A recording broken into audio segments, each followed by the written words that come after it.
What is up, YouTube, Facebook, Twitter, Twitch, Apple, Spotify, and everyone tuned in on the Texas Sports Unfiltered app? Welcome in to another edition of Bucky and BK live on Texas Sports Unfiltered and on the free TSU app. Today is Monday, January 6th, 2025, and the Buck and I are with you for the next 2 hours. On today's show, 4 days out from the Cotton Bowl Classic, Steve Sarkeesian held a press conference over the weekend talking about the Longhorns' upcoming matchup with the Ohio State University. Plus, some good transfer portal news for Texas football as the Longhorns added another player yesterday. The NFL postseason is set. Texas basketball dropped its SEC opener. Bucky's crush donned a new outfit over the weekend that he needs to see. And some interesting news from Adam Schefter regarding the future of Steve Sarkeesian at Texas. All of that and more. We are locked and we are loaded. We've got a lot to get to on a Monday edition of Bucky and BK. Hope everyone had a fantastic weekend. Hope you had a fantastic weekend. Buck, how are you? I did a good job. Had a good weekend, and happy winter to you all because, folks, it is cold outside. I mean, in the 20s, feel like the teens, and over the next couple of nights is going to only get colder. So get yourself prepared. I had to run out there this morning because I got tricked a little bit. I thought today was going to be the day, or tonight was going to be the night when we got down into the 20s. Well, these 30s feel like teens, and I had to flip the heaters on the well pump and some other stuff early this morning, and damn if I didn't leave one hose still on its bib there, and I'm like, dang it! So I've got to go get the hose off of my one little deal there. I know. I went around because I thought today, BK, was a day that I can go out and get one more thing of water on there with a little bit of heat that will warm the ground a little bit. Wrong. Wrong. It got cold enough last night. Yeah, I trust the guessers in the fact that the temperature was not going to be as cold, but it's cold. You've got nobody to blame but yourself for trusting the weather guessers because they're never right. We know that. I was expecting today and tonight to be the one, but it got here last night. And yesterday's afternoon seemed like it was 70-some degrees yesterday. Warm, it was in the 70s yesterday, and then it feels like 12 o'clock around 6 a.m. today. Man. Yeah, a little different.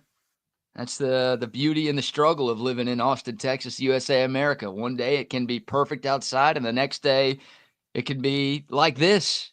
Yes, and like this is going to be here for a few days for us, all the way into possibly some snow later on, some sleet and some rain. So get yourself ready. If you haven't got ready and you haven't called your Woods comfort system, folks, it may be too late. It may be too late, but it's never too late to give them a call for sure. They'll get there. They got enough trucks to get their crews out there to see you. So if you've got problems with that heater, man, get that fixed because it's not like it's going to get any warmer. It's not going to get warmer.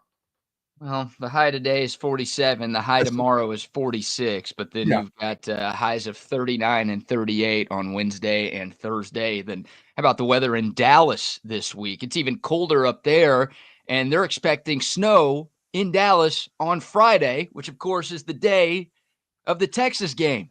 Yes. We might get a snow game in the college football playoff semifinal. Wow. Not in Columbus, not in Notre Dame, not in anywhere else. We might get one in Dallas, Texas. How about that? Ooh. Yeah, that is something. It's going to, like I said, it's not getting warmer as the week goes on, folks. It's going to get colder around here. So, I snuck off early, to get some stuff to cover some of the plants because most of my plants, I understand the deal. I know when the cold comes, they're gonna just, they'll come back in the spring, they'll be just fine. But some of the other ones I put in, like some of these early cactuses that I thought I could put in October, they haven't really rooted themselves real well. So I've got to go out and cover all that stuff today. That has to be covered up. That's not just mulched around. I got to mulch around it, and then I got to put a cover on top of them too. So that's the price you pay when you like to be jolly jumping gardener guy. That's just what it is. Where other people just say, okay, let it die. It'll be back in the spring. If it doesn't, I'll replace it. I try to do all these different things to it. And I thought I got a jump on it. I got a pretty good jump. I think I'll be fine.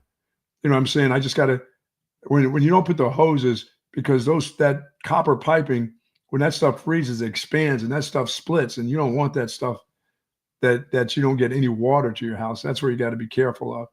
And I would say drip your faucets. Let that thing drip now at night. That kitchen, just let it drip a little bit. Keep it warm in your kitchen area where it's warm. The bathroom faucets, just teeny drip. That's all you need. You don't need much to keep the circulation going. But you got to do it, or you don't want to wake up to a bad surprise. You don't want to be calling the plumbing parts of Wood's Comfort System. You know what I mean? That's not the group you want to call this time of the year. So some advice from the Buck to start off a Monday show. Let that thing drip and get the hose off. I hear those two things. Get the hose off. I like to keep the hose on when I can, but you're saying get the hose off and let that thing drip. Yeah, let that thing drip. The hose, and obviously the hose should have come off yesterday. I thought I had one more day to get a little water with some, with enough warmth to heat the ground a little bit before I mulch some of my plants, but not so fast, my friend. I should have known when that wind was blowing, something was up, because that wind was a mother last night, no doubt about it. Good morning to the soldiers at Fort Cabasas, Texas, the soldiers in the state of Texas, and all those that fight for us each and every day. Thank you so much for what you do. Come rain, come shine, some snow, sleet, you are there for us. We do appreciate that. To you and your families, do be safe out there. Yes, indeed. So much to get into here. We've got some Steve Sarkeesian sound talking about this upcoming matchup with Ohio State.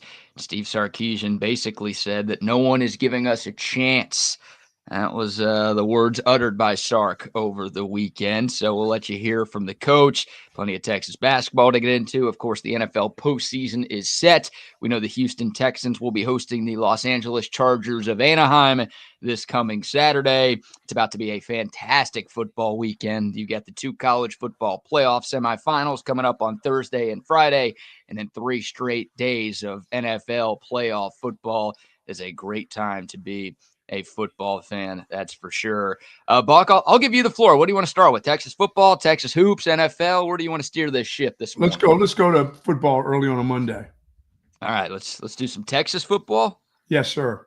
All right, well, let's start with some Steve Sarkeesian sound then, because Sark held a Zoom presser over the weekend. You had Texas media, you had Ohio State media, you had national media, all taking part in this thing, asking Sark some questions about the upcoming Cotton Bowl. And we'll just start with Steve Sarkeesian's opening statements about the opportunity at hand for his Texas team. I'd just like to say, first of all, it's an honor to represent the Southeastern Conference in the Goodyear Cotton Bowl. This game has been one that notorious for great games, great teams over the years. Obviously this being the semifinal game of the college football playoff, it's definitely an honor to be part of this. It's a heck of an opponent in Ohio State. The job that Coach Day has done with that team, their staff, they're playing really good football right now. We know it's going to be a heck of a challenge, but looking forward to the opportunity. No doubt. Yeah, representing the SEC in year 1 in the semifinals. I love that. No more left. I know. I don't know if that's what Sark intended by starting off that statement with I think there was a little bit of yes. But it's like, oh, yeah, no, we're the only team still representing the SEC. We're not just representing the SEC. We're the only team in that conference that's still playing. Remember, you guys for years said we didn't have any chance once we got there. We were going to be screwed. We were going to be a middle-of-the-pack team in that league. Look around the country. Where's everybody else? How come we're the only team playing? Where's Bama? No one else is here? Bama, Georgia, LSU? Where are you guys? OU? What happened here? So I thought that was good. Here's the money quote, though. This is the one that went most viral. There were a couple of things that Steve Sarkeesian said on Saturday that caught the eye of a lot of college football fans everywhere. But Sark was asked about Texas's path to get here, right? Winning that round 1 game against Clemson at home, obviously needing 2 overtimes, but finding a way against Arizona State in the Peach Bowl, and now having the opportunity to play in the state of Texas at the Cotton Bowl.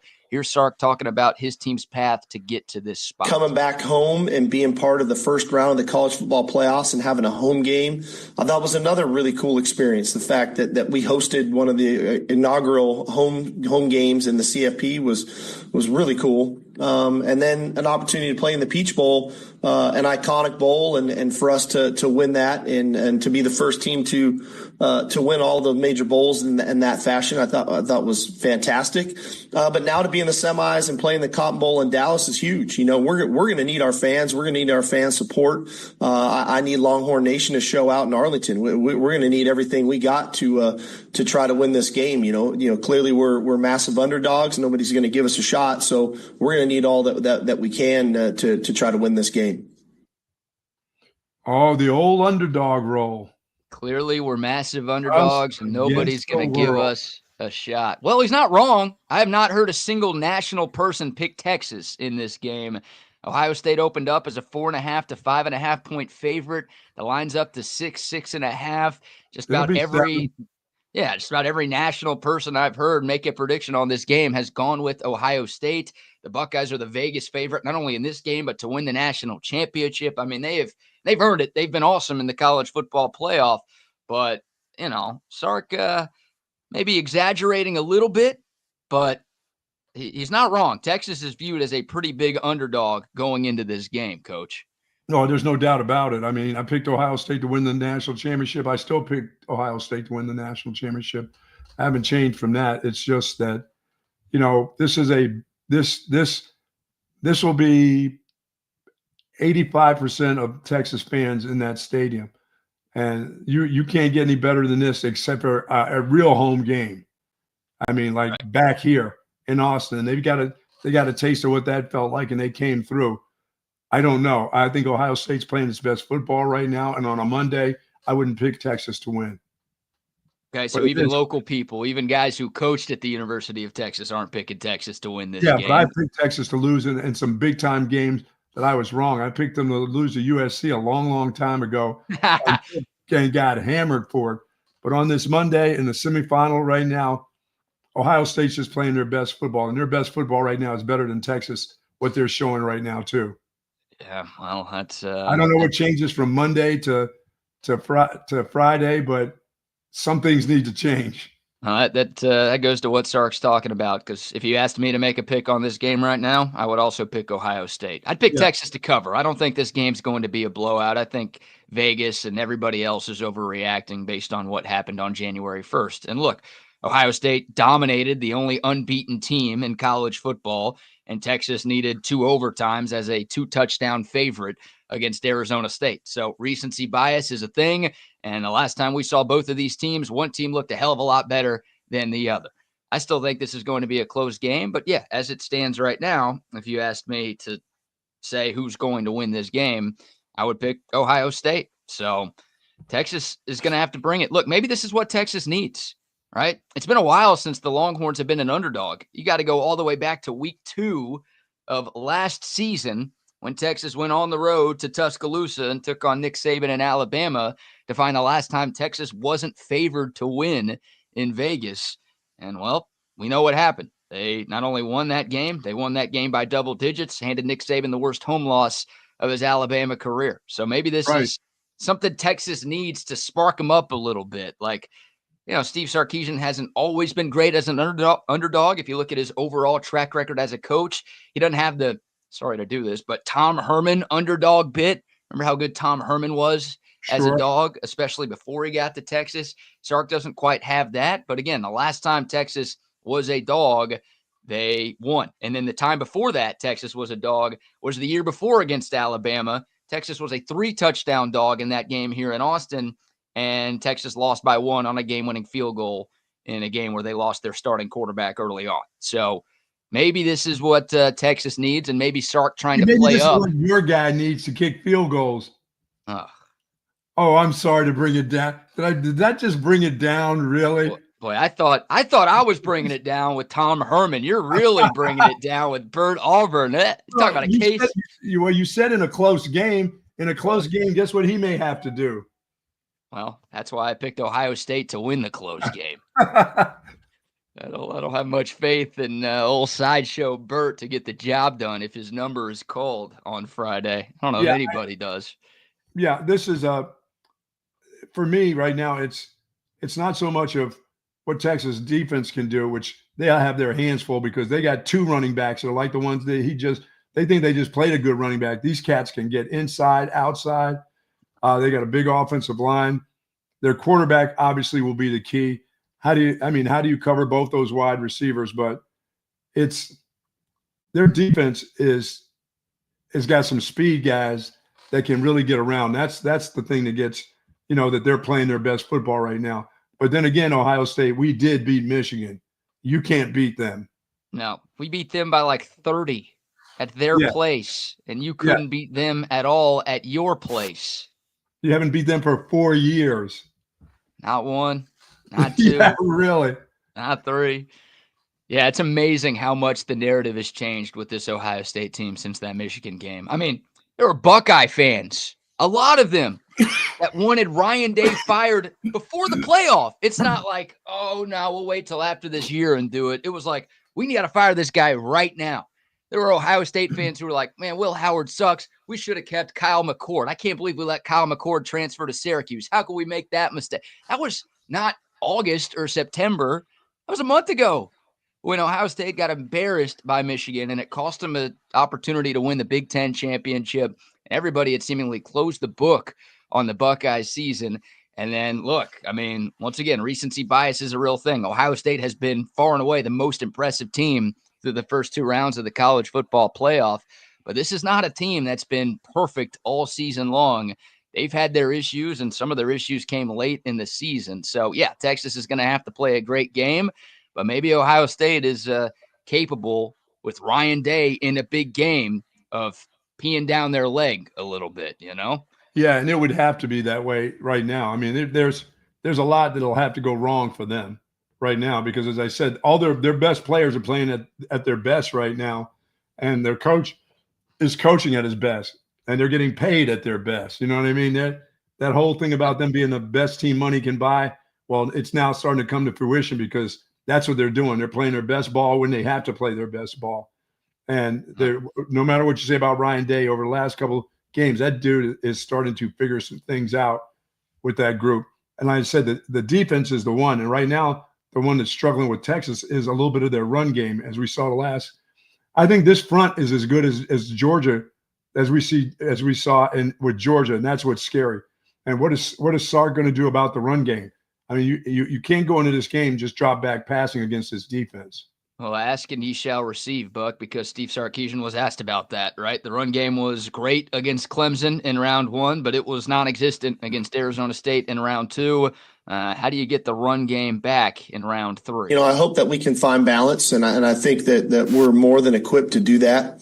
I think that, in really evaluating the last ball game was, man, we really couldn't get our backs free into the second level. I thought Arizona State did a nice job. I thought their safeties and their secondary tackled well and got us on the ground.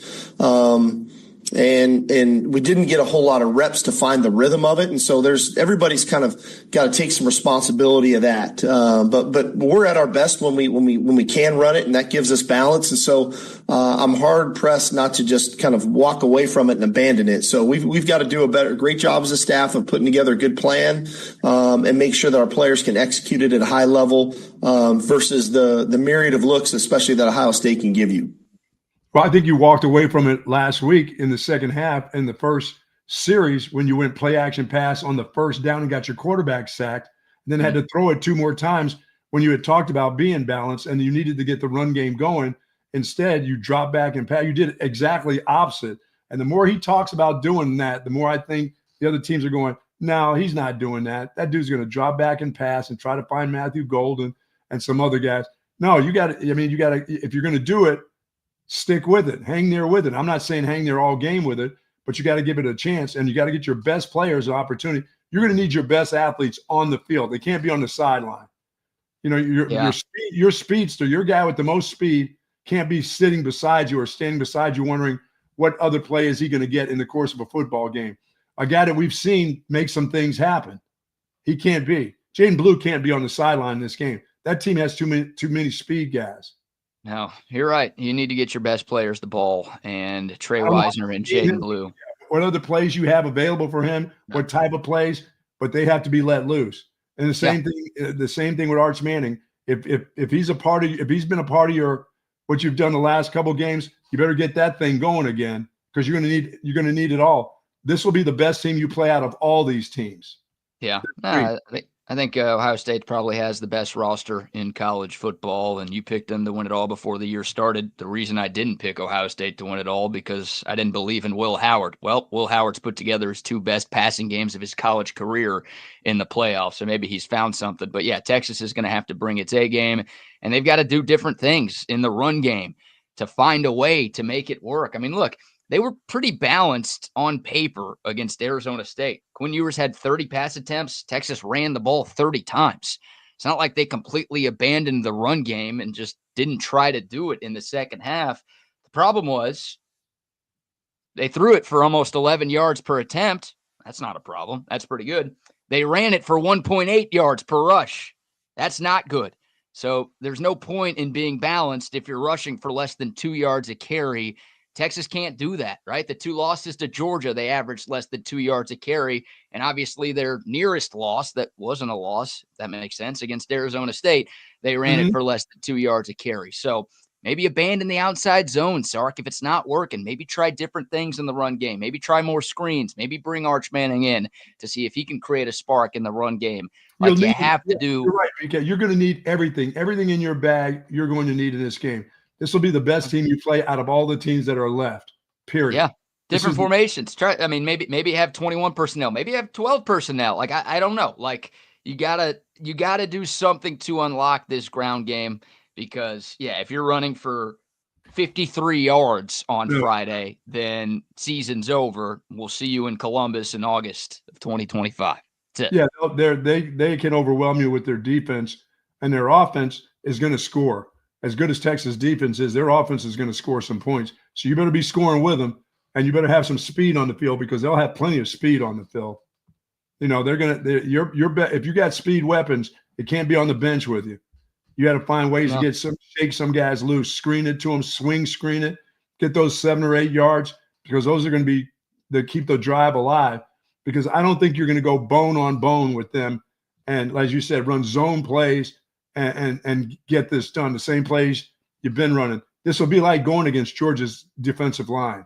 Yeah, well, here's a little bit of Steve Sarkeesian talking about Ohio State's defensive line. He put more of an emphasis on the pass rush element with JTT and Jack Sawyer, but here's Sark still talking about what Ohio State has up front on D. Well, they're ferocious up front. They've got a great pass rush, big on the inside, big edge players they're very talented.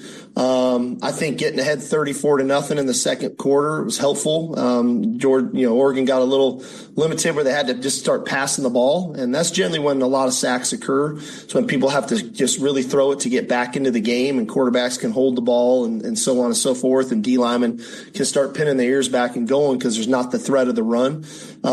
So I think inevitably that's where that balance comes in that we talked about of why it's important that we continue to lean into the run game and find balance there to try to neutralize those guys up front because it's a ferocious pass rush for sure. Yeah, I mean, if you can keep this to a close game, BK, I think if this can be a third quarter game and it's still close in the third quarter, now you got a chance. You got a chance. What do you mean? No. You think Texas runs out, you need to get a big lead against this group? Yeah, I just don't trust Texas in the third quarter. So I think if the Longhorns are in a close game at halftime, I think we're in some serious trouble. Like that, as negative as that sounds and as hard as that's going to do, because Ohio State, I looked at these numbers. Texas and Ohio State are both top 10 scoring offenses in the country. And you look at what Ohio State did. They were up 21-0 after the first quarter against Tennessee, and they were up 34-0 in the second quarter against Oregon. So they've gotten off to some really fast starts. But, Buck, with how bad Texas has been in the third quarter, I can't trust them. Like, I feel like if the Longhorns are tied or down at halftime, then I don't think there's going to be anybody wearing burnt orange at the Cotton Bowl feeling good about the Longhorns' chances, Yeah, I feel good about a close physical battle against this team. if Ohio State runs out to a 2-touchdown lead, I don't think Texas is catching them. Just if they That's get. fair. If they I'd rather have it close than what Oregon and Tennessee did. I don't think there's going to be any Longhorn comebacks in this football game. They're either going to have the lead, stay with the lead, or it's going to be close into the fourth quarter and come down to a field goal one way or the other, or a big play in the passing game.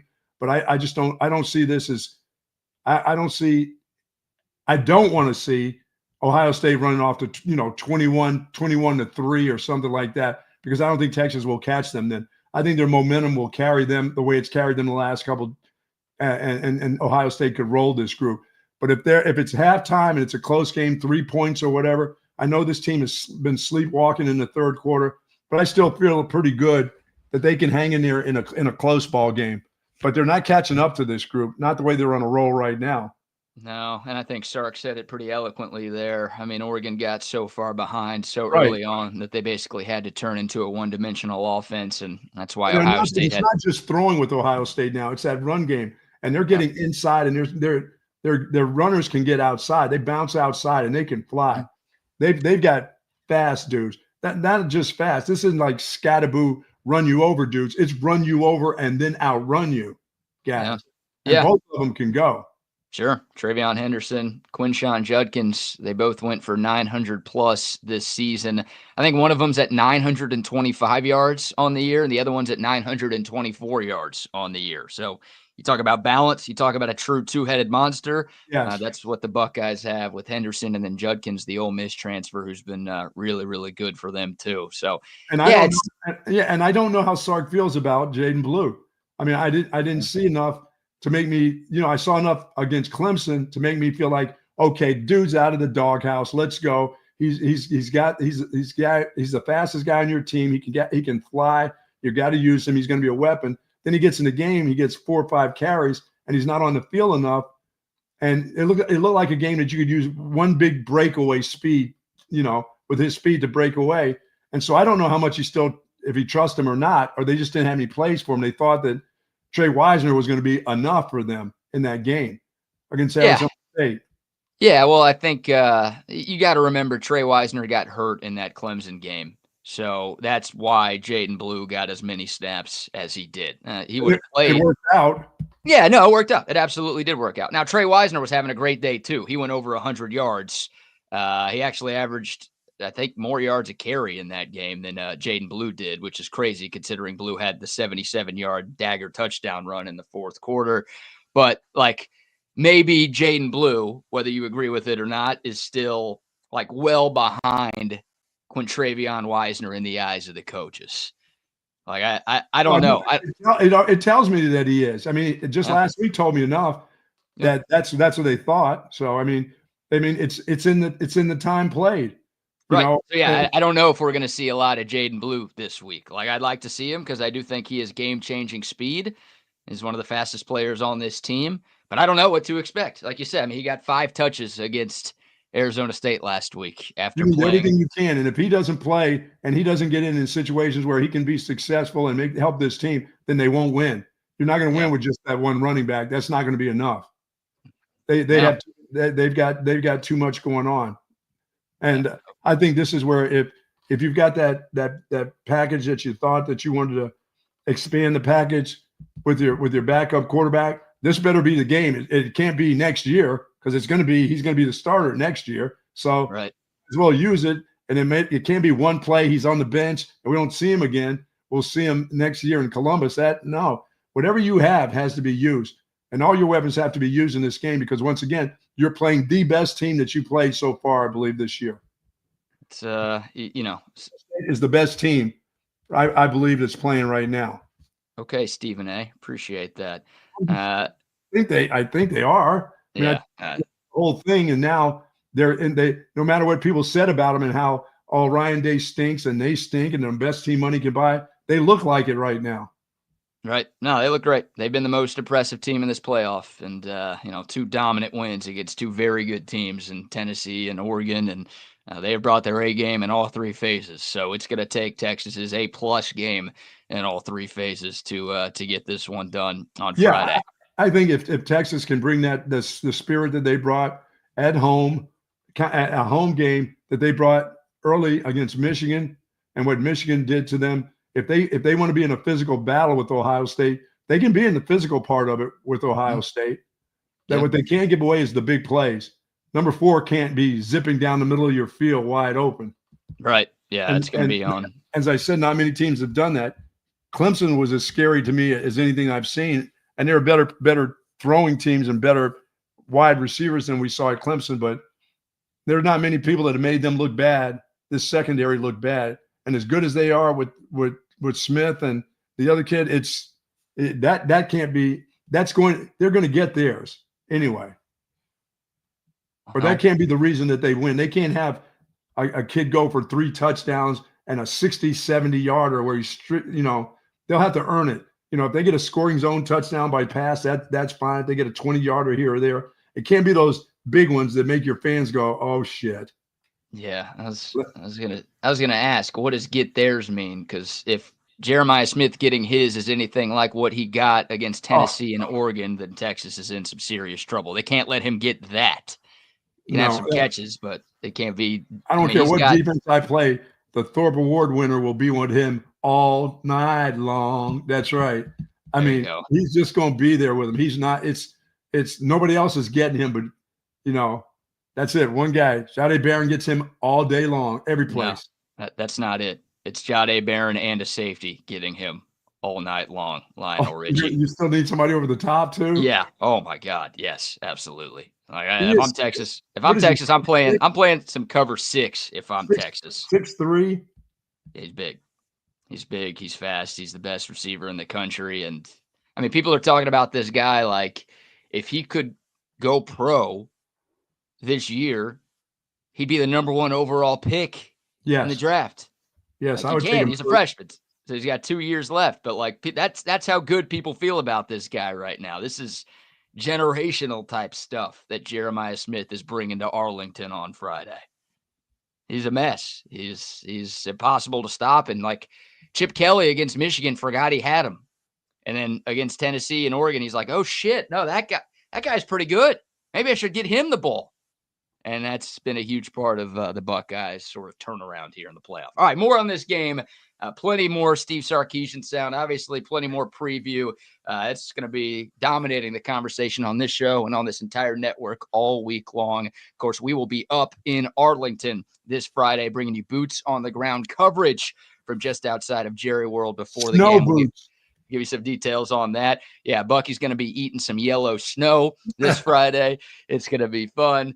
Before we dive back into this, though, how about our first round of sponsor shout-outs? Say hello to our good friends at Texas Orthopedics. If you're seeking specialized patient-focused orthopedic care in the new year and you've got that problem with your elbows, knees, ankles, back, hips, the whole works, contact the experts at Texas Orthopedics. Their physicians offer you surgical and non-surgical orthopedic care for children and adults. Not just adults, children also that are having problems. Spinal care, sports medicine, trauma care, joint replacement, rheumatology. Dr. Christopher Danny, Dr. Christopher Stockton. They are both dedicated orthopedic surgeons there, folks, and they are fantastic people. And they are dedicated to get you right back into good health and the great quality of life that you deserve. Texas Orthopedics is the largest independent orthopedic practice in the state of Texas. For more information, go to txortho.com. Yes, indeed. And some love now to our friends at Waterloo Printing and Graphics. I'm rocking the TSU pullover today. You need a little pullover, do you? Are you cold? A little chilly. A little chilly. Yeah, a little cold out there this morning, apparently. But shout out to Waterloo Printing and Graphics. This thing looks great. It feels great. I wear this all the time in the winter. And they're the company that hooked us up with all of our merch. The hats that we rock all the time. These koozies. We'll have some of these bad boys in Dallas if you're making the trip. Our shirts, whatever. And if you've got a business that needs hats, shirts, signs, posters, anything, reach out to our buddy Adam and his team at Waterloo Printing and Graphics. They're based right here in South Austin. Great customer service, great turnaround times. They will get you what you need. Just give them a call or a text, 512-300-9641. It's 512-300-9641. It's Waterloo Printing and Graphics, Buck. There you go. Yeah, absolutely. And now how about a word from our man Tom McKay and his crew at Audiovisual Consultations. Hi, this is Tom McKay, owner of Audiovisual Consultations. We've been providing custom electronic systems for Central Texas for more than 36 years. And Old man, I think they all know who you are and what your company does. This is Camilla McKay. The old man believes in big fun and big ideas. He can make dreams come true, so why not dream big? I've been up in Boston, but I know the old man and all his friends and fellow radio heads have been spreading the holiday spirit here in Texas. Why should we stop there? Keep spreading the good feelings all over. Audiovisual Consultations carries all major brands of televisions and stereo equipment at prices you can't find in stores. And you don't have to leave your house. Just like Santa, they deliver the gifts to you. yeah, I like that, kid. Throw a party, hang out with your friends, catch a concert. That's all fun and good, but can we get back to the business? You can give us a call at 512-255-8678 or visit our website at avconsultations.com for some cool electronics. Oh, now you're forgetting something. And as always, hug your kids. We only pretend to be annoyed. Watch some games with your friends and make love to whoever the hell you want. There you go. Hey, I will say this: look out for fake punt. I mean, if you're watching film this week, I think you probably should look out for that, don't you think? Yeah, I think that's fair. Considering 2 of the last 3 teams that you played have run one successfully against you, I think you should maybe be preparing for that. Oh, that would be such a bummer. I mean, it couldn't get any lower. I mean, don't even tell me that. I thought of it. You started it. I didn't say it. You started it. I'm thinking in my mind, like, they wouldn't do that again, would they? Their special teams coach wouldn't actually be on the job working to find a way to see if Texas is sleepwalking, would they? Hey, no, they're not. They're going to say, you can't fool them 3 times. Let me say this. 3 times in a month? 3 times in a month. Well, if I'm Ohio State, I'd probably try. But I hope Ohio State feels the need to try. Okay? Like, Georgia was in some trouble in that SEC championship game. So they tried a fake punt to spark the offense a little bit because they weren't having much success. Arizona State was down a couple of scores when they tried that fake punt because, well, they needed to spark the offense to have some success. I hope me in the stands at Jerry World on Friday is yelling, "Watch the fake!" You think everybody in that building is going to be screaming that on 4th down? Yeah. Yeah, and I hope I am too, because I hope that, that would mean Texas is actually getting some stops on 1st, 2nd, and 3rd down because, I'm looking at, Ohio State hasn't had to punt a whole lot in this playoff. So I'm hoping to see Joe McGuire, their punter, on the field a little bit.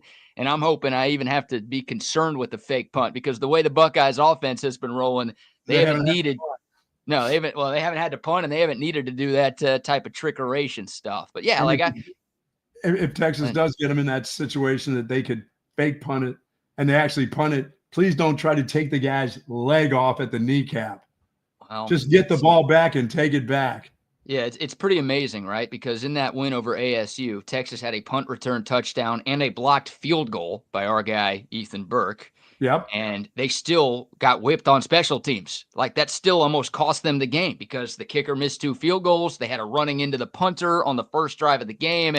And obviously Arizona State completed a 34-yard pass to a reserve defensive tackle on a fake punt. He was a tackle. So Texas was ranked 117th in special teams, according to the ESPN S&P Plus rankings. That was before the Peach Bowl. Oh, my goodness. Now they're at 120. And by the way, Arizona State, we talked about this before the game, right? As bad as Texas's special teams has been all season long, Arizona State ranked 131st out of 134 teams in that same stat. So it's like, all right, well, our special teams is not good, but theirs are worse. So clearly we're not going to have any problems today. Well, when we heard from the one guy we talked to that Scadaboo was capable of being their punter, I was like, damn, you got to be kidding me. Well, our punter?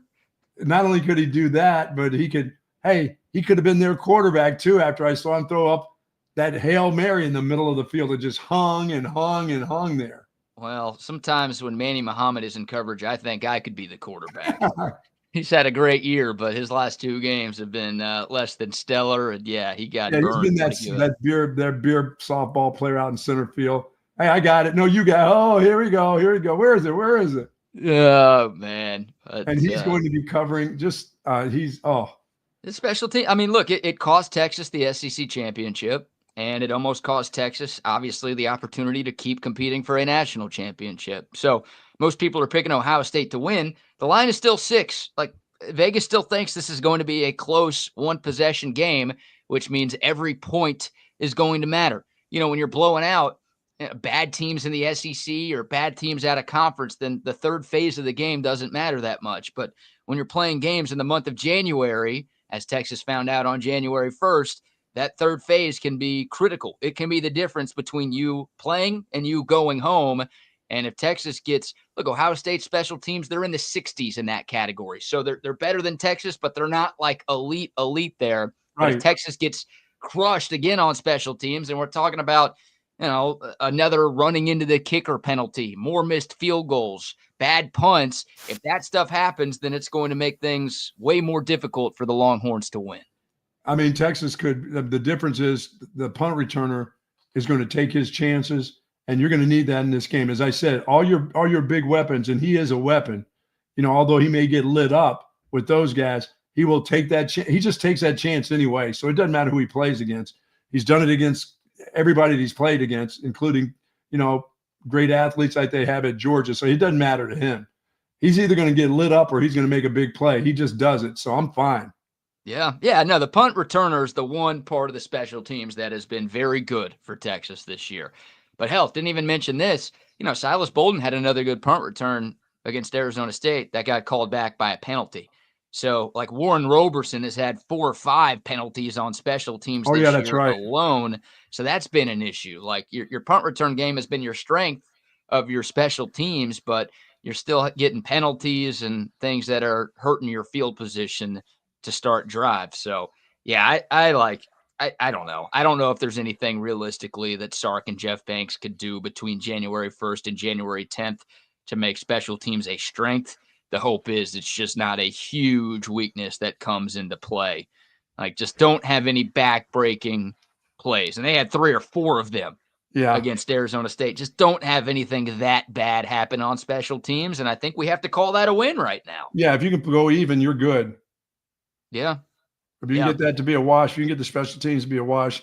As I said, I think this is going to, once again, how physical can Texas play in this game? I think they play physical because, as I said, this is a home game. This is one you got to really feel good about.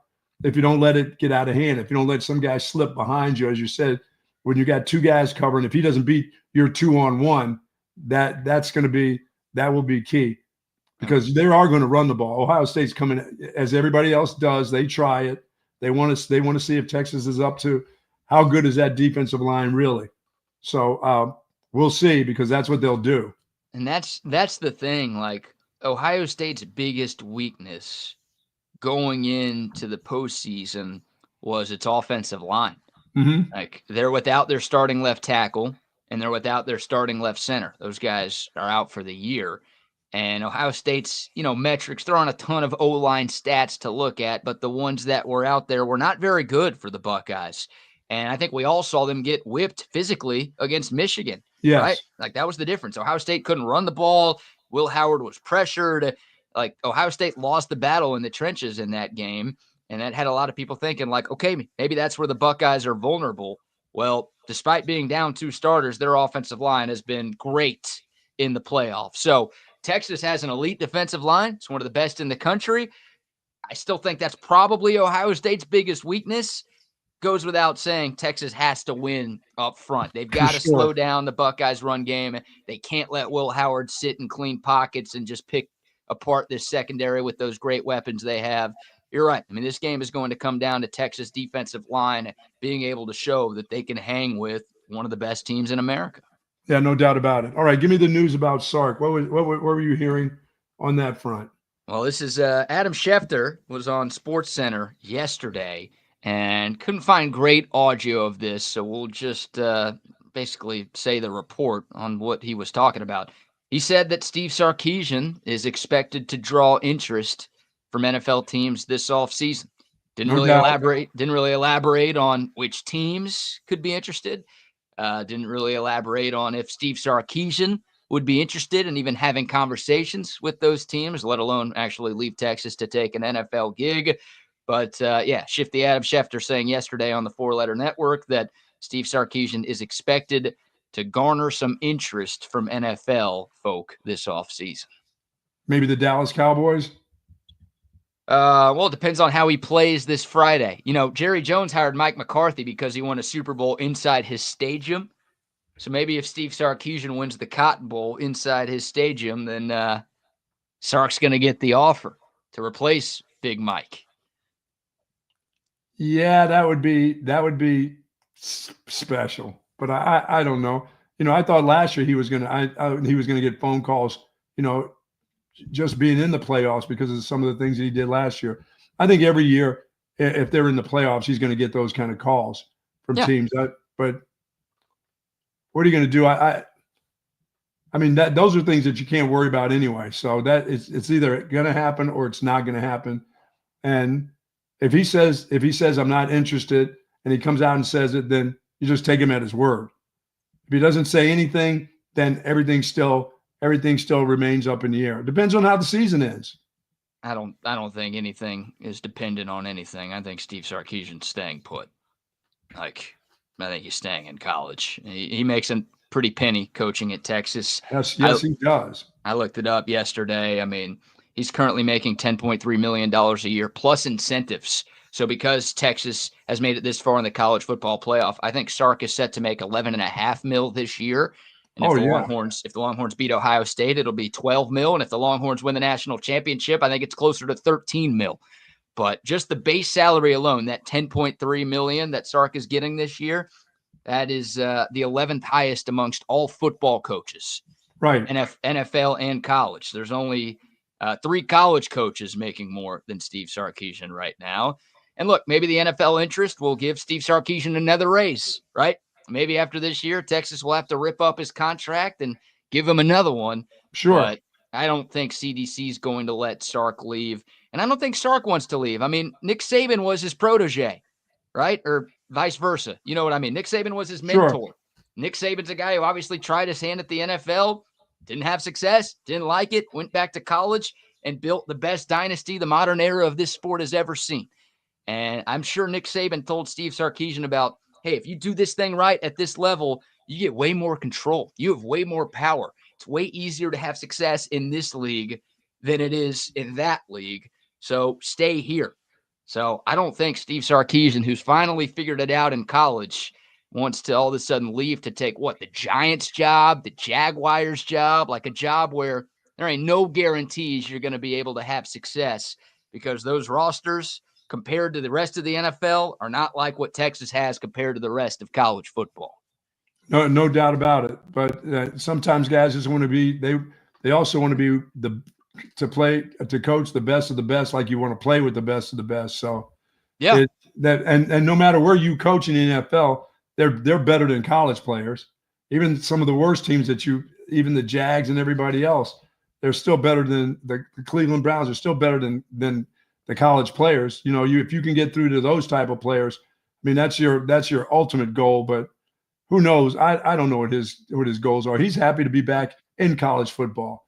You know, he's very, very happy where he is. I would think $10 million can make you very, very happy. He's got control. He's got a fan base, and he's got an athletic director that love everything that he's doing. I think he's got a team that likes him.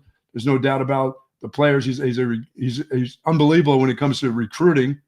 So I don't know why you would, but doesn't mean they're not going to still come for you and offer you an awful lot. And Jerry can offer you whatever he wants to offer you. $10 million to Jerry. Okay. So what? I was going to say, most of these NFL offers can offer Steve Sarkeesian plenty of coin to take that gig, but I don't think he's going to take it. I think he likes what he's built at Texas, and come on, he's got Arch Manning waiting in the wing. You think he wants to leave before he gets the chance to coach up Arch Manning? It's the guy. Let's see him coach him up this week on a Friday. Yeah, how funny is this? So literally, this is the never-ending news cycle that is Arch Manning. I just Googled Steve Sarkeesian's name before the show this morning. And of course, the first 4 or 5 stories are all about Adam Schefter saying that NFL teams are interested in Sark. And then one of the stories is like 5 potential transfer destinations for Arch Manning if Steve Sarkeesian takes an NFL job. It's like, We're really already doing this. The internet acts quick, man. I mean, it's like already. I hope one of them isn't Georgia because they don't have anybody to catch the ball. So he can throw it all he wants to, but they'll drop it. I don't say Arch Manning and Georgia in the same sentence, please. Don't do that to me. I don't want him there. He doesn't want to go somewhere where they can't catch. He ain't leaving. Sark ain't leaving. And I think we're okay. And people said Pete Carroll, like Chris says, Pete Carroll was a mentor for Steve Sarkeesian and Pete Carroll had success in the league. Well, don't forget, Pete Carroll was an NFL coach before he got the job at USC. Like he was an NFL guy. And also, if USC wasn't getting in a crap ton of trouble, I don't know if Pete Carroll leaves USC. He knew the NCAA was about to drop the hammer on them because of all of the Reggie Bush stuff that was going on. I mean, USC got some pretty decent-sized punishments, and Pete Carroll just so conveniently left right before they all happened. So I think there are other factors at play with Pete Carroll, maybe similar to what Harbaugh just did at Michigan, realizing that, hey, we might be in trouble here, so I better leave while I have the chance to go to the NFL. I don't think Steve Sarkeesian has any of that to worry about right now at Texas. Yeah, Harbaugh's done pretty well. Yeah, but he's got NFL background. He's got brothers and all. He's been around the NFL for a while. So Sark's been around NFL guys, but he's more of a college based kind of guy, I believe, when it comes to dealing with the players and stuff. So we'll see. Just keep winning. All those guys will be in the. All those Final Four guys will be in the. Hell, James Franklin, baby. And come on, what about Frankie? No. If you're an NFL team, would you hire James Franklin to be your head coach? I'd rather hire Keegan-Michael Key than James Franklin. He still keep the morale high in the locker room. There's a lot of things that are different. I know this. That guy that plays at the Tennessee Titans at quarterback, they can talk about Quinn Ewers all they want to. He's better than that guy. That Will guy Levis sucks. He's terrible. He's terrible. Really? How did that? I mean, that guy is awful. Yeah, well, the Titans have the number 1 pick in the draft thanks to that loss to Houston yesterday. So, the Will Levis experiment in Tennessee, I think, is coming to an end. They're going to take I'll see Sanders. him in the spring somewhere. Oh, he's not even going to get to be a backup in the league anymore. He's going to have to play in the UFL. Yes, he's going to be UFL bound this spring. Oh, man. That's where they're going to send him there to get a little bit better because he is a panic. I've never seen a guy panic so quickly. Well, the guy puts mayo in his coffee. That should have been a tell that maybe he had no idea what he was doing. Talk about decision-making. That's pretty important when you're a quarterback in the NFL. Mayo in the coffee is a bad decision. Yeah, I can't have my quarterback putting like globs of mayonnaise in his coffee. It's unacceptable. That is so gross to even think about. Hey, sorry. Let's play this drop. We can't accept that. Yeah, we can't accept that. No, that's not acceptable whatsoever.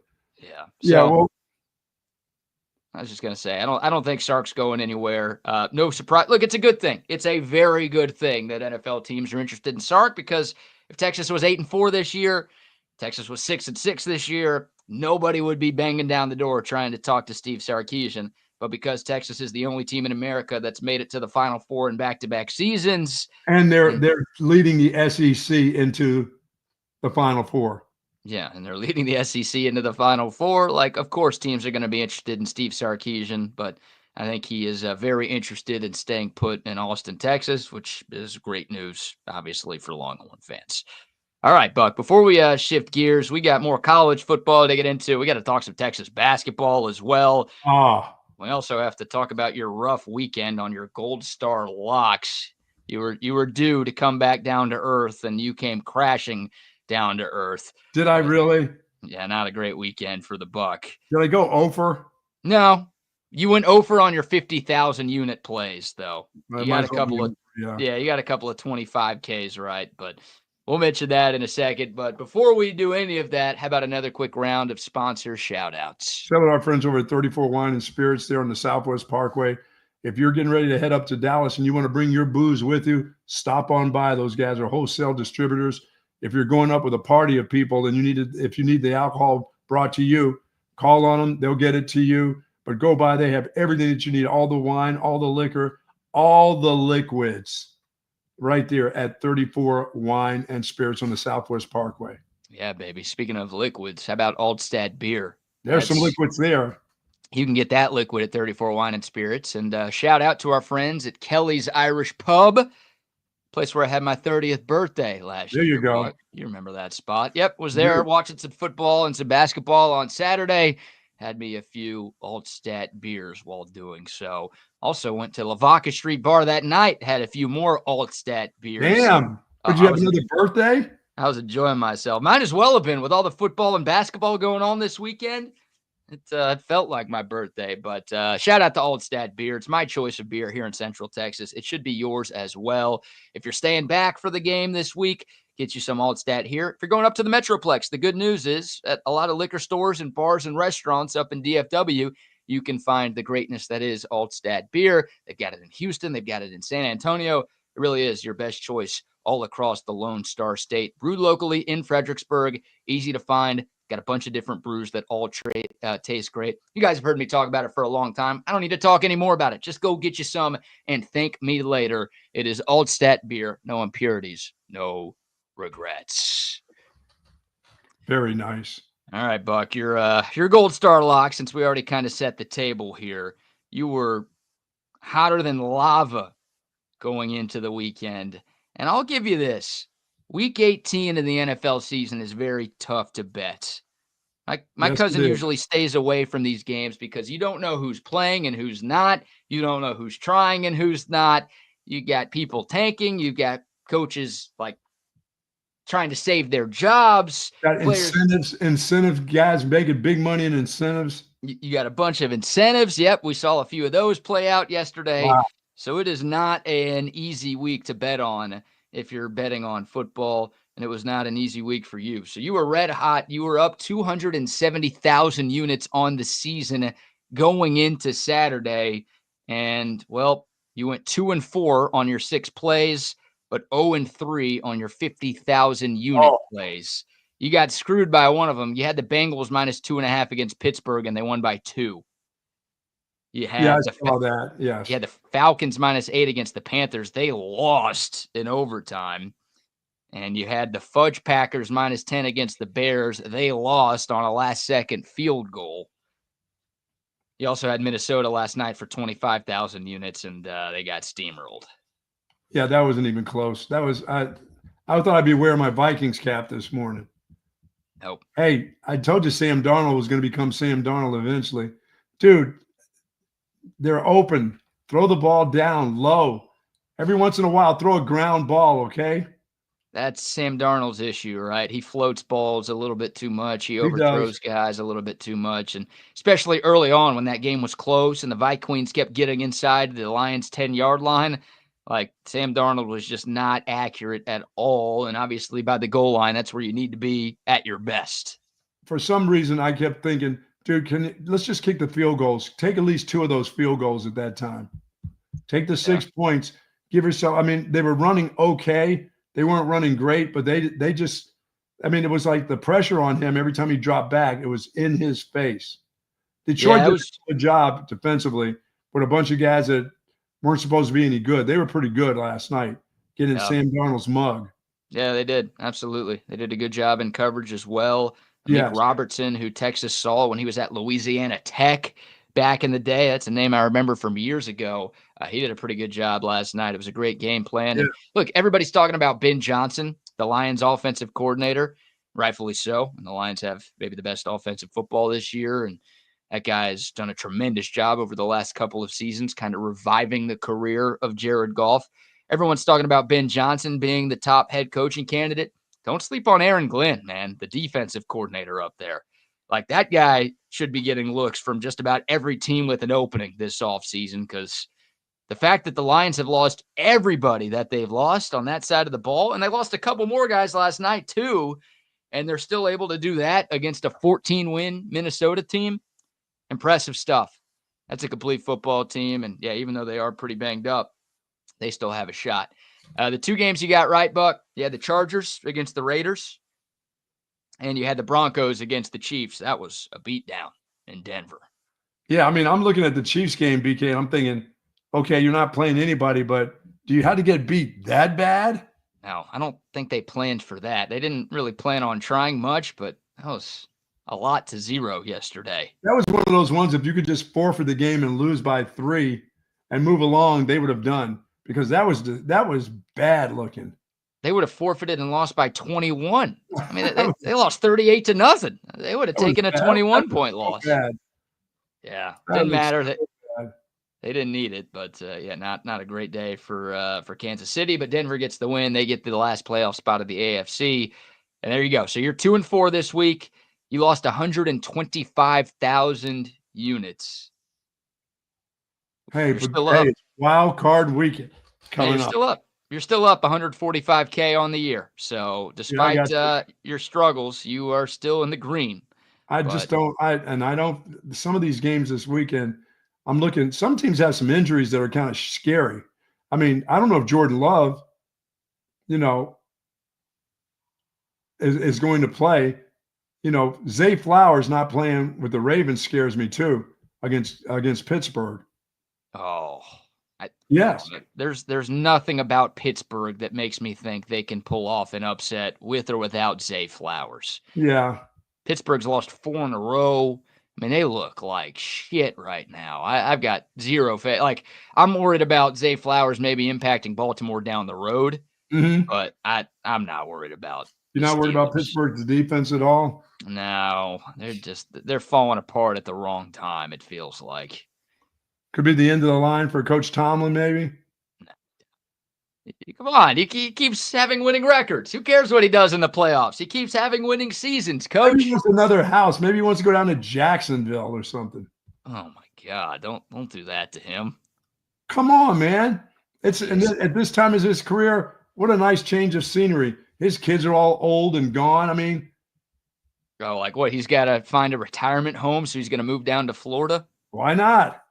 There you go. Well, it's the Jags. It's less of Jacksonville and more of the Jaguars organization. That's a train wreck. You spend about 20 years in Pittsburgh, you'll be thinking about moving down to Florida somewhere. I've never been to Pittsburgh, so I shouldn't be hyping it up as much as I seemingly am right now. But I think Jordan Love's fine. I mean, Jordan Love was warming up on the sideline in the fourth quarter, because the Packers, I think, saw that the Commanders were in a fight with Dallas, and they're thinking, all right, maybe we just need to do what we need to do to win this game because we could actually move up to the 6th seed. But they decided to keep Love on the sideline. The Commies ended up beating Dallas with that last-second touchdown. Packers ended up losing anyways, so neither of those things mattered. But I think Jordan Love's going to be fine. I think they were just being overcautious because they had already clinched a spot in the playoffs. Sure.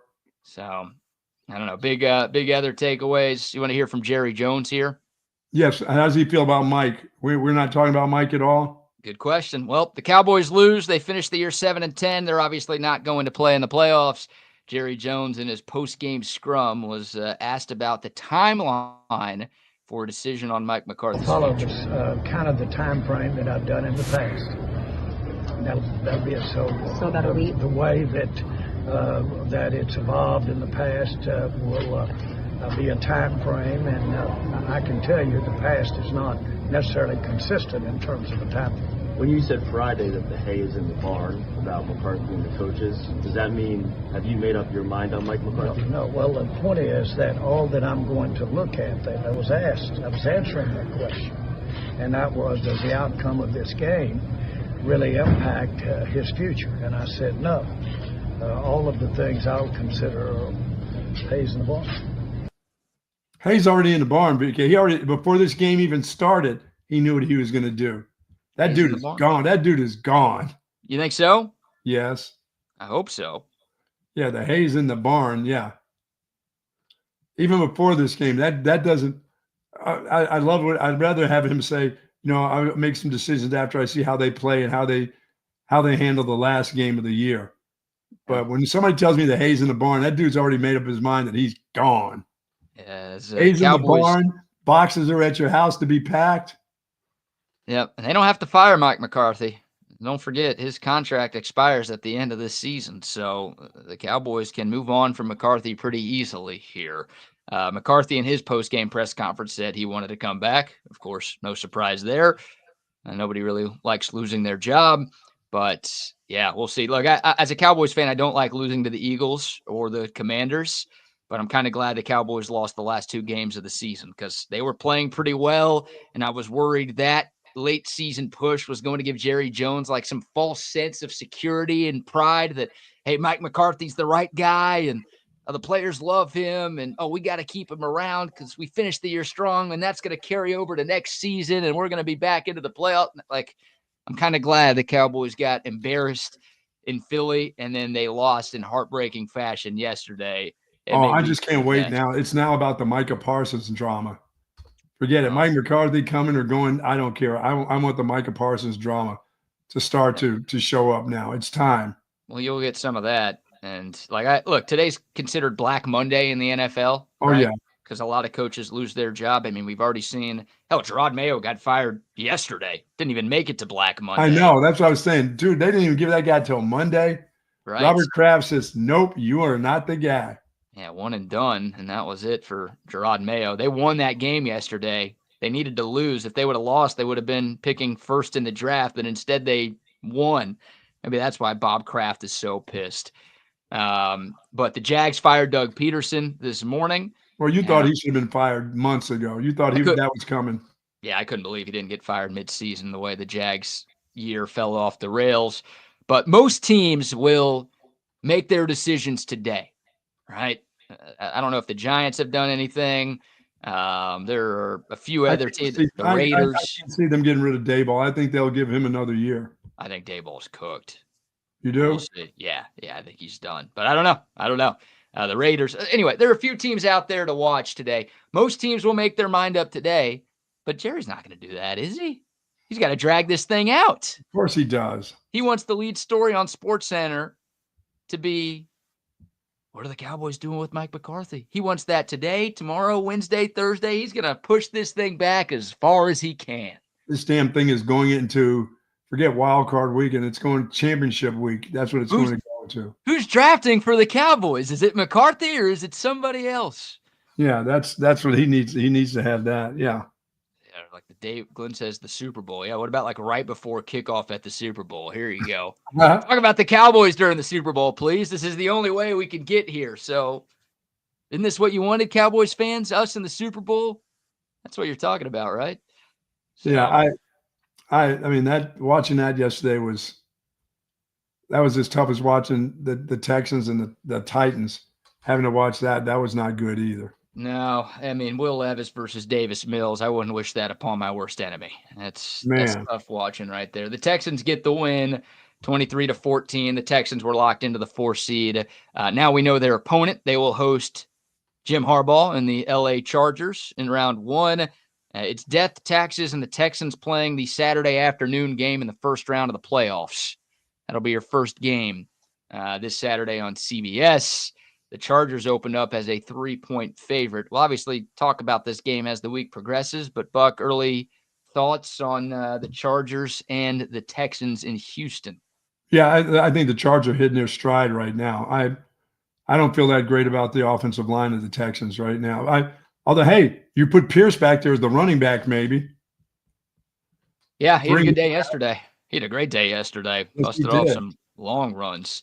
Yeah, look, I respect what the Chargers did. Like, the Texans are a lot worse than the Ravens. If the Chargers lost yesterday, they would have been having to travel to Baltimore to take on the Ravens. So what do? They played their starters. They wanted to win. I couldn't figure out why, like, the Packers didn't play their starters. There are a couple of teams around the league where it's like, if you win this game, the Rams are a good example. Like, now the Rams have to play the Vikings instead of playing the Commanders. Like, you play a 14-win team than a rookie quarterback in Washington. Like, the Chargers are like, no, our path to a Super Bowl is a lot easier if we win this game in Week 18. Yes. We're going to try to win this game in Week 18. They played their starters. Everybody stayed healthy. They won, and now they get an easier round 1 game. I was shocked at how many teams around the league were just like, We don't give a shit who we play. Oh, Green Bay, we got to go to Philly to play the Eagles? Yeah, no problem. We're fine with that. We'd rather do that than play Tampa Bay on the road. Like, I couldn't quite get the – Did Philadelphia win that game overseas the last time they played in like week 2 or 3? Did Philly beat Green Bay that week? That was way back in game 1 in Brazil. Yeah, they did. Yeah. Yeah, it was a great game. Jordan Love got hurt at the end of that game on like a Hail Mary. But yes, no, Philadelphia did win the first game in Brazil on that opening Friday of the year. So I don't know. Like, I get it. You don't want guys to get hurt and you're already in a playoff spot, but shouldn't you be trying to make your playoff path easier? Yes. It's a weird bit. So postseason set. Chiefs the 1 seed in the AFC, the Lions the 1 seed in the NFC. Y'all, for most of the year, you've been confident in Kansas City three-peating. How you feeling about the Chiefs right now? Still feel pretty good. Would you pick them? Would I pick them right now? Mm-hmm. Yeah, I would be still picking them to play Detroit. Okay, going with the 2-1 seeds? Yes. Really going out on a limb there, Buck. That's good. Yeah, well, I mean, there's a lot of people that are picking Kansas City. No way. I mean, if you saw yesterday, you're like, you got to be thinking they got no depth. There's nobody any good past the starters. Those guys that went in there yesterday were so bad. Yeah, Carson Wentz has to play significant minutes for the Chiefs in the postseason. Then the Chiefs postseason run is going to be very short-lived. So, well, there's a lot of them that played yesterday that didn't do anything. No, they didn't have Kelsey or Chris Jones or no. Those dudes are in Cabo or something. They weren't even watching the game. Oh, they're doing what the Cowboys did in 2007? They're just chilling, yeah.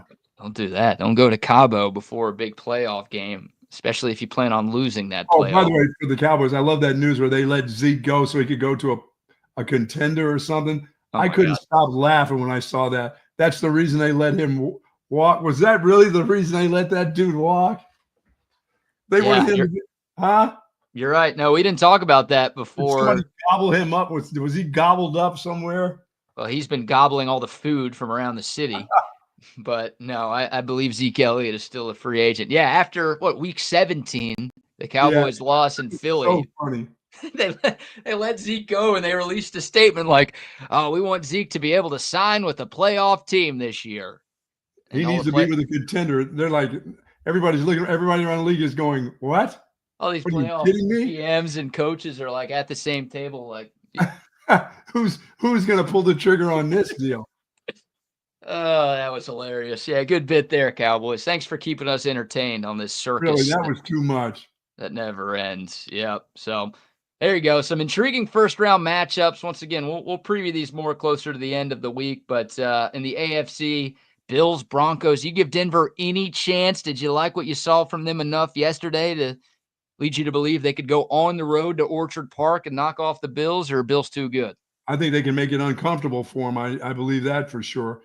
That line is sneaky into the 7s and 8s and all that stuff, and I got to believe it's going to go down as the week goes on. Looking at it right now, it is Buffalo -9, Buck. That is, I'll take Denver with the 9. Okay, you've got Ravens Steelers. I gave my pick. Baltimore a 9.5-point favorite there. You give the Steelers any chance? Yes. Okay. They seem to play Lamar pretty good. But they're just, I mean, they faded at the wrong time, the Steelers. They lost their last 4. One of those losses was to Baltimore 34-17. That was 3 weeks ago in Baltimore. So similar setting. It did not go well in the month of December. We'll see if January is different for Pittsburgh. And then Chargers-Texans is your other AFC playoff game. In the NFC, you got Eagles-Packers. This is an interesting one. Like, the Eagles are 5.5-point favorites. The game's in Philly. Philly's been awesome this year. Green Bay, maybe I have Cowboys PTSD. Remember the Packers as the 7 seed last year, went on the road, beat the NFC East champions, almost won a second game in the playoffs too. You give Matt LaFleur and Jordan Love a shot here? No, I mean, is Hurts going to, is he playing? Yeah, I think Hurts is good to go. Okay, well, if he's playing, no, I don't give them a shot. Okay. Because not only, I mean, Watson's hurt for them too. He's got a banged up knee. I mean, they need some speed against Philly to get through that secondary, and they're playing good in the secondary for Philly. And if Jalen Hurts has had all this rest and knows, 2 + 2 is 4 instead of 8, I think everything will be okay. I think he's missed the last 3 weeks now. So he should be pretty well rested from that concussion. I think he's going to play. You've got the Commanders at the Buccaneers. That's the Sunday night game. Well, what a game that's going to be. Jaden Daniels, your likely rookie of the year in the NFL, going up against Baker Moneymaker in Tampa Bay. That's your 6 versus 3. That is your second closest line in Vegas this week. The Bucs a 3-point home favorite. Somebody's throwing the hook in there before it's all said and done. Probably right. Yeah, Tampa Bay, they struggled with the Saints. They found a way, but they were down 16-6 in the third quarter and turned it on, and it was cool to see Mike Evans get that last catch to get over 1,000 yards. So the Bucs did what they needed to do, but it was far from a perfect performance. The Commanders, Jalen Daniels only played the first half against the Cowboys, but Marcus Mariota still found a way to get it done with that game-winning fade to Terry McLaurin at the end. So the Commies get the win. That'll be a fun one, man. I give Washington a big chance in that game. Yeah, I would too. I think that game will be that'll be fun to watch.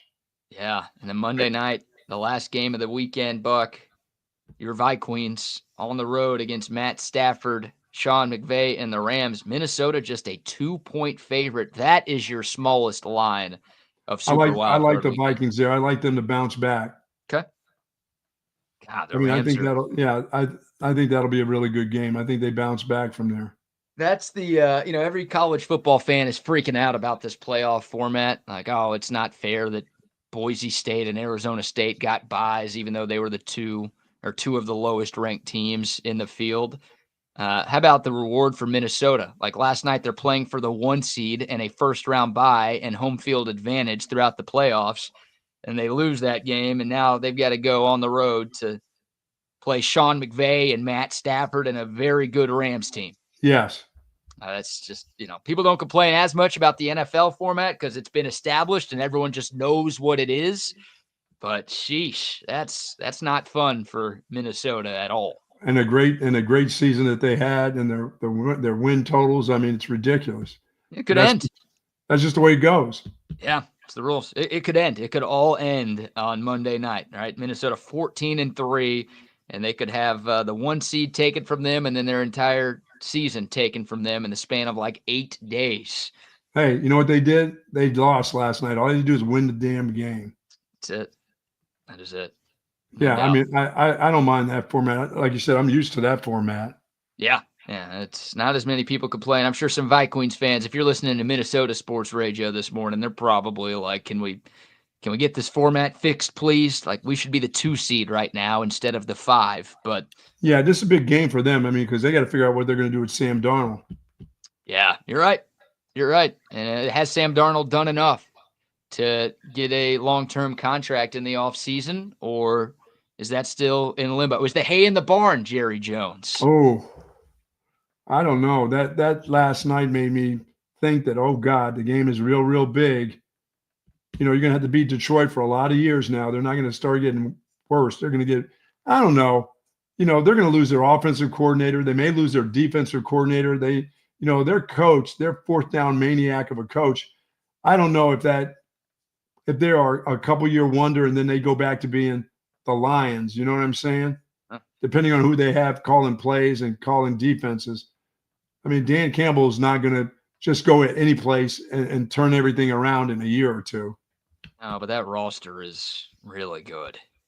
I mean, like losing Ben Johnson and Aaron Glenn, that's going to hurt. There's no doubt. But, look at the Eagles, right? The Eagles lost both coordinators and, after they made it to the Super Bowl a couple of years ago. And here they are, 2 seed, still a legit Super Bowl contender. And I think Dan Campbell's a hell of a lot better coach than Nick Sirianni is. So, point is, talent wins.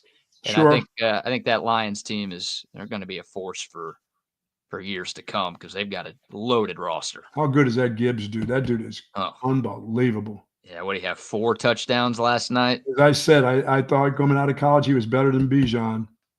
I think you're wrong on that, but he's still really, really good. I mean, Lions are happy with their pick. I think Falcons are happy with their pick.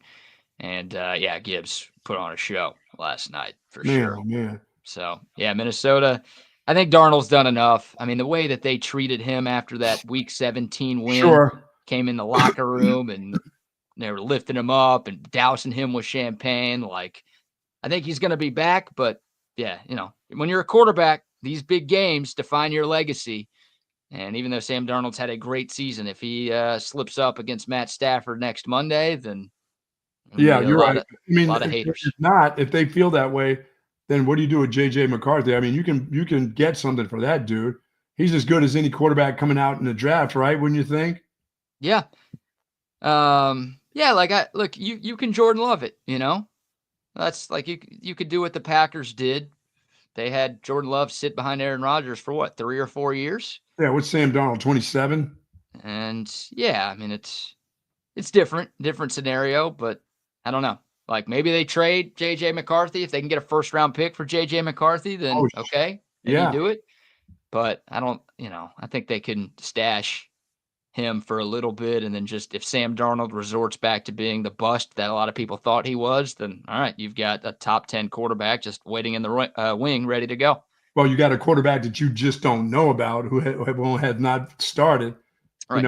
When by the time Sam Darnold becomes a bust, you're going to expect somebody to walk in there and be really, really good, but you just don't know.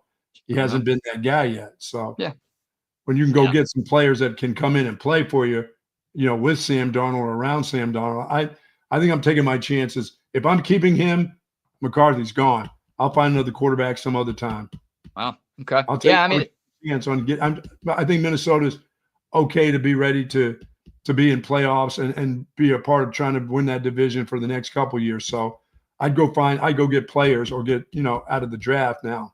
Yeah, it just depends on what you can get. Like, I don't think they should trade J.J. McCarthy for like a 3rd-round pick. Oh, no. Something. Oh, no. But I don't know. I don't know if they can get a first for him. Like, I don't know. It's almost like a used car situation, right? As soon as you drive it off the lot, it decreases in value. So, I know J.J. McCarthy was a top 10 pick last year, but I don't think anybody would trade a top 10 pick for him this year. Now, it's not a great quarterback class, and there are plenty of teams that need quarterbacks, so maybe I'm wrong on that deal. If there's a team that loved McCarthy last year coming out of Michigan, then maybe they're willing to give up a very, very premium pick. But I don't know. I don't know if you want to sell as low as you might have to sell if you're Minnesota on him. Are the Jets selling now with Aaron Rodgers? Is that bye-bye?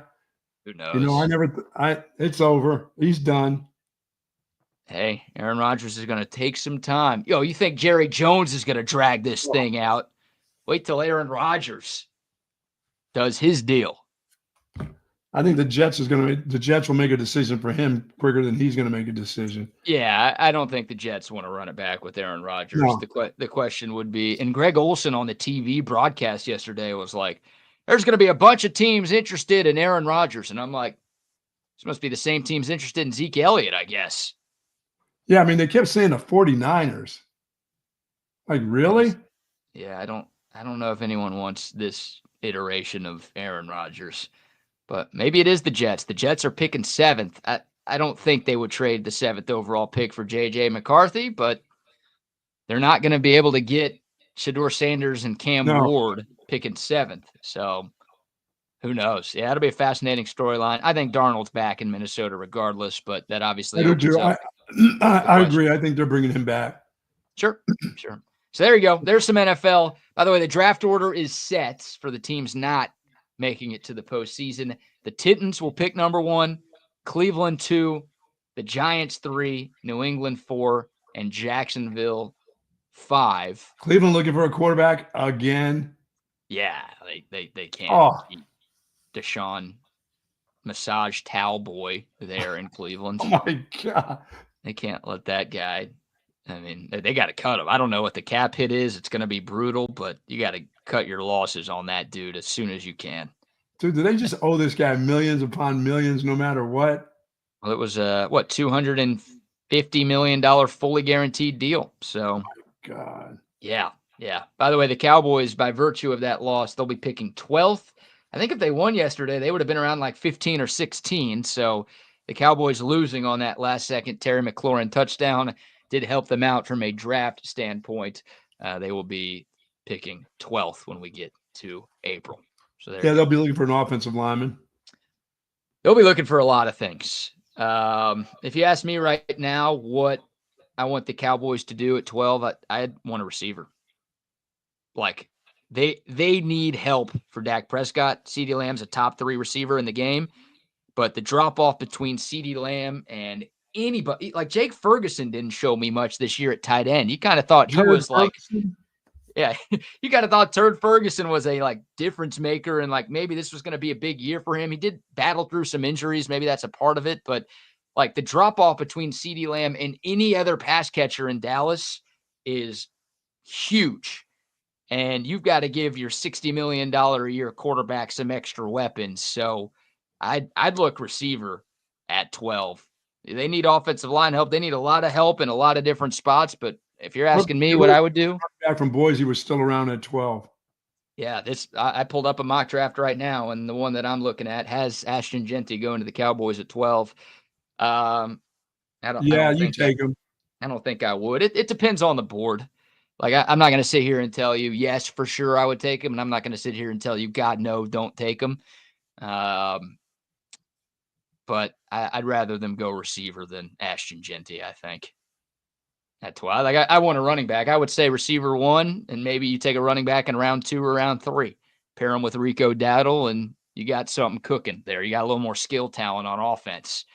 The Cowboys did not have – we knew that going into the year that they didn't have enough skill talent on offense, and that obviously came to fruition over the course of 17 games. Yeah, you need to have a receiver. You can't let CeeDee Lamb be out there all alone. That's just – that's too many catches, too many hits for him, too many swing screens and reverses and shit. Him playing part running back, that's too much.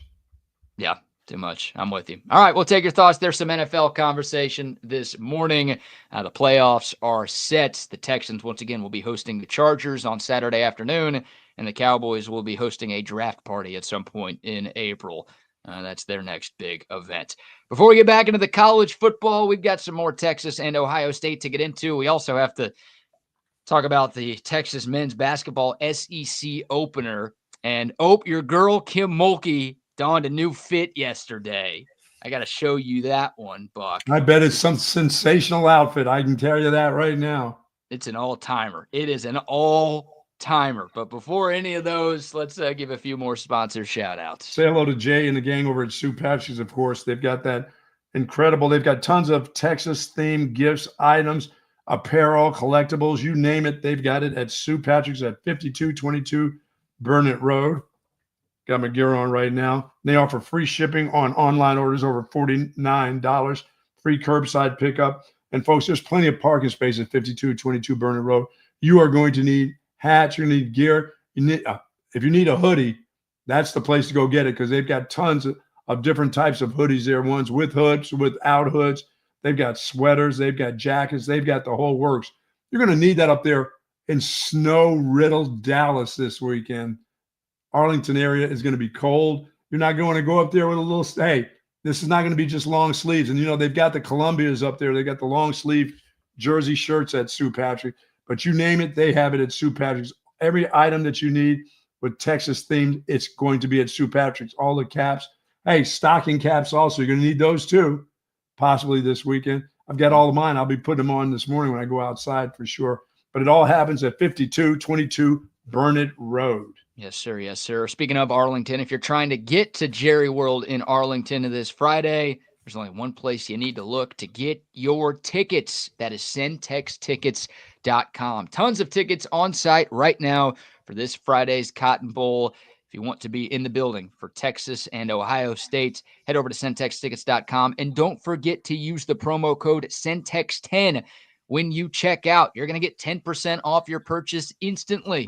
How about that? A discount. Look, tickets for this game are not very cheap.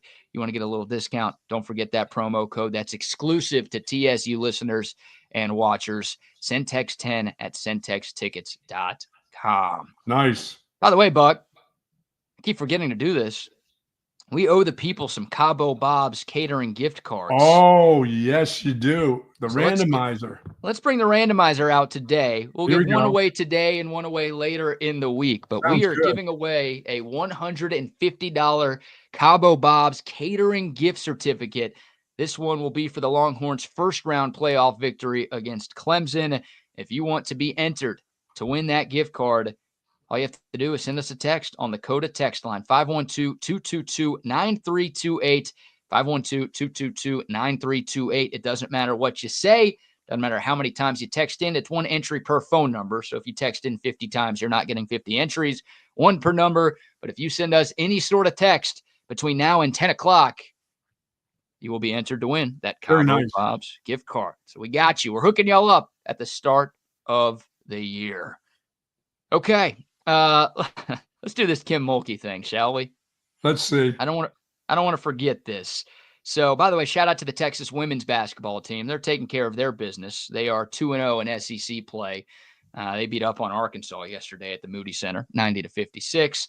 But LSU is ranked number 6. Texas is ranked number 5, and ironically enough, LSU, coached by Kim Mulkey, is ranked number 6. And the two teams will do battle in Austin in the middle of February. We got to get the Buck to that game. But yesterday, LSU hosted Auburn, and you know, Kim Mulkey, she always brings it with the fits. She always brings it with the attitude. I mean, she's one of a kind. And anybody who's listened to this program knows that the Buck has had a big crush on Coach Mulkey for a long time. She's a fine coach. Here's a little screen share for those of you tuned in on YouTube or Facebook or Twitter, Twitch, of what Kim Mulkey was wearing yesterday. Buck, will you try to explain this the best you can for our friends listening on the TSU app this morning? I don't know if did she fall into a hoop? I mean, was she playing hoops in the yard with her grandson or kid or something and fell into it? And this is the way they had to cut the pole down and leave the hoop around her or something? I was on my knees with Jeff George playing a little tight, but I never got caught into this. I never got that on me. Let's show you a frontal picture here of a very happy Kim Mulkey. She's got her usual face on, yelling at the refs. But that's what this thing looks like from the front. She's a walking bucket. That's what she is. She is a walking. People say they're a walking bucket when they think they're really good at basketball. But Kim Mulkey, with this fit, was a walking bucket yesterday. Like, dude, if you ran into her, Buck, that's basket interference. It's 2 points. That is the most hideous outfit I've ever seen in the world. Oh, I thought you'd be raving about this. I'm not impressed. I'm impressed by that attitude right there, because would that scare you right there? If she's Brad.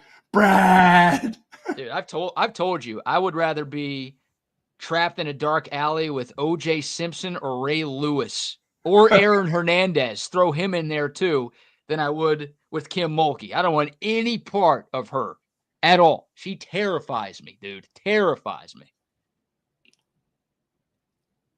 That outfit is, I mean, I think the university would say, hey, please don't do that anymore. She's got autonomy to do whatever she wants, man. I mean, she won a national title. You know what?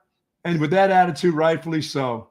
Yeah, she's a Hall of Fame coach. She won a title at LSU a couple of years ago. She's one of the best to ever do it.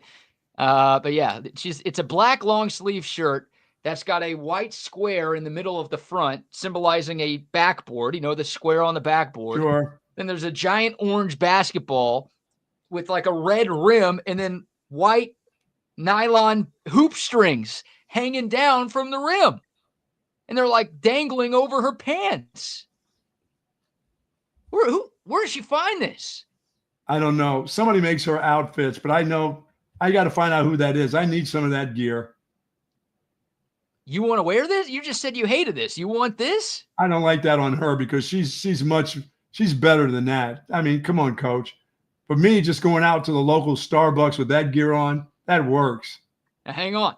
Once again, LSU comes to town in the middle of February, and you've already said that you want to try to do something to woo your crush, Kim Mulkey. What if we make this shirt for you and you show up to the Moody Center rocking this fit? Yep, you got your flowers in hand and you've got your hoop on shirt.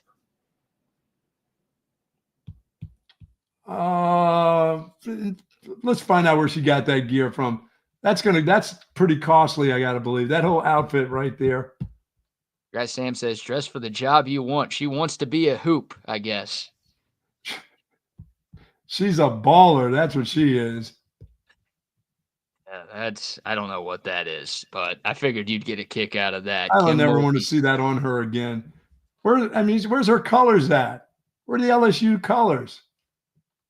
Not there. No. She's wearing black, orange, and red. That's not working. See, that's what it doesn't work for the university. We're not proud of that. What if it was like a purple sweatshirt with like a gold hoop? Would that be okay? Now you're talking.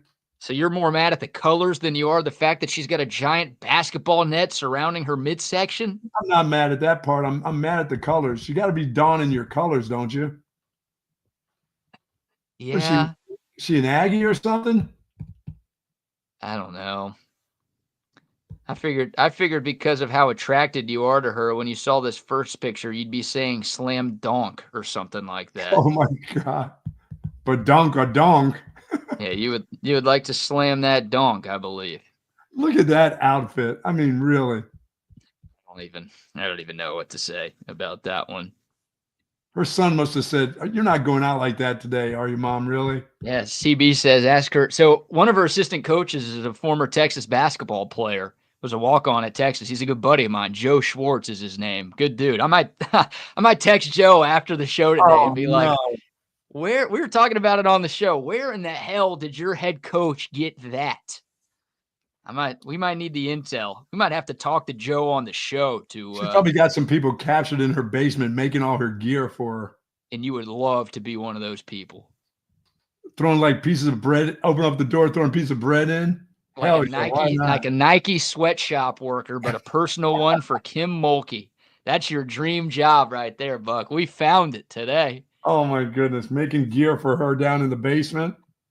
If you ever want to leave TSU, then there's where we'll find you right there. Oh, goodness. Gold. All right. Well, while we're talking basketball, we have to talk Texas men's basketball. Yeah. Not as good, Buck. The Longhorns dropped their SEC opener in College Station.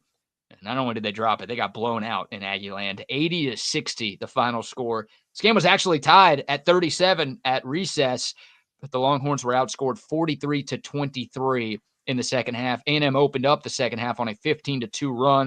The Longhorns could never cut it below 5 from that moment on, and Texas got bullied. They got beat. They got battered. It was a rough way to start conference play. Yeah, I watched that game. I saw exactly what I thought I was going to saw. I was going to see when I watched Texas A&M play. They are unbelievable on the boards, offensively, defensively. I thought they would shoot better. The Aggies were, but they got so many points underneath. I mean, they just, like you said, they just bullied Texas all around the place. And Texas offense, which I don't know what their offense is. They hung in there for a while, but they missed a lot of shots. Yeah. And they didn't rebound well at all. Well, that's the scary part of this game. I mean, look, losing by 20 is never good, but A&M went 2 of 19 from three-point land. So you can't just say, oh, they had a hot shooting night, or, oh, they got lucky and other teams aren't going to be able to do that kind of stuff against you.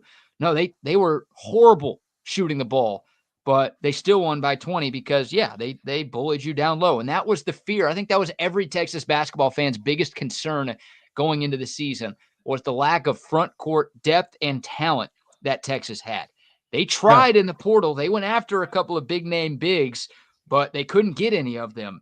So they went into the season with Caden Shedrick and Zarek Onyema as like the two true bigs. Now, maybe you throw Jason Kent in there, the Indiana State transfer, but like really it was two true big men that Texas had going into the year. And when you're playing Chicago, not a state, and Mississippi Valley, not a state, right, and dog shit then you're not going to get embarrassed down low. But when you're playing a team in the SEC that's really good and that has a lot of size and talent down low, this can happen. And that's what happened. Texas got outscored 48-16 in the paint. They got tripled in the paint. They got out-rebounded by 10. A&M got to the line 12 more times than Texas. Like, just the no muscle, not a lot of want to. I mean, it's one game. Well, I just when I watch the, their superstar take so many shots and not hit them, and all they kept saying was, he's close, he's got those, he's got the range, that's all I hear when you hear them talk about him. Oh, he's the first pick in the draft, he's going to be this, he's going to be that. And then he puts on a stinker like that. That was horrible. Yeah, it was a rough day. Bad. That was a rough night for him. And there was nobody else to pick him up, which, is that the way it's going to be all year long? I hope not. Look, I don't think Trey Johnson's going to shoot 2 of 13 and 0 of 5 from three-point land in every game. Like, this was the second toughest team he's played. I'd argue UConn's better than Texas A&M. He wouldn't go into the paint with those guys either. He was like, I'm not going in there with those animals. No, yeah, not a good day for Trey Johnson. I mean, Texas, they shot 25% in the second half. They were 1 of 12 from three-point land in the second half. 12 assists to 12 turnovers. Stop them from shooting those threes, though. Well, they were a top 3 three-point shooting team in the country going into the game yesterday. Like, believe it or not, and when's the last time Texas has had a half-decent three-point shooting team? Like, that's been one of their best skills this season. Now, again, against a bunch of nobodies in non-conference play, the SEC is now the best league in the sport, so the level of competition has just raised a lot. But, yeah, Texas actually had been shooting the ball pretty well from deep. They didn't yesterday. And you're right, like, they didn't change it up. They should have changed it up once they realized that they weren't going down. You got to match the aggression of Texas A&M, and they didn't. And they look soft. It's one game. I'm not saying the whole team is soft, but they were soft on Saturday night, and you're trying to win on the road. Hell, forget on the road. Your next 2 games are against number 2 Auburn and number 1 Tennessee at home. You're trying to beat either of those teams. You got to bring the muscle. Oh, yeah, because Auburn, you're talking about muscling you up. Auburn and Tennessee are big inside, and that's where they don't mind playing physical. Oh, if you've never seen Janai Broom play, well, I invite you to tune into ESPN2 at 8 o'clock tomorrow. He's one of the front runners for National Player of the Year. He's Auburn's big man. He's a problem. And Caden Shedrick against that guy. Yeah. Woo. No line on that one. Auburn's definitely going to be favored. And, we said it before the A&M game. Texas's first 5 SEC tilts are against top 15 opponents. And A&M is actually the lowest ranked team of those 5. And Texas lost that game by 20. So we'll see if they can defend home court. Hopefully we get a good crowd at the Mood tomorrow night. Maybe they can give a little bit of life for this Texas team. But that was frustrating. And, of course, everybody wants Rodney Terry fired yesterday. Yeah, I mean, he's got to win 2 of these games somehow, some way. Yeah, you give him the season. Like, I think if Texas misses the tournament, Rodney Terry will be gone. I think if Texas makes the tournament, Rodney Terry will be back. Now, there are some fans who think that he needs to do more than that to keep his job. But I think that's kind of the situation here for Texas. And I keep thinking 7-11, not just because they're one of our sponsors. But if Texas goes 7-11 in SEC play, I think they could sneak into the tournament because of just how highly regarded. It's deep from South Carolina, Mississippi State, Mississippi, you name it. Yeah. I think if they get 7 wins, then they'll find their way in. Maybe they're playing in Dayton in the first 4. But finding 7 wins in this conference is not going to be easy. No. They could start 0-5. And if that's the case, they'd have to go, 7-6 the rest of the way. And that's not going to happen. That's a scary proposition right there. So yeah, they need their superstar to, when he's got to take good shots, but he's also got to go through the free throw line too. He's got to shoot some free ones every once in a while too, instead of just taking jump shots. Yeah, he's got to be more aggressive, and Texas as a team has to be more aggressive. They just didn't match the intensity of A&M on Saturday. That's a rivalry game too. That's your first ever SEC game. That's one that you want to get, and they to no show for a full half. Not ideal at all. So yeah, I was looking to see who was gonna take control in that game. Who else was gonna shoot, and nobody else would shoot. And when they did shoot, they weren't hitting. And then I said, okay, it's time probably to try to get this ball down low. they couldn't get the ball inside. I mean, they were intimidated by those kids. They were. And Texas's two big men, Caden Shedrick and Zarek Onyema, combined for 2 points. Oh, that's not going to do it. So, and A&M's not the biggest team in this conference either. No. So. Buzz Williams doing a good job, though. He gets his guys to play physical, and his MO has always been crashing the offensive glass. And plus, their guard wasn't on either. That dude wasn't playing that well. Yeah, you're right. Wade Taylor IV was not good. Yeah. He's A&M's best player. He was 4 of 12 shooting. So yeah, he sat on the bench a while after he got a technical, after sticking a three-pointer and then talking some crap to somebody right there. Yeah, you're right. They did a lot of their run, or they had a lot of their run while he was on the bench. Yes.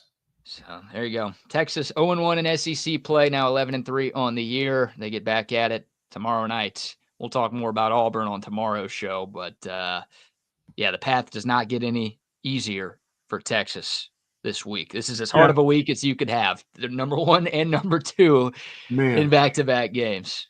Yeah, that is bring the crowd. That ought to be some fun there now. Yeah, I don't know if number 2 is not better than number 1. Yeah, number 1 looked better over the weekend than number 2, but I'd argue this season number 2 has looked better than number 1. Yes. And, of course, when number 1 comes to town, that means Rick Barnes comes to town, the greatest coach in Texas basketball history. We'll be back on Saturday. They've played a couple of times. I mean, they played the tournament last year, of course. Mm-hmm.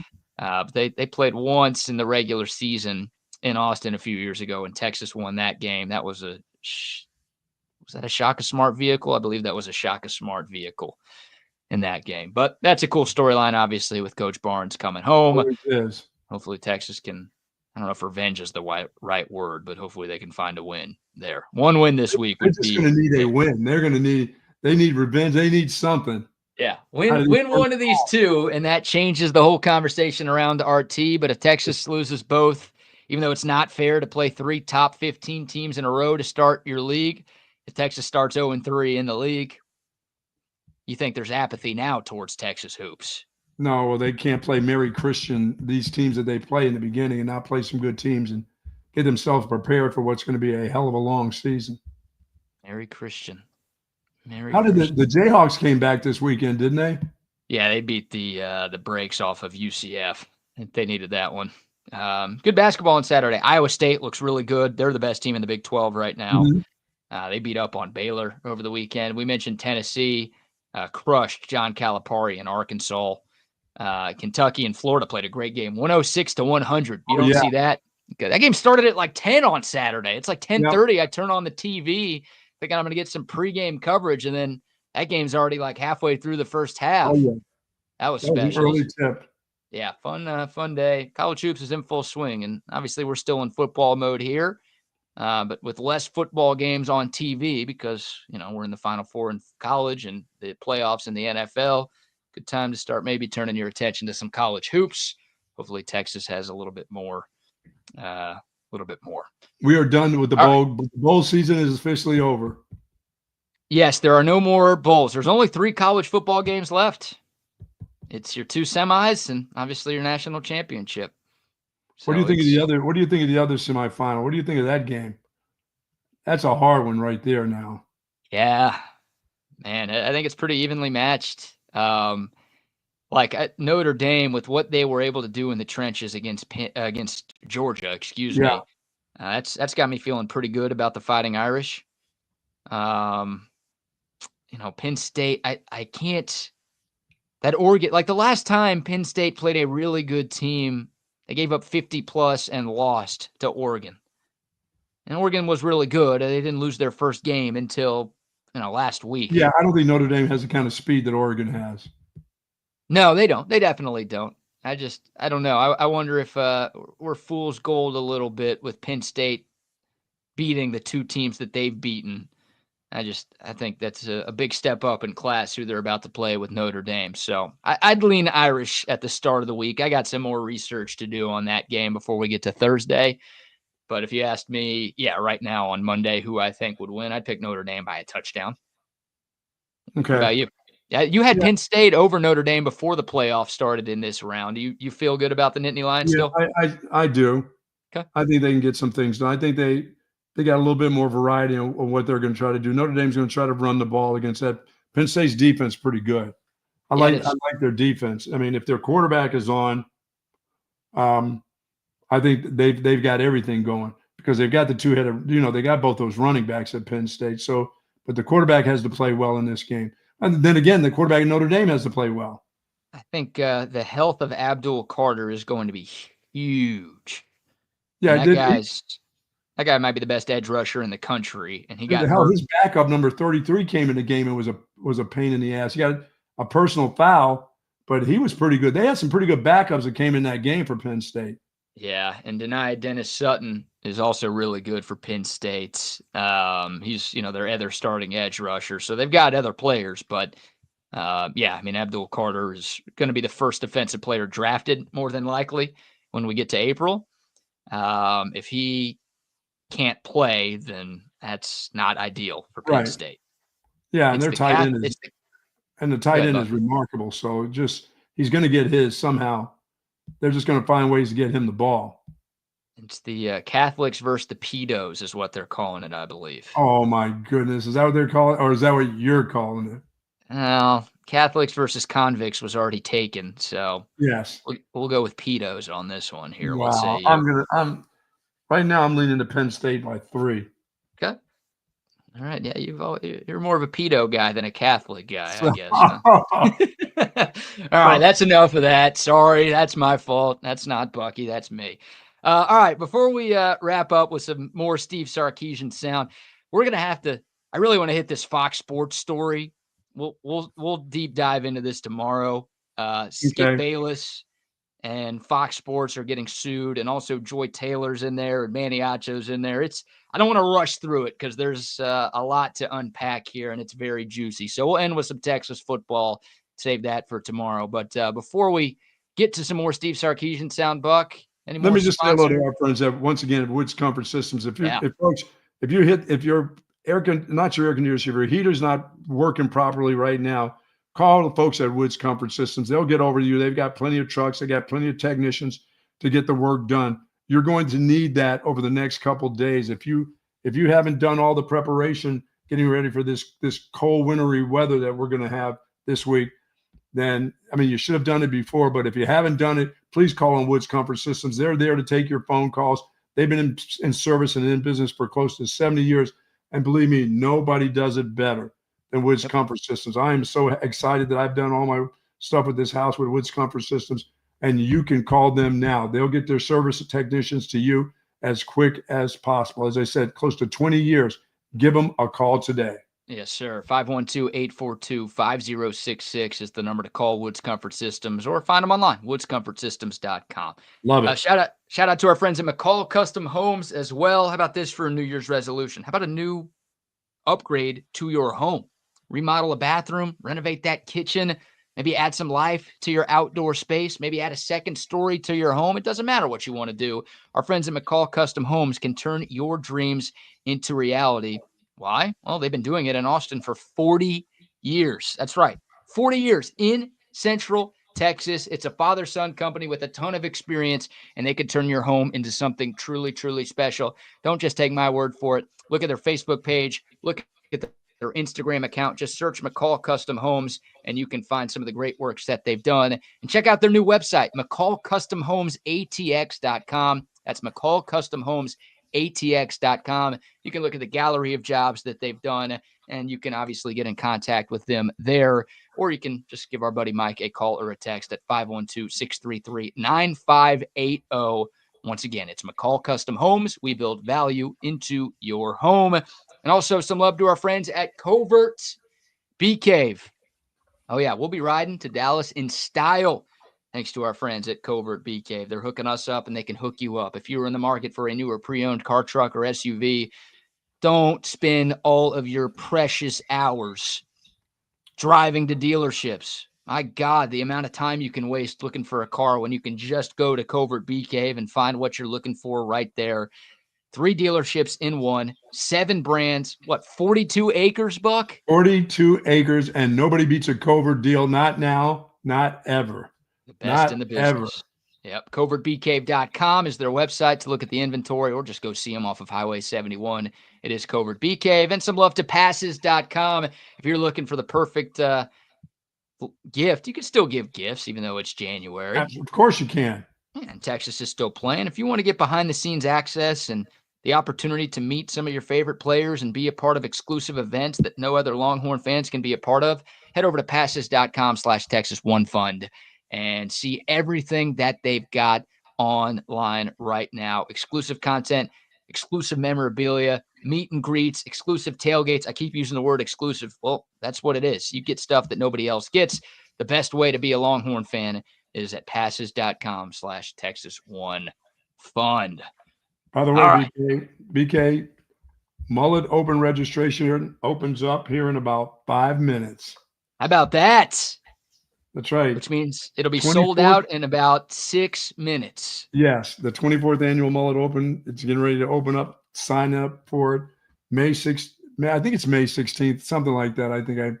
It's the week after Mother's Day and graduation. I got it. I think I got it right this year. Okay. The Friday. Always on a Friday, folks. Never on a Monday. No. That registration is about to open up, and if you're interested, believe me, it's not going to take long. It's like BK said, it's about 6 or 7 minutes. That thing will close up to teams trying to get in there. It will be the 24th annual, 24 years coming up. How about that? That's awesome, man. Almost to the milestone, almost to a quarter century. Yes. That's when Buck will be giving it some thought about saying, see ya. No, you can't give up on the Mullet Open. I'm an old man now. What do you mean you're an old man? You're young? You're spry? No, none of those. None of the above. None of that stuff. Don't try it. Don't buy it. No way. No. Giving up on no the way. people. Never thought I'd see the day. Getting ready to move up at the tee box here in June for good, forever. No more going back. No more like, oh, the blue tees. That's for you people. Ooh, that's for Jews? Those people. My people? Oh, no. For those people I play golf with, you go there. I go up here for every shot now. Oh, the rest of the Texas cheaters. By the way, the handicap still is in play when I move up. That's just an age thing. The handicap system still works there, I do believe, until my numbers start going down, which I need them to go down because I suck. You need a higher handicap? Oh, I got a higher handicap. Believe me, it's to the moon right now. Yeah, well, you could be me. And you believe me, there won't be any getting out there this week. If it's, I only play 60 and above. I've made that decision now too in this part of my life. It has to be 60, and I'm more leaning towards 62 and above. I don't play golf in the 50s. It's too many nice days here. Yeah, it's absolutely ridiculous to play golf and say, no, let's take the gang out there. It's 57 degrees. We can do it. Why? It was 71 degrees yesterday on January 5th. I know. So too many nice days here in this city to be No playing in kidding. the cold. I'm with you.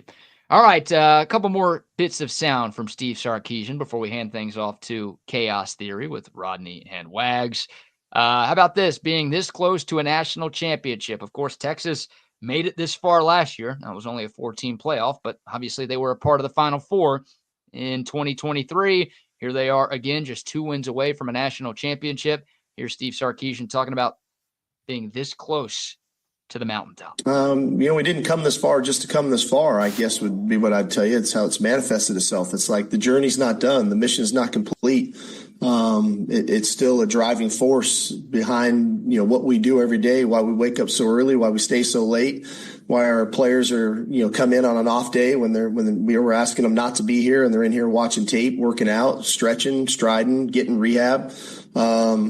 It's all that, it's all that continues to push you, because none of this is guaranteed. Today's not guaranteed, but none of this is guaranteed. It's not like, well, we'll just get back here again next year. We're back in the Final Four for the second consecutive season.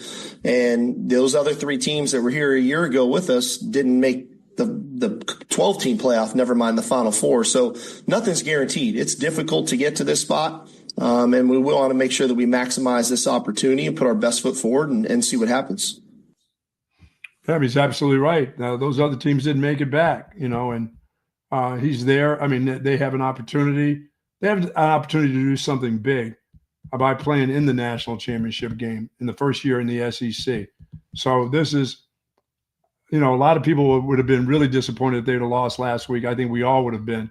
This week, this is the semifinals. This is hard. This is where they were last year. This is a hard deal. This is the best team that they will play so far. So they have to play their best. That dude right there has to be at his best too. Sure.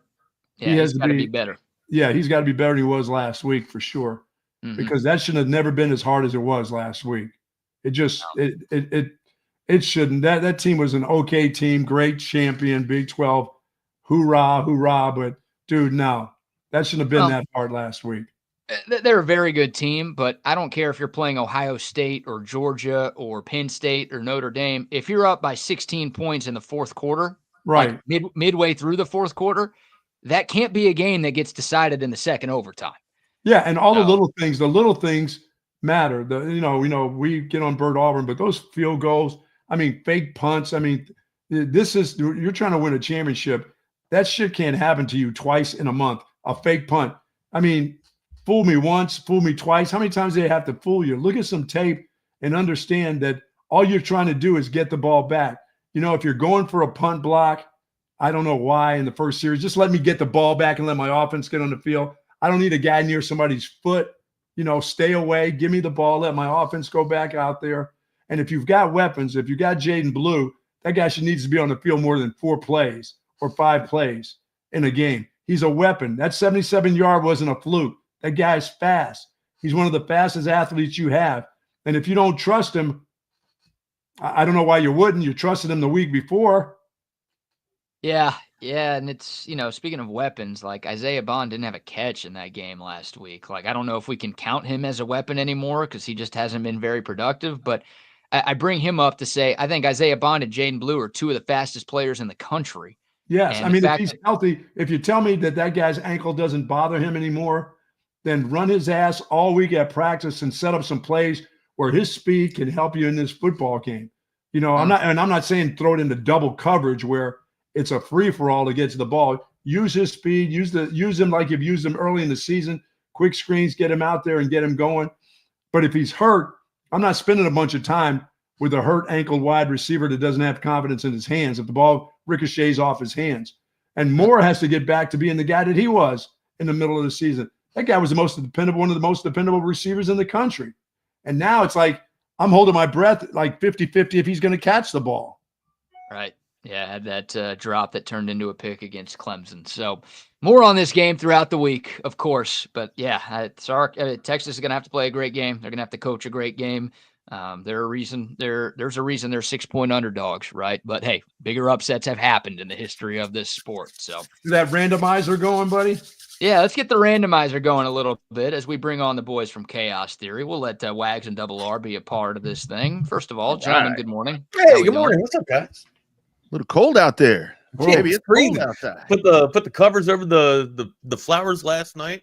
Went out and bought some new skirts for the flower bed too. Yeah, man. Very nice. Yeah, I had to buy a new cover for the faucet. New skirts, huh? You're doing a little cross dressing these days, huh? I've been doing that shit. You guys know that. Every Thursday night, you know where to find me. Yeah, I know where to find you, buddy. Hey, you guys were talking about old Bert Auburn. Did you see Brandon Aubrey yesterday? That dude's so good that he hit a cheerleader on the head on the kickoff for the Cowboys. Oh, yeah. He forgot to show that. Yeah, I don't have the video. But why can't he kick for the Longhorns? Come on, the game's at Jerry World. Can we just use Brandon Aubrey as our place kicker? Yeah. Hey, got cheerleader Michelle right in the back of the head. Is it going to snow for the game? I don't know. Right now, they're saying there could be 1 to 3 inches of snow in Dallas on Friday. So there is, it's hard to call it a snow game because it's a retractable roof stadium. So they'll have it closed. But sure, I didn't even take that in consideration that it was going to be a closed dome. So thank God. If building's played in the elements of snow, then I would say that the advantage goes to the Ohio State Buckeyes. Oh, it's indoors. Ohio State, they still have an advantage indoors too. Yeah, I agree. Sark likes to think that, but I think Ohio State's played really well. phenomenally last week, and then they played well against Penn State. So besides that, they can get got. They're vulnerable, but we'll break that down. We'll talk a little bit more about that. Awesome. Yeah. All right, real quick, guys, before we hand things off. Oh, you're shaking, buddy. You got diabetes? That's not me shaking. I don't know what's happening over here. A randomizer. It's a randomizer. I was about to say something really cool, but the randomizer won't let me. All right, the winner of the $150 Cabo Bob's Catering gift certificate for the Longhorns win over Clemson is a 512 number. How about 7282? Very nice. Who texted in, since I didn't win the Thanksgiving one, let's try again. That was the text the randomizer thought was worthy of winning this gift card. So congrats to you, texter. And don't forget, we've got one more of these bad boys to give away. So if you didn't win today, keep it locked into the show and the network all week long for your chance to win. Amen. And I think that's going to do it for us, because there's a bunch of NFL and college football you guys have to get into. So yes, indeed. Well, unless the Bucks got anything on his way out about Kim never Mulkey's wants to fit. talk anyways. No, Kim Mulkey's outfit has got me. That was horrible. I'm mystified and wondering where I can get that gear from now. You'd wear that, Bucky? Oh, absolutely would. Yeah, of course. I wear it on the back though. I wouldn't put that in front of me. I wear that the back side of that. Having people jump and kept that little. I'm gonna have a real basketball and have people take shots at me as I'm walking around. Is she giving birth? Is that what that is? It's a basketball. She's a hooper, Rodney. And with that intensity, there you go, Wags. Throwing her. Rodney, you ain't throwing her out of bed. Look at that. Basketball. That's falling out of her uterus. It's an umbilical cord. It's like 15 umbilical cords right there, guys. She's giving birth right there. That is hot. That mouth is hot, isn't it, Wags? She's special. I'm telling you. What's her middle name? Dwayne? Dwayne? Kim Dwayne, Michael Carter. One more to give it to me one more time. I can't get enough of her. You want here? I'll show you a back shot, Wax, because I know you're a big back shot guy. Back shots. How about that? Put that hoop around me, girl. Come here. There you go. I'll take you to the hoop. That's right. That end around shot they talk about. The end around right there. Continue to winterize out there. I've got one hose that I left on the thing yesterday. Dumbass. All right, see you, boy. See you, Buck. Later, boys. There you guys. There they go. Absolutely. Kim Mulkey getting that. She is intense, amigo. Intense. Welcome in, everybody, to a Monday morning quarterback edition of Chaos Theory on Texas Sports Unfiltered. Me and my partner in crime, Rodney Rodriguez, double R as we like to call him around the bar. You can follow us on Twitter. I'm at Not the Fake Wags. He or the X Factor, if you want to call that. Rodney is at the Rodney R, or on Instaface at the _ Rodney R. Make sure you follow me on Instaface too. I'm at the Wagner Wire. Smash that subscribe button if you hadn't done so already. And if you are out and about, if you are mobile, if you are trying to make your way up to the Dallas area, make sure that you listen to us. I know that the game's a couple of days away, 4 days away from now, but if you're starting that trek and that venture a little bit early, make sure you guys are putting us up there on that Coda text line, 512-222-9328. Again, that's 512-222-9328. Rodney's going to be checking on that text line to see if anybody checks in for that Cabo giveaway card, man. What's up? Or Cabo Bob's giveaway card. You're not really going to Cabo, but you're going to Cabo Bob's. Yeah, what's going on, amigo? What's up? What you got? Not quite there yet. I was just texting the winner right there to send us over some information and so forth. But yeah, man, this weather thing, it's going to be pretty interesting what happens around here, because you know what, the threat, even the threat of anything that could happen here really tends to close cities down. So we'll see what happens. Speaking of Dwayne, I was talking to a friend of mine, Dwayne, up in Missouri this morning. And I told him, I said, dude, it's cold up here, man. It is freezing up here. He said, what is it, like 30? I said, yeah. He said, man, I got up this morning. It was 11. I'm like, oh. In Missouri? In Missouri, with snow over the weekend. And now all this good stuff. So yeah, it's gonna be a cool week. It's game week. It's game week. It is game week. We got some sounds from Sarkeesian. I think BK and Bucky have been playing it a little bit this morning, but we'll go back into it, delve into it a little bit, and dissect a little bit of our thoughts on some of the sounds that coach has put out there. Anything special from the weekend for you, amigo? What you got going on? It's just I talk about it all the time to where the end of the football season is very exciting. I mean, you have everything that was going on in the National Football League with who's going to get in, who's not going to get in. They're lucky Cincinnati didn't get in because I think that they could have really messed up some stuff. But it goes back to where I look at the end of the regular season. I'm like, man, we don't have much of this left. I mean, I know we got a month and a half before we get to the Super Bowl, but still, you think about it, it's like it's going to stretch itself out. But man, we're at the end of this, and that's like it's like being on a 4.5 month bender. I mean, it's been football, and here we are, and it's about to end, man. But see, like I don't know. I guess I'm not as pessimistic about it. I think I'm a little bit more optimistic just because this is when the best football comes, right? Or when the best football happens. Now it does suck. Like you kind of felt that vibe too if you were watching the Red Zone yesterday with Chris Hansen and everybody breaking it down like, hey, don't cry because it's over, smile because it happened. To quote that old adage. You kind of got that vibe a little bit last night or yesterday when they were closing off and giving their, their farewells. But again, man, like the regular season's over. Like, again, you kind of mentioned it. We kind of injected it into our veins and went on a bender for 4.5 months. But how many times have we complained about NFL football this year? Or how many times, or not so much complained, how many times have we made the comparison and said that, college football was better than NFL this year? I know I said it quite frequently. And here's what's funny. Now that everything is set, I mean, we've got the tournament set. I mean, the playoffs are a tournament. That's what it is. But like with the game last night when you had Detroit over Minnesota in dominating fashion there, I mean, you look at Minnesota, look what Minnesota gets. Minnesota goes from a possible 1 seed to a 5 seed and gets to go on the road to play the Rams. I mean, when you want to talk about because of college football playoff, a lot of people have been upset about the way that's all set up. But I mean, look at that. And there's not a lot of bitching and moaning about that system, but that system's been in place for a little bit. So I don't know why I bring that up. It's these little things that get me crazy. Oh, it's our man, Steven Delgado. Steven Delgado is the winner of the Hey, right on, Steven. Congratulations. Very, very nice. But man, it really is. I'm just glad because now they really count. I mean, we talk about regular season, so forth and so on. But man, now it's you lose and you're out. And it's cool that we had that in college now, because like with Texas and Ohio State, which I think that's going to be the national championship game, by the way.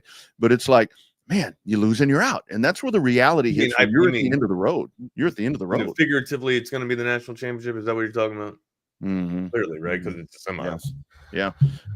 Well, I don't know. Penn State looks pretty damn good. I think Ohio State's playing the best football right now. I think Stark's kind of underselling it a little bit, trying to use a little bit of rat poison to get some extra momentum for his ball club. Trying to embrace the underdog role there. And again, we got some Sark sound. We'll hear from Sark as well today. But I don't know if Ohio State. I don't think that I can say that Ohio State has played dominant football all year long. I mean, they lost to Michigan. They lost to the Ducks too over the regular. I mean, they atoned for that clearly after the thumping that they put on the Ducks in the quarterfinals. But yeah, it will be a tough feat nonetheless in the semifinals. I expect a well-balanced plan of attack from Chip Kelly and that offense of the Buckeyes there. I would sit here and say that they were going to lean on the run game pretty heavily and use the ground and pound against this defense that seemingly is one of the better defenses in the college landscape. Now, here's the thing too, right? Ohio State's got a pretty nasty defense as well. Mm-hmm. So it's really when you break all this down, and I know it's not really going out on a limb, but I think it does come down to quarterback play here, which will put the spotlight on Ewers and Will Howard here. Whichever quarterback has the better game, I think will go to the victor, or I think that will benefit to the victor clearly and crown them the winner of the semifinal game here. But look, dude, we're going to need extended runs from Quinn, kind of what Will Howard is able to get. Not as much as what Will Howard is able to give you. Will Howard is I won't call him a dynamic quarterback, but he is, a dual threat. He can give you the run. He can also hang in there and make some pretty damn tough throws. I don't know if he can make all the throws, but he can make some tough throws. And he's a competitor, man. You've seen this guy play with, time in and time out in the Big 12 before. We know him pretty well, right? It doesn't matter that he's putting on the scarlet and the gray. He's still going to come out there and compete and balls out and ball out. Here's the thing about me with Howard. If you can make him one-dimensional and force him to throw and stop the run and contain him, you're probably going to have to put a spy to do that. But I think that's in your best interest there if you're the Longhorns, to try and make him throw the ball on you and not allow him to escape and extend the plays and allow him to use his legs. That's where it can get really deadly for the Longhorns. Jeremiah Smith is going to be, obviously we can say that he's going to be a big key in this game, but this is where you get the test. Yeah, this is where you get the test of the Texas secondary. I think a lot of this ball game really is going to come down to its strength versus strength, where Texas offensive line versus the Ohio State defense. This kid Smith against that secondary. There's one player there that in the last couple of weeks it seems like folks have kind of keyed into to kind of pick on a little bit, whatever you want to say right there. But the quarterback battle to me is going to be very intriguing in here, because you've got Quinn Ewers for Texas, which, despite everything that Quinn has done, and he's going to waltz out of here as one of the all-time winningest quarterbacks in the history of this program. And I still think that a lot of that hate towards Quinn Ewers, or disdain for Quinn Ewers, should be kind of tailed back a little bit, because look at what preceded him. He's been a breath of fresh air that you've had somebody that's led you into something really, really good, into two national semis. But then with Will Howard, he can't get past Texas. So that is going to be the story there. Hold on. Will Howard can't get past Texas when he was at TCU. Right. But that's the only story. That's the only story that folks are kind of look. You look at any pundit, you look at any national TV outlet, or the people on Twitter or wherever it is, they're pretty much crowning Ohio State as winning this ball game already. And I like what Sark said. We can get to that sound to where he talks. Thank you, K-State. Thank you. I always say TCU, but it was K-State. Thank you. Sark said it to where it's like he said nobody's giving us a chance. I don't think it's nobody, but I think that most are not giving them a chance. I had a guy that I was talking to this weekend. He said, "You think Texas is going to cover?" I said, "You should be focusing more on, I think Texas can win. I truly think Texas can win." But you can only go on recent history to where after the Michigan game, Ohio State has really come out and been amazing, where Texas has kind of stumbled around. I'm going to put you on the spot here. In order for Texas to win, what do they need to do? This goes back to winning the line of scrimmage. I'm here to tell you. You always say that, but you're right. You got to win the line of scrimmage. Yeah. For sure. But besides winning the line of scrimmage, what would you say that Texas needs to do in order to avoid a loss here with Ohio State? Got to win the line of scrimmage. That goes back to running the ball. You got to be able to run the ball. And this is where I do think that Texas has put themselves in a pretty good place going into this, because going into the Arizona State game, we were talking about, well, Texas needs to open up and be able to throw the ball, because they have utilized the run so well in the 3 games prior. I think now that script has totally flipped to where it's like, if Texas can come out and really establish the run, with Ohio State probably thinking that you're going to try the deep stuff. I want long drives, Wags. I want 6-7 minute drives. I know you can't have that all the time, but like we go back to, when did the defense look susceptible? Against Arizona State, when they were rushed onto the field, the 3 and outs and all that. That's going to make any good defense susceptible when you don't get a little bit of a break. So run the ball, run downhill, drag it out, win the line of scrimmage, utilize the tight end if you can. And I think that's a recipe for success. And the defense will take care of their stuff. Well, offensively, you got to stop what Ohio State's going to do defensively too. And, there's some things that they can throw some fits, especially bringing, pressure off the edge. That gives me a little bit of concern a little bit there. If they don't stop that, if they don't stop the pressure, Ohio State can generate pressure with 4 down linemen, but they can also get after when they put up their blitz scheme too. They blitz off the edge very well, and if the Longhorns can't stop that, they've had a little bit of a lapse, from the edge. I would say a little bit, not so much pressure coming from the middle from A gap and B gap, but C gap and the edge has really been killing us. I think a little bit for the Longhorns there. If they can't shore that up, it's going to be tough sledding for the Longhorns because they'll be playing behind the down markers down in distance for a good portion of that game if they can't stop that pass rush.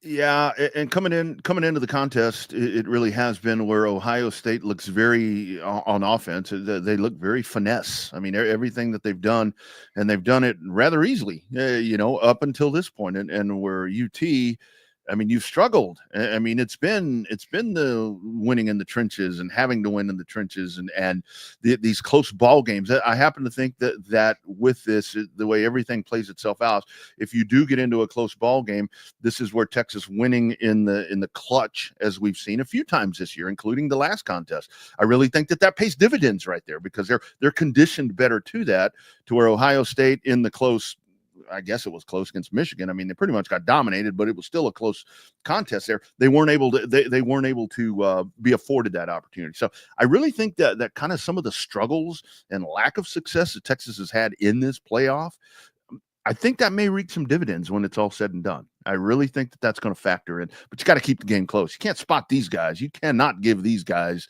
14, 17, 20 points because they will put you on the mat really quick. Well, they're going to get, you could probably bet on Ohio State getting at least an interception and probably a fumble, forcing a fumble and having two takeaways in the game. Saying that, the Longhorns are going to be 2 possessions behind. You would like to think 2 possessions behind going into this.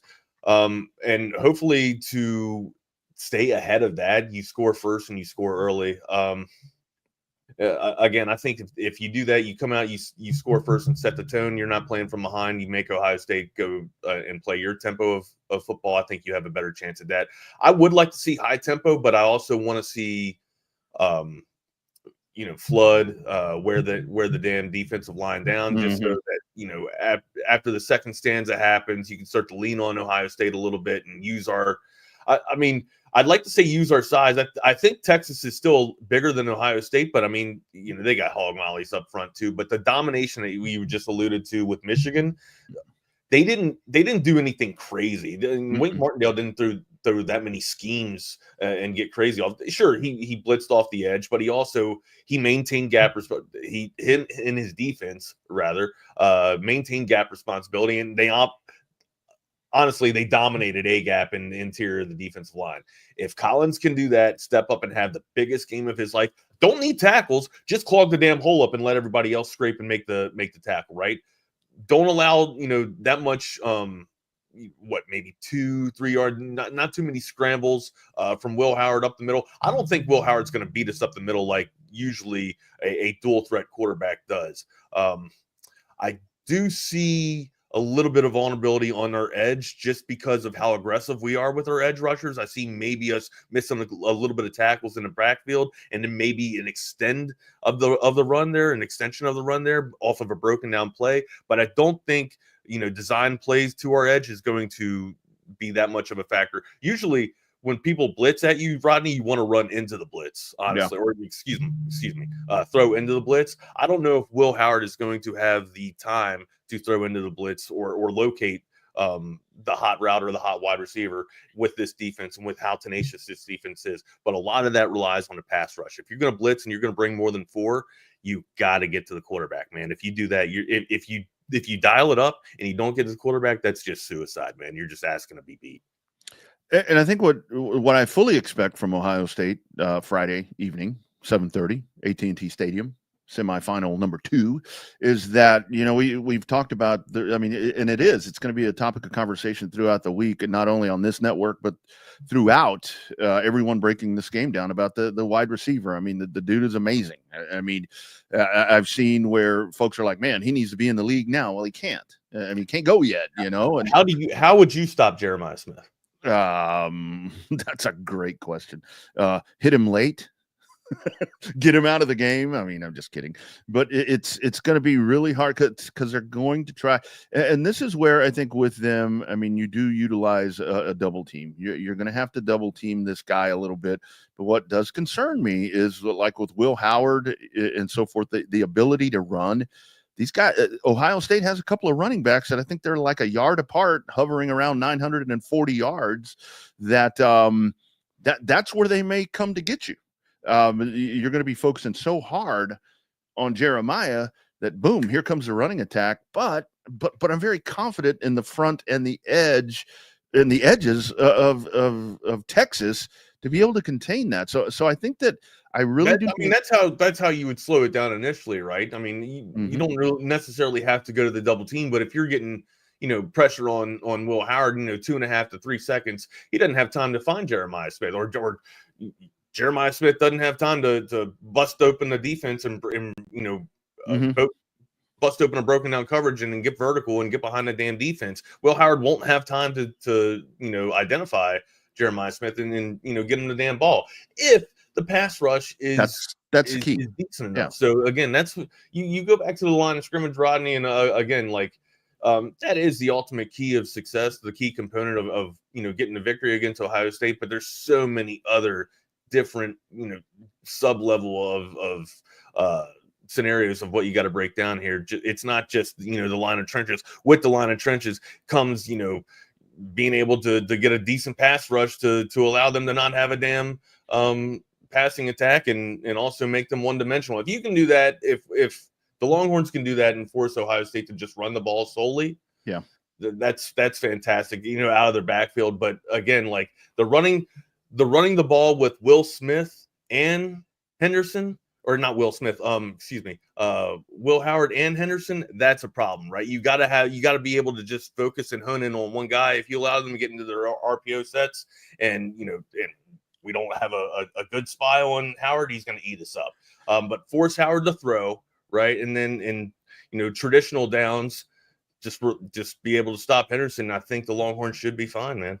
And I really do think that it is going to be the dudes on the edge where you're going to need them to get the pressure, because that in and of itself does contain a lot of the Smith. We can talk about putting whoever on him or whatever the case is going to be. If you need to double team him, whatever the case may be, if you get pressure on Will Howard, that's going to be what I really hope that I see happens in this ball game is that the interior and then the edge is so strong for the Texas defense that they try to start using those running backs out on the perimeter, out of the backfield. Because I think when they start doing that, and then with the pursuit that we see from Texas, because this team is so fast, and that's the thing where I keep going back to with Sam Leavitt in the last ball game against Arizona State, to where it's like Texas defense was so fast and they were covering him, but still he was getting away. When that happens, I mean, that's just stuff that you absolutely cannot control. You can't bitch about pursuit not being there, and you can't bitch about not being fast enough, because all of that was there. You just had an individual that was able to get away from all that. But I think if you start getting these guys start to sweep stuff out on the perimeter, try to get out to the edge, do different things like that, you've won that battle, because you're pressuring the quarterback. Sure. You are winning the line of scrimmage, and these edge guys, I mean, these guys off the edge, I really think that they're going to be paramount in this. And then you flip over to the offense to where it's like, but you have got to sustain drives. If the defense is going to do this, and go score. And I'm sorry, Wags, this kicker thing still concerns me, because if the game stays close, you need a guy that you can rely on to kick a field goal. And I don't know what they may have done to get him out, to fix the yips. Yeah, see, I don't know what they've done. I'm going to put a stop on that right there. If we're relying on field goals, we're not going to win this game. Exactly. So I mean, scoring 3 points, sure, it helps. It all accumulates. But again, if you're putting threes at the end of your drives while they're putting sixes up, no bueno, amigo, no bueno. Yeah. So Jake brings up a good counterpoint here to try and just force Howard into making him a runner. See, I have reluctancy with that, just because of how bad Texas has, or I feel how bad Texas has done in the past with dual threat quarterbacks. And again, the Dylan Gabriel game is just resonating and sitting in the back of my mind there from when he was at Oklahoma. And they were just able to tear the Longhorns up through the middle. Now, a lot of growth has happened with this defense since that has happened, but still, it just gives me some pause and some concern to have a dual threat quarterback. Mm-hmm. I would much rather make him a conventional quarterback, to where he's throwing on predictable downs, and then they're turning around and handing the ball off with, Howard's probably the better option, instead of letting Henderson go off and run at you as lethal as that dude can be. So you probably got a point there, Jake. I just think it's easier to plan for a conventional team than it is for a dual threat quarterback, man. It's just tough. And then you guys bring up some really good points here. trying to get pressure and crap. That's not there we go. Right there. Naaman, with his comment here, Wags, can we start rushing QB from both edges and stop letting the QB escape from one side? We've done that at times. However, unable to break down in the backfield and get the TFL, that's come to bite us in the ass, and they've able to extend the play. But usually, you'll see PK fire off a blitz from the edge, and then he won't really bring two edge rushers at that time. You'll probably get some pressure from your defensive end, and then somebody dial up off the edge from the opposite side with a defensive back or an outside linebacker. I think with PK, he feels like he can get enough pressure with 4, maybe 5, to where he doesn't have to send a zero blitz and leave us that vulnerable. That's kind of been the reason why we've been so good, is we've had coverage back there regardless, no matter what defense has been rolled out there. The opposition really hasn't been able to get after us or get one on us, vertically like they usually have been in the past. So, credit to PK there for yeah. That's a good comment. Thank you. And you definitely have to. I mean, the explosive plays. You have to. I mean, I want to say eliminate them, which is going to be very hard to do with this group. But what I'm really keying into, I mean, it honestly is probably not one of my 3 keys. Not that I'm Bucky, that he has these amazing keys to the game, but all the different shit that I come up with, it's like somewhere in there in that top 5 is how are you going to respond from an explosive play? Because Ohio State is really good at getting. How many explosive plays do you think the Longhorns give up? One, I hope. I hope that you give up one, and that doesn't set the tone of the game. If you're going to give up an explosive play, Wags, I hope it doesn't happen like on the first or second series, because that's where I really think. And again, this is what is it? What do you think? It's going to be 75% the crowd for Texas here, because it's going to be. I don't know how it could be, dude. It could be close to like 65-45. Buckeyes travel well. They do. I mean, they really do. And this is like I said. I mean, the magnitude of this game, and I think that this game has taken on a whole different narrative to where Texas is going to come in as a pretty big underdog. And I heard him talking about it this morning. You hadn't been an underdog since going to Tuscaloosa last year. Yeah, I think that's a lot of coach speak. I don't know if the Longhorns are necessarily the underdog. I don't feel like the Longhorns are necessarily the underdog here. I think the Longhorns have the better team, especially on paper. Nigel kind of right here with the Ohio State, their weaknesses, their line. That's somewhat true.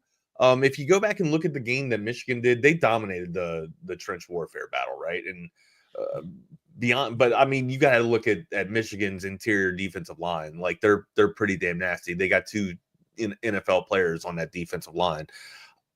You don't have to necessarily be, all-American defensive tackles here against this game against Ohio State. I kind of alluded to that a little bit earlier. You just kind of have to plug up the holes and have excellent gap responsibility. And yeah, man, at times maybe 1 or 2 pressures that end up in the sacks from the interior from the A gap. That's fantastic. But again, a lot of it for me, a lot of the concern is containment and edge responsibility there, not letting Howard get outside of that. That's where you want to talk about big plays and chunk plays. I think that's where a lot of that can happen when the plays break down.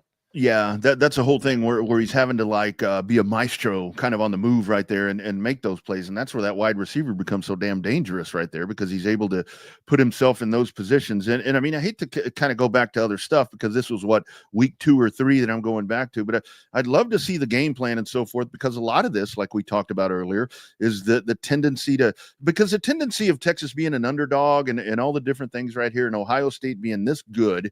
We're only looking at the body of work in the last month and a half, because that's the most recent stuff that you can go back to. I mean, I said it a while ago, Wags. Ohio State's been brilliant. Texas has struggled. And I think that's the whole narrative going in here. But if you can go back and do what the Michigan game plan, you remember that conversation? Same thing. Oh, yeah. That defense, that front. Oh my goodness. You got those linebackers, all of this, the secondary, man, it's going to be tough. What did Texas do? They shredded that defense quick. So, and how'd they do it? How did they do it? Everything we're talking about. And they won the interior of that line, which is absolutely crazy considering the opposition, right?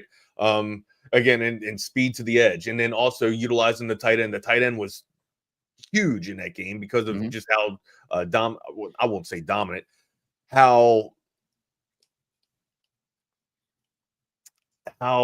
potentially sound the Michigan defensive secondary can be. Now they were, they weren't exactly all banged up like they were, this at this part of the season or in the latter portion of the season. So they still had, somewhat a few of their All-Americans, but still, I think, executing an excellent game plan of running the ball, establishing dominance there, and then utilizing your tight end in the middle of the field, that came back to pay dividends for the Longhorns there. I don't know if that's the same plan of attack that Sark needs to have. I want the explosive high tempo plays just to set the tone, but also I can't be too greedy with it. I want to wear this defense down, man, to where we don't have to worry about a second half comeback or just second half domination between their offensive line and wearing us down. If we can keep that in our corner of the fight, man, I don't see too many reasons why the Longhorns should come out without the victory here. Yeah. Yeah, I really think so. And I see some comments there. I mean, I see the looking ahead. Yeah, I don't know. I don't pay in. I don't pay into all the emotional bullshit that a lot of people, try and find. Like even the rat poison in the locker room bulletin board material. Maybe just because I'm sure most of us played ball, right? I didn't really pay into too much of that when I was a player. Usually it was just take care of business, right? If you can hone in on your assignments and study up on what you need to do and then take care of business and transfer that onto the field, you're going to come out victorious. I never really cared about what the opposition was doing. As long as you took care of what you needed to take care of, you get shit done. And that's what the Longhorns team did. Yeah, forget that. I mean, it's great. I mean, it makes for great chatter. If you're worrying about what if you need to go into or if you need to go into the locker room and look at bulletin board material to get yourself up for this game, you don't belong here. Yeah, I've always been where, it's great for people to motivate you and different things and whatever, but if you can't motivate yourself at this magnitude, and again, and this is where when you want to talk about bulletin board stuff, the two guys that were talking shit before the last game, they did. I don't know. I'm sure this team saw that, but hell, they backed it up. They lost, but they backed it up. So, good for them. You don't need all that. I mean, here's the thing. You want to win a national championship. If you want to win a national championship, you need to win this game. And I do think, Wags, I think that we do see a refocused Texas team, because coming out of the Arizona State game, you heard a lot of Sark got out coached. Oh, you don't think he did? I totally think he did. But this is where I go back to the bulletin board material for the players. I think if I'm Steve Sarkeesian, that might have been the worst game Sarkeesian's ever called. I agree. Here. I agree. And I think if I'm Steve Sarkeesian and I see that, I'm like, okay, watch this. Here we go. Nothing was flowing at all. Well, it started out good, and that's the other part that concerns me. I mean, this third quarter thing. This man, if this is a 6-3 game at the half, Texas ahead, and we go to the third quarter, you know what I'm going to be doing? I'm going to be texting you saying, "Here we go again." Well, fix that third quarter.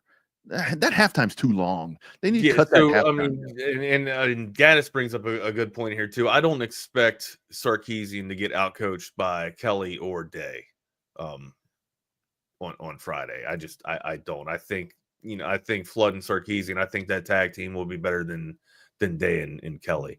Well,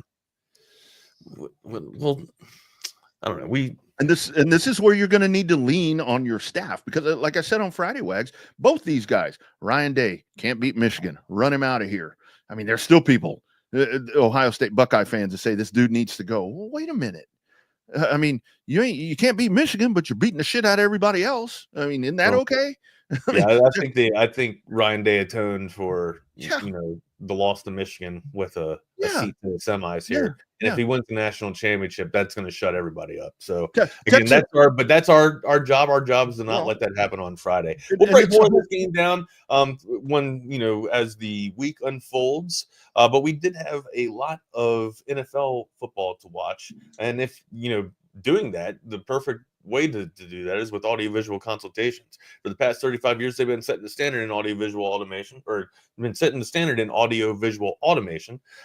So if you don't have an idea of what you want, maybe you don't want the 2 TV setup that I have, or the trifecta of, effect that Rodney has, or maybe the video wall that BK can utilize there, give them a call, 512-255-8678, or look at the gallery of projects that they have on the website so that you get a better idea of maybe what you want in your house. My wife was talking about last night, with the weather getting warm, putting a little bit of a chimney out there, and then getting ourselves an all-weather TV out on the patio so that we can sit out there and enjoy the cool weather and get a little bit of all the seasons while watching TV and not have to be inside all the time. We get out there, watch the dogs wrestle at it and get after it, and help maybe even put up their favorite dog shows on so that they can be entertained outside. It's all deadly, man. You do it with audiovisual consultations. 512-255-8678. That's avconsultations.com. Yeah, and the other reason to call Tom and his staff is because I've tried that outside TV before I knew Tom.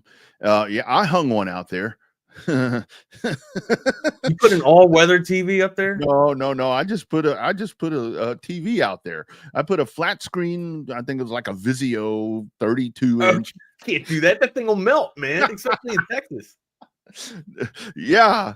So that's why you call those guys, because, like I said, when Tom rolls up in here the first time, and he's like, What the hell you got going on in here, man? This? You know what I did yesterday? So he probably undid all your shit and redid it for you. We hadn't taken down the Christmas trees yet, or I haven't either. I have to do that. My wife's dog sitting for her sister right now, so that's kind of one of the things that I have. Usually, I like to leave it up for New Year's. You know what I mean? Yeah. So Tracy's doing that yesterday, and she's like doing this whole gutting the house. I mean, cleaning stuff out. I mean, there's like this stuff for Goodwill. I had never cleaned. I built this studio I started doing all this in like 2016. I don't think that I'd clean like the carpet in here. And so I went in here and cleaned this place up, got rid of stuff. It's like, and you know what that did for me? That got me a lot of my wife this morning. She was leaving. She like touched me on the face. I'm so proud of the work you did yesterday. I'm like, what, watching football all day? She's like, no, all the other stuff you did. So there's your Bucky does tips for the car line. Tips for happy wife. I got a reminder. I got a little bit of a critical. I don't know. I guess. What is it? Where you I don't know. Constructional criticism, I guess. Right? Constructional criticism. Yeah. I went out. I put all the, all the plants, got them, with their warmth and their foundation, got the blankets over them to make it to where they wouldn't freeze at night, and brought all the plants in, brought all the potted plants in. Got a text about 10 minutes ago from my wife saying, hey, you left 3 potted plants out last night. I brought them in this morning. They're going to be okay. They're not going to die. But yeah, thanks a lot. Maybe next time pay more attention. Rodney, I was out there working. I re-soiled, the plants yesterday too, to make it so that they would survive a little bit more of this winter's freeze that we had coming up, or the potential winter freeze that we had coming up.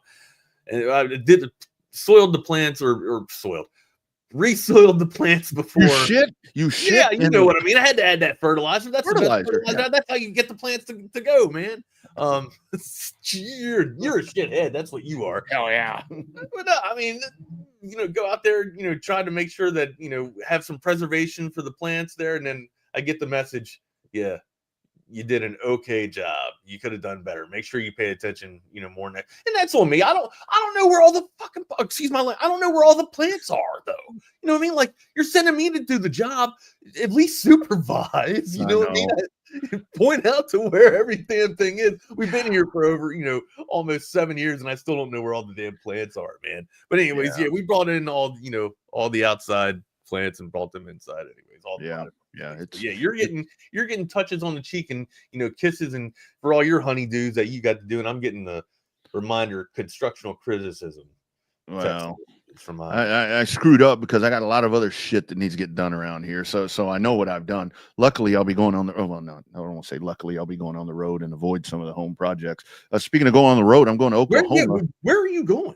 I'm going to Oklahoma on Saturday. I've got a all-week event in Tulsa. That's going to get you're going to get cold up there too, amigo. Yeah, it's in the Tulsa Expo Center. They ain't got no heat in there, but I will be good for the show all week. Speaking of that, Longhorn fan from Denton says, Rodney, it's colder than a witch's left titty and a brass bra up there as everyone gets ready on a Klondike bar. A Klondike bar. Hey, Wags, I do want to mention something. Did you watch what's going on with Joy Taylor? I've seen. Oh man! Somebody said, "Am I going to sleep my way all the way up to the top with and get my show like Joy Taylor did?" And then CB's putting up Joy Taylor Athlete of the Week. Was Joy Taylor an athlete? Dude, I know she's Taylor's sister, right? There is something that has come out. I heard Bucky and BK. There's something. She's. I was going to put it. She's kind of full. Oh, man, I like her. I was going to put it. Objections? I was gonna text you about that. There is a report supposedly that has come out, a bombshell thing about stuff going on at Fox Sports. It includes Joy Taylor. It includes our man Manny Acho. Skip Bayless. I've seen the shit with Bayless. All of these people involved. I mean, I don't want to shit on their story for tomorrow morning, but it's like, man, this is just behind the scenes stuff, man. Yeah, just leave Laura Rutledge alone. That's all I got to say. That's my man Zay's always telling me, your girlfriend, Laura Rutledge. That's right. She sure as hell is. Leave her alone. I know she's at ESPN. Speaking of ESPN. I thought that was your great uncle there, Jake. I thought Uncle Skip, I thought you and Uncle Skip shared a meal or two, or maybe some extracurricular activities stuff, maybe some nice performance enhancing eating. Well, apparently that's what eating drugs. I don't know. Apparently that's what Joy Taylor was doing, but we'll talk about that at whatever point. Did you see on Friday? Did you see my man Drew Mestemaker from Vandergrift High School playing for North Texas? How about that? And Coleman. That was damn cool. That kid right there. I think that was a really fun bowl game to watch. I mean, take all the ties and the roots out of it. And Texas if you had skin in the game for Texas, Texas high school football, you got, especially Austin high school football or the Austin Central Texas area football, you got to see a pretty damn good game. Yeah, it was. It was really cool. And regardless, you saw a good game. Yeah, I've called a lot of Andy games, and I remember saying Mestemaker, but he was in the secondary. He wasn't a quarterback. So good for him. But of course, and congratulations, of course, Vandy. I mean, great. I mean, how about Vandergrift? You winning a state title, and you got these dudes doing that stuff on national TV. Coleman played at Vandy too, did he not? Coleman did. He did indeed. Coleman showed out right there, and they talked about at the beginning of the broadcast to where it's like Mestemaker is going to be really, really comfortable with the dude that he went to high school with Coleman, and boom. First touchdown, he goes right to Coleman, right down the field. So now, see, I remember, I think when I was calling games for Vandy, I remember Coleman, and it was God, I cannot believe the name is eluding me. Who was the kicker for the Longhorns that went on to be in the Browns, and then to kick for the Browns? He kicked for a lot of teams, but his son actually ended up playing quarterback. Oh, Dawson. Yeah, Phil Dawson. Yeah, it was Dawson throwing to Coleman instead of instead of the other guy. Yeah. No, he never. I think he played JV. I think he started on JV. It was totally rad, dude. Because at the beginning of the game, they're sitting there, and you know how they always show, highlights. Quarterback Drew Mestemaker, and they're like, I mean, there were no highlights of him. He had never started a college game. Obviously, they're like pulling all these old huddle highlights where he was like in JV. It's like, here's the only highlight we can find, and it's like a JV touchdown pass. But hey, man, he shot 462 yards right there against Texas State. I mean, that was a really fun game to watch. Really fun game to watch. Enjoyed the shit out of that one. Who is this guy? Hey, Brian, welcome to the conversation, Brian. We appreciate you being here. I'd love to break this down. You think your interior defensive line is better? Well, I'm sure Travion Henderson. Yeah, we'll let you. You feel free to talk however much you want to talk in here, and we enjoy the conversation and the good banter back and forth. We are realistic with our conversations. We will let you know that, and again, as long as you keep it clean and respectable in here, you're more than welcome to stay and have fun with all of us. But here's the thing: when we start getting dicey and racy, that's usually when stuff gets out there. But we appreciate good trash talk and good shit talk, man. So Brian, you are more than welcome, amigo. Yeah, and that's the whole thing about it. Like, I mean, Brian, I don't know if you've been listening. How do you honest question, Brian, and everyone else in the room? How do we feel about the quarterback play? How do we feel about Quinn Ewers or Will Howard? I know that's crazy considering that one was considered a 5-star, recruit coming out of college, or one of the highest recruits ever to come out of college. I'd love to hear your thoughts right now on the way that Will Howard is playing and the way that Quinn Ewers is playing. I really think that these two quarterbacks are comparable. I mean, honestly, I do, because I think Howard's got a little bit more of an edge if you're talking about his ability to run the ball. On the mobility part, I think so. But I think Quinn throws a better ball. Well, and that's where I think that both of these guys can be pretty damn decent pro quarterbacks.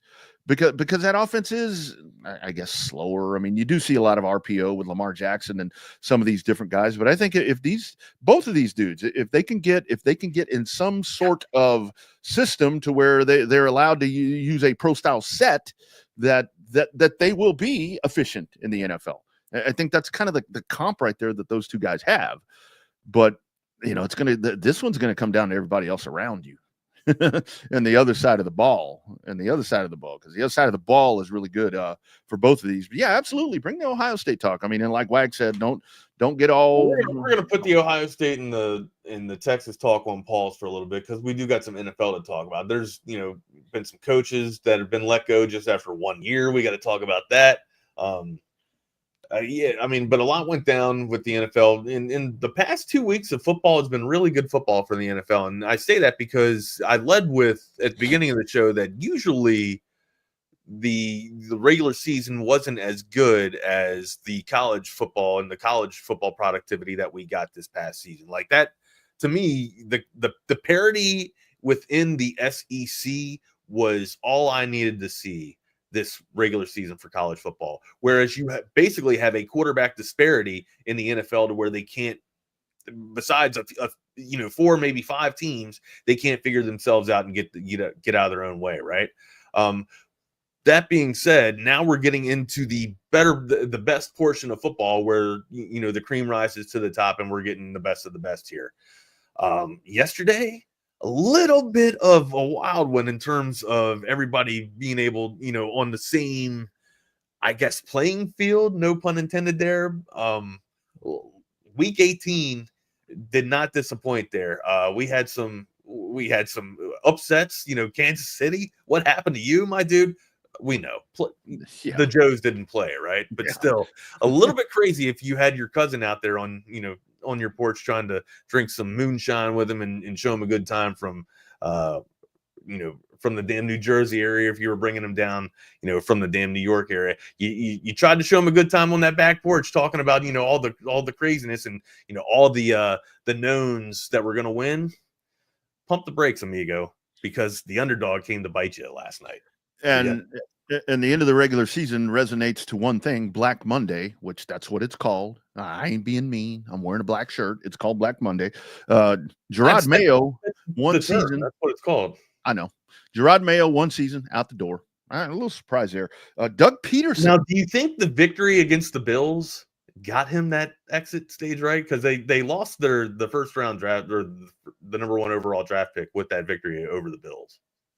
I really struggle when folks talk about with the whole tanking thing, because in the NFL, I mean, I've never played in the NFL, never been close, never will be. I just think that these guys, they're not going to tank.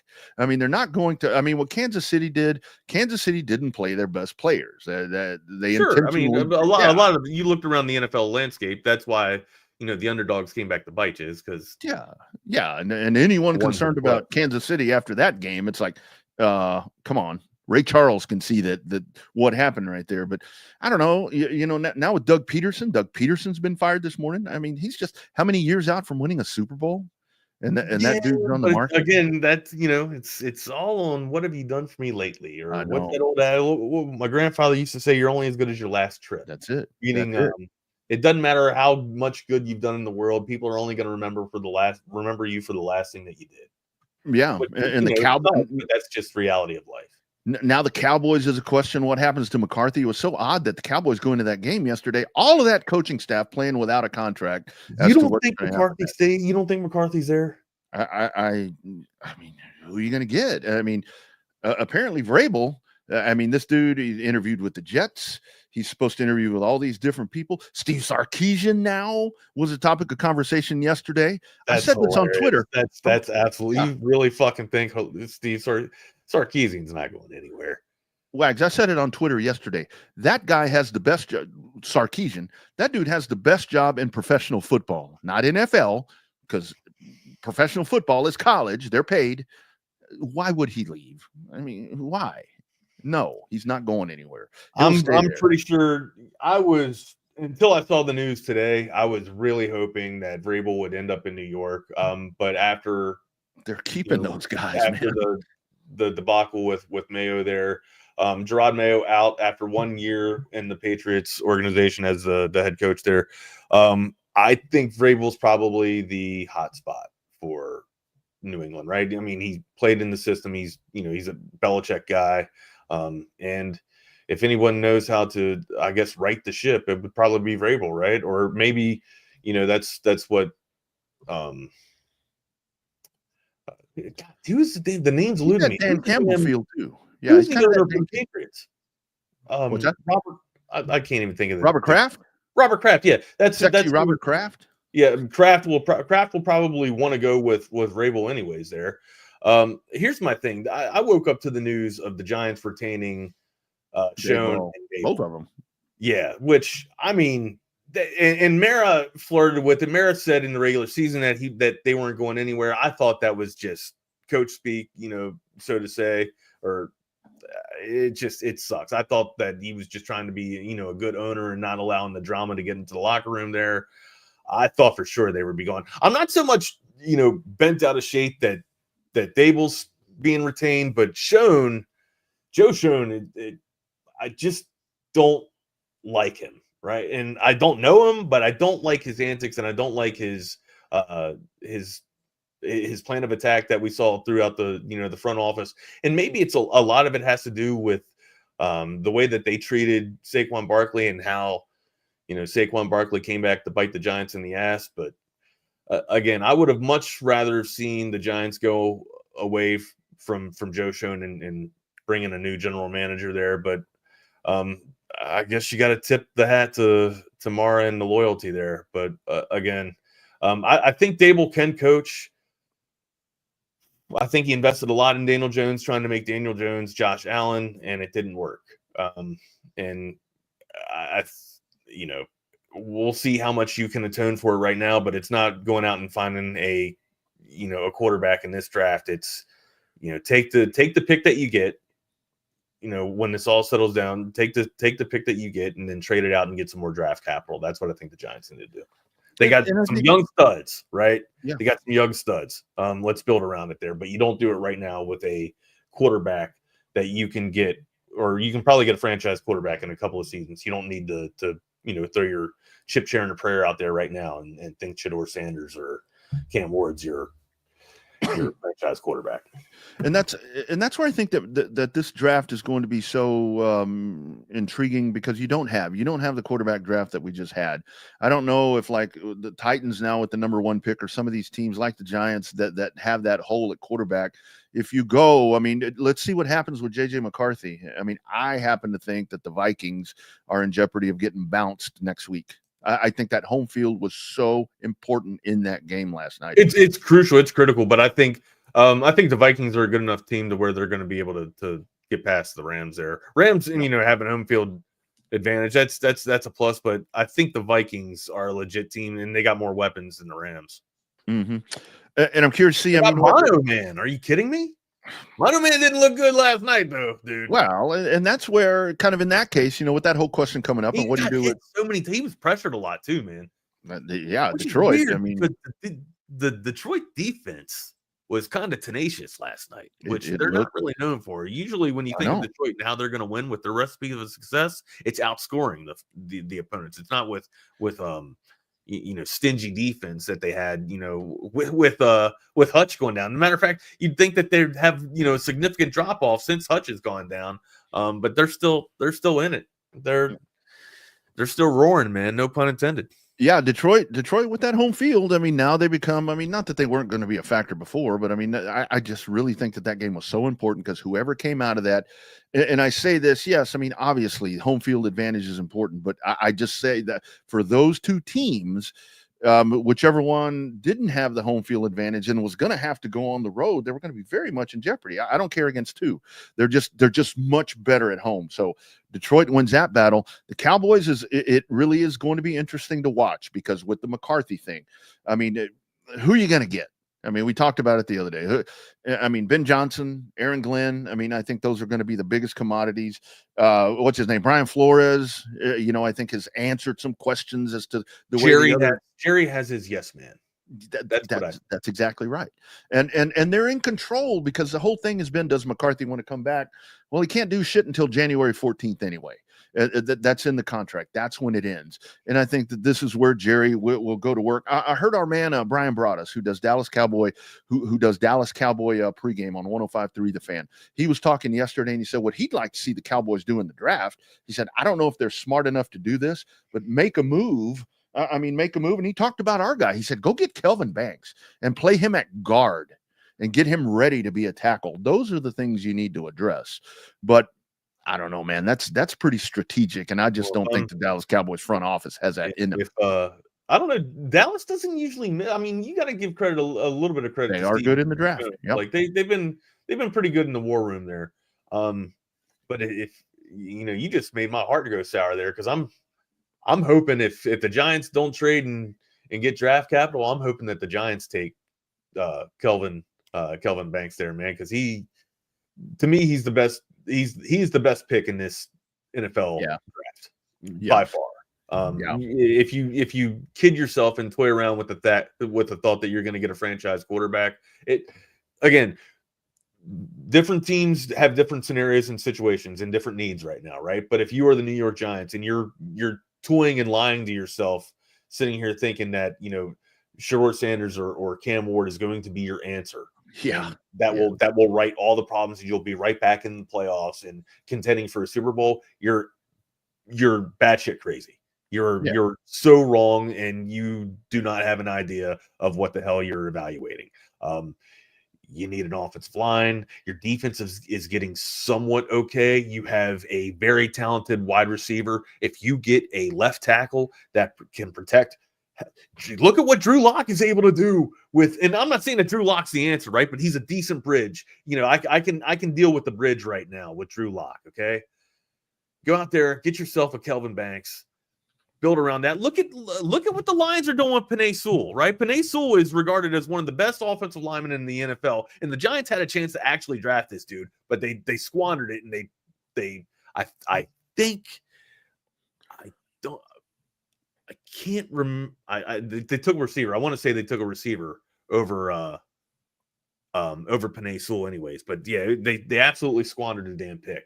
Or no, it might have been Thibodeau. They might have took Thibodeau over Penei Sewell. I got to go back and check that. But these go out and get yourself a Kelvin Banks. Yeah, these sucky teams that are gonna try to the Titans and Cleveland or whatever that are gonna jump in there and try to get Shedeur Sanders and Cam Ward. It's just gonna be another bad quarterback decision because you're gonna put yet another young guy in a bad situation. And that's I happen to think Travis Hunter. I mean, I would draft Travis Hunter before I drafted any of those guys to play cornerback.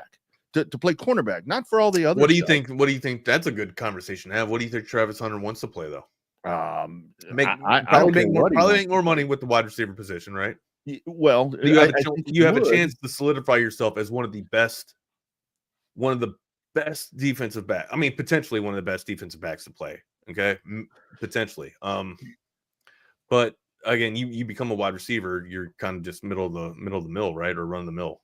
That's my opinion. That's just my observation. I could be absolutely wrong.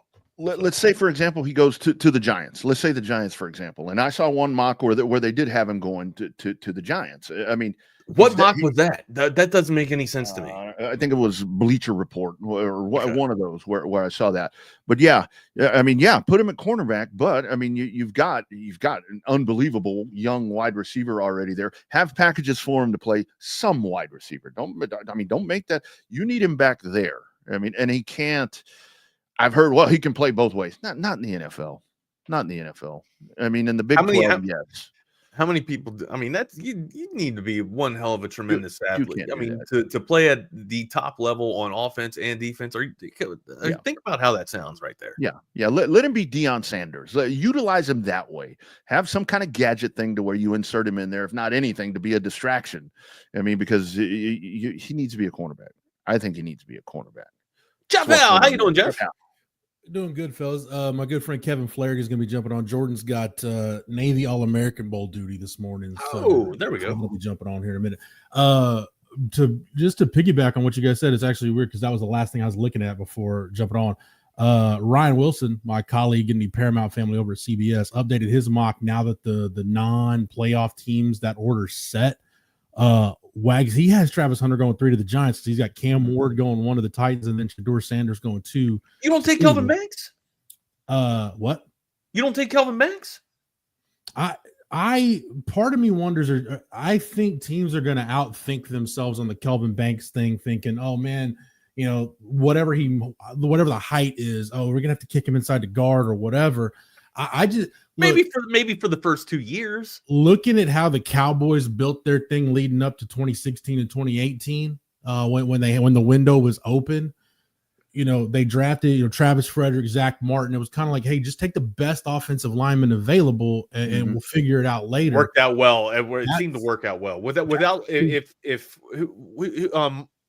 Fredrickson's the one that got hurt. Travis Frederick. Right? Travis Frederick had the Guillain-Barré syndrome. If that didn't happen, you got probably 2 of the best linemen. But I mean, you did not miss on those picks, is what I'm trying to say. In the run of about, if Travis Frederick doesn't get hurt, there's a chance in the run of about over a 5-year stretch, there's a chance you draft 3 Hall of Fame offensive linemen. Yep. I think you've got 2 that are headed there right now with Tyron Smith and Zach Martin are headed there. Travis Frederick might have been headed there too. I'm fascinated to see how the Shedeur thing plays out, because he hadn't been cryptic about it. He's been pretty upfront about it without coming out and saying it. I think Deion's going to figure out a way to get Shedeur to New York. Yeah.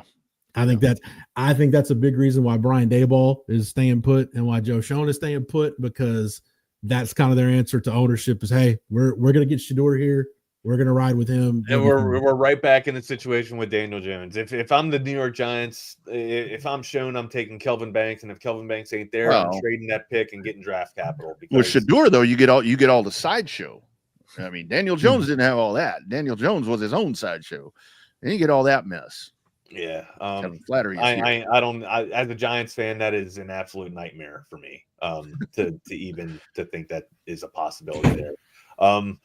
It's nothing against Shedeur Sanders. I want the best player in the draft, and right now my belief is that it's Kelvin Banks. And if the Giants aren't going to take Kelvin Banks, Joe Schoen should clearly trade out, or not just Joe Schoen. Joe Schoen and Daboll need to trade out of that pick and gain more draft capital to try and build around that. Because the Drew Lock bridge, it's not the best bridge, but it's attainable right now. You've seen what they're able to do with Malik Neighbors. They got some decent youth and talent in the wide receiver room.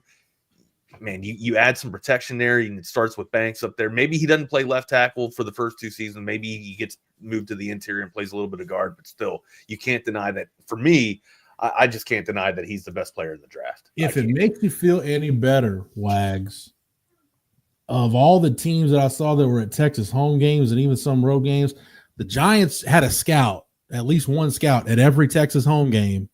And Joe Schoen, I believe, was at the Georgia game. I think he went to that game.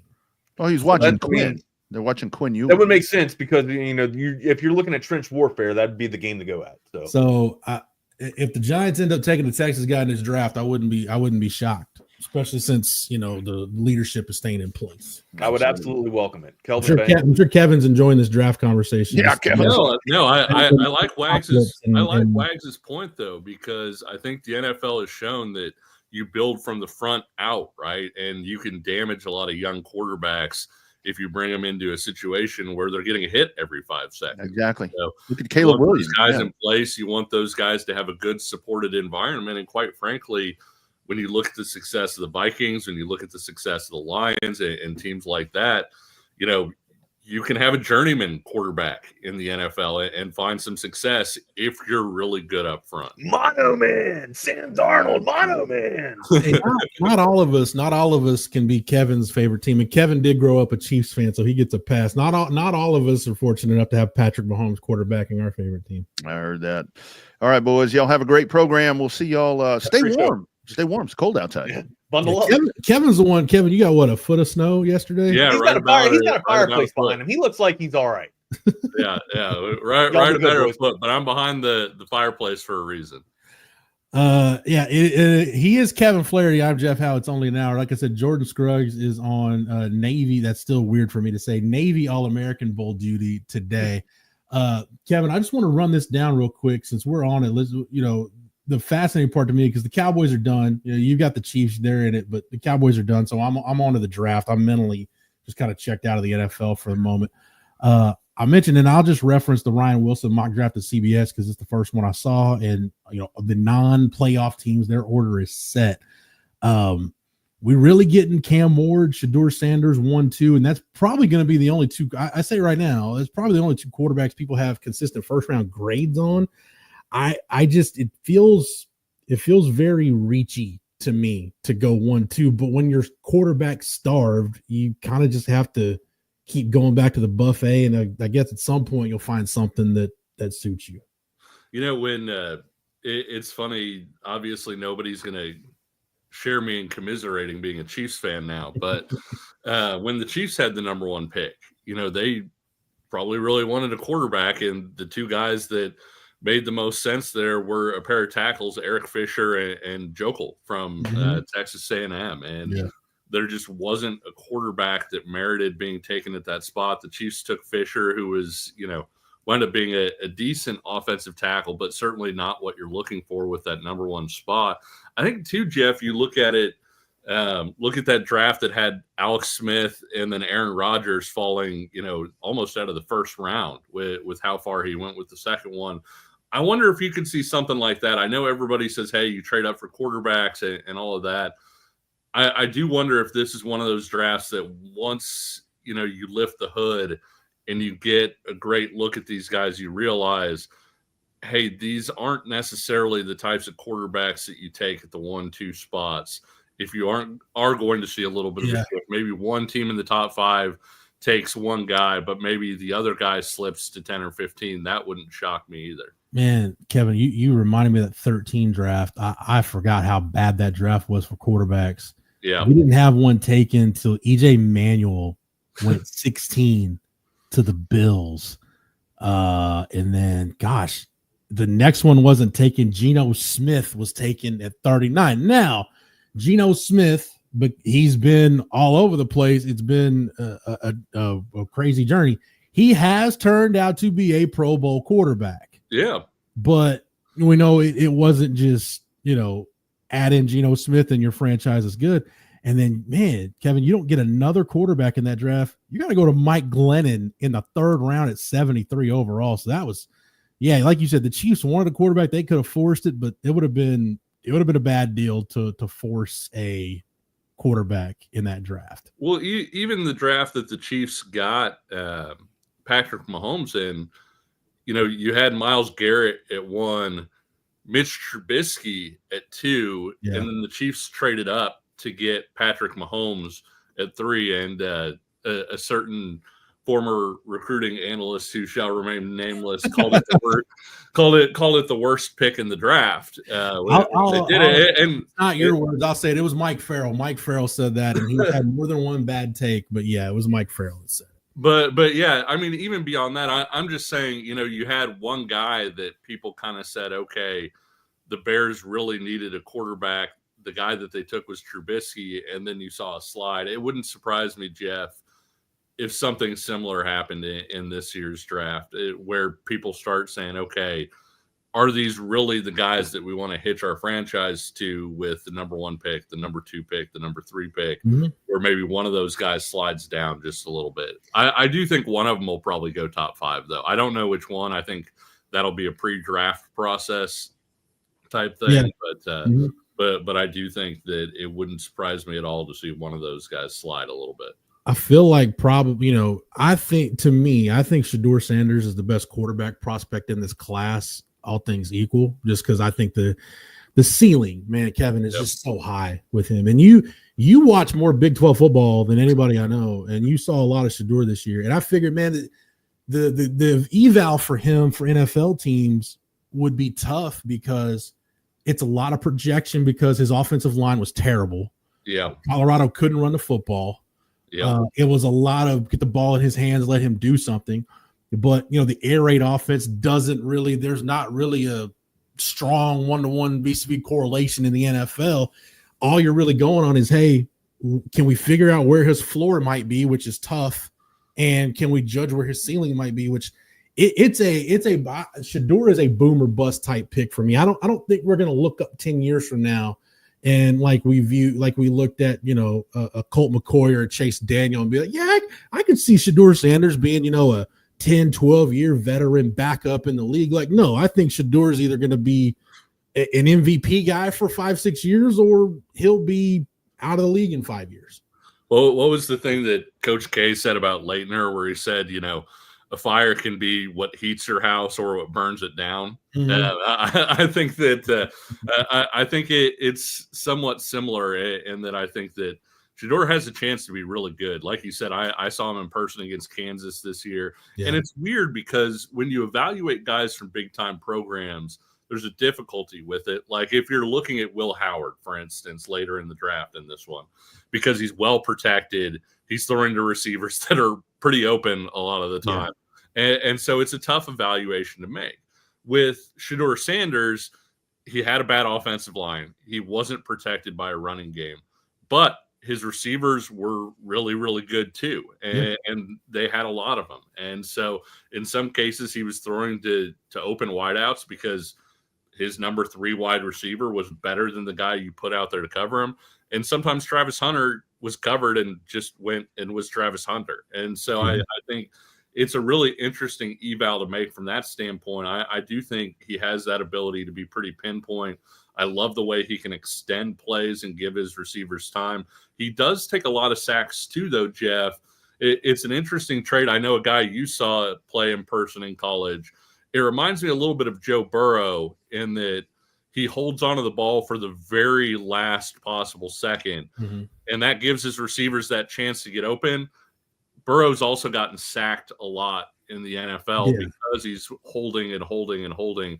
Obviously, when LSU played Texas in that game, you look at the touchdown pass that sealed the game, basically, that was a play where Burrow stood in, held that thing until the last possible second to find Justin Jefferson, and that was all she wrote. That's some old school quarterbacking. Like I think of the guys kind of from our era, the Dan Marinos and the Bernie Kosars and the Montanas, the guys that you knew that they were willing to take that shot if it meant that split second where that receiver is going to be open and you can get it to an open window. Aikman was like that.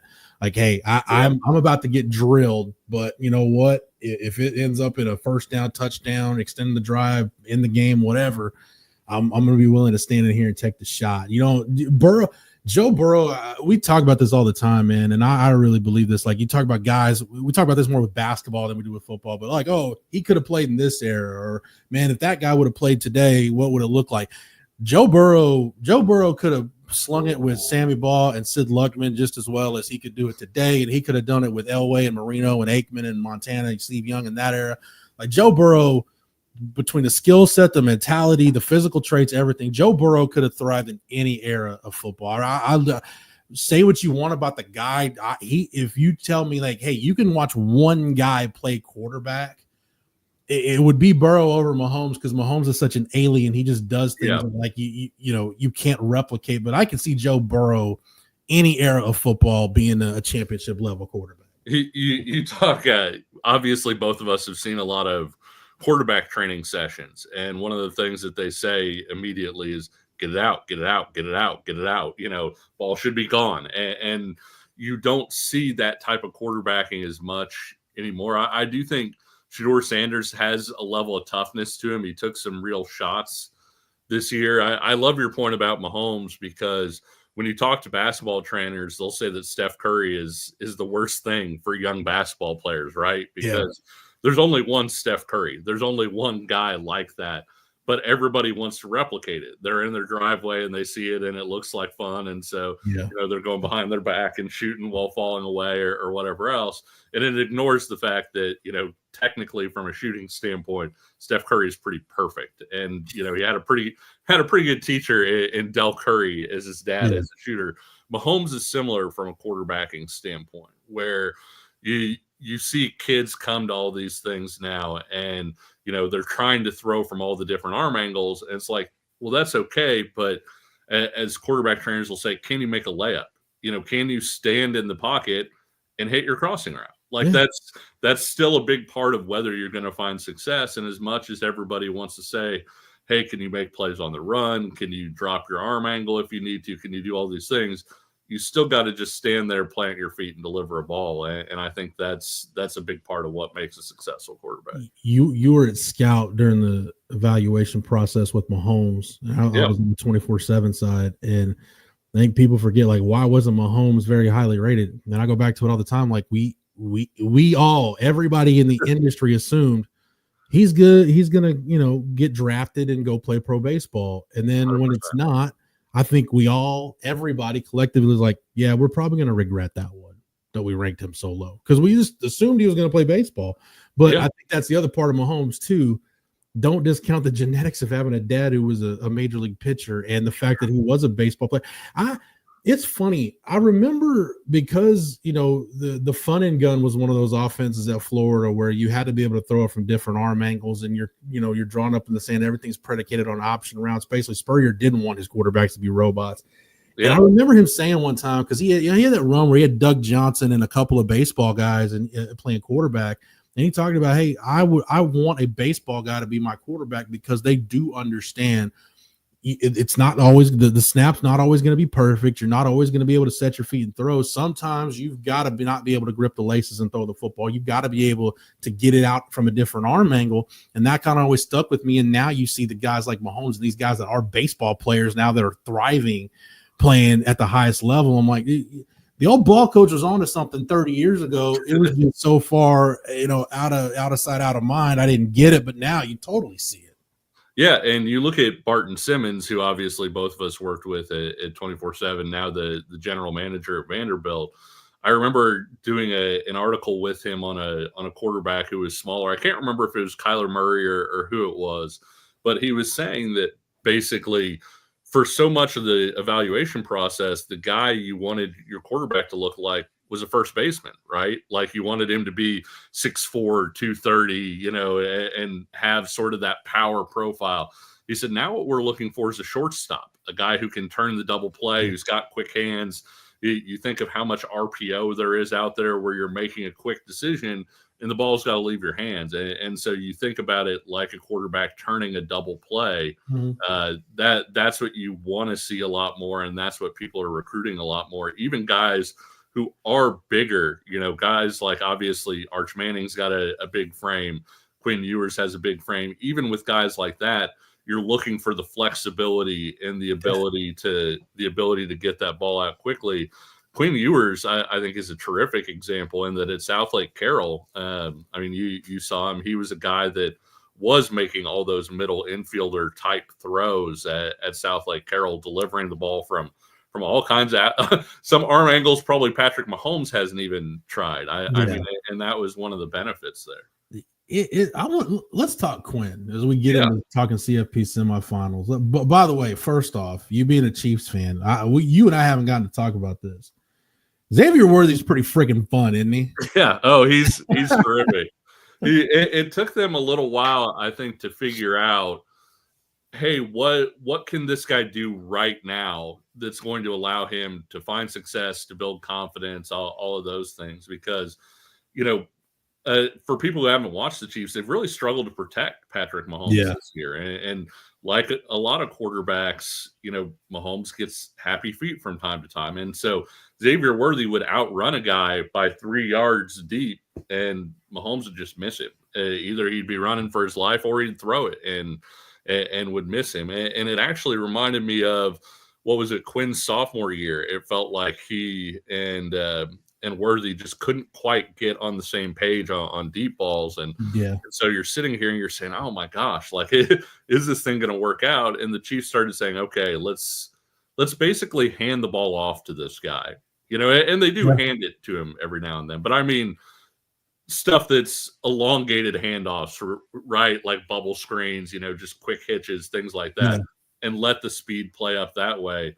And Xavier Worthy has just taken off and been tremendous over the last 8-10 weeks. That's what was so special about the group of receivers Texas had last year is you didn't have to, like in 22 when they lost Isaiah Nayer in the offseason to that knee injury. And it sucks. He just hasn't been right since that knee injury happened. One didn't work out for him at Texas. That didn't work out for him at Nebraska. But you had to pigeonhole Xavier Worthy and be like, all right, we need you to basically be the guy. We need you to do a little bit of everything by force. Now, when you bring in a guy like A.D. Mitchell and you've got Jordan Whittington, who was the third down security blanket, and then you've got Jatavian Sanders, who's a freak mismatch at tight end. Now you need X to do a little bit of everything because he can. It's like, the sky's the limit on what you can do. It was unreal. And that's kind of how Sark used him last year more often. Yeah, you can still throw him the goal ball or whatever, but a lot more screens, a lot of stuff, within, that 0 to 5 yards of the line of scrimmage stuff was for him, because if he makes a guy miss in space, who's going to catch him? Like he's going to eviscerate pretty much any angle you get on him. So I had fun watching him at Texas his last year when he was healthy. He had 2 good hands. He wasn't catching with a strong hand. He had 2 good hands and really made that Texas wide receiver room dynamic. But you watched Quinn. You watched him up close a little bit, Kevin, last year. Yeah. You watched him from afar this year. I just want your take. I just want somebody I trust on Football Matters, their outside opinion, impartial opinion on Quinn, because Quinn, for me personally, I'm not saying is it Texas Sports Unfiltered's opinion or Horns 24/7's opinion. This is Jeff Howe's opinion. Quinn frustrates me because you see times where it's like, man, if he just put a little bit more into that throw or take his time a little bit, but it's almost like he's at his best. I don't know if you can just wire a guy to make him think it's 4th and 5 on every snap, but after he threw the interception against Arizona State, he comes out that next drive, and that throw to Helm where he hits Helm kind of on a little seam ball and fits it in a window. And I mean, he throws an absolute piss missile, and I'm like, that's the guy that I want to see more of, that I know is there. I just want to see more of that guy. And after the pick, he was 11 of 14 for $160 and 2 touchdowns and was lights out in the fourth quarter and overtime. I just wish it didn't have to take the interception for him to get there. It's almost like I heard, I'm going to go old school basketball. I heard people that played in that era of the NBA describe Eric Dampier like this. It's like Eric Dampier could have dominated and been an all-star, but it's almost like you had to make fun of him and get him so pissed off that finally, like, all right, there's the 20 and 10 guy. Like, there he is. But you had to motivate him extra more. You had to go to unnecessary lengths to get that out of him. I just wish we saw more of that really lights out piss missile throwing Quinn Ewers, Kevin, for longer stretches than we have so far this year.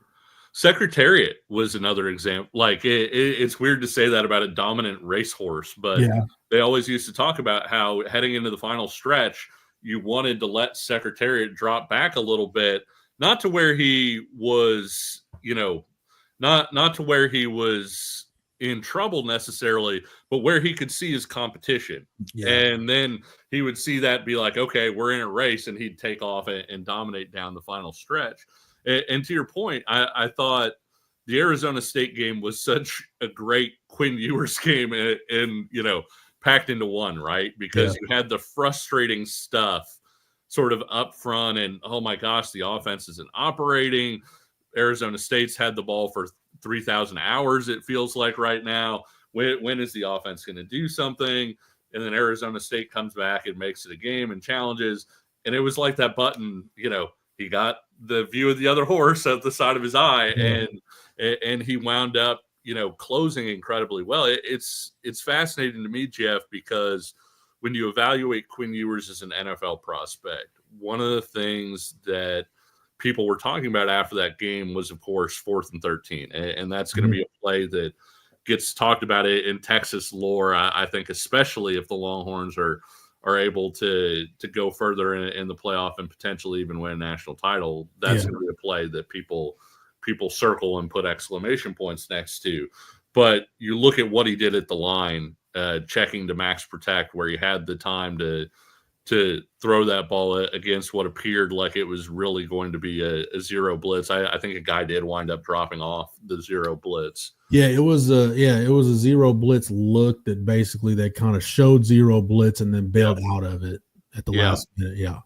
But yeah, it's the way that he did that at the line, and then the throw that he made was terrific over the defenders, but also giving your guy room to make that catch. And after the game, you heard all these people say NFL people are going to be so impressed with that. And I'm kind of where you're at, Jeff, where it's like, I feel like we've seen Quinn Ewers do that before, not necessarily 4th and 13 in a college football playoff game, but I feel like the highs are there. The NFL scouts are probably already aware, like, hey, this is what great Quinn Ewers looks like. This is the Quinn Ewers we want to draft. I think the question that they're going to have to ask, and I think the pre-draft process is going to be big for this, as well as evaluating the next game, potentially the next game after that, is going to be what can we do to make it to where that's the Quinn Ewers we get all the time, as opposed to that's the Quinn Ewers that you get, from time to time. Yeah, I think C. Gaddis mentions in the chat, he said he may be back to full mobility, which can catch OSU off guard for sure. I think look, it's been no secret. I heard Matt Ryan talk about this when Quinn had the oblique injury. Yeah, and it was on just one of the random, CBS videos that pops up on the site that, scroll through it. I don't know why I watched this one, but I watched this one because it's okay. I want to hear what Matt Ryan says about Quinn Ewers. And Matt Ryan said there was a year where he had an oblique injury, and he's like, it's not going to get better. It's like, it's going to linger the whole year, and there's really nothing you can do about it. It's pretty much going to be a pain tolerance mobility thing depending on how good he is. And I think now we're seeing, the oblique injury has played a part in it. But again, that's the frustrating thing with Quinn, is whether it's the oblique, it's the shoulder, it's the clavicle, it's an ankle. Like, it always seems like it's something with Quinn. And that's not a toughness thing. That's just some guys, man, their bodies will just let them down. And I hope we get to see Quinn get a chance in the NFL to show off the arm talent and all the skills. And it's not a situation where he starts to get that opportunity and then it's an injury, it's a soft tissue injury or whatever, and then we don't see it. It's a shame that you just have some guys that their body just won't let them live up to their potential. It's no fault of their own. It's not anybody's fault. It's just some guys are just built certain ways.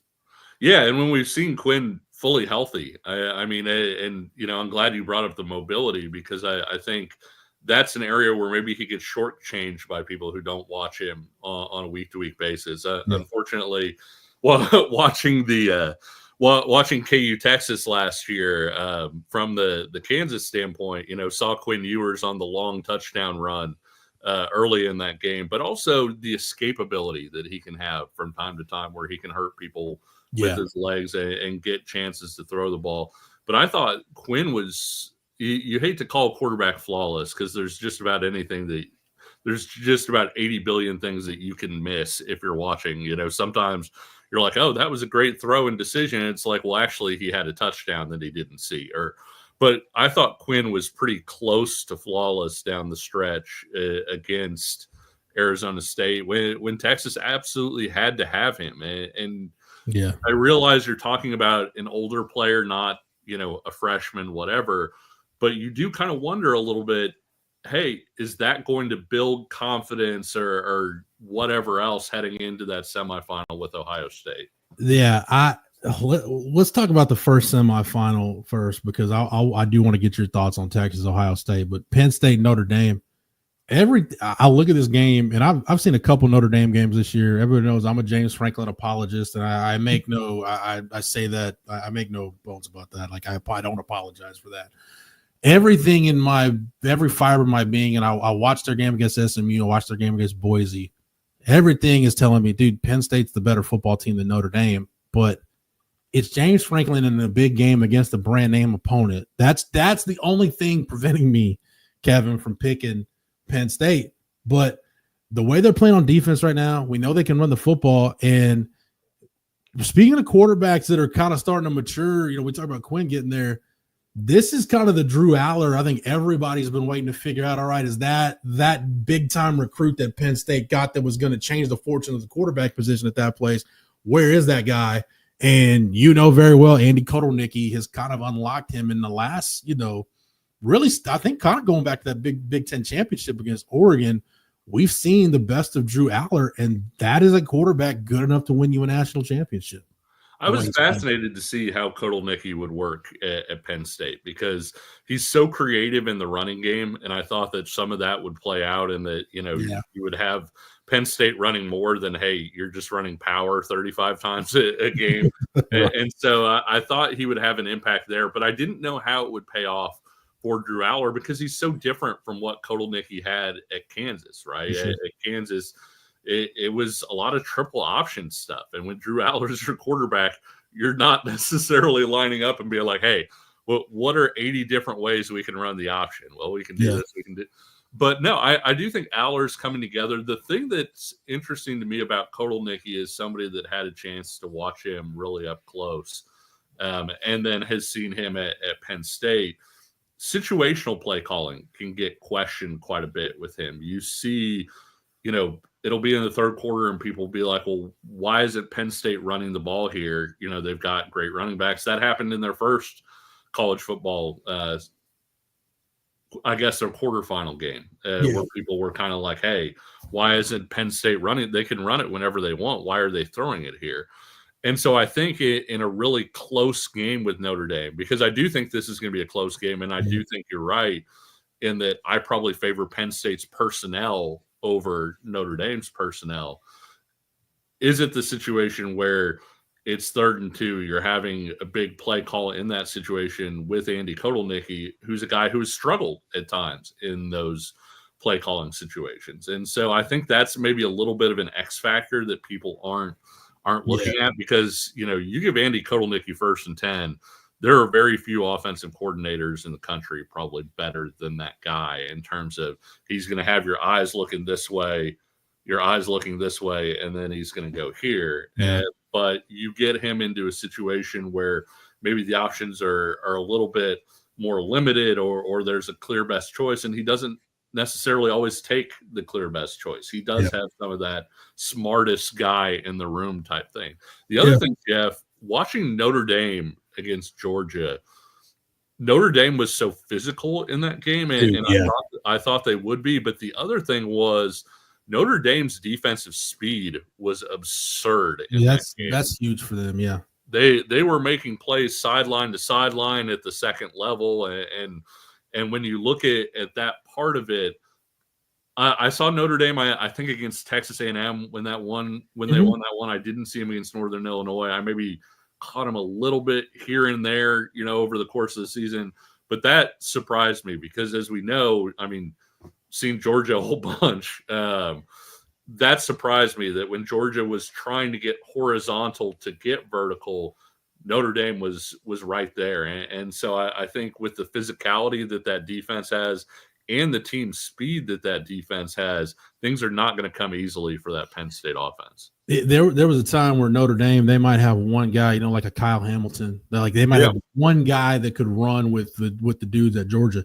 Their defense, they match Georgia's speed for speed, like their defensive speed against Georgia's offensive speed. And that's, I think if you're a Notre Dame fan, that's kind of what you've been waiting for, is just to see it on the back end. Like, hey, do we have athletes at the second and third levels of the defense that can just hang with, a Georgia, an Alabama, an Ohio State, a Clemson, something like that when you get to these playoff games? And now they can. And I really love the way Marcus Freeman has built this team because we see what they're doing on defense. They're like you said, they're physical. we've always known Notre Dame has offensive linemen. Yeah. I love their running back room. They can smash you in the mouth. And it's just kind of like, hey, we're gonna play great defense. We're gonna run the football. We're gonna make a couple plays on special teams, and we trust Riley Leonard, a veteran quarterback, to just not screw it up, not turn the ball over, and give us a chance to win the game in the fourth quarter. And that's kind of how Notre Dame did it against Georgia. I mean, you start looking at the numbers, Kevin. It's not like Georgia Notre Dame went out statistically and just dominated that game. Offensively, they just played just good, sound football. And I go back to something Major Applewhite said that Greg Davis kind of drove into his head a long time ago: reserve the right to punt, end every drive with a kick. Like as long as you're doing that, as long as you're ending it with a PAT, a field goal, or a punt, you trust your defense, trust your special teams. If you're great in those two phases, then at some point, you just need to make a couple plays here and there on offense. It might sound like in the year of our Lord 2025, that might not be the best way to win football games, but damn, Notre Dame does it. If you just like old school football, like that old AFC Central type football, that old NFC Central type football, you would. And granted, I'd say love in Notre Dame, it doesn't really go well with people. People would love watching this Notre Dame team because they remind you of one of those kind of old school, Pittsburgh Steelers teams or those old school Ravens teams where they just get by on just smashing in the mouth, playing lights out, great defense with speed all over the place. And they're going to make a couple plays on special teams that'll win them a game. Yeah. And you said Love. And that's one of the things I like about this team too, is in the running back room, you've got Jeremiah Love, who is so explosive. And I feel like there's a difference there than what you typically, I feel like, see at running back. To your point, Notre Dame always has 80 billion offensive linemen in the NFL draft, but it feels like you usually see them paired with like an Audric Estime, a guy who's a stronger guy. I think ran 4.6-ish at the combine, more of that power back type guy. And not that Notre Dame doesn't have those guys, but then you rotate through a guy like Jeremiah Love, who's, a foot in the ground and beat everybody to the sideline type of guy. Yeah. And I think it adds an extra element to sort of that ground and pound type game. Yeah. They haven't had enough guys, a guy like Kyron Williams might come through there once every couple cycles. If you can have one of those guys that can be that home run hitter, then you're golden for the most part. And that's going to be just it's hard, Kevin. And I know you being a college football fan like me, just a purist. When you look at the semifinal, you look at the logos, the uniforms, fight songs, tradition, you'd be really hard pressed to find me a better, more impressive Final Four than Notre Dame, Penn State, Ohio State, and Texas. Yeah. Yeah. And I feel like this is kind of what the College Football Playoff Committee wanted, right? Yeah. I mean, if you would have drawn up ahead of time and said to him, okay, like what's your ideal thing here? And it's funny because I realized there were upsets in the second round where, none of the quote unquote, the teams that had the buys got through. But at the same time, I don't know that any of those were really huge upsets. Maybe Notre Dame, Georgia was. Yeah, but there's a big difference, and it's hard to explain it. It's going to sound like I'm excuse making, but it was infinitely harder for Pete Kwiatkowski on the fly to say, all right, Carson Beck is out of this game. Yeah. What was our game plan for Gunnar Stockton?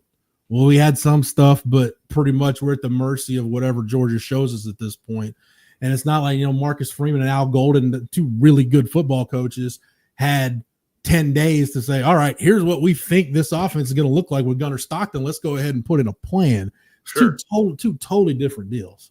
Absolutely. And when you know who you're facing, it makes it so much easier. But yeah, I think when you look at the NCAA tournament in basketball as maybe a little bit of a model, they always say everybody wants to see a bunch of upsets in the first round. People are pissed when those Cinderellas are still around in the Sweet 16, Elite Eight, Final Four. I think 2011, one of the Final Four games was VCU Butler. Nobody watched. And so I think that this was kind of the ideal situation from the committee's standpoint of, okay, you maybe had a game or two that you weren't expecting that it turned out that way, but here you are and you've got the Final Four and they're teams that you want in the Final Four. And I think I'd have to look at it, but obviously you work with Bud Elliott at 24/7. You know, he does the blue chip ratio. For those of you who don't know, every national title winning team since the start of recruiting databases has had at least 50% 4- and 5-star players on their roster. I believe all four of these teams check it. BCS era, so it'd be Tennessee in '98. Okay, yeah. So, but yeah, I think all four of these teams check the blue chip ratio, and so I'm not saying there won't be a blowout, because we see blowouts in college football playoff games. It happens. But what I will say is that I don't know that any of the rosters are like that much, crazier than the others in terms of overall talent. Even Texas and Ohio State, I think I'd give Ohio State the edge in most of the personnel groups. But it's not like Texas is coming to this game being little sisters of the poor, like the running back room. Like, okay, yeah, I'll take Travion Henderson and Quinshon Judkins, but Wiseman and Blue are pretty good, especially when Texas has offensive balance and can really utilize those guys the way Sark likes utilizing the running backs. Tight end probably is an advantage for Texas. Offensive line on paper, it's an advantage for Texas. Quarterback is really interesting because the good Quinn Ewers can show up or the bad Quinn Ewers can show up. We've seen the great Will Howard. That will spill the pill, Howard, though, Kevin. He's spill the pills. He's around the corner. Like he's peering around the corner waiting to make an appearance, and I don't know if he will or not. But, wide receiver, obviously it's Ohio State, but it's not like Texas has garbage, especially if Isaiah Bond is healthy and rocking and rolling. It's a fun matchup because kind of like the two Georgia games, like you're gonna look at the next couple of NFL drafts and be like, dude, that Texas Ohio State game, go look at how many guys end up in the NFL or end up being draft picks out of this game. It's gonna be a lot of guys. Yeah, this is a coach's favorite game, right? Because he looks across the sideline and he says, we aren't overmatched. Whether or not we win this game, it's going to depend on execution, and quite frankly, their turnovers are explosives. And I think that that's a really cliched way to look at it, but it's also true. Like there is a version of Texas that comes out and is able to punch Ohio State in the mouth, that's able to execute, that's able to get Isaiah Bond and Gunnar Helm down the field and make plays in the passing game, and that is able to slow down Ohio State enough to win this football game. There's also a version of Ohio State, probably the Oregon version of Ohio State, where Ohio State comes out and Texas doesn't have enough guys in the secondary to deal with all of those wide receivers. It's tough enough to deal with Jeremiah Smith, except he's also got friends like Emeka Buka and all those guys. But there's a version of Ohio State that wins this game. And so it really comes down to, hey, how well did we prepare and how well are we taking care of business? And so this, to me, the other game is going to be fun, and it's going to be fun from an old school standpoint, I think, too, and that you may have 80 carries between the two teams. I think this one is maybe the more intriguing of the two matchups, though, I would say. Yeah, the coordinator matchups in Texas, Ohio State fascinate me because you've got Sark and Jim Knowles. And Jim Knowles, it's interesting. I've seen a couple of, blog posts just kind of scouring the internet for some stuff on Ohio State. And Kevin, we talk about this all the time. When you've got defensive talent like Ohio State does, you don't need to be exotic, which Jim Knowles at Oklahoma State, pretty innovative with what they were doing, kind of their version of that Iowa State 3 down, 3 high. And they'll do some of that at Ohio State. But man, when you've got guys like, JT and Jack Sawyer up front and then Caleb Downs at safety, man, you don't need to be all that exotic. You just line those guys up and let them go play. Yeah. You and I have talked about this before, but they always say that coaching is kind of a bell curve, right? And if you're the most talented team, you don't need to be that complex because you just want your players to go out and be really successful to find. You don't want to confuse them or whatever. You want to give them the chance to play fast. Yeah. If you're not talented at all, you don't want to be super exotic, as crazy as that sounds, because you want your players to play as fast as they possibly can. which is not great. But that's why you see a lot of teams on this end of the talent spectrum running wishbone or flexbone or doing whatever else. Yeah. It's in the middle where I think you find a lot of that creativity where, you want people to throw in some things that are going to confuse people and maybe close that gap a little bit on both sides. And so to your point, I thought Jim Knowles was terrific at Oklahoma State with what they ran. Do you know how Texas fared against him when he was there? Yeah, so he was there from 19 to 21. So the last two games, one was a Tom Herman, Tim Beck game in 19. Texas won the game, and then the following year was that crazy overtime game in Stillwater that Texas ended up winning. But I look at what Knowles was doing, and like I said, they were really just kind of, you can't call it a bend but don't break, but they were in that 3 high stuff, and they were basically, hey, on third down, we're just going to play the sticks and just keep everything in front of us. And now he doesn't really have to do that. You can do some of that, but it's like, oh, I've got guys up front that can go win on third down. So I can, coverage-wise, it doesn't limit you. Like the book is open. Like you can pretty much do whatever you want coverage-wise if you got dudes that can win up front. And we know that hasn't been the case with Ohio State all year. Now it has been in the CFP. What, they have 8 sacks against Oregon? Yeah. I mean, and that was the thing. Like they didn't have to send extra guys. They didn't have to, disguise a whole lot. They could just say, hey, my guy's better than your guy, and he's going to go win. Yeah. But no, Knowles and then obviously Sark has evolved a lot even since 2021, the last time he saw Jim Knowles. And then you got Pete Kwiatkowski, who he may be the Broyles Award winner this year. I don't know. I don't know if they decided on that yet, but going against Ryan Day / Chip Kelly, it's and Ohio State's not doing anything fancy. It's just they've remembered they had Jeremiah Smith on their team and they figured out how to use him. It's just pretty. Does this feel like a Jahdae Barron game for you? Because for me, I think he's a big X factor in this game, and that if he makes a big play or two or a turnover or two like this, he's a guy that I would maybe have circled as an outsider looking in. As if Jahdae Barron makes an All-America play or two, like that could be the difference in this thing. I think it's. But I think it's more of an Anthony Hill game. I think if Texas wins this game, Anthony Hill's going to have like a 8 to 10 tackle game and a couple of sacks and cause havoc, because I think the one thing I looked at that concerned me with Arizona State, and go back to Clemson, and I know it concerned Pete Kwiatkowski.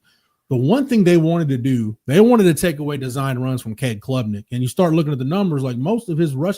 He was split pretty much evenly between scramble yards and his production on design runs, but they were not going to be defeated by design runs against Clemson. They did not want the quarterback design runs to beat him. So they planned against that, and Klubnik had some success scrambling, and Clemson's got good receivers. Against Arizona State, they didn't really ask Sam Levitt to do much on design runs. Pretty much all his run game production was on scrambles. And there was a time in the middle of that game when Arizona State was moving the ball.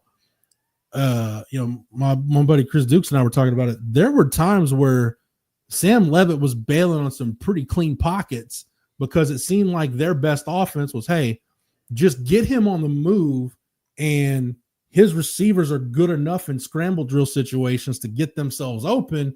And as good as the Texas secondary is, it's impossible to ask somebody to cover 8 to 12 seconds and not let a guy get open. Ohio State's going to be a little more structured than that, number one. And number two, Will Howard doesn't present the type of the threat on design runs that Klubnik did. And I don't think he presents the threat as a scrambler that Levitt did. So that makes me think the Texas edge group, they've got a better chance to keep him in the pocket, maybe get to the quarterback. Because you start looking at some of their pressure numbers, Kevin, in that Arizona State game. I mean, to only have 3 sacks with the amount of pressures they got is pretty. You don't see that very often. So I feel like if the pressure is there, if they can win some one-on-ones up front, I just feel like because of who Will Howard is, and it's not a knock on him, that's me being impressed with Sam Levitt as a scrambler. I just feel like they've got a better chance to actually get home, get to the quarterback. And if you can get Ohio State behind the chains, now you're dictating the terms of the game a little bit. there are some really good running quarterbacks in the Big 12 and really good scrambling quarterbacks. Obviously I see Jalen Daniels on a week-to-week basis. Avery Johnson at K-State is a 4-4 type kid.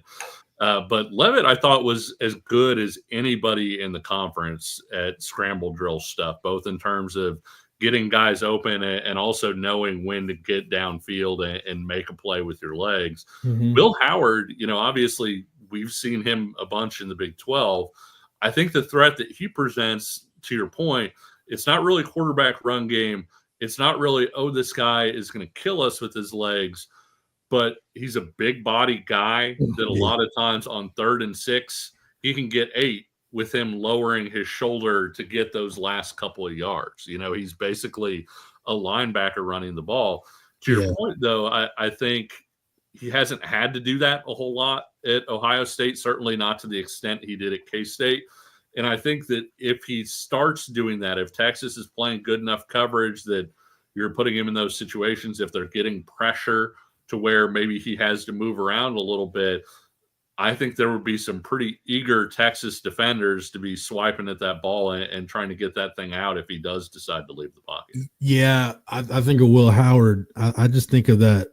He really was kind of the perfect quarterback for Colin Klein, because he's probably the closest thing to Colin Klein just in terms of, on 3rd and 3, you can call that old school kind of Bill Snyder, Del Miller quarterback power. And hey, Will Howard's going to put it, like you said, Will Howard's going to lower his pads, and on 3rd and 3, he'll get you those 4 yards. He'll get you 4 yards the hard way. So, yeah, but with the type of running backs Ohio State has, and especially, with that Ryan Day offense, it's kind of to watch football evolution, Kevin. Ohio State's kind of a fun team to watch, because you think of Chip Kelly and you think of what Oregon was doing 10, 15 years ago.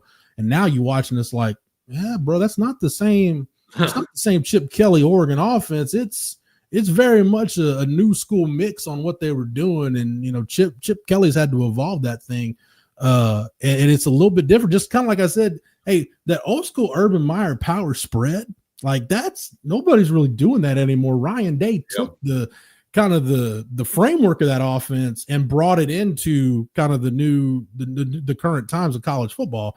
And I think with Chip Kelly and Ryan Day, we know their history together, that they've kind of taken the best parts of that Urban Meyer pro spread, the best parts of that Chip Kelly spread option, and kind of made this, when it's working, dude, it is a freaking monster. It's a hydra that it's really hard to figure out what to stop, where to cut, where to start cutting it off first, because when they've got balance and they can run the football and their receivers are getting open, dude, as good as the Texas defense is, if Ohio State's on, it's going to be really hard to stop them.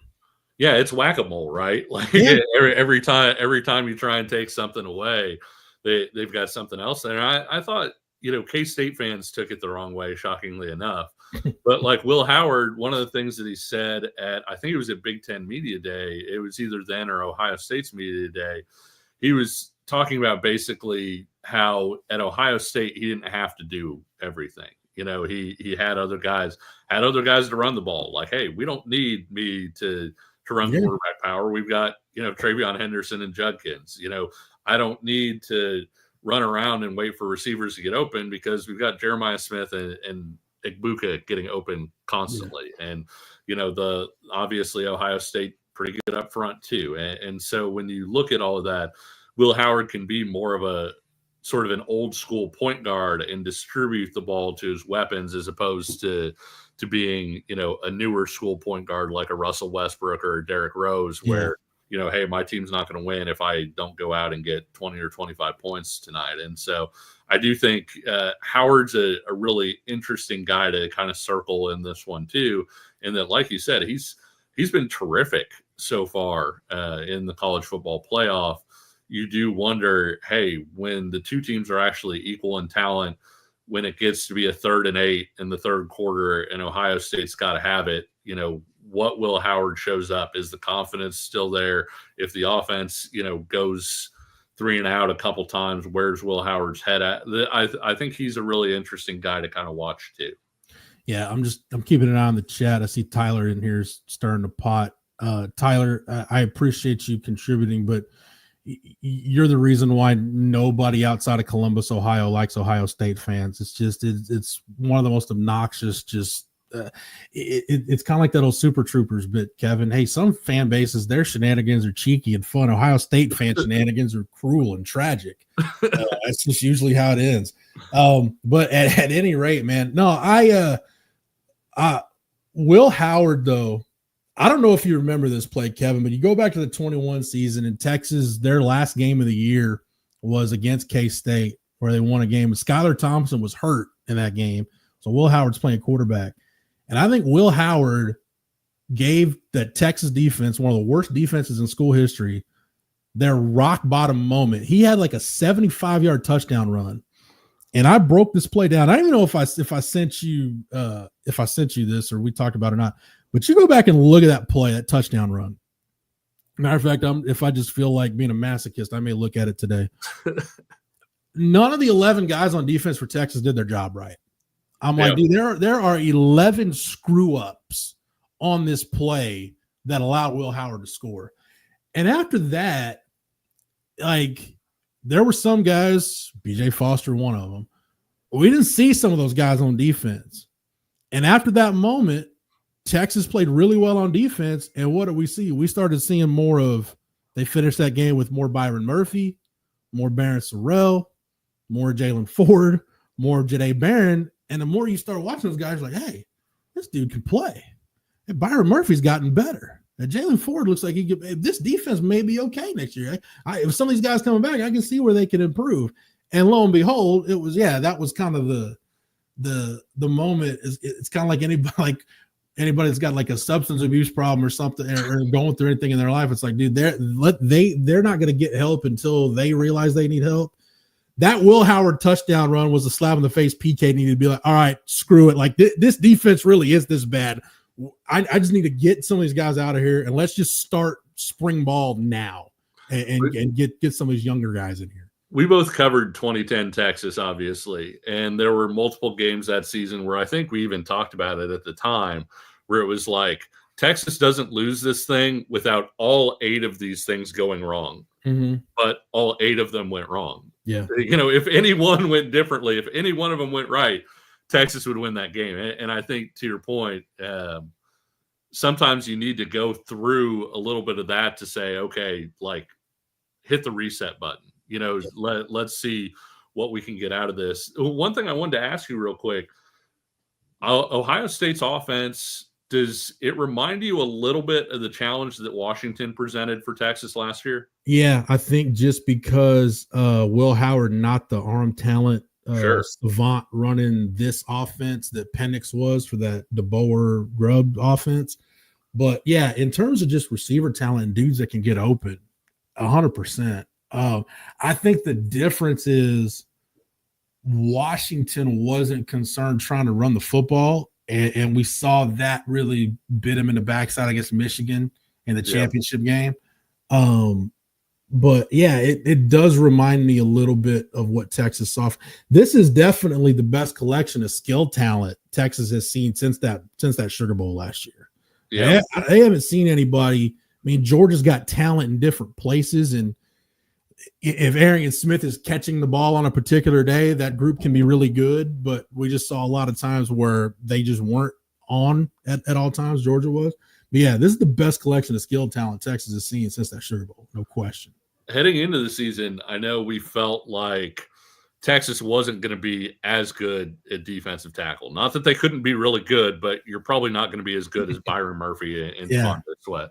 But we thought the edge was going to be better than it was a year ago. And you look at that Washington game, Penix was terrific, but also Texas's edge just did not get home on Penix at all. I think, to your point about Anthony Hill, I think that this is a game where we find out pretty quickly, like, is Texas able to move Will Howard, make him uncomfortable, get him to the turf? That's going to play a major impact in whether or not Texas is able to win this game or not. I think the other thing too, and we saw Arizona State do this, and you go back and look at the games where Texas has struggled the last couple of years under Sark, probably with the exception of the Washington game, the Sugar Bowl, not the Alamo Bowl, but the Sugar Bowl. Georgia did this, and we saw Arizona State do this. Can you are you confident enough in your run game to not abandon it? Yeah. Because we haven't seen that. You look at some of the rushing yardage games Texas had, like they gave up a lot against Florida, but like we talked about, Kevin, the way that game was going, that was Billy Napier saying, I don't want Aiden Warner throwing another pass. We're just going to run the ball, burn clock, and get out of here before we lose by 70. Like it was just one of those days. It wasn't going, nothing was going right for Florida. Everything was going right for Texas. And we see some of those games. But, Georgia was patient enough. And I credited Mike Bobo a lot. It's funny. Don't say that to Georgia fans. Yeah. Some Georgia fan just cussed me out right now, calling me an idiot. But Georgia was patient. Bobo was patient enough. And it's funny, those were two games where they had Trevor Etienne healthy with the two Texas games, where they were patient enough to stick with it and ran it well enough that eventually some of those 3, 4, 5-yard runs became 8, 9-yard runs, and the 8 and 9 yarders became explosives in that game. The same thing happened with Arizona State. Like they had trouble, and we saw this, and I don't know why, Kevin. I don't know why this blew my mind, but I know Kenny Dillingham and Marcus Arroyo are really good offensive minds, but it seemed like where you could look at one place where Arizona State lost that game. For some reason, when they got into short yardage, they just wanted to try to play bully ball with Texas. And now I'm like, that's like, you're doing so well moving it between the 20s, being diverse and using motions and creating angles and leverage up front. And then when you get into third and short and fourth and short, it's like, no, we just want to go old school, like ISO football. That ain't going to work, because to your point about the defensive tackles, yeah, Broughton and Collins have been good. What I didn't expect was what Texas has gotten out of Bill Norton and Jermaine Lole. Like some of those younger guys or the portal guys, a couple of guys are going to have to step up, and it's been Norton and Lole, and both those guys have been really damn good. Yeah. I mean, the single best answer to being overmatched, if you will, at the skill positions is just to be better up front. And if Texas's defensive line is out there balling out, if they're making it to where Travion Henderson and Quinshon Judkins just don't have places to go, where they're getting pressure and doing all those things, they make life at the second level and third level a heck of a lot easier. I think one of the interesting things too, and the reason I compared it to Washington was, as great as Rome Odunze was, I think what the biggest challenge for Washington was their number 2 guy was probably better than your number 2 corner. Their number 3 guy was probably better than your number 3 guy. I think Ohio State's got that, right? Like it's going to be tough for Will Muhammad probably take Smith. Yeah. And then, you kind of look down the line at, okay, who's got the next few guys? Your next cover guy's got a Igbuka. That's basically a second number 1. I mean, Texas fans taking it back to Texas, one of the things that made Texas so tough to stop a year ago was Texas basically had co-number 1 wide receivers with Xavier Worthy and A.D. Mitchell. And if you put your number 1 corner on Xavier Worthy, your number 2 corner was not going to be able to defend A.D. Mitchell. Yeah. I think this is going to be a test for Texas's defensive back depth in a similar way that Washington was a year ago. Yeah. You start looking at that secondary depth. Gavin Holmes has actually been really good in coverage this year. Yeah. It's just against the run physically, against teams that use bigger receivers or there's a running back mismatch. We saw it against Arizona State. Like he's going to struggle. But we saw him try to tackle Cam Scatterbo too, Kevin. It's okay. In fairness, Cam Scatterbo did that to pretty much everybody all year long. But like you said, whoever Jahdae Barron's covering, it's almost a wash, because what teams have done, and I don't know why it took teams so long, they pretty much stopped throwing at him, which probably is the smart move, and they started picking on Manny Muhammad, which, hey, that's life when you're the cornerback opposite the Thorpe Award winner, right? You're going to get picked on, but it's not so much the Jahdae Barron, like let's say Jahdae Barron Jeremiah Smith matchup that I'm worried about. It's Emeka Egbuka against Manny Muhammad or Carnell Tate against Jalen Gilbo. Those are the matchups where this thing can get away from you. Yeah, last year, Dunze had made some plays, but Go back and look at how many key plays Jalen McMillan made in that game. Yeah. How many key plays did Jalen Polk make in that game? They were, yeah. Well, I mean, shoot, you look at, and this is a few years ago, and I hate to bring things back to Texas losses, but you look at that 2019 LSU game and the fact that, you've got your number one corner probably on Jamar Chase. Well, somebody's got to take Jefferson. Somebody's got to take Marshall. And so I think that there are definitely challenges that come with this. A guy I'm looking forward to watching on Texas's offense, Jeff, is Blue, because I think for Texas to win this game, I think Texas is going to have to chunk out some yardage. There's going to have to be some explosives on the offensive side of the ball, and it would really help Texas if some of those explosives came in the running game. Yeah, I'm trying to look back at the A&M game, look back at some of the numbers, but when this offense has been really good like it was against Clemson, Blue was a really big part of it. Blue only had – Blue didn't hardly touch the ball at all against A&M. He had 5 carries for 7 yards and 1 catch for 7. But yeah, Blue will need to be a big part of it, and Wisner too. I mean, I used to think about, man, if a running back had 20 catches in a year, that'd be really productive. And I think it just shows you how much Sark likes getting the running backs involved in the pass game. Wisner's coming in this game with 38 catches. Blue's coming in with 37. So you've got your 2 running backs are about to on the verge of hitting 40 catches.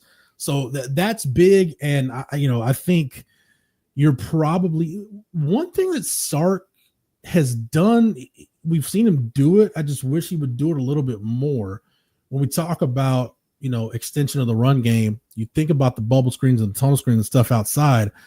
Their traditional screen game has been really good this year. I would like to see some more swing. Now, I will say this, the threat of Blue as a receiver, you go back to the DeAndre Moore touchdown on that first drive against Arizona State, everybody bid on the swing pass. And that's why DeAndre Moore was wide open. So from that standpoint, you're using Blue as a decoy. But yeah, you're gonna need Blue. My bigger thing is you can't wait. You can't wait as long to get Gunnar Helm involved in this game as you did against Arizona State either. He didn't catch a ball until mid to late fourth quarter. Like you got to get Helm involved. It's gonna take Sark calling his best game and you executing it at an elite level for you to win this game, because you can't count on Ohio State having an off night. Yeah, this game is not going to be settled 17-14. It's just not. You're going to have to put up points to win this one. And I think, to your point, one of the things that I really like about the way Texas involves the running backs in the running game is I feel like a lot of people use them as safety valves. Texas uses the running backs as weapons. When you look at, railroad concept, when you look at like mesh rail, things like that, where you've got your running backs on wheel routes, actually, down the field, stretching zones, doing things like that. I love the way that Sark uses his running backs in that way. And I think it does open things up for other guys for sure. Isaiah Bond's another guy too, in that if he's full go and fully healthy, he's somebody that can just run past a defender and give you a chance at a big play. The 2 things I would say about Texas that give me some confidence that, Texas can run with Ohio State is the fact that Bond is probably going to be as healthy as he's been since the Florida game, which that was the last game he was really healthy for, 1. And 2, I was thinking about it last night while I was writing something yesterday afternoon.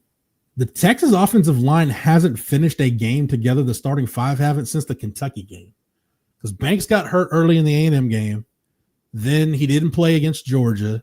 Then Cam Williams got hurt late first half against Clemson and then didn't play against Arizona State. So it's been a minute since the Texas offensive line has been, gone from start to finish in a game together as a whole complete unit. Yeah. I'm interested too. There was a comment in the chat about basically how Texas's running game has struggled lately and referenced Arch Manning. And so I wanted to ask you that question, Jeff. Do you think that Texas has a package for Arch Manning in this specific game where that's something that they could tap into. They've got the Arch package, but I'll let Eric chime in on this too. Based on what the Arch package looked like against, was it against Georgia? It's gonna need to have some more depth. Yeah. Than we've seen it have. Jeff, here's the thing. And first off, what's going on, Jeff? What's going on, Kevin? Here's the thing with the Arch package, and I'm curious, Jeff and Kevin, if you see it the same way, Keenan as well. I know we've talked about it on our show. It's proven to be one-dimensional, right? Like it's basically been they've used Arch like, hey, I think I compare it to Alex Orji, the way that when he came in from Michigan earlier this year, it's like this is clear, this is a run, right? Like until it's a little more dynamic, guys. I think that's what it's going to be at this level. This isn't Mississippi State. This isn't a little sprinkle against Texas A&M. Yeah, I agree with you 100%. I don't have much to add, but yeah, we've got to see it have more depth than it's had. Jeff, real quick before you get out of here, this is one thing I want your thoughts on. It's completely actually, you know what? I will. There's two things, but I'll start with the Texas related thing first. I heard you and Kevin talking about Kenny Dillingham, the decision to kind of just play power football, and the feeling that I got being there at the Georgia Dome at Mercedes-Benz Stadium is a dated reference. I'm dating myself. Jeff, I'm curious if you see it as a young coach who just kind of got caught up in the moment and is like, I need one power run to kind of not motivate, but to energize my guys to show them we're going to go right at Texas' strength and we're going to beat him. Because that's what it felt like being in the stadium. Yeah. I'll let Kevin piggyback on this too. As somebody who was there every step of the way for the Tom Herman era, you can't let that old school meathead mentality seep in. When what you're doing is working, keep doing the thing that's working. And regardless of whether Kenny Dillingham wanted that or not, Marcus Arroyo is a veteran enough football coach to step in and say, no, like let's do this. But we talked about it, man. Playing Arizona State trying to play bully ball against Texas, that was a really good way for them to get blown out. And to their credit, they didn't do it, but except in short yardage when your playbook is shrunk significantly. So maybe he did, but he'll learn from it. You just can't let that old school meathead mentality seep in. Yeah, I think as somebody that sees the Big 12 as much as I do, one of the reasons that everybody thought that Arizona State would be last or next to last in the Big 12 was it looked like this was a team that was a year away. And a big part of the reason that they had so much success this year and kind of took off the way that they did and wound up being a year ahead of schedule was Cam Scatterboot being what he was. And I think a lot of times you build in sort of a second gear or a third gear that's a little bit different. Cam Scatterboot was gears 1 and 2, with the third being throwing to Tyson, and Tyson wasn't playing. And so I think you wound up being in a situation where it's kind of like, well, this is what got us here. And I think, too, there's some semblance of Texas is the more talented team. If you want to win this game, you got to shorten it. And so you got to limit possessions. I agree with you in those specific situations where, hey, it's 3rd and 1, it's 3rd and 2. You don't want to run at Texas in those situations. That's Texas's strength. And even if it's Arizona State's strength, it's not their strength to the extent that it's Texas's strength. But I do think that maybe he got caught up a little bit and this is who we are. This is who we have to be in order for this thing to work. And it just, in those situations, it didn't work out for him. I think just about the only time that Arizona State converted one of those things was when his Scatterboot's offensive lineman threw him into the end zone. So we all got to have help from time to time. I got to run. And Kevin, thank you so much for filling in on short notice. But Eric, this kind of goes back to something a game Kevin and I talked about, that just you can't have that meathead mentality. This bleeds into the Arch package too. The 2019 Texas game against LSU, they line up on 4th and goal, and we're like, surely they're not going to run quarterback power. And they show the look, and Ed Orgeron, all 11 guys on LSU's defense, everybody knew, Dave Aranda, like everybody knew what was about to happen. And it's like Tom Herman said, no, we ain't gonna put no spin on it. We're just gonna run quarterback power because we can. And LSU stuffed that thing for like a 40-yard loss. Like it had no chance. It was cooked from the beginning. So, Yeah, that to me is like you've got to fight against the meathead mentality. Sometimes discretion is the better part of valor. There you go. So, all right, Kevin, again, thank you so much. Everybody stay tuned for Eric and Keenan on False Start. I'll be back. I believe Jordan will be in the house tomorrow. So I don't know about Wednesday, but I believe Jordan will be back tomorrow. And we can hear his love affair with Jeremiah Smith continue, which I'm sure he's been saving all of his takes for that. Keenan, I'm looking forward to your opinions on state of the basketball program. I know. It's coming. But anyway, you guys have a great show, and see everybody tomorrow. Appreciate it, Jeff. Appreciate it. Kevin, that was It's Only an Hour. Jeff Howe and Kevin Flaherty, one of the best dudes out there in sports media, taking you up to around midday. We are False Start. Today is January 6th, 2025. I am Eric Henry. He is the Texas basketball cynic himself, Mr. Keenan Womack. False Start on a Monday. Keenan, how about that? Got a little Monday action here. It's going to be me for the foreseeable future now that Texas's football availabilities during Monday shows have ceased. There are no more availabilities. The next media availability for the Cotton Bowl is 4:15 Central. We'll hear from the offensive, can't even call it triumphant, quartet. I think we got 5 guys. Should be Quinn Ewers, Jake Majors, Kelvin Banks, Quintravion Weisner, and I'm guessing Gunnar Helm. I think there's one other guy there. So we'll have that at 4:15, which means you guys will be stuck with me on Mondays for the foreseeable future. Keenan Womack, what's going on, my guy? I'm very hopped up on Dayquil. I'm very sick, but we're here. We're at the office. We're fighting through it. We're thugging it out. We're doing what we need to do to make up the days that I'll be taking off to go to the Cotton Bowl. So we're fighting through it, brother. Chris Bennett says, can we talk about Joy Taylor instead of Texas basketball? The answer is no. We have to talk about Texas basketball. We will talk about Joy Taylor, probably not directly, but I will reference Joy Taylor throughout this show because no Joy slander will be allowed on this show. Yeah. As someone who is has spent time in South Florida, I've met the great Joy Taylor. No Joy slander will be tolerated on this show. Chris Bennett, that's where we're at. Not saying that we won't reference Joy, because listen, 1.5, Keenan. I am not going to get Womack in any more trouble. I absent-mindedly asked him to comment on the attraction of the opposite sex. I have an answer for that, by the way. It's my wife at our wedding. She did shock me.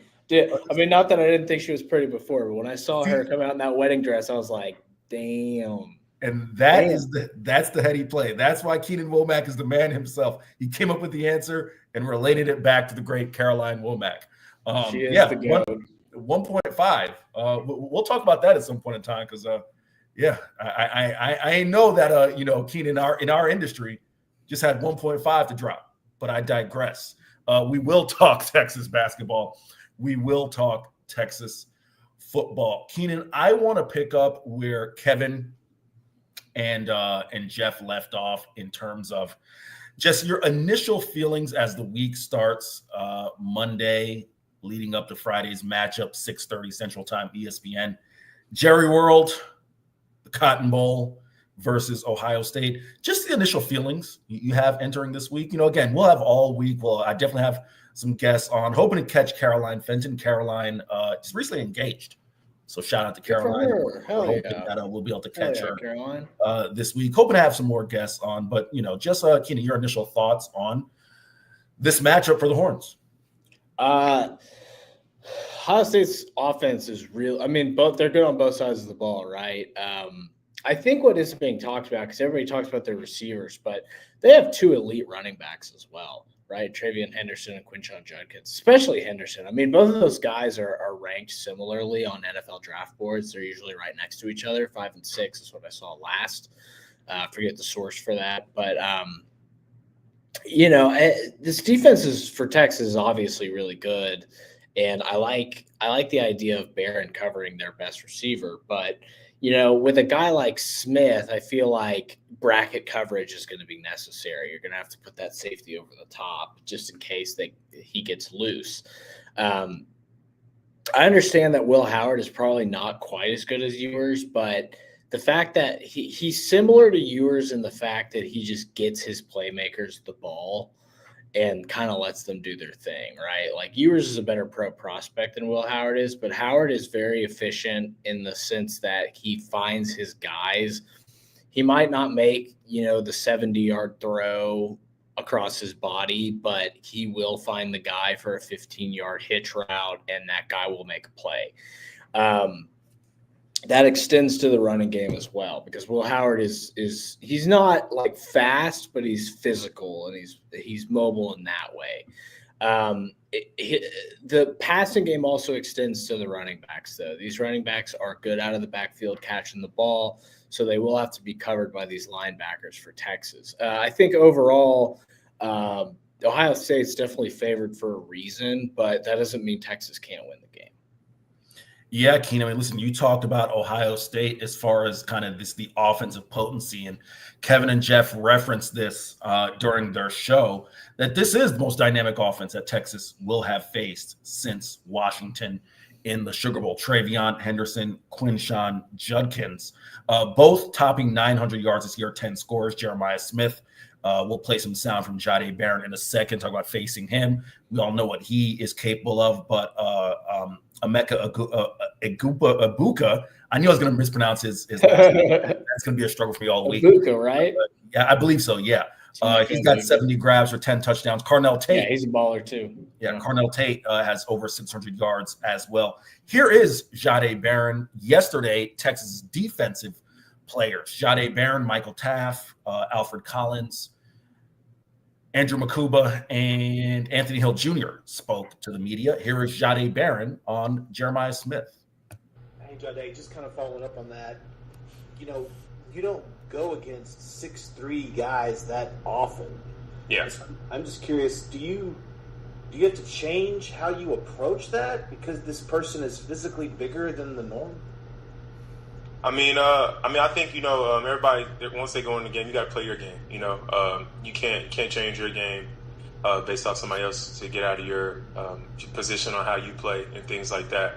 So just being enamored with my game and how I do things, and also, game's a physical game. So he's a physical player, and I'll have to be also physical. I'm a physical player myself, so just being physical and just going at it, and I think that's the great thing about football.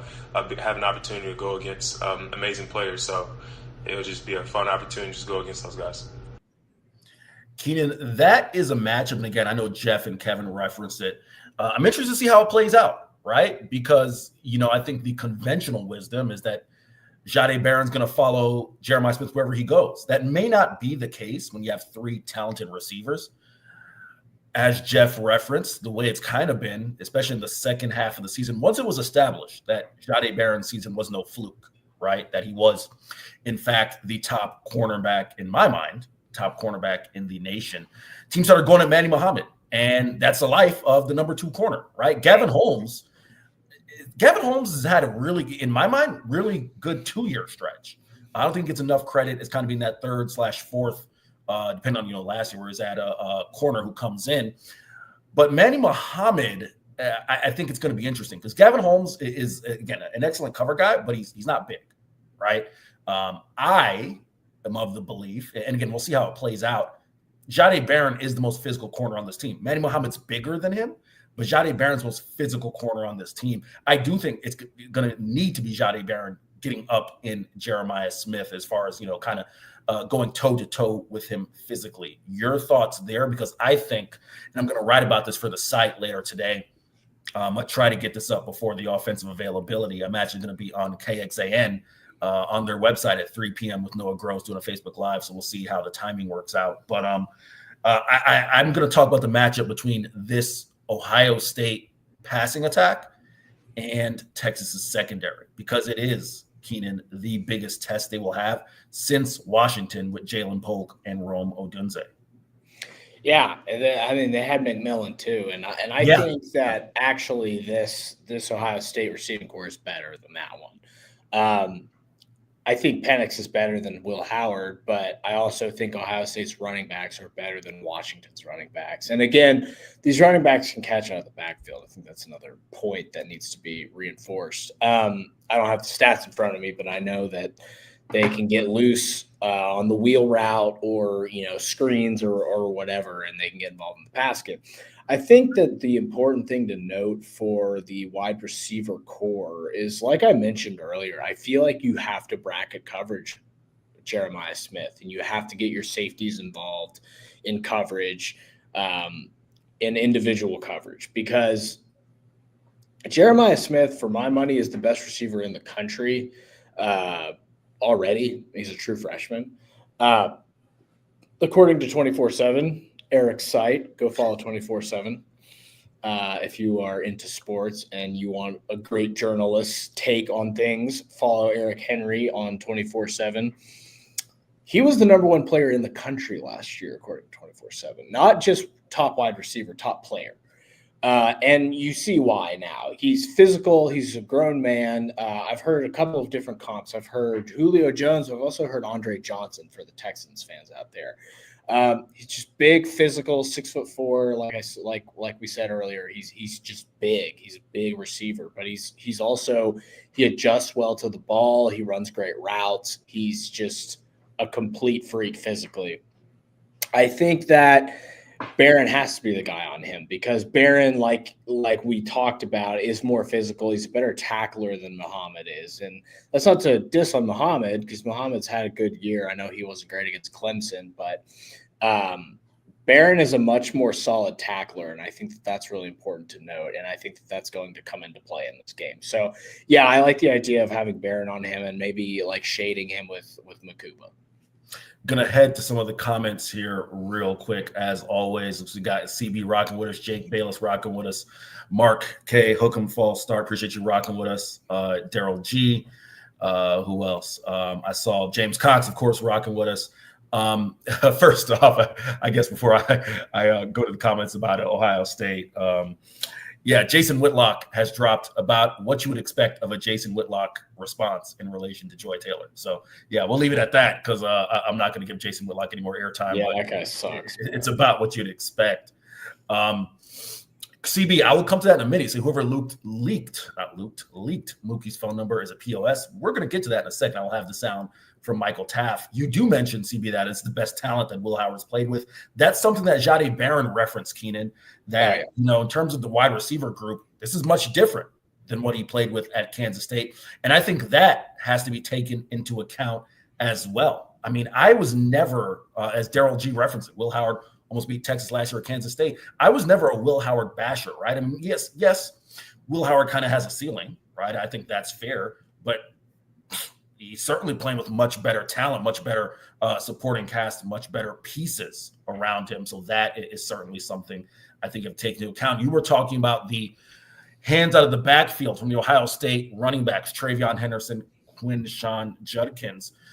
Combined quick math here for 43 receptions for 327 yards and 1 touchdown. So certainly capable receivers out of the backfield as well. CB, you say if the Falcons started Michael Penix sooner, they'd be in the playoffs. Nobody wants that. I don't know why you'd reference that. The Buccaneers fan in the house. The NFC South is who needed to make the playoffs. Hey, man. Bijan was pretty clutch in fantasy this year. I took him second overall, and it was a good pick. Like, he was great. You know who nearly won me the league, though? I barely lost in the semis and then won the third place game. Jaden Daniels, who I took in the 7th round. Took him in the 7th round. That guy was like my best player all season. Yeah, Keenan, I don't know why you reference him either. The Bucks got to beat him, wild card round. So we don't care about Jaden Daniels either. I think I hate the Commanders. I'm cheering for y'all because I'm no Commanders fan myself. As the resident Cowboys fan on this show, I am pulling against the NFC East as much as possible. Keenan, side note, before I get to Michael Taft's sound, if I had to have you guess, right, and I'm not, this is kind of a thought experiment here. Yeah. Right. What do you think Baker Mayfield's statistics were this year? Because you know how we think of Baker Mayfield. You know how we think of Baker Mayfield as a player. And maybe I shouldn't say we. Maybe I should say me.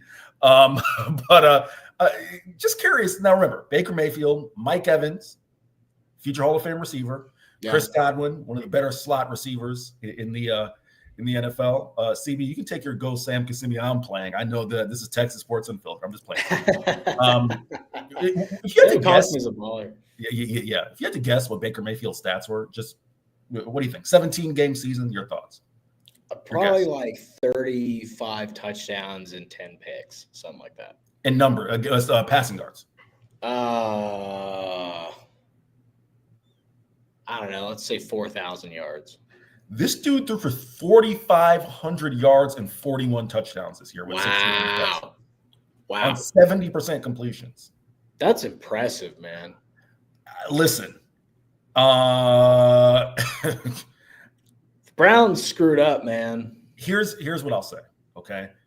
First off, as Eric Dickerson noted, the 17-game season is going to throw off a lot of these numbers going forward, all right? Sure. Because I don't think of Baker Mayfield as a 4,500-yard quarterback with 40 touchdowns.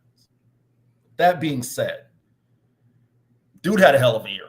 And I am someone who still – listen, I watch these games. I'm a Buccaneer fan, right? Do I think the Bucs can win a championship with Baker Mayfield? I mean, they can. They need every single piece around him to be great, right? Like, I'd rather have Dak Prescott than Baker Mayfield, I'm being honest, right? Like, Baker Mayfield's a guy who just is what he is. But I'll be damned if those numbers don't scream that's a guy who is going to get $200 million from somebody. So, yeah. I digress. All right, back to Texas football. Michael Taft, and I wrote about this yesterday. Of course, the controversial targeting call with 1:15 left in regulation of the Peach Bowl, the call that was then ruled not targeting. Not necessarily going to rehash whether you guys think the call was or was not correct, because I think as Kenny Dillingham stated, there's a whole lot, right, that you kind of can't really figure out with the targeting rule. I thought Michael Taft was gone for sure, to be honest, and he obviously was not. That played out well, because quite frankly, that probably would have spelled the end in the ball game, because that would have been a first down, and Arizona State would have been in great position to kick a field goal there, right, and not send that thing to overtime. But Taft was victim of, kind of the darker side of sports fandom, in terms of people, harassing him and getting his phone number. And I've got the sound from Michael Taft here. I'll cue it up here in a second. Keenan, your reaction on the other side. Michael, I know you're a great tackler, but was that targeting or not?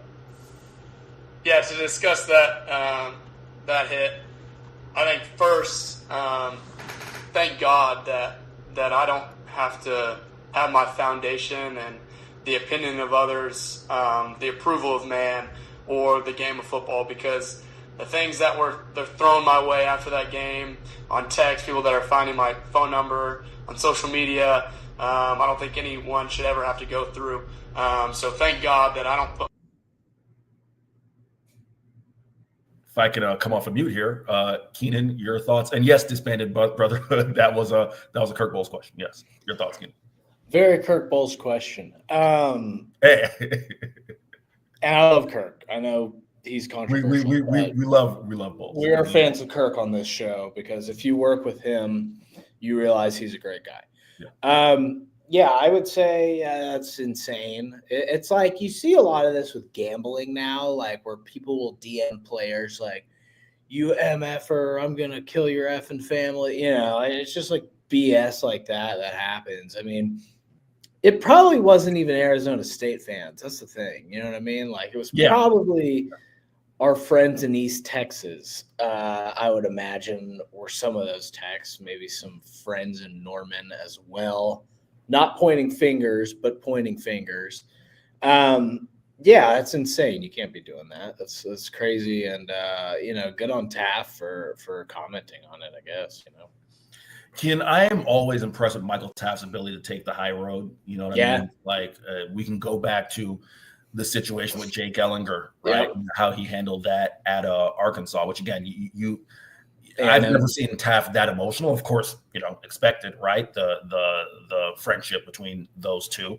And the same thing here. I mean, that was, I'm consistently impressed with someone who's 21 years old to be able to take the high road. It's one of the things that, frustrates me when that kind of nonsense and BS happens. So good on Taft for handling that the way he did. Last thing I'll touch on before we get into Texas basketball, because I definitely want to leave Keenan a lot of room to talk about Rodney Terry's club. Keenan, this is a matchup that I'm keeping my eye on. I'm going to shout out Carter Yates. Carter Yates from Dave Campbell's Texas football. You can tell I'm not a Texan, right? It doesn't roll off the tongue. DCTF, baby. It doesn't roll off the tongue like it should. Carter's a great young journalist, by the way, so follow him. I wrote about it earlier in the year, and Carter just wrote about it. Texas versus the third quarter. Keenan, I'm just going to run off this statistic again. I have it pulled up here. In the third quarter against Arizona State, Texas ran just 6 plays compared to the 21 run by Arizona State. 5 rushing attempts for -3 yards, 8 total yards. That is what allowed Arizona State to get back in this ballgame. Also 2 sacks that factor into the run yardage as well. This is not the first time that Texas has had issues in the third quarter. Look no further than the last time Texas took the field at Mercedes-Benz Stadium. It was that third quarter that allowed Georgia to get back in the game as well. There have been other third quarters this year, Keenan, specifically down the stretch of SEC play that Texas had games, I shouldn't say had games in control, right? They were in control, but it wasn't like there were blowouts. They had opportunities to really put the game away with the third quarter and didn't. That is a matchup, That is a matchup, Texas versus the third quarter, that I'm keeping my eye on because I believe that falls on Steve Sarkeesian. Sometimes the game can get away from you. That's a fact, right? I mean, that can, something fluky happens, the game can get away. But Steve Sarkeesian is the play caller, Keenan, and if there's something, even if it's draining the clock, right? And Steve would probably push back and say this is Monday morning quarterback of me. I don't believe it is. I asked Steve the question and he said that he felt, it's a couple of weeks ago, so that he felt that, he'd like to think that some of those games were well in hand. I'm not chastising Steve for this answer, right? Because he's answering on the fly. But the fact of the matter is, no, those games were not in hand, right? Like Texas had a chance to put them out of reach, but all of those games were all games that Texas, within, 10 points, 12 points, something like that, right? And you have a chance to really, kind of put those games out of reach, and they weren't able to do so. So that is a matchup that I'm keeping my eye on. Keenan, before we transition to Texas basketball, I, of course, have to give you the opportunity to talk about the great doctor, Mr. Chad Denman. Can you let the folks know, Keenan, if they need to improve their sleep? Because, brother, I've been getting good sleep as of late. Like, I feel rested, especially this time of year, Keenan, when I'm on a plane to Atlanta, layover here, holidays, so on and so forth. I got to get good sleep so I can do this job, man. And I have been getting really good sleep. Keenan, let the folks know where they can get good sleep. The place of which I am a client, Sleep Cycle Center, the only medical sleep office in Central Texas that provides the most technologically advanced care in screening, at-home testing, evaluation of airways, and treatment options related to sleep and breathing issues such as sleep apnea. Their focus is to educate the patient on what is going on in his or her body and provide all possible treatment options related to that specific issue. Screening, testing, and treatment can be completed virtually or in person. They can eliminate snoring to sleep apnea. You no longer have to sleep in a separate bedroom from your significant other. Individuals and families welcome 2 convenient locations, one in the Arboretum, the other in Lakeway. Patients of all ages, 6 to 106, family-owned and operated. CPAP alternatives can be provided in most cases, though they do offer treatments that include CPAPs as well as oral devices, epigenetic devices. They can also help with weight loss, use lasers and radio frequency. They are a network with most medical insurances. So give my friend, the good doctor, Dr. Denman, a call at 254-284-6812 or visit Sleep Cycle Centers with an S on the end.com and tell them Texas Sports Unfiltered sent you. Texas Boy says no one cares about Texas basketball. Texas Boy, I'll tell you someone who cares. That's my co-host, Keenan Womack. He cares about Texas basketball. Real quick, I'm going to throw his comment up here for a second before I kind of, preview, or I guess I should say quickly recap the A&M game. Yeah. The reason I'm keeping it up there is I'm not going to get into the fire Rodney Terry discussion now, right? We're one game into the SEC play. However, what I will say is it's that sentiment that has to change, right? And I'm not blaming Texas Boy. I'm saying this is on Texas basketball, right? Like, Keenan, you are a UT alum. You are a basketball diehard. Yeah. You certainly know more about that program than I certainly will to pick up in my 2 years covering the team.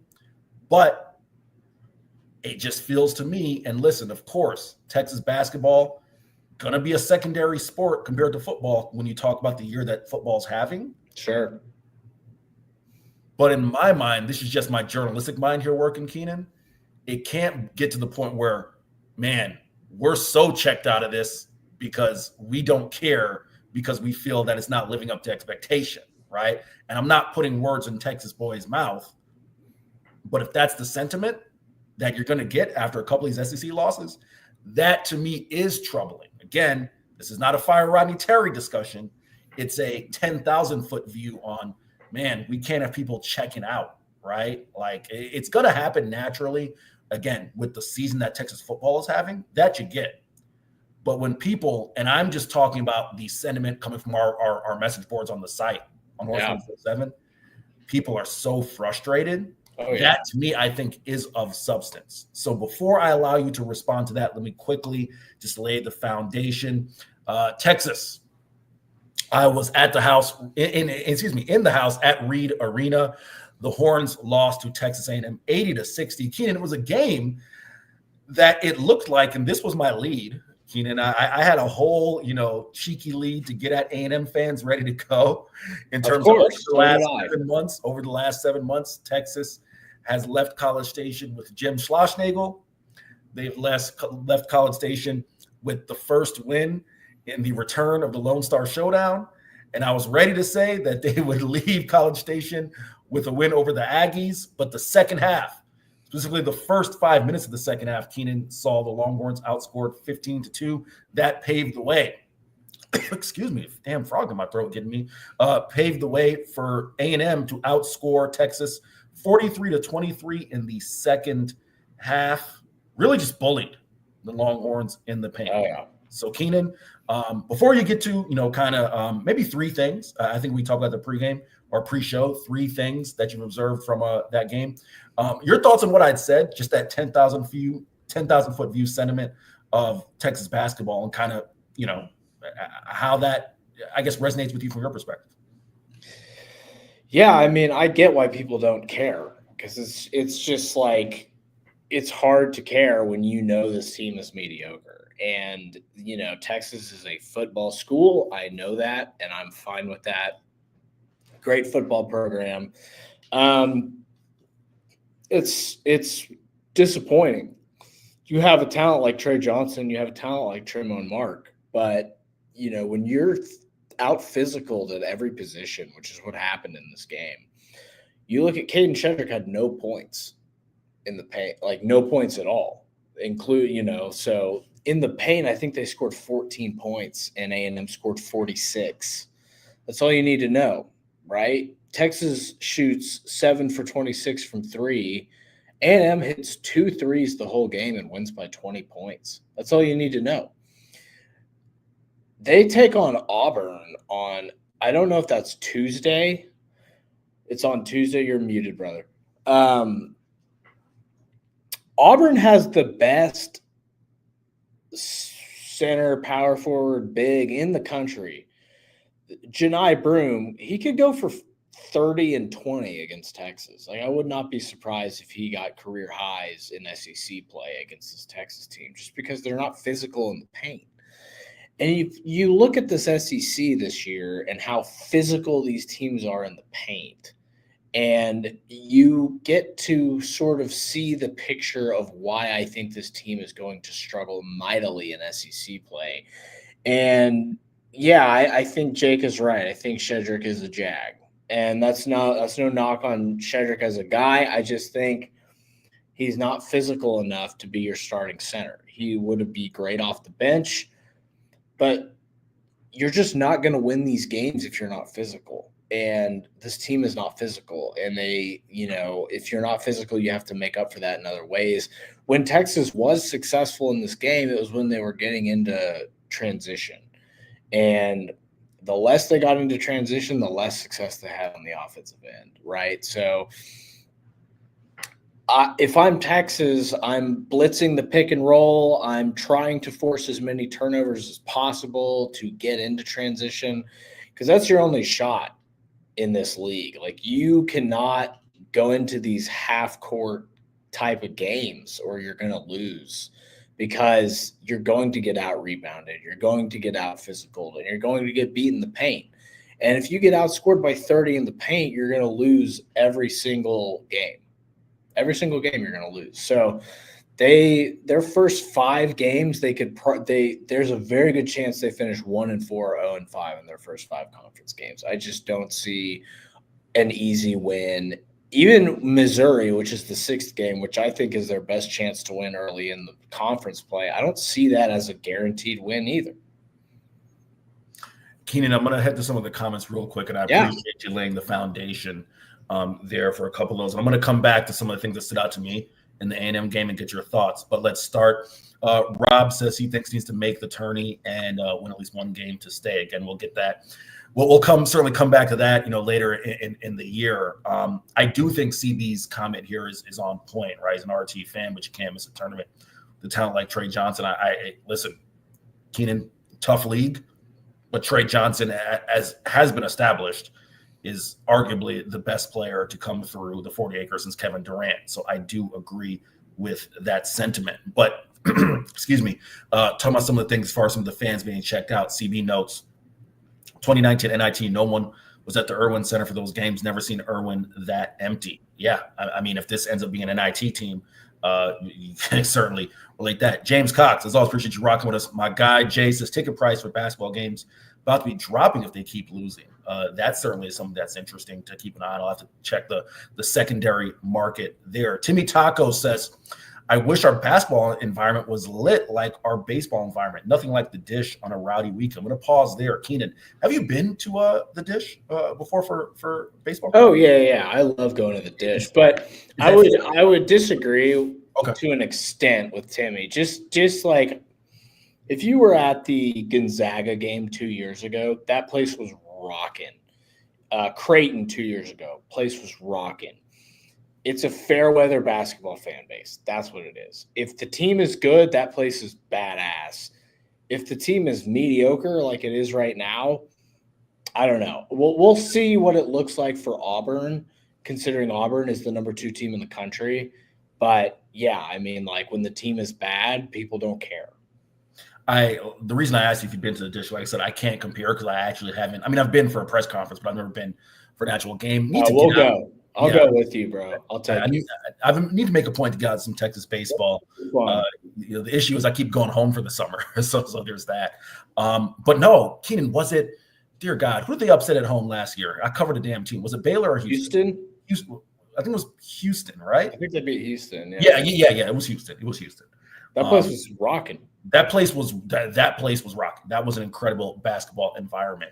I will say, right, for as incredible as Moody Center is in terms of the environment, Keenan, it's not Houston at Fertitta Center, Baylor at whatever the new facility is. They just don't have the culture built up yet. I think it could easily become that. Is my point. And that's what you just said is where I kind of lean. I think the Texas basketball crowd, and again, you can say if this is fair or foul, I think the Texas basketball crowd is a little bit what the Texas football crowd used to be. And again, I wasn't here. I'm just going with what I was told.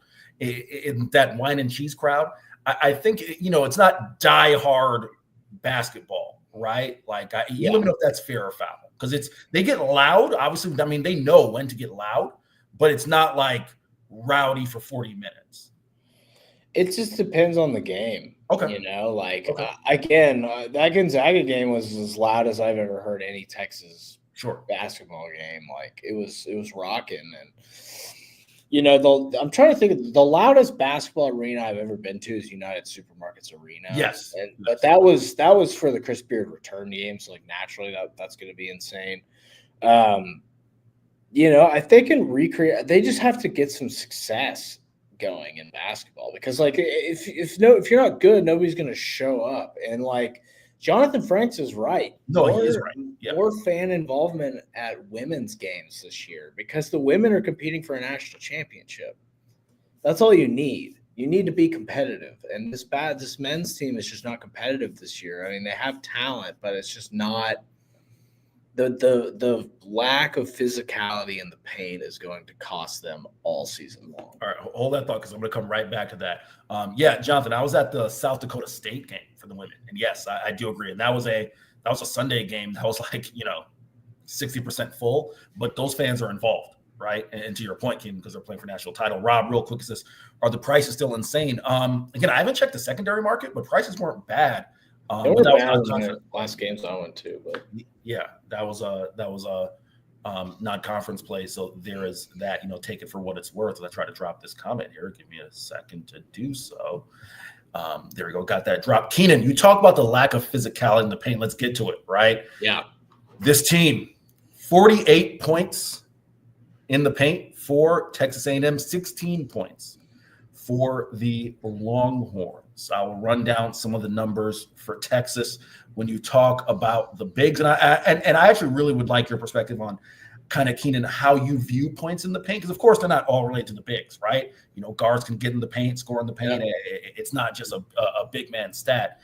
However, for Texas, Caden Shedrick, as you mentioned, 0 points, 1 shot, Keenan. That was thing to me that was most troubling. And it was some weak ass 3 that came in in the first half. Yeah, it was a 3-point attempt for your 6'11" forward. Art Kaluma, listen, I know I've made a lot of jokes about 10, 10, and 10. Keenan, Art Kaluma, stand-up dude. Like he's out there giving what he has. He had 13 points, 7 boards, 3 steals for Arthur Kaluma. But outside of that, I mean, Jason Kent, 1 of 6, 3 points. Zarek Onyema in 5 minutes, 2 points. So, yeah, that kind of was what it was there. Most of the guards selling for jump shots. That's how they scored. So, Keenan, your thoughts with kind of the physical presence / points in the paint / do the guards need to find a way to get in the paint and penetrate? Oh, yeah. These guards don't attack the rim at all. They're jump shooting guards. All of them are. I think a big part of it would be attacking the rim and kicking out to shooters would be ideal. But if you A&M has very good post presence. That's just, they do. And the thing is, though, a lot of teams in the SEC have big dudes in the paint. So, as far as kicking out to shooters goes, it's not as effective if you're not attacking the paint with sometimes the intent to score. If you're going to kick out every time, they're just going to not collapse the paint and guard the perimeter. You have to be less predictable on offense. I think that's a big part of it, is they just know exactly what they're going to do. If they drive the paint, they're going to kick it out to a shooter instead of taking a shot at the rim. They just don't have anybody that attacks the rim well with the intent to score.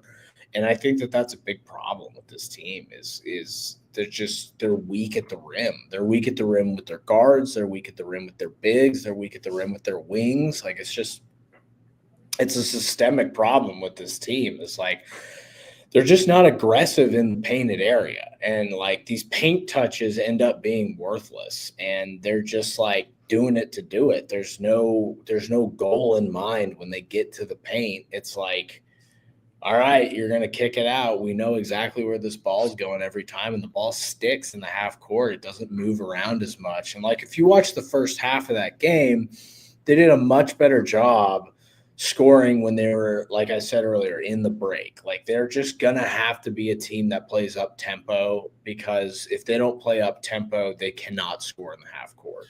So Keenan, that's actually the third thing I want to come back to you with. In your perspective, what did this team do well on both sides of the floor?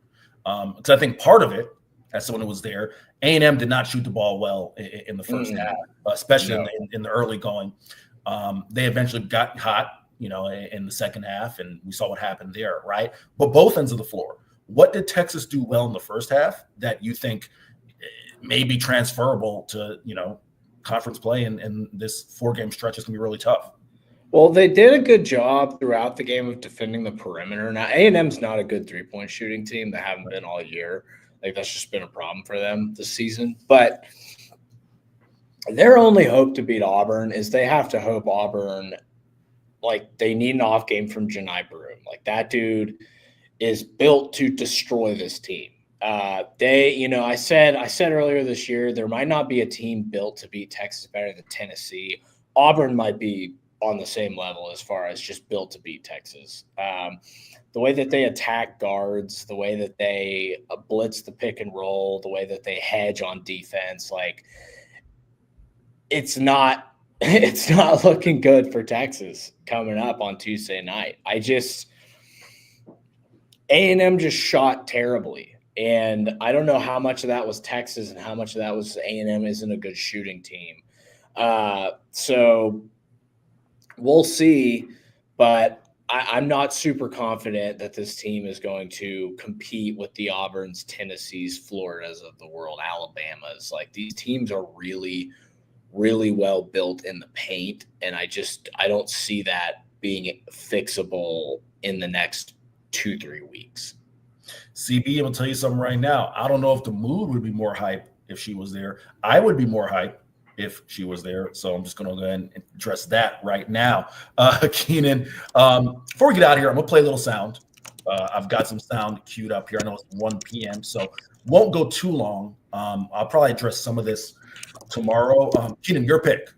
Do you want to hear 60 to 75 seconds of Arthur Kaluma or 60 to 75 seconds of Caden Shedrick? I want to hear Kaluma. Here is Arthur Kaluma postgame. Hey, Arthur, you've been here and done that. I saw you giving Caden a pretty passionate talk as y'all left the court. Kind of what was the message you were saying? Well, at the end of the day, this is the SEC. Every team that we play against is going to be good. We got to be able to come together and we got to be able to go into tough environments and win. Yeah. We just didn't do that tonight. So there's some stuff that we got to fix. Arthur, in your mind, what was the difference between the first half and the second half from your vantage point? The physicality of the game, they got the momentum going with being more physical, crashing the grass a little harder, and winning 50-50 balls. We just didn't get it done. We weren't getting to the rim enough, forcing the refs to make some calls that could have been made, but that's just the nature of the game. They got rewarded for attacking the basket, trying to get y'all into fouls, stuff like that. How much do y'all just have to manage that? Attack, and not just settle on jumpers? Yeah, no, we definitely have to have more penetration getting towards the rim, and not just to score, but also to kick out opportunities. We're a very talented team. We got very talented individuals, and at the end of the day, we're just still piecing it all together. Keenan, go ahead. Yeah, the 50-50 balls were super, super lopsided in A&M's favor. Seemingly every loose ball went to the Aggies, and that's just not going to work. Effort. I wouldn't say it's effort, but it's just being physical, man. And you're going to get called for fouls sometimes doing that, but you have to establish some sort of rapport physically, or you're just going to get bullied every game. And I just don't see how this is going to change quickly. I just think it's going to be a process. They're going to lose a few of these games coming up. And, if they're going to make the tournament at all, they're going to have to rebound better in the paint. They're going to have to attack the paint better. They're going to have to make these paint touches count as opposed to just getting in the paint and then kicking it back out for a shot. That's what has happened every time, seemingly. It is 1 p.m., which means Chip Brown and Zay Collier are in the waiting room. Keenan, you need to go back to work. I do. So I'm going to let you go. Say goodbye to them. Appreciate you, Eric. You're the man, dude. Nah, you are the man, brother. I will talk to you tomorrow. We'll hang out in Dallas, too. Now, listen, that's a great segue. We will hang out in Dallas. Before I bring on Chip Brown and Zay Collier, let me shout out the fine folks who are making Texas Sports Unfiltered's trip to Arlington possible. That is AV Consultations, McCall Custom Homes, Sue Patrick Domino's, 34 Wine and Spirits, Austin Duck Adventures, and Covert Bee Cave. Again, you will see all of your favorite Texas Sports Unfiltered personalities, to be determined where. BK will have that information coming up, but keep an eye out for myself, Keenan Womack, and these two. Keenan, I will see. What day are you going up, Eric? Real quick. I'm be there by Wednesday morning. I should be there. We're going up Wednesday night, so we'll hit you up then. We will link up, no doubt. Appreciate it, Keenan. Peace, brother. Yes, sir. Two of your favorite Texas Sports Unfiltered personalities that you're going to see in the building right now. The illustrious duo, dynamic duo, Chip Brown and Zay Collier. Zay, I will come to you. I was in the house, Reed Arena. Ended up being a long second half for the Horns. I'll get Chip's thoughts after yours, but Zay, take it away, my man. Very disappointing. I mean, you're tied 37 at half. You end up getting outscored 43-23. If you lose to a team in this era of basketball, NBA, high school, college, and they only shoot 10% from the three-point line and you lose by 20, you got some serious problems. And I don't know where this Texas team goes. They're going to have plenty of opportunities to change the narrative that they're a very soft team, especially in the paint, with the War Eagle coming into town tomorrow. But yeah, when you play against A&M and you look like that, just embarrassing, flat out embarrassing. Chip, I got to ask you this. Rodney Terry in the post game was asked if he needed some more size. What was the deal in the post as far as being outscored 48-16 in the post? Rodney Terry said, it's what's in your chest. It doesn't matter if you have a 7-footer. What matters is in your chest, Chip. He doesn't have a 7-footer, but he's got a 6'11" guy in Caden Shedrick who took one shot, a weak-ass 3 in the first half, and did not score a point. Chip Brown, have at it. That's a mess right there. I mean, if it's all in your chest, they might need to do open heart surgery to see what's going on inside Caden Shedrick's chest. He just doesn't move. He just doesn't function in a way that is plus. Not consistently enough. So, and what you said, there was some conversation going on after the game between Kaluma and Shedrick. Yeah. So as I mentioned, Rodney Terry stressed post game, and you could tell that this was the message, Zay and Chip, that RT wanted to communicate to the guys, to communicate to us, because when we spoke with Kaluma and Shedrick, they all emphasized, we got to play with more heart, so that clearly was the message. But Chip, to your point, when they left the floor, I guess to kind of paint the picture for the audience, where the media section is directly in front of the Texas tunnel. And Arthur Kaluma pulled Caden Shedrick aside for about 30 seconds, 45 seconds, just to talk to him. The rest of the guys had pretty much gone in. It was just support staff and others. And Kaluma was just talking with him. When we asked Art what he said post-game, he said it's just reminding him that, hey, this is what the SEC is going to be. So we got to breed more physical. We got to bring it night in and night out. Chip, I'll say this really quick before I get out of here and let you guys have at it. I understand what Rodney Terry's saying as far as it's in your chest. You got to have, that heart. I don't think Caden Shedrick is lacking anything in his chest, because I think the kid's really tough playing through shoulder injuries and back injuries. Guys, it ain't what's in his chest.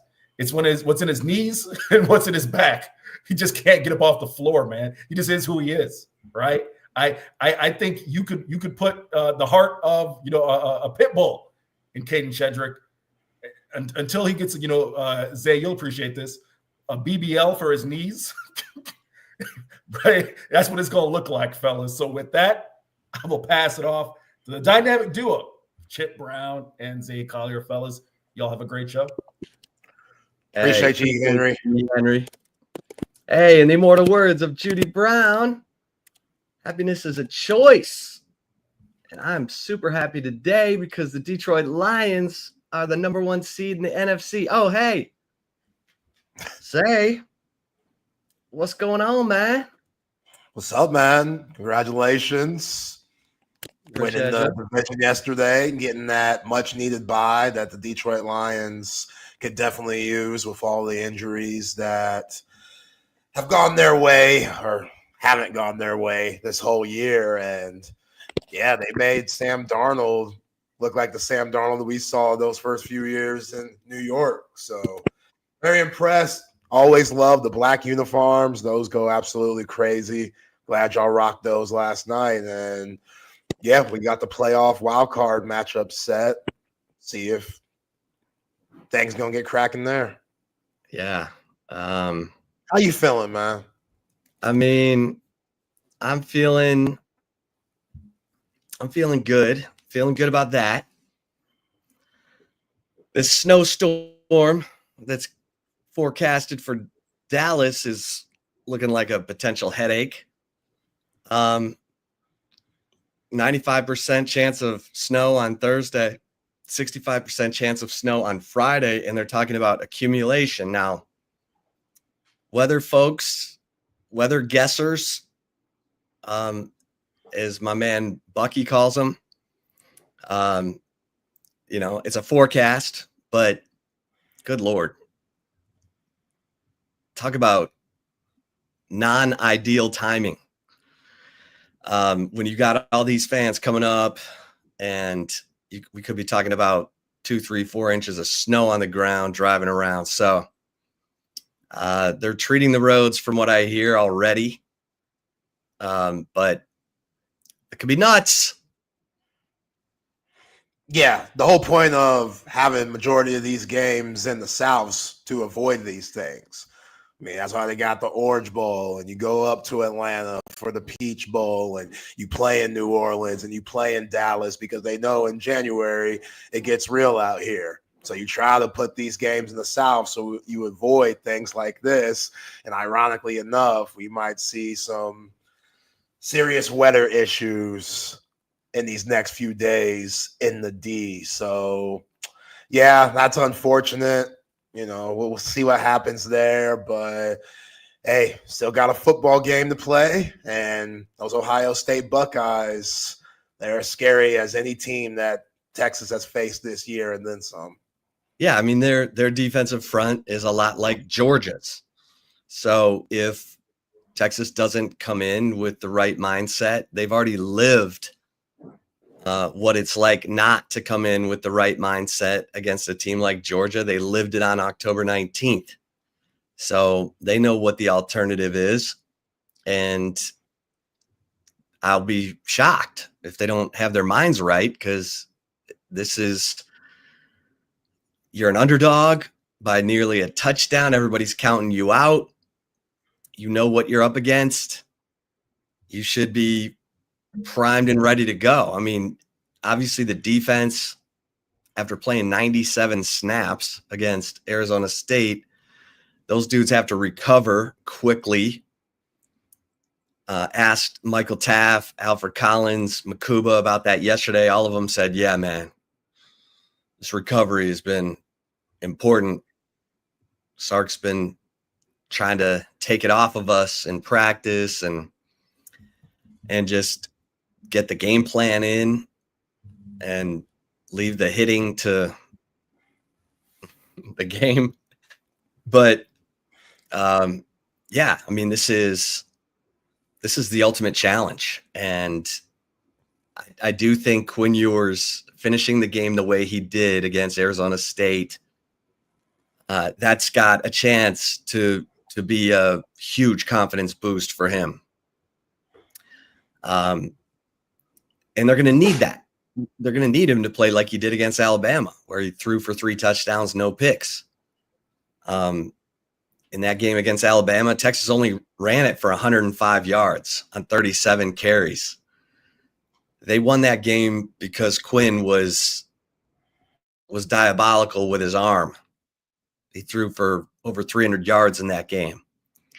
So this is going to be a game where you need your star quarterback to play like a star quarterback, and it'd be nice if Silas Bolden gave you another big return, and this defense, which has been so good all year, get some pressure on Will Howard, because if you don't, he'll be throwing it to Jeremiah Smith and Emeka Egbuka for 3.5 hours. So it's a great challenge.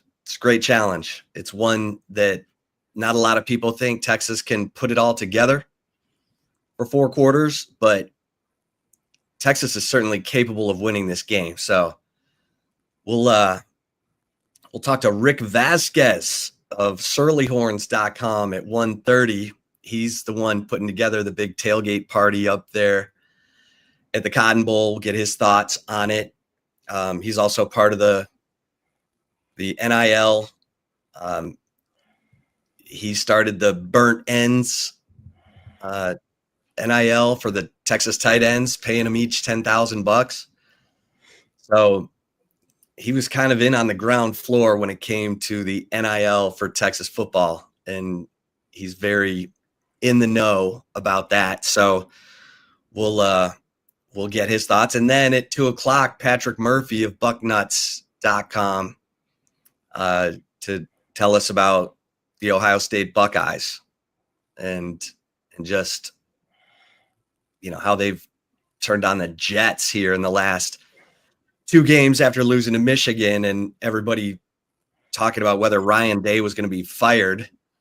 And now everybody's crowning Ohio State as the national champion. I think most everyone thinks whoever wins this game in the Cotton Bowl is going to go on to be the national champion. What do you think of that? My man? I'd say be careful, because Notre Dame, they're not playing around, and Penn State, got to give James Franklin some credit. I mean, it is an easy draw.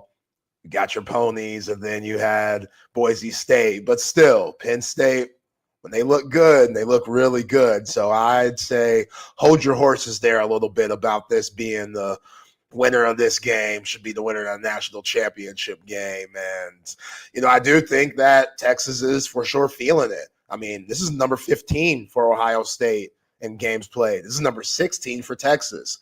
That's a big difference.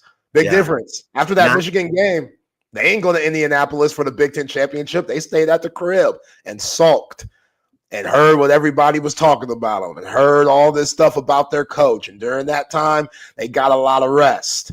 And it looks like it showed. They gets Tennessee, put up 40-something. Then they go to Pasadena and put up 40-something against Oregon, the best team in the nation, who was undefeated coming into that game.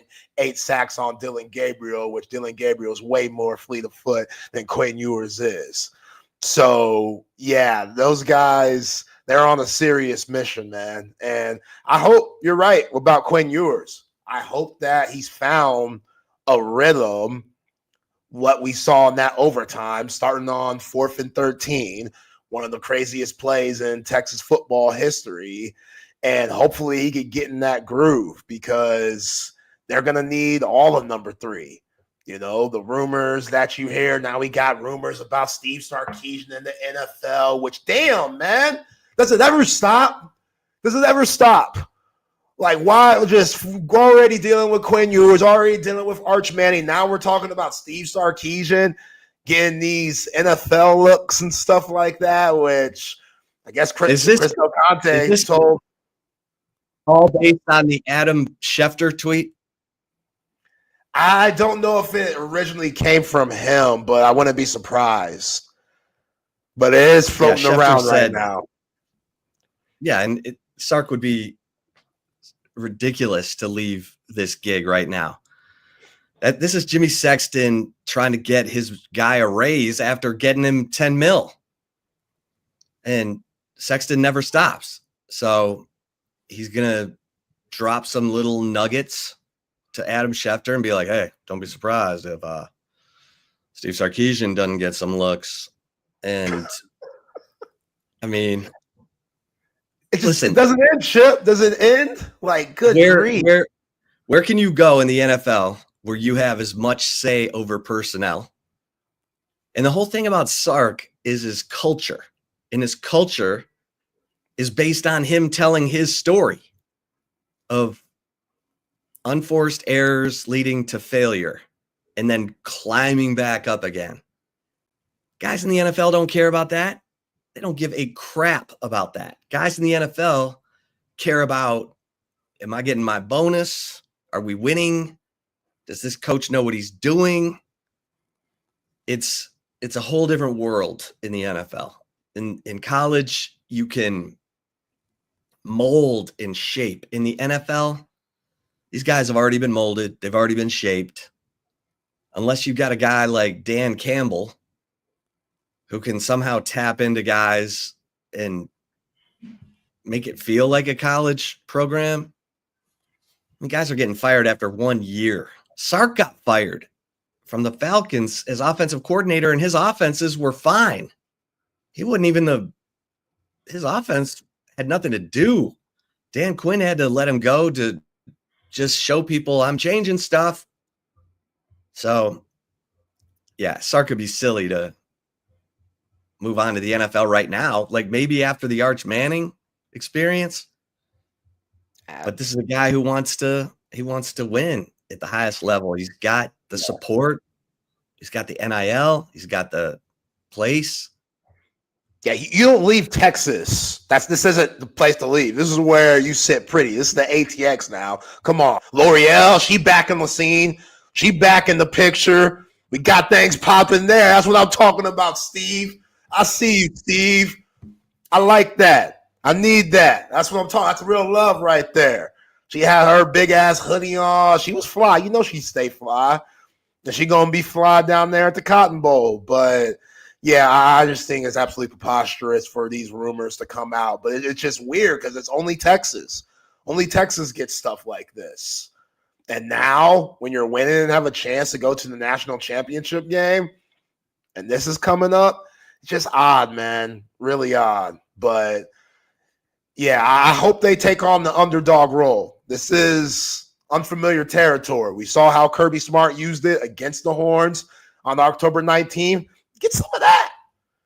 Get some of that into play because you should feel disrespected. Sark mentioned it in his presser the other day. Like, no one's picking us to win this game. We need Burnt Orange faithful to be there and be loud, be proud, and stuff like that. Like, I know everybody's coach talk. Andrew Makuba said, we ain't worried about that. Ant Hill said, we ain't worried about that and stuff.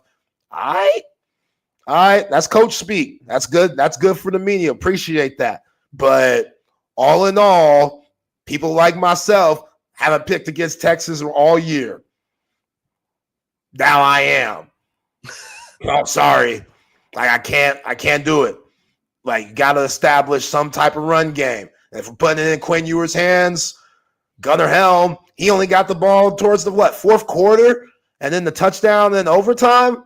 We got to get 85 going early, man. That's an issue to me. I don't understand it. I really don't. That's a guy you force feed. Hell, they've been force feeding Jeremiah Smith for the last 2 games. Just forcing it up there. He's that good. They talk about catch radius. That's what you've been hearing all the time. Every time you hear about Jeremiah Smith, you hear catch radius.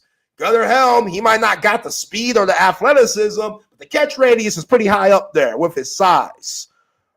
You got to get 85 early. That's just, there's no excuse. I get it. Matthew Golden's the main guy. I hope Isaiah Bond could be worth something. This whole decoy thing is getting a little old. You said that you saw him walking out of the bins limping a little bit. And that ain't no cool pimp limp either. That's a my ankle hurts limp. That's not a good look. Don't like that. Ryan Wingo, he had a big catch late in the game, but he's not really getting going early. You know, DeAndre Moore, we saw him on the first touchdown. We ain't see DeAndre Moore the rest of the game.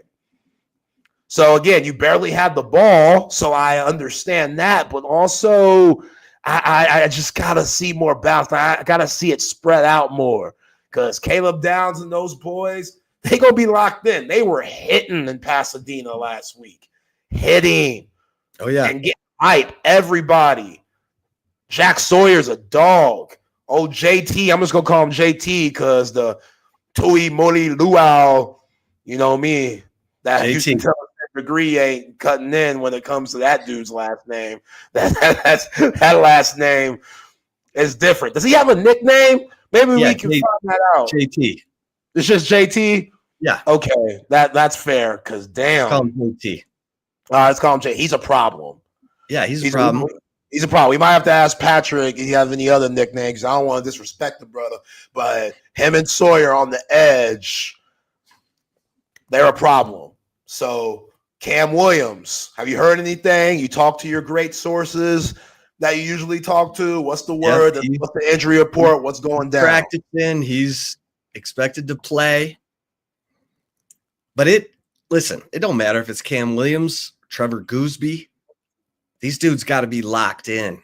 They got to be coordinated. They got to be totally locked in. Unified, coordinated. I think they overlooked Arizona State.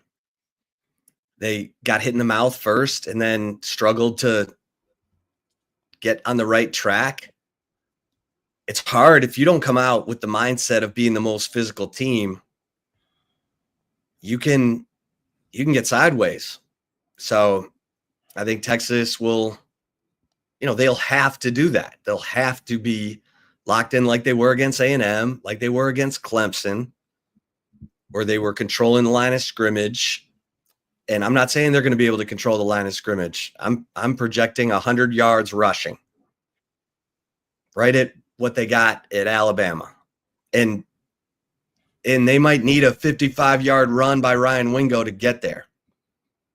But, I'm looking at Ohio State in terms of rush yards given up.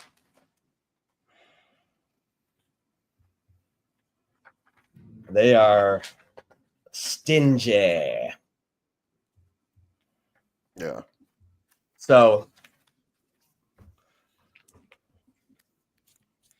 yeah, I think they're starting 11. When all those guys are eligible, they're all going to get drafted on defense. The most they've given up rushing yards, 172 to Michigan. They give up 152 to Tennessee. They didn't give up doo-doo to Oregon this past week. But Oregon was having a throw. They were down so fast. They were having a throw, and that turned into a sack-a-thon. Yeah. I mean, Quinn knows what that's like. Georgia did it to Texas twice. 13 sacks, 25 tackles for loss in 2 games. Ohio State's given up 12 sacks all year. Quinn got sacked 13 times in 2 games against Georgia. So, yeah, this offensive line's got to be locked in. And they can. They're good enough. So, and Sark's got to break some tendencies. He's got to do some different things. Got to roll the pocket. He's got to, put Quinn on the move. Quinn can do it. He showed he can throw on the run. Let him be athletic. I know that's beneath Steve Sarkeesian because that's like, half field passes, walling off a defensive line. That's like rudimentary, but sometimes it works. Yeah. That was going to be the whole game plan for Colt McCoy and Jordan Shipley against Alabama before Colt went out. They was going to roll the pocket and let Colt throw it to Jordan 40 times. See, and Mookie Taft talked about these last 2 games, these opposing offenses doing things that they haven't seen all season long. That's what you have to do. To what you're saying, you got to go against the grain. Beneath you, damn that. Whatever it takes to win. Whatever it takes to win. That's what you got to do. Yeah, get Quinn out that pocket. Have him move around a little bit. He's athletic enough. You saw the touchdown where he dove in there and then got hype. Quintavious is in there. Go back to 2023. He had that long touchdown against Baylor.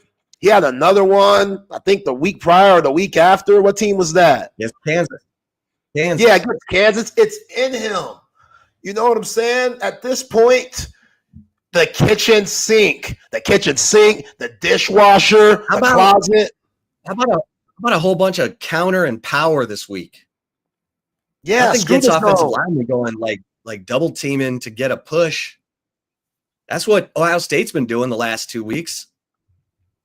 They've gone straight counter.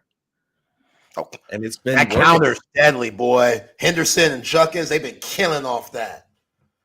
I don't know which one's scarier, to be honest, which is scary in itself. Like, they're both different, but counter was Bijan's favorite run. Yeah, he loved that counter, man. And they run it. They've got it. They've got that in their toolkit. Got to break some tendency. Got to and is that a thing too, Chip? Was it because they didn't respect Arizona State, so Sark didn't bring out the bag? You know what I'm saying? Yeah, I mean, it's hard to say because he got out of rhythm, and it's like he was struggling to find answers. And that has happened. That has happened. And we've seen it. We saw it. We've seen it a few times. So that cannot happen. That cannot happen. He's got to stay ahead of the chains. He's got to make sure that this is at least a seesaw game back and forth. I mean, the chances of Texas getting out to a big lead would mean Ohio State turnover, maybe a big play on special teams, kind of like what we saw last week. Sark was dialed up. His first two passes, 53 yards, and then touchdown. Great play, great script, great job.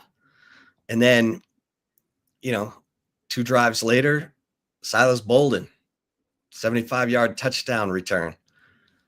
And look, breaking a return can get everybody motivated on that special teams unit to make sure they get their block.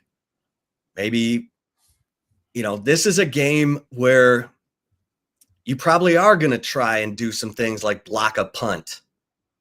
So Mo Blackwell, make sure if this dude's a rugby guy, what side he favors, make sure you're playing right there and not going after the punter.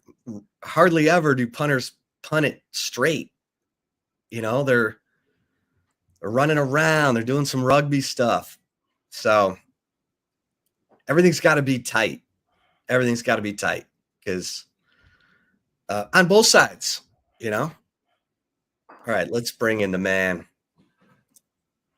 Rick Vasquez of Surly Horns, surlyhorns.com. Rick Vasquez, part of the brainchild behind the Burnt Ends program, making sure that the Texas tight ends make a little extra cash. Rick, how you doing? Happy New Year. Happy New Year. Happy to be here. Some may say that I've been involved, behind the scenes and in front with a lot of the NIL stuff that we've got going on at Texas. Really excited to see a lot of that, especially starting with Pancake Factory, which is something that we started coming full circle all the way to fruition, where we've got a lot of those guys that joined in the Pancake Factory class playing in their what seems to be final season as Longhorns before going on to be first-round draft picks in the NFL. So we'll see what happens here in the next few weeks, because I don't think that the season is going to end this Friday in Dallas. That's right. There we go. Well, yeah. Rick, the timing of the Pancake Factory, you deserve a medal, because the timing of that, I want to say that y'all announced on the 5th of December and signing day was like on the 18th. And Kelvin Banks was decommitting from Oregon because Mario Cristobal was leaving. I mean, that was enormous. No one's giving that enough credit. It was a wild time. I mean, and it was a lot of work. I mean, it's one thing to just go and say, hey, yeah, we just threw a bunch of money at the wall and saw what happened. But there was a very intentional plan. Obviously, we were kind of first out of everybody, right? I mean, we effectively invented the 501c3 methodology for funding NIL through kind of acts of community and merging that with what we were doing with the Pancake Factory. And then that, evolved over time into the Texas One Fund. But really for that initial season, we had a plan. really early on and started executing on that June, July is whenever we really started with that. And it took all the way to December for us to really get everything in a place where we felt like, okay, this is where we make our move. And I mean, it was a pretty big move, and I think it worked pretty well. I mean, all 7 of those offensive linemen, Kelvin Banks, DJ Campbell, Cam Williams, Cole Hudson, Connor Robertson, Malik Agbo, Neto Umazulu, are all still in the program. And all contributors. Not just a bunch of guys that hang around, but key contributors, especially with depth, right? I mean, depth is so important whenever you're playing top tier, high level college football. It's not about just your ones. It's what happens when a guy gets rolled up on, what happens if somebody comes down awkwardly, and you've got to have that guy right behind him to come in and not have a huge drop off, especially in the trenches.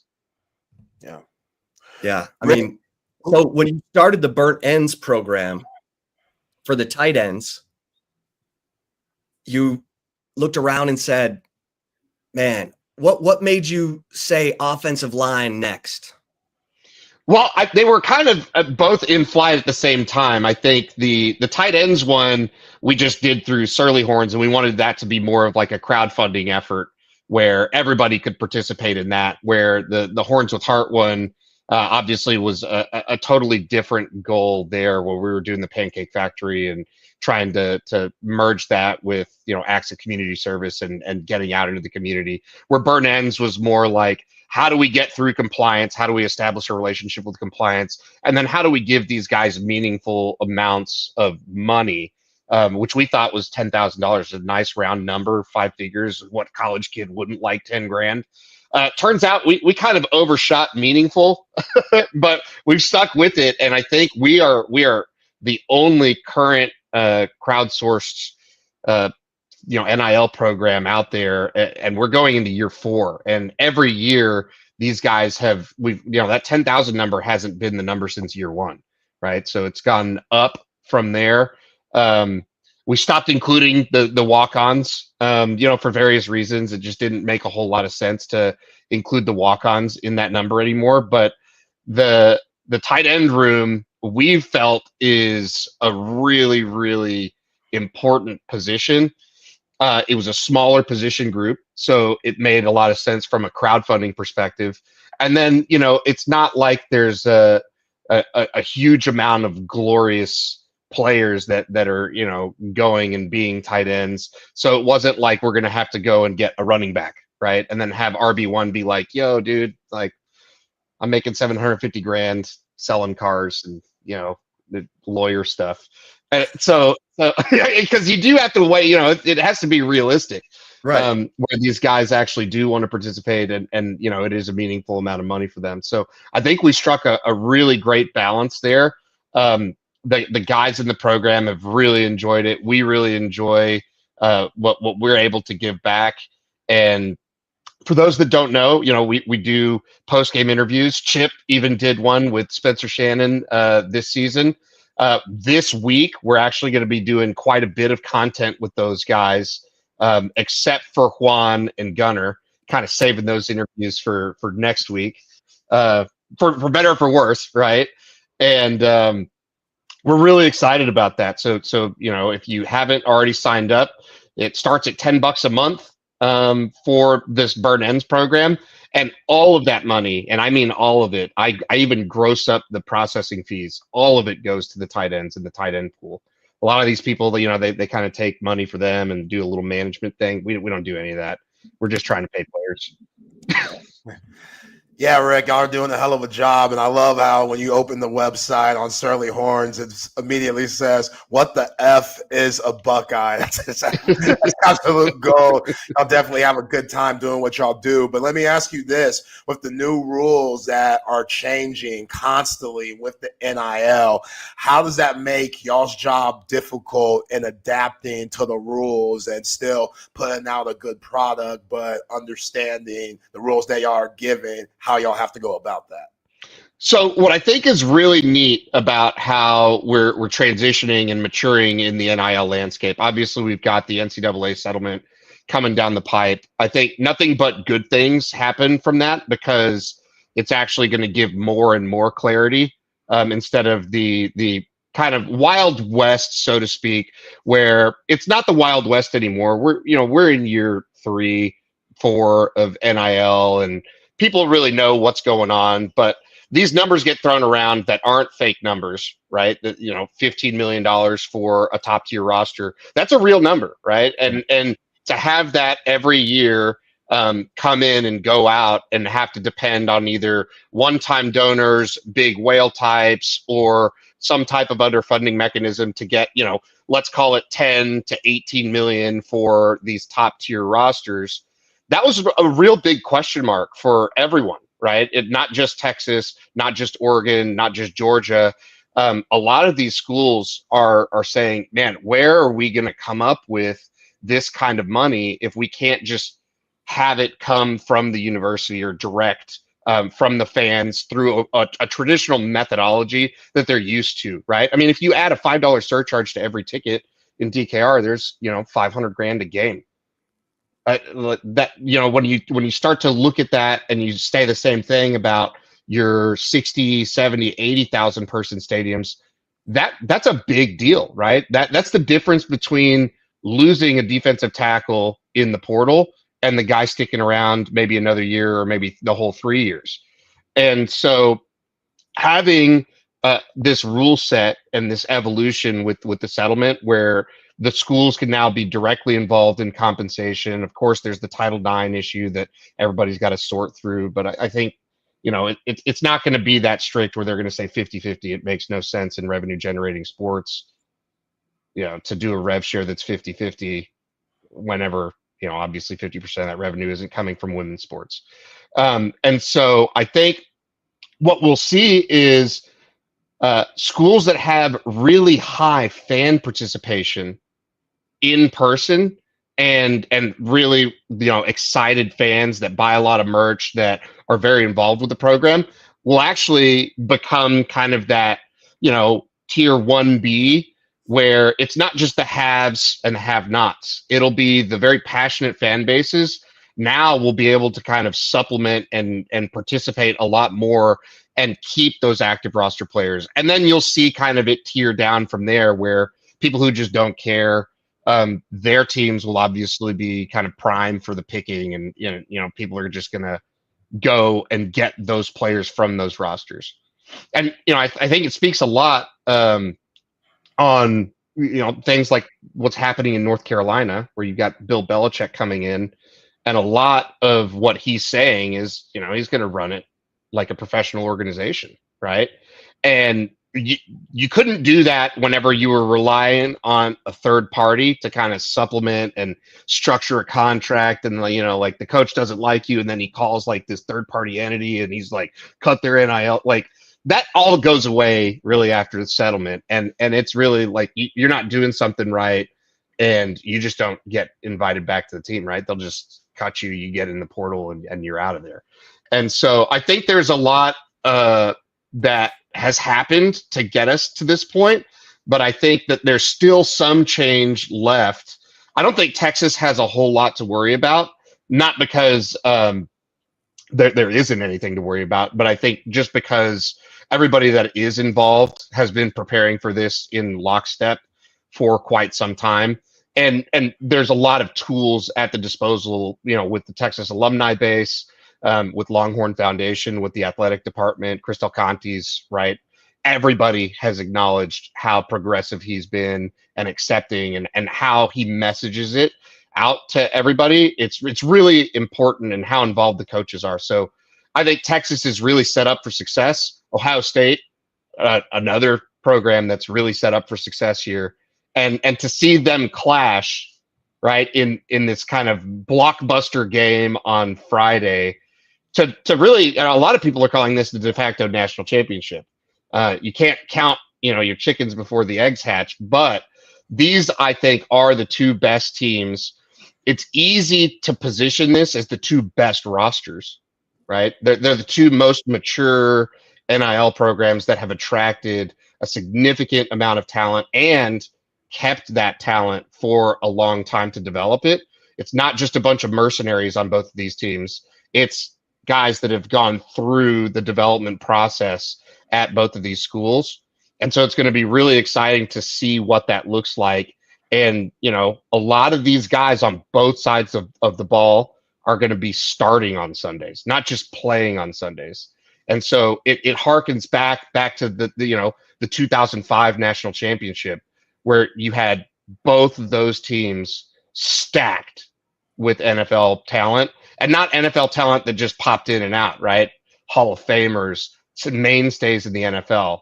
And so I think that, we're getting back to a point where it's not that they're these super teams, but these teams are built with intent, and they have this ability to really showcase that with the new playoff.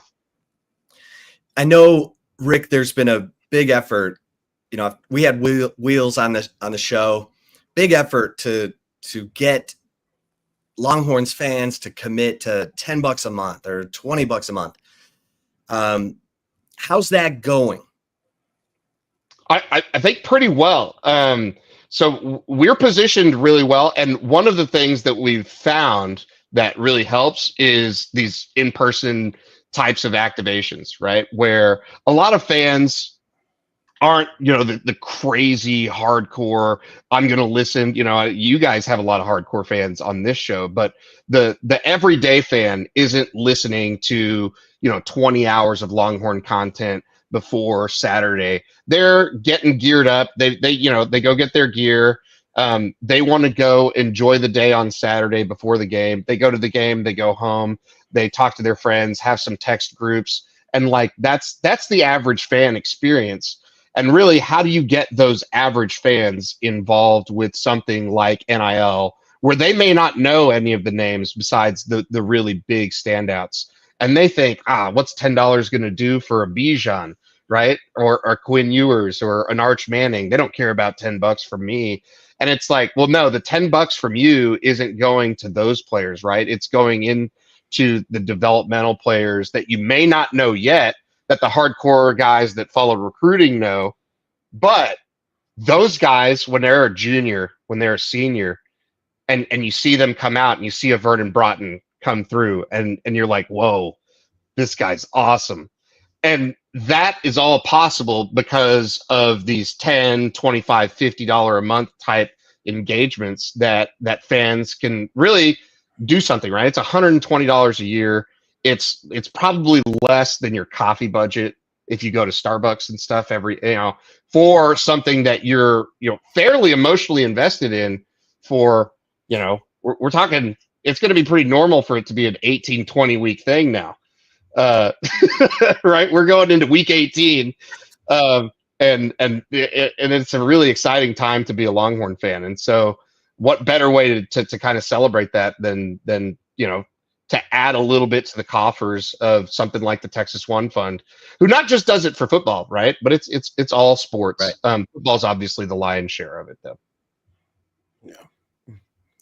Rick, how do you're dealing with kids coming straight out of high school, and that's the most money they've ever had. And I always talk about Uncle Elroy, who might not have the best intentions for their nephew per se, because hey, Uncle Elroy needs a new watch or rent due and stuff like that. Like, how do you deal with that with these kids and letting them know that, hey, you got to be smart with your money. This is a lot that you're getting, but also, hey, this might be some money you have to put to a side. Don't blow it all in one swipe at the credit card. Do you have those conversations with these guys? So from my individual perspective, I don't get involved on some of those deals. I mainly stick to the burn ends from a negotiating with the individual players. And then with the one fund, which Horns with Heart turned into one fund, we've got an entire team that kind of takes care. It's a very well-oiled machine that's run very professionally at this point. We have all kinds of financial tools for these guys to leverage if they want within that one fund program. From a burn ends perspective, we basically are player-led. And, this year, Gunner was essentially the de facto leader of the burn ends. And it's his job to wrangle all the new guys in August and be like, this guy's going to text you and he's going to send you a contract. And it's up to you to sign it or not. And then, we'll have those conversations. We sign the contract, and then we typically have kind of a kickoff meeting where I meet with the guys. We talk about expectations for the season and, what we're planning on doing, if we want to do any funny stuff throughout the season and what we want that to look like. And then, I talk to them about, tax season and what to do and how to do all that stuff and make sure that they're, not spending it all in one place. For us, we have, with the burn end specifically, we do a monthly type operation. And then for those that don't know, these players, while they're in school, they also get a stipend, right? So they get cash. And this is pre-NIL, right? This was approved. I mean, I think they've been doing that for close to 15, 16 years now, if not longer, where they get some, everybody that's a scholarship player gets some amount of cash every month. And then they can spend that however they want on rent, on whatever. Now, whenever they don't get that stipend is whenever they're not in school. So months like December, months like June and July, they're not in school. So we end up actually putting more money and basically grossing up what they would have gotten from their stipend. So it actually helps them figure out a really consistent budget throughout the year as a baseline, right? And then we talk about some of the other stuff as that's your squirrel away money and don't use that, but use, us and what you're getting from the university is more of your kind of baseline financial strategy. Nice. Well, Rick, let's talk about this tailgate we got coming up, the Cotton Bowl tailgate. Tell the folks what they need to know about getting to this tailgate for the Cotton Bowl. So we've got an awesome tailgate that we've partnered with VIP Sports Getaway. They have 700 season tickets to Cowboys games. They've got they bought this huge plot of land right before the new stadium was announced, and it's worked out pretty well for these guys because now it is literally across the street. So you just cross the street and you are at Cowboy Stadium, and the map is on the link, and we'll put a link here in a sec. I'll share a link. And I tweeted it, so people go to my Twitter, Chip Brown 247. And so it's going to be all inclusive. We've got tents. I know everybody's, especially this week, everybody's starting to look at their phones. Oh, what am I going to wear? They're planning how they're going to get dressed to the nines to celebrate a Longhorns victory on Friday. But everybody's seeing it, and they're seeing 28 degrees and 30 something degrees, and they're freaking out. Well, Friday, we'll be above freezing. I'm not too worried about people getting there. We also have a literal 1 million BTU area heater. And we've got over 50 spot heaters, the traditional, propane lamp looking ones. So if you're worried about being cold at the tailgate, don't worry about being cold at the tailgate. We've got that solved. We've got the best drinks. We actually partner with the just totally by chance. We're both partners with Yingling. So we've got Yingling Flight and Yingling Lager going to be the featured beers. And then we've got spirits from all kinds. Rebecca's Creek, Devil's River Whiskey, Enchanted Rock Vodka are all going to be there. So we've got everything covered from the bar perspective that you could want. And then we've got a great barbecue joint there in Arlington that's going to be catering the entire event. All you can eat, all you can drink. $75. Today is the last day for early bird pricing. I really don't know where else you're going to get a deal like that. And, you may see this promoted a few other places. Vince Young himself has kind of promoted it. He has a different link. That's the direct link through them. Luckily, I guess for me, I'm pretty good at this software thing because that's my day job. And so we actually are able to offer the tickets even cheaper than the actual host of the event because we don't have to pay any platform fees, right? We just process it directly. And so we've got a really cheap processing fee on top. So I think it ends up being like 77, 60 something per person after the fees. And it's going to be a great time there. Like I said, it's going to run from 3 until 6:30 right before kick, and you'll be able to just walk straight into the stadium. A lot of people have been asking about parking. So there's Jay Gilligan's, which is a restaurant that's really close by, free parking, and then a $20 shuttle that'll drop you off right at the tailgate. So they hook you up with a wristband. You can park somewhere. You don't have to worry about anything. They've worked it all out with the local businesses. And then you can have, either a pre or post game drink there, get on a shuttle, get dropped off right at the tailgate, walk into the main gates of the stadium, come out, get back on that shuttle and head back to your car. So, and then obviously the pay lots are what's that?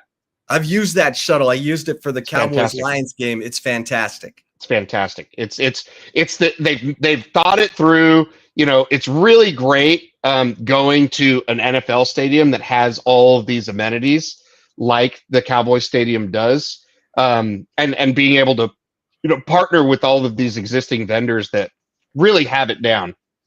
For those who don't know, Chip, and you and the team came last year to the Sugar Bowl. And that was a very involved planning process for me on extremely short notice. And I think we pulled off, what did they call it? The Longhorn Revival. It was a party for, the ages. It was an awesome event. And I think this one will have a kind of an even bigger turnout, especially because it's right in the heart of the Metroplex. It's really easily drivable for pretty much any Texas fan in Texas or the surrounding areas, and it's gonna be a vibe. It's gonna be a vibe. Is all I can say. So we put the web address right there on Rick's little subhead there. Tailgate.surlyhorns.com will take you right to the information page. Everything you need to know to get in on this. And as Rick said, the early bird price, you can still get it today. So if you're like, oh man, what should we do before the game? This is what you do before the game, because the tailgate last year was phenomenal. It was Longhorn fans getting together, great drinks, just great vibe. As Rick said, Vince Young's going to be there. I mean, what more could you want? So go to tailgate. He won't be the only one, right? He's the only one we're talking about, but he won't be the only one. It's going to be, this is the tailgate, right? I mean, if you're not invited to some, special one because you're, already a huge donor, this is going to be really the only option you have except for partying at some restaurant or bar far away.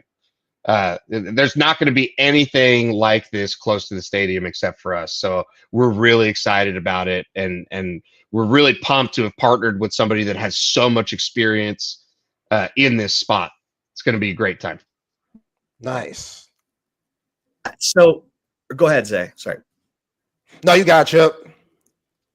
Well, so this, just talk about the excitement, what you're hearing from everybody, and again, no better place to come and get that excitement all fired up than at the what are we calling this tailgate? We're just calling it the Cotton Bowl tailgate, right? I mean, that's what it is. Tailgate. Yeah. Tailgate.surlyhorns.com.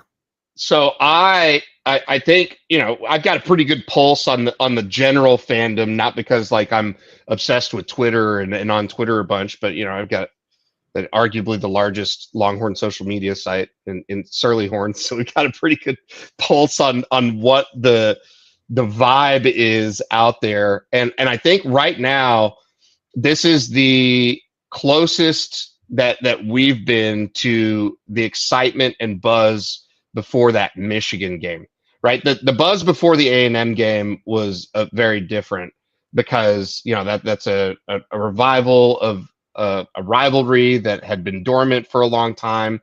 And, everybody wants to talk a whole bunch of mess to their friends. The Michigan one was guys coming off a national championship. They're a traditionally great team. Definitely two teams, the winningest program in college football history. I think Texas right now has fallen to number 3 behind Notre Dame. And so, and then Ohio State's right in there too. And so I think this has a lot of vibes that are very similar to that Michigan game, but with the edge that we're going to make this a home game, right? I don't want to hear any noise at all whenever the Ohio State does anything good. I want it to be very muted in that stadium. I think Sark's talked about it. I think from what we've seen on ticket pricing, people are really excited about this game. And it's really one of the best pure football matchups. There's not a whole lot of storylines and drama. Like no players are sitting out. There's not like a whole lot of injury drama going on. It's just going to be our best and your best. And, Ohio State's been playing really good football since that heartbreaking loss to Michigan, to the tune of blowing everybody out, including undefeated Oregon in that second matchup. And then Texas, right, has been playing a lot more consistent football, but left a lot to be desired in that Arizona State game, especially in that second half. And so how is Texas able to come in? I think one thing that Texas has answered resoundingly is its ability to deal with adversity is kind of second to none in the country. Quinn Ewers has ice running through his veins, and you just don't want that guy to have the game on his shoulders at the end, because he'll just call he'll audible into that perfect throw to Golden on you. I mean, like that was incredible. I do think that keys to win for the Longhorns are definitely going to be, what Sark wants to do is establish that run game. And it's not all about, what happened at Clemson and getting 200 and something rushing yards. When you look at the Michigan game, yeah, sure, the rushing stat line was great, but there was a 55-yard breakout run. For the most part, it was a 3 yards or 3 and change yards and a cloud of dust type of running attack that allowed Texas to really control the game, keep them honest in the middle of the field, and then look for stuff out on the edges or have some quick gadget stuff with some motion that allowed them to break a play. I think if Texas can't really establish that run and they're getting hit in the backfield or getting sub 2 yards a carry, that's really where stuff gets a little bit off the rails and off schedule for Sark. But likewise, I don't know that Ohio State has faced a secondary as complete as the Texas secondary. And, they torched Oregon. Oregon plays a lot of man, and Texas plays a lot of zone looks, right? And a lot of very competent zone looks. And Will Howard, he's 0-4, right? Or 0-3 against Texas. We got a lot of film on him. The secondary has a lot of knowledge about this guy's tendencies, especially Jahdae Barron. So, if I was Will Howard, I'd be a little nervous about throwing downfield. And I think, it's going to come down to the trenches. Like a lot of these really big games between the high caliber programs come down to, it's not going to come down to, some coach just schemed something in. It's going to be what happens in those trenches, who can get that push on the line for those running backs, and then who can maintain protection for the quarterback so they can develop those plays. I don't think that Will Howard's going to become Superman and run a whole bunch of yards and on broken plays. I just don't think that's the kind of game that we're going to get on Friday. But I think excitement is huge right now. I mean, it's massive. These opportunities don't come very often. Neither does the Cotton Bowl tailgate. So get to tailgate.surlyhorns.com. Get your tickets now. Get the early bird special. And Rick, man, thanks so much for jumping on with us today. Let's do it again soon. Yeah, absolutely. And keep your eyes peeled for the official Cotton Bowl win merch on surlyhorns.com. We're going to be the official, e-tail outlet for that win merchandise. And then if we go beyond that, keep a lookout for that merch too. We've got great partners all over the place. Like I said, we've been doing this post-game thing for quite some time. Really excited to see you guys there at the tailgate and hook 'em. Hey, appreciate you, man. Rick Vasquez, bringing it to you, breaking it down. And I mean, from one great guest to another. Now we bring in Patrick Murphy of bucknuts.com, the Ohio State site on the 24/7 Sports Network. Patrick, how you doing, man? Happy New Year. Thank you. You too. I feel like just listening to the end of that there, I have big shoes to fill just jumping on right now. So I'm going to try and live up to it. Well, it is such a huge moment for these football programs. You work all year to get to these moments, to get the chance to go play for a national championship. Ohio State has just kicked it into gear. Let's start there because they lose to Michigan. People are talking about, Kirk Herbstreit's talking about maybe Ohio State should play somewhere else so their fans don't boo Ryan Day out of the stadium. And then they just housed Tennessee. Your thoughts on where this team sort of got it together after the Michigan loss? Well, I think it starts with kind of looking at the season as a whole for Ohio State, right? And I think sometimes a loss, especially a loss like that late in the season to a rival, can really cloud a lot of things just because of kind of how it happened, the shock of it.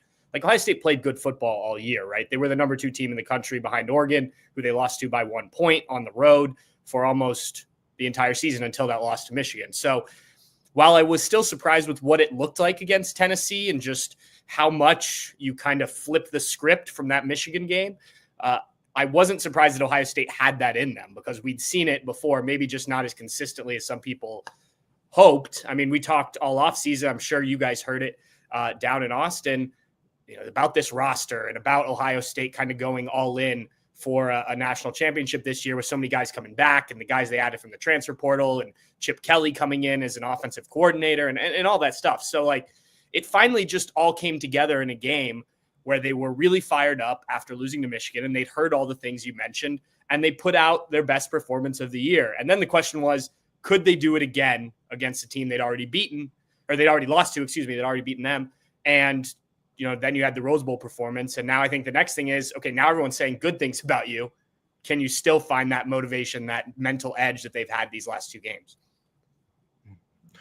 Yeah, Patrick, seems like Ryan Day and Chip Kelly have really found a good groove, especially with Will Howard, and he scares the crap out of me. I think the fact, which Rick mentioned, the fact that he's 0-for against Texas just gives him extra juice and motivation. But when he touched down on Columbus, I had that same narrative about him, like, oh, he's not going to bring them to the promised land. And then you see in the last 2 games, the dude's been absolutely lighting it up. He's got the best 2 duo wide receivers in the nation, and Emeka and Jeremiah Smith, who's an absolute Megatron type of player. Talk about Will Howard and just how good he's been as of late to what you've seen in the postseason against what you saw in the regular season where he was a little up and down. Well, coming in, when Will Howard committed, I think it was actually almost exactly a year ago today. For me, watching Kansas State, going back and watching some of his film, like I had the same reaction as you did, Zay. Like, is this really the guy that you think's gonna get you over the top? I know Kyle McCord wasn't great a year ago, but you couldn't, it almost seemed like a like for like, one guy being maybe a little more mobile. And Will Howard talked about it during the offseason. Like it took him a while to adjust to Ohio State and kind of the speed that this offense plays at and the guys you mentioned around him, they just didn't have those weapons at Kansas State, right? So I think coming to this offense, learning from Ryan Day, learning from Chip Kelly, he's grown a lot. And I think if you went and watched like Will Howard at the end of last season versus Will Howard, even before the Michigan game, some of the games at the end of the season, like he's definitely taken some positive steps. Some of the mistakes that he made at Kansas State aren't there. Now, they did crop up against Michigan. He did throw a bad interception against Penn State. He hasn't done that in the college football playoff. And obviously, he's throwing the ball as well as he ever has. We were having this conversation with some of the guys on the Ohio State beat. Like, if he plays this way through the playoff, like this is an NFL quarterback in the way he's playing right now. And you haven't seen that all the time. He has to keep doing it, I think, for his stock to continue to rise. And this will obviously be his toughest test against this Texas secondary. But I've been really impressed. Like I said, I wasn't necessarily a believer coming into the season. I thought he was good enough with weapons around to just kind of be a game manager, but he's proven to be more than that so far. So Patrick, talking to Patrick Murphy, bucknuts.com on the 24/7 Sports Network. The Ohio State offensive line, it's been, they've had to sub, McLaughlin goes down at center. And then, who's the guy that they had us talk to? Luke Montgomery? Yep. I couldn't even find him in the, they don't put out it too deep. So No. It's not easy. But tell us what's going on with the offensive line and how you've seen them evolve. Well, they've had to evolve because it's been injuries. You mentioned one in Seth McLaughlin, but even going back before then, in the first half of the Oregon game, Josh Simmons, the left tackle who was moving his way up NFL draft boards from everything we were understanding, tears his ACL. And so they kind of have to go with a makeshift offensive line for the rest of that game. The next week or 2 weeks later, they had a bye week. They put out Zen Michalski, who has a really bad game against Nebraska, and then he gets hurt. And so a week later, they're going against Penn State and Abdul Carter at defensive end, and they moved Donovan Jackson, the now 3-time All Big Ten player, from left guard to left tackle. And it was a lot of like, how is this going to work? The guy's not played left tackle at the college level, hasn't played tackle at all at the college level. But he was able to kind of get through that game. They put Carson Hinsman, who was the starting center all of last season and hadn't played much at all this year after Seth McLaughlin came in. They put him at left guard, and that started to develop some chemistry. And then right before the Indiana game, 2 weeks left in the season, as you mentioned, Seth McLaughlin tears his Achilles in practice, and they have to reshape the offensive line again. It struggles a little bit against Indiana, certainly struggles against Michigan. And that's kind of where this rotational play with the guards, you mentioned Luke Montgomery, he's kind of been the third man in, and he was the highest rated of the 2023 recruiting class, along with Austin Sareveld, who is starting at left guard. But Tegra Shabola has been the right guard all season. He rotates out. Sometimes Austin Sareveld will move over to right guard mid-game. I actually wrote about this morning, the rotation at guard, if people are interested in reading a bit more about it. But I didn't think it was a good idea. To me, like, you're rotating offensive linemen in the college football playoff, but it has worked. Credit to them. I talked with offensive line coach Justin Fry before the Rose Bowl, and he kind of explained it as like, look, we do this in practice, and it was just a matter of like getting these guys in the right headspace to go do it during the game. And the message really was like, look, just go out there and win. Like, that's all that matters at this point in the season. And so they've been able to make it work. One of the reporters, when we were talking to him, asked, like, is this something that could be the new age of offensive line with how defensive linemen substitute so frequently? And he was like, well, you have to have the guys to do it, right? Surprisingly, because Ohio State's offensive line recruiting hasn't been as good as some of their other positions, they have had the guys to do it, at least so far. Again, I'll go back to it. Texas D-line certainly in the mix for one of the toughest Ohio State will face this season. Yeah. Patrick, Jeremiah Smith's good as advertised. You hear so many different scouts that say if he was eligible to enter the draft here in 2025, he would be the unanimous number one pick, which says a lot for a kid that's 18 years old. I saw him do an interview with Holly Rowe, and he showed his hand size, which he wears like 3X size gloves. And it's like, man, this dude's just an absolute freak. But talk about just him and his progress through the year, because I love me some Colin Simmons. I think Colin Simmons stole that Sean Alexander award from him, which that's another storyline in this game. But again, Jeremiah Smith, as good as he is, talk about what you've seen with him throughout the season and just how good he is to our listeners. It's funny you bring that up. That was certainly a topic of conversation when it happened, and now here we are. These two are going to meet, but a couple things with Jeremiah. First, I think I say this every time I get asked about this. I've said it on similar podcasts each of the last couple of weeks with the playoff. Like, he's a guy who I think people will look back on. They got a chance to see him live, and Texas fans will obviously get a chance for that here in the coming days, to look back and say to their kids or other people, like, I saw that kid do this as a freshman, because there's been a lot of those moments for him. And obviously being a wide receiver, it presents that opportunity, right? To, be like an Odell Beckham or guys like that, have that flashy play. He's certainly done some of that. And I think, you see it on TV, it's one thing, but seeing it in person is another. And, we'll see what happens, how the Texas secondary handles him. But so far, no one has been able to completely eliminate him in games.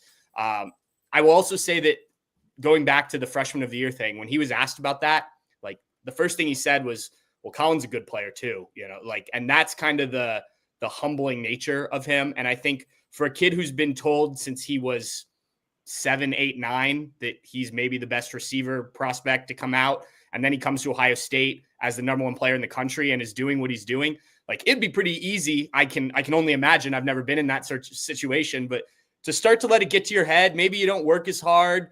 You start to, accept some NIL deals and think you're, hot stuff and all that. And he's put his head down. He's gone to work. I think when he has talked to the media, he's been very professional about it, but it hasn't been too much. I think Ohio State's done a good job with that.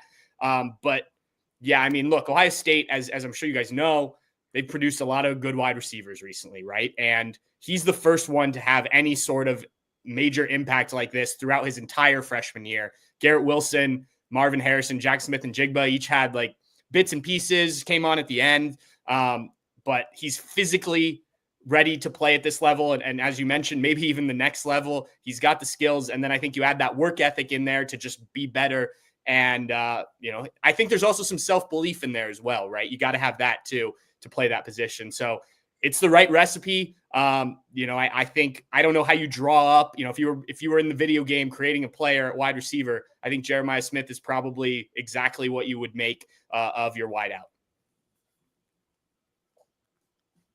I mean, there was like all kinds of, talk about Ryan Williams at Alabama going to Ohio State. What, anything to that? Yeah, I don't think so. I think it would surprise me to see guys leave Alabama, even with the year they had. But I will also say, Brian Hartline, the wide receivers coach, he really hasn't taken in, he likes to get them as high school recruits. Now, a guy like that, maybe, but it's not like the cupboard's bare for Ohio State. When Emeka leaves, Carnell Tate is really good. They've got some good young guys. Mylan Graham was one of the top kids also in Jeremiah Smith's class. So they're not out there actively looking for more wide receivers, I don't think. Well, what, this defense, I've said to Texas fans, this defense is this is Georgia. I mean, they've got the same personnel. So, how would you describe this Ohio State defense? It's funny. There's kind of two pivot points for this season. And for the offense, it was the Michigan game and kind of letting it all go after that. For the defense, it was that Oregon performance when they give up almost 500 yards, 32 points. They have that bye week I mentioned earlier after that game. And they really, what Ryan Day put it, re-engineered the defense. And I think the better way to put that is they let Jim Knowles, the defensive coordinator, who I assume most of your listeners remember from his time in Oklahoma State, be Jim Knowles. And I think he had to come in and kind of fit with Larry Johnson, their defensive line coach, veteran defensive line coach, and some of the other things that were kind of already in place. And I think that week off, they kind of looked at it and were like, no, let's let Jim Knowles do what has made Jim Knowles successful. Yes, they still are going to play mostly a 4-down defensive front, which Jim Knowles has kind of been more of a hybrid when he's had his say. But they started to do some things in terms of the blitzing, stuff like that made them, more dangerous. And they were already a highly ranked defense. The Oregon game is kind of an outlier statistically. But I think the combination of getting more pressure up front, which they weren't doing the first 6 weeks of the season, with a guy like Cody Simon at linebacker really growing into the position. He's a veteran in the program, but he hadn't played a ton, spent the last 2 years as kind of the rotational third guy. He kind of started to blossom into, he was the Rose Bowl defensive MVP. So you got that. And then the secondary was good. It did give up some plays against Oregon. But I think adding in that pressure up front really helped. And it's really kind of balanced out at the right time to kind of get things. And look, I think they've been more aggressive with some of the play calls too, at the right time, which I think is important. If you go back a couple of years ago, you mentioned Georgia when Ohio State played them in the Peach Bowl. They were aggressive with some of those calls at the wrong time, and they got burned for it. And now they are doing things, it's at least thus far, at the right times and kind of getting home when they need to. All right, Patrick, you're going to have to help me out a little bit. How do you pronounce my man on the edge? JT Tuimoloau? Tuimoloau. Tuimoloau. Oh, man.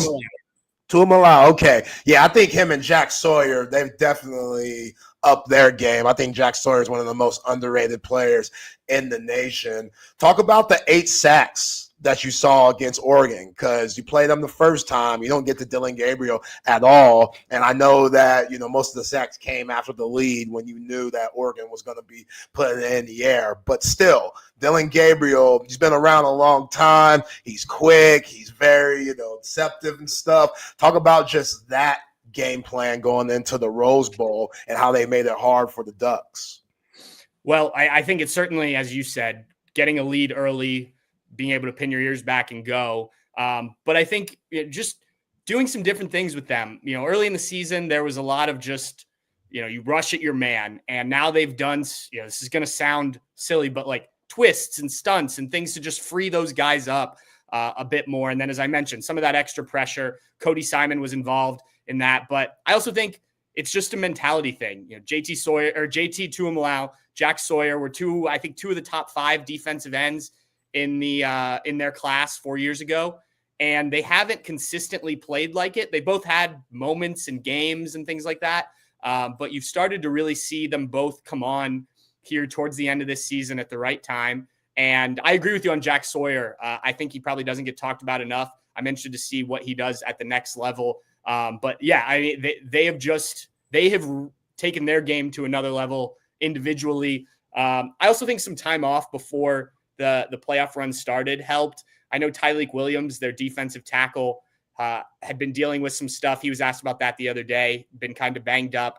And so getting everybody a bit fresher, I think, helps some things. They have done some more rotation on the defensive line, bringing in some of the younger guys to help in kind of the last 4, 5, 6 games. So I think that, too, in a game, you come out and hey, I give it my all these 4 or 5 plays, whatever, I can come out, the next guy comes in. And those guys have played well too, which I think helps the confidence to put them in the games. So kind of a combination of things, but ultimately those 2 guys you mentioned, they're really talented players who haven't played it enough in their Ohio State career. And these last few games, they've brought it, no doubt about it. Patrick Murphy, bucknuts.com, talking about the Ohio State Buckeyes. Patrick, if Texas is going to win this game, what has to happen? Well, I think you've got to figure out a way to slow down this passing attack for Ohio State. And Jeremiah Smith, obviously, as we talked about, is key in that. But as we mentioned, they have other guys. So, I don't know when they're if Will Howard is throwing the ball that way, I think probably getting pressure on him is the best way to try and slow things down on that side of the ball. Defensively, I think Ohio State has played really well, but you have seen them play both offenses, Tennessee and Oregon, that were a bit banged up. Tennessee came in without a couple receivers. Their star running back gets hurt partway through the first half. Similar against Oregon, where Evan Stewart doesn't play, and then Jordan James gets banged up during the first half. So as good as the numbers look for Ohio State these last two games, they haven't played a full strength offense. Now, I think if you were to ask the Ohio State defense about it, they think that they would still have done something similar, but you can only do what you can do. So I think there are, possible, if you test these cornerbacks, Davison Igbinosun has been known to commit a pass interference penalty or 3. He was the most penalized defensive player in the country, I believe, through the entire regular season, though someone may have caught up there at the end. I didn't check it after the Michigan game, but certainly in that conversation, I mentioned Denzel Burke getting burned a couple times against Oregon with their speedy receivers. So that's certainly an area I think you can at least attempt to attack these guys. Neither Oregon, because Evan Stewart was out, nor Tennessee really had the horses to do it. So, they've played well, no doubt about it. But it hasn't been the same kind of test that maybe the stats reflect based on what the personnel has been. Patrick, Chip Kelly, I thought he was washed. I thought his career was over, and just the college football game evolving has passed him by. I mean, the UCLA tenure was absolutely atrocious. Then you got former players from his NFL days like Deshaun Jackson and LaShawn McCoy completely dragging them through the mud. But here he is as offensive coordinator for the Buckeyes, and he's given Ryan Day and this squad new life. What have you seen with Chip Kelly, touching down on campus and what he's brought to the program? I think a lot of what Chip Kelly was looking for in this job, obviously leaving a head coaching job to become an offensive coordinator, and he's talked about this, was he just wanted to coach ball. He didn't want to deal with NIL or, all the other kind of BS that head coaches have to deal with now. He also has a long-time relationship with Ryan Day. They're from the same hometown. He coached him in high school football, college football at New Hampshire. So their relationship, I think, plays a big part as well. But I think mostly when Chip Kelly can just focus on coaching football and delivering offensive performances, helping guys develop, that's what he's good at, right? And I think you mentioned some of the NFL guys he worked with. I think that's why it didn't work in the NFL, especially once they gave him GM power, was because that's not what Chip Kelly is. He's a guy who wants to draw up plays and work with it and figure out ways to make things happen on the football field offensively. And I think in Columbus, he's been able to do that. And he probably has the best weapons he's ever worked with, if we're being honest, at least at that level. His Oregon teams were obviously really good, but they didn't have some of the size that Ohio State has. It was a lot of smaller guys that they got in space and things like that, almost a little gimmicky at times. In the NFL, he certainly had talent at that level, but did he have elite level talent across the board?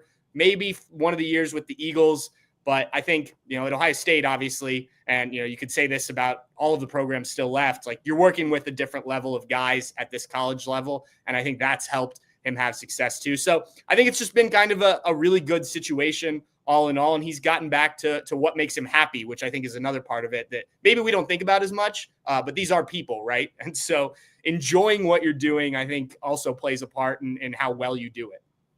Good point. All right, Patrick. Special teams. Yeah. Texas is trying to scrape its kicker's confidence up off the turf. I'm looking at Jaden Fielding. He's 6 of 7 on field goals from 40 to 49 yards. Joe McGuire, the return game. Give us your thoughts on Ohio State's special teams. We could do a whole podcast on this if we want to. So Ohio State had really struggled on special teams the last 2 years. They fired their special teams coach and then kind of did each assistant has a special teams role approach to it.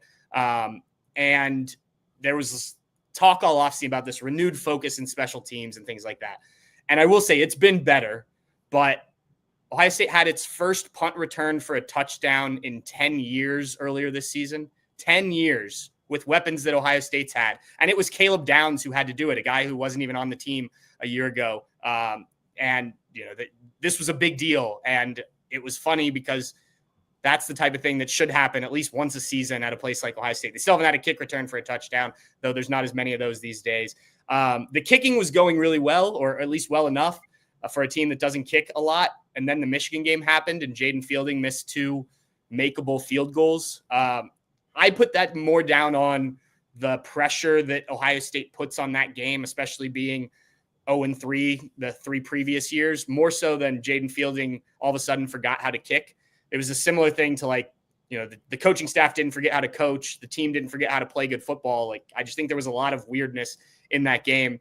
And then Joe McGuire he was a walk-on, actually. He's from Australia, as most of them are, but a walk-on, not the guy that most people expected to be the punter. They have a freshman named Nick McCall who has a huge leg, but he'd never played American football before, was an Aussie rules guy, came over this offseason and was just really inconsistent during fall camp. Sometimes it went 80 yards and sometimes it went out of bounds for a 10-yard net. So Joe McGuire's been the guy. It's been good enough, I would say, but he doesn't have a cannon for a leg. His placement is solid, but he's not, I think, what you would expect from, a top, power 4 level punter. But they've been able to get by with him, I would say. Yeah. Patrick, seeing Quinn Ewers, his first stop coming from South Lake Carroll, obviously being in Columbus for what it seemed like just a nap. And he's back down, playing for the University of Texas, his home state and dream school. Talk about what you've seen and how he's evolved from when he was on campus at Ohio State to now being the starting quarterback at Texas, breaking a lot of records here on the 40 acres and facing the Ohio State Buckeyes in the Cotton Bowl. I'm glad to see that things have worked out well for Quinn. We didn't really talk to him much when he was here. I don't know if we talked to him at all, but I remember in recruiting and whatnot, really just enjoying him and obviously his play as a high school player once he committed to Ohio State, kind of following that more. So I'm glad to see that he has, I don't know if necessarily lived up to the hype. It's hard to live up to the hype of being the top overall player. But I think he's, as you mentioned, he's done really good things for Texas and obviously playoff semifinal these last 2 years. I think this is an interesting kind of possible end to his story at Texas. Whichever team wins, I think beating Ohio State along the way or playing Ohio State along the way kind of bookends things nicely. And, I think this is a quarterback just like in the last round for Ohio State against Dylan Gabriel that you have to be really, really aware of and some of the things he can do. You mentioned, I heard you talking earlier about, kind of the clutch gene that he's shown recently. I think Ohio State fans obviously hope this isn't a close game. Texas fans probably the same the other way. But if it does come down to that, can he make those plays? Well, you've seen it from him. You haven't seen it as much from Will Howard because he hasn't had to make them as much. So I think that's an interesting kind of storyline if this game is a tight one. But yeah, I think Quinn's been great. I've seen kind of from afar the Arch Manning conversation. And again, I haven't watched Arch play or done a ton of that, but I think it's a little weird with a guy who's played as well as Quinn has. But I also understand that I'm not there every day and I don't see every play. I think Quinn's been really good. It would have been interesting to see had things gone differently and he'd stayed in Columbus or not reclassified and come a year later, how things had worked out if he were in Ryan Day's program and kind of the way that they've developed quarterbacks. But I think the trajectory is probably similar with what he's gone through down at Texas and doing it as kind of the hometown kid, which is another cool story. All right, Patrick, you got a feel for this one? You got a feel for how this one goes? Little prediction? Yeah, I was talking to a couple friends over the weekend about this, and one of my buddies was like, there's no way that Ohio State doesn't win this game, right? Like it's going to look very similar to the last two. And I was like, well, I don't know that. Like everyone was so surprised when Ohio State looked that good against Tennessee, right? And then to back it up against Oregon. And we talked about, I think this is the best defense they've probably faced, certainly in the playoff, if not all year. And so, I haven't sat down and come up with a score prediction yet. We do that late in the week. But I would be surprised if Ohio State were to run away with this game like they have. I know Texas's games have both been relatively close in the playoff. So I expect a good competitive game. Now, I will say, when I was talking with our Oregon guys last week, I said the exact same thing. So I'm not trying to curse anything or whatnot. But yeah, I think, for me, this is the game of this round. I think it'll be more interesting than Notre Dame, Penn State. And, I expect a tight one and a fun game for both sides. All right. I think so too. I mean, I think Texas has to bring it. They know they have to bring it, or it'll be what they experienced against Georgia on October 19th. So, yeah, Patrick, great stuff, man. Also, Patrick, can you tell my co-host and good friend Chip Brown that Ohio State fans ain't that bad? You know what I'm saying? Chip's a Michigan guy deep down. You see his Lions hat, so I feel like he's a little biased. But come on, man. Ohio State, they good people. They're just passionate like every big-time fan base. Yeah, what I will say is that when you have a fan base as big as Ohio State, as big as Texas, you have some, I don't want to say bad eggs. That's not the right, but there's a vocal minority that get recognized for being very loud, right? And look, in order for us to do what we do, we need those people. Sometimes we have to talk them off a ledge.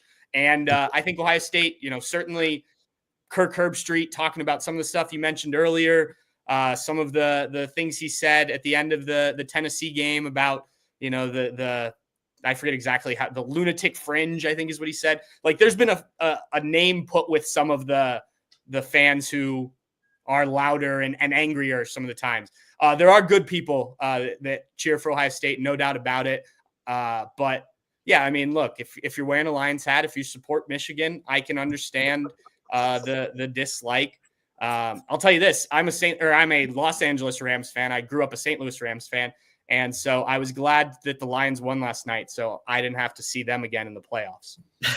There we go. Well, I'll tell this story real quick because this is an all-timer. So I usually always wear black to a game, neutral, whatever. So I pull up to Ohio Stadium for that game in 2005. I'm getting out of my car, like just getting out of my car, and this guy starts yelling at me. He's like, "You from Texas?" And I was like, "Yep. We're gonna beat the bleep out of you, bleep you, bleep, bleep, bleep." And I was like, "Actually, I'm from Michigan." And the guy was like, "Oh, what?" I mean, I was like, "Whoa, dude," Yeah. But that was like, I'm just getting out of my car, and that's what I ran into. And then I heard later, Texas fans said they were getting bumped, and the school issued a letter of apology to Texas. So it was. Let me say this: there are a lot of Texas fans going to the Cotton Bowl who are not expecting great things. So we'll see how it goes. But you've seen the weather. It's like they're talking about snow accumulation. What's your sense of the demand and the number of Ohio State fans trying to get to Dallas? I think it'll be interesting. I was really disappointed to see that because we got like 6 or 7 inches here last night, and I was hoping to get the hell out of that. But I think a lot of people that I've talked to, at least people I know that travel a lot for these games, a lot of them did the Rose Bowl and then are looking at the potential national championship game in a closer venue in Atlanta. So I do wonder if that affects maybe the Ohio State turnout. Now, I will say, when we've been down for the Cotton Bowl, Ohio State played TCU at AT&T Stadium. I know there are a lot of Ohio State fans in and around that, Texas and surrounding areas. So maybe that's those fans that sort of fill it out at the stadium. But look, Ohio State travels well. I think they will. I would not be surprised if it is a pro-Texas crowd, just kind of given the location of things and whatnot. But yeah, no, I think there's definitely an interest. It's funny because that Tennessee game, I think Ohio State fans were still a bit angry, maybe didn't believe that their team had enough in them to really make a run after the Michigan game. I think that's all gone now. So, if you had some money left over from the holidays, if you got some and you were looking to travel, I think Buckeye fans have been doing that. They showed up pretty well at the Rose Bowl. And, I think it'll be a good representation down there for sure. But yeah, it would not be surprising if that stadium is much more burnt orange. See, and that's kind of how Texas was about the Peach Bowl. Mhm. They all went to the home playoff game, and then they all wanted to go to the Cotton Bowl. And so there were a lot of empty seats at the Peach Bowl. But yeah, well, listen, man, safe travels. Let me know if I can help out in any way, and we'll see you in Big D.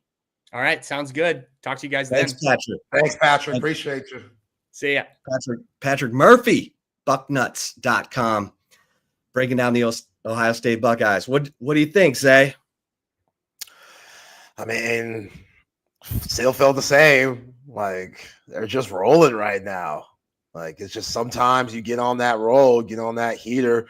We've seen it in different sports. You know, you see it in baseball all the time where a team struggles in April, May, June. And then once September comes around, they go on the run and end up hoisting that World Series trophy. And I feel like Ohio State, they're on a similar path. So, yeah, you still got to play the game. They haven't faced the defense like Texas. I'm with you on Quinn Ewers could be on a heater on his own with what we saw end of the overtimes and stuff. It's just that run game for Texas really scares me.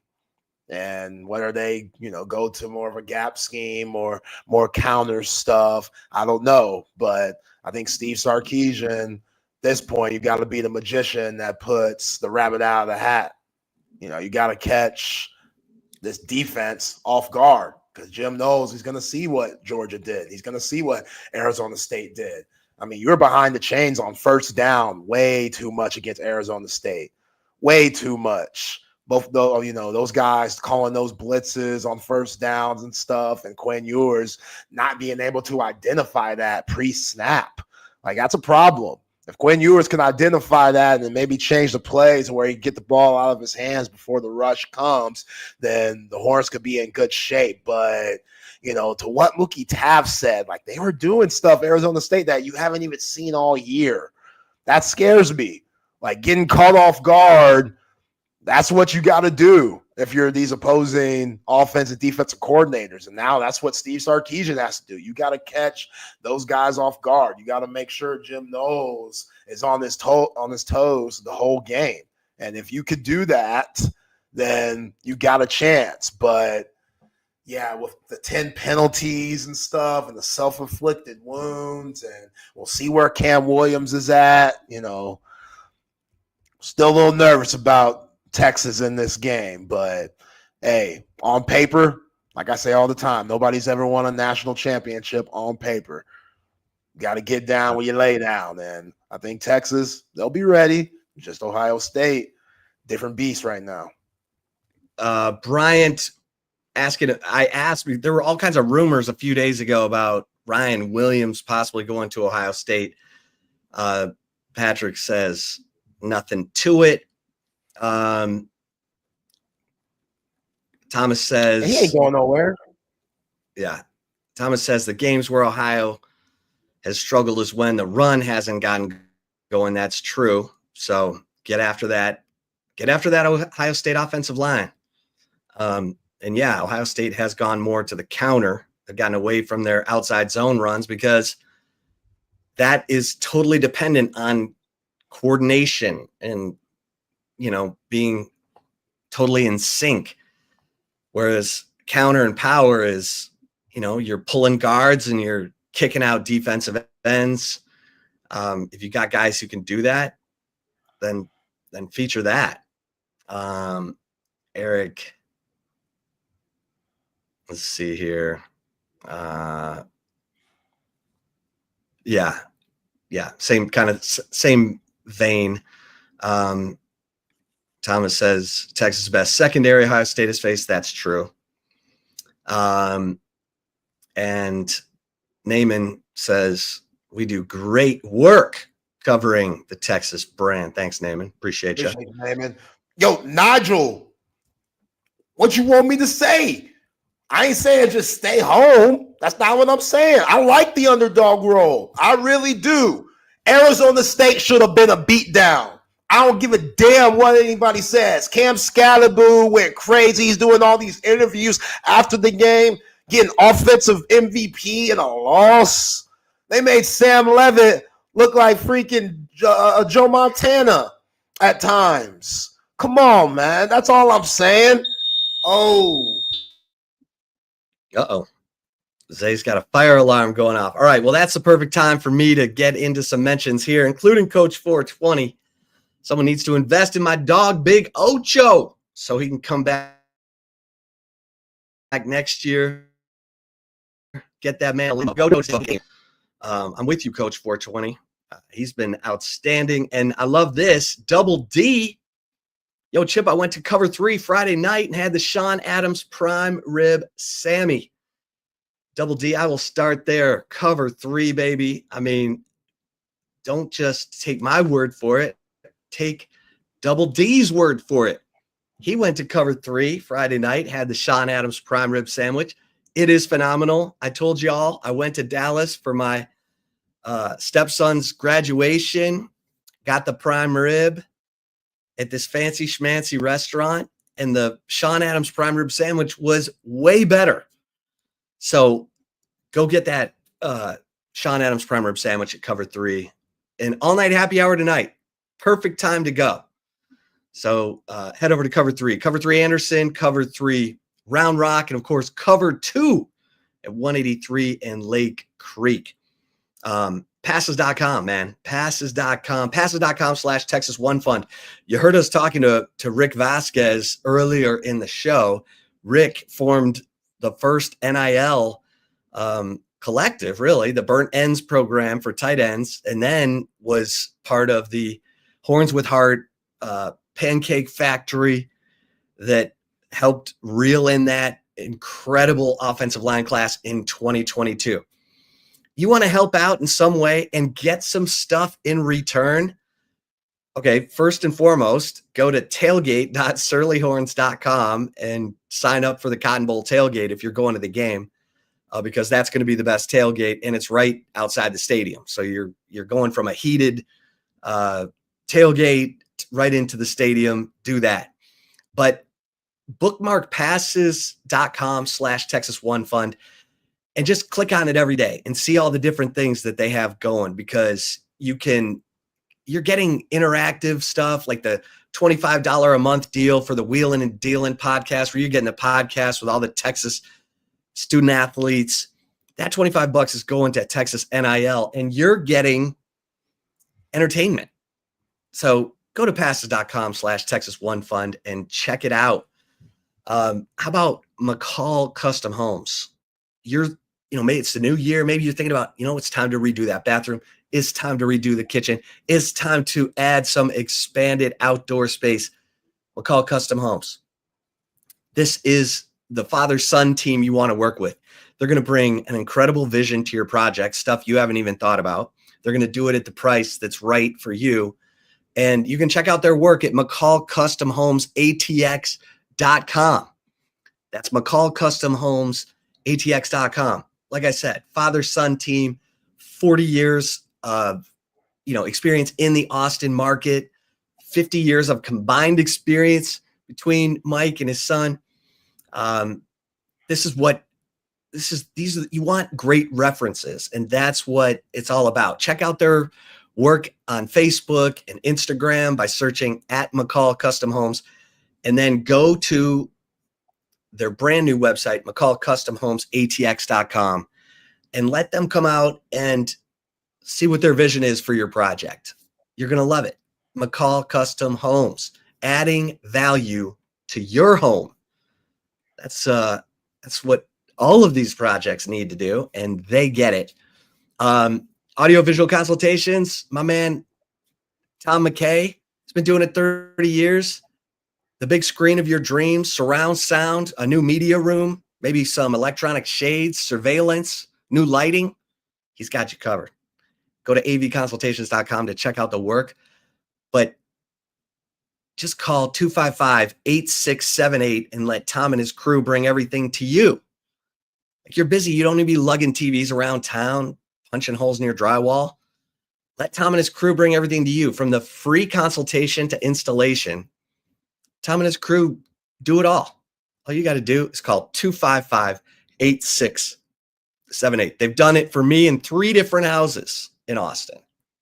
Can't vouch for them enough in the incredible job they do. And of course, Salt Traders Coastal Cooking, baby. It is Monday, which means all night happy hour. Let's go. Get over to Salt Traders Coastal Cooking. Get the scallops. I love the scallops. I'm not going to lie. But the raw oysters, best selection of raw oysters in Austin. You're getting $5 off the beginnings menu. It has the crab cake, the grilled oyster, the New Orleans barbecue shrimp. You're going to love it. This is the seafood restaurant of Jack Gilmore, who gives you Jack Allen's Kitchen. Yeah, that's what I'm talking about. But hey, we've got travel sponsors too now. Got to give some love. Sue Patrick, Domino's. I had Domino's pizza for my daughter's birthday party yesterday. Love Domino's pizza.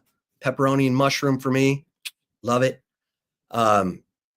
You can order to have it delivered later. So like I ordered it and for arrival right when the party is. They were right on time. Domino's money. And then 34 Wine and Spirits. Yeah, that 34. Ricky Williams, the gang. Austin Duck Adventures. Let's go. All right. Let's get to the chip shot. Make this short and sweet. Will Howard. He wants payback. He wants it. He was not shy about it. So if you get a chance, read the story I wrote over at horns247.com because Will Howard said, Texas is the only team I didn't beat when I was in the Big 12. 0 for 4. He only played in 3 of those games. But he was in the 2020 game where they lost, where Texas beat him 69-31. He was a youngin'. He got thrown in. Then he got beat in the 22-17 game where Roshan Johnson went Wildcat quarterback. And then last year, this is the one that sticks with him. And he said that. He said, we had 1st and goal from the 6 and couldn't punch it in. Will Howard got sacked by Barron Sorrell. Where's my man, Barry Sorrell? What up, Barry? What up, Barry? Barron Sorrell dropped him on his ass for a 13-yard sack on 4th and goal. And Texas won the game. So Howard was like, hey, that still sticks with me, still pisses me off, he said, that loss last year. And he said, we have 2 more games left. And I was like, dang, my man's already putting this one in the win column. So listen, he's confident. He feels good about things. The only way you can knock him out of that is to get that heat. I mean, the Texas defense, Big Ocho. Big Ocho. Big Ocho's got to have it. He's been on fire. He needs to do it one more time. Colin Simmons, show Jeremiah Smith why you got that Sean Alexander award. Alfred Collins, Vernon Broughton, Ethan Burke, who got a strip sack off of Will Howard last year that led to a Jonathan Brooks touchdown on the next play. You need some of that because you're going to have to shake him up. You're going to have to get him to have doubt. You got to get him questioning what he's seeing and getting him on the run so that then he really doesn't know what he's looking at. Because if he has time, he's going to pick you apart. Jeremiah Smith, Emeka Egbuka, they are no joke. G. Scott, no one's talking about him. But you got to get to him. You got to shake him up. You got to rough him up. Because I think we've seen that if you can get to him, rough him up, he might not come through in the end. We saw that in the Texas game last year. He got roughed up, 1st and goal from the 6. T. Sweat bats a pass on 2nd down, incomplete on 3rd down, and then Barron Sorrell chasing him, making him fall down for a 13-yard sack. So Will Howard's confident. He wants payback. That defensive line needs to make sure they get to him, they get to Jeremiah Smith and Emeka Egbuka. Zay. Love it, man. Great chip shot today. You know what I'm saying? I haven't seen this. You probably can answer this way better than I can, but is there a competition? I haven't heard no competition with the kicker, Bert Auburn. There should be, but I haven't heard nothing. I think there's some reports out that Will Stone's, getting work with the first team. Yeah, both kickers are getting a lot of field goals right now. Oh, that's what I like to hear that. So I like to hear that. Yeah, I still think Bert will go out first. If that doesn't happen, then you might see 15 out there. Hell yeah, the lefty. Let's go. Give him a shot. What can you lose? What's there to lose at this point? If he misses it, oh well. Bert would miss it. Might as well see what the youngster's about. I like it. Hell yeah, I'm happy about that. James, hell yeah, I'm happy about that. Absolutely. All right, let's get to the right call. Before that, though, get to some of these mentions. Shout out to Leaf Landscape Supply. If you are looking for large quantities of supplies for fill landscape and job, trendy house plants, collection of specialty plants, Leaf Landscape Supply is your one-stop shop for everything you need. A full-service wholesale and retail plant nursery and landscape supplier here in the ATX. Go visit both of their locations. One off Pond Springs, the other down south off 290 and Monterey Oaks. Check them out at leaflandscapesupply.com to see everything they have to offer and visit both of their locations. And remember, when you make a purchase, let them know. Say Collier told you about it. You get 10% off. The team at Texas Sports Unfiltered. Let them know that's where you heard it from. 10% off. Can't beat that. And Covert Bee Cave, Covert Automotive dealership that have been doing it in the greater Austin area for over 100 years. You see all the dealerships around the city, but Covert Bee Cave, that's our favorite here at Texas Sports Unfiltered. 7 terrific brands to choose from: Buick, GMC, Ram, Jeep, Dodge, Chrysler, and Cadillac. Please visit covertbcave.com to see all the latest specials and inventory. Nobody beats a Covert deal. Not now, not ever. All right, Ship. I could get messy. I heard some of y'all in the comments saying some of the messy stuff going on around media. I just got to say a couple of things about that. Shout out to Emmanuel Acho. All right, now let's get on to the real right call, because Texas basketball was down bad Saturday night, College Station, Reed Arena, one of the more embarrassing showings I've seen a Texas basketball team have. It's just, I don't understand it. Like, you go in at half, you're tied 37-37. You're feeling good. You're feeling real good. You're keeping Texas A&M off the boards. They're the best offensive rebounding team in the nation. And then the second half comes around and you completely implode. Completely. You get outscored 43-23. You end up getting blown out by 20 points. Your center, Caden Shedrick, goes donut on him, gives you absolutely nothing. He had 10 rebounds, but 0 points from the center position in 27 minutes. We've been talking about it too, Chip. We knew that the bigs, or lack thereof, would be the Achilles heel for this Texas team. And in this conference where you're going to have to play Auburn tomorrow, which Auburn easily can win a national championship, like Bruce Pearl, he's got those guys going, and it's not going to get any better. You can't trust Zerrick Oyema. Hell, I would play Jamie Vincent and Nick Cody. I would play those guys just to see what you got in them, because what's going on right now, it's going to kill you. It's going to cost Rodney Terry his job. I don't understand why they didn't go harder in the transfer portal for a big. Like, you pay that extra money. You do. For a big, you pay that extra money. You might not think it's worth it, but sorry, this is the era that we're in, because other teams are paying bigs and it's paying dividends for them. So this offense is trash. When Buzz Williams went to the zone, they had no answer for it. They just stand around and watch Trey.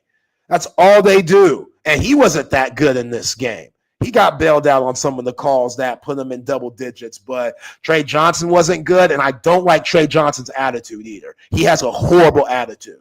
And I've heard from certain sources that he's cussed out coaches in practice before to where he's had to get taken out. So that's not good. He's supposed to be the leader of your team. Damn it, stop comparing him to Kevin Durant. He's not that. He's not that. KD gave you 26 and 12 every game. KD was playing center for you back during that 06-07 season and blocking shots and being an absolute problem on both sides of the court. Stop comparing them to KD. I'm so tired of that shit, man. I'm losing my mind every time I see a Trey Johnson, Kevin Durant comparison. It's a disrespect to one of the greatest players to ever touch a basketball. Complete disrespect. I'm not saying Trey Johnson isn't a good player, but he needs to change a lot. He needs to change a lot because what's going on now, they had a weak-ass schedule. Beating St. Joe's, beating Syracuse, that doesn't mean anything to me at this point. What I saw on Saturday was an embarrassment. It was a hard watch. If I didn't have to do this for my job, I wouldn't be watching them. Absolutely not. The way they got dominated inside, and I've been saying, I will continue to say, in college basketball, if the opposing team makes more free throws than you shoot, you're in for a long night. Texas shot 20. That was a good percentage, actually. Went 17 from 20. And then made 24. You got the white boy coming in the game who Buzz Williams doesn't even respect. Buzz Williams out here saying that he might be the most unathletic player to ever play in the Lone Star Showdown. Hayden Hefner, that dude's out here getting big-time rebounds and putbacks. No one's boxing out. No one's holding each other accountable in a positive way. It's a joke.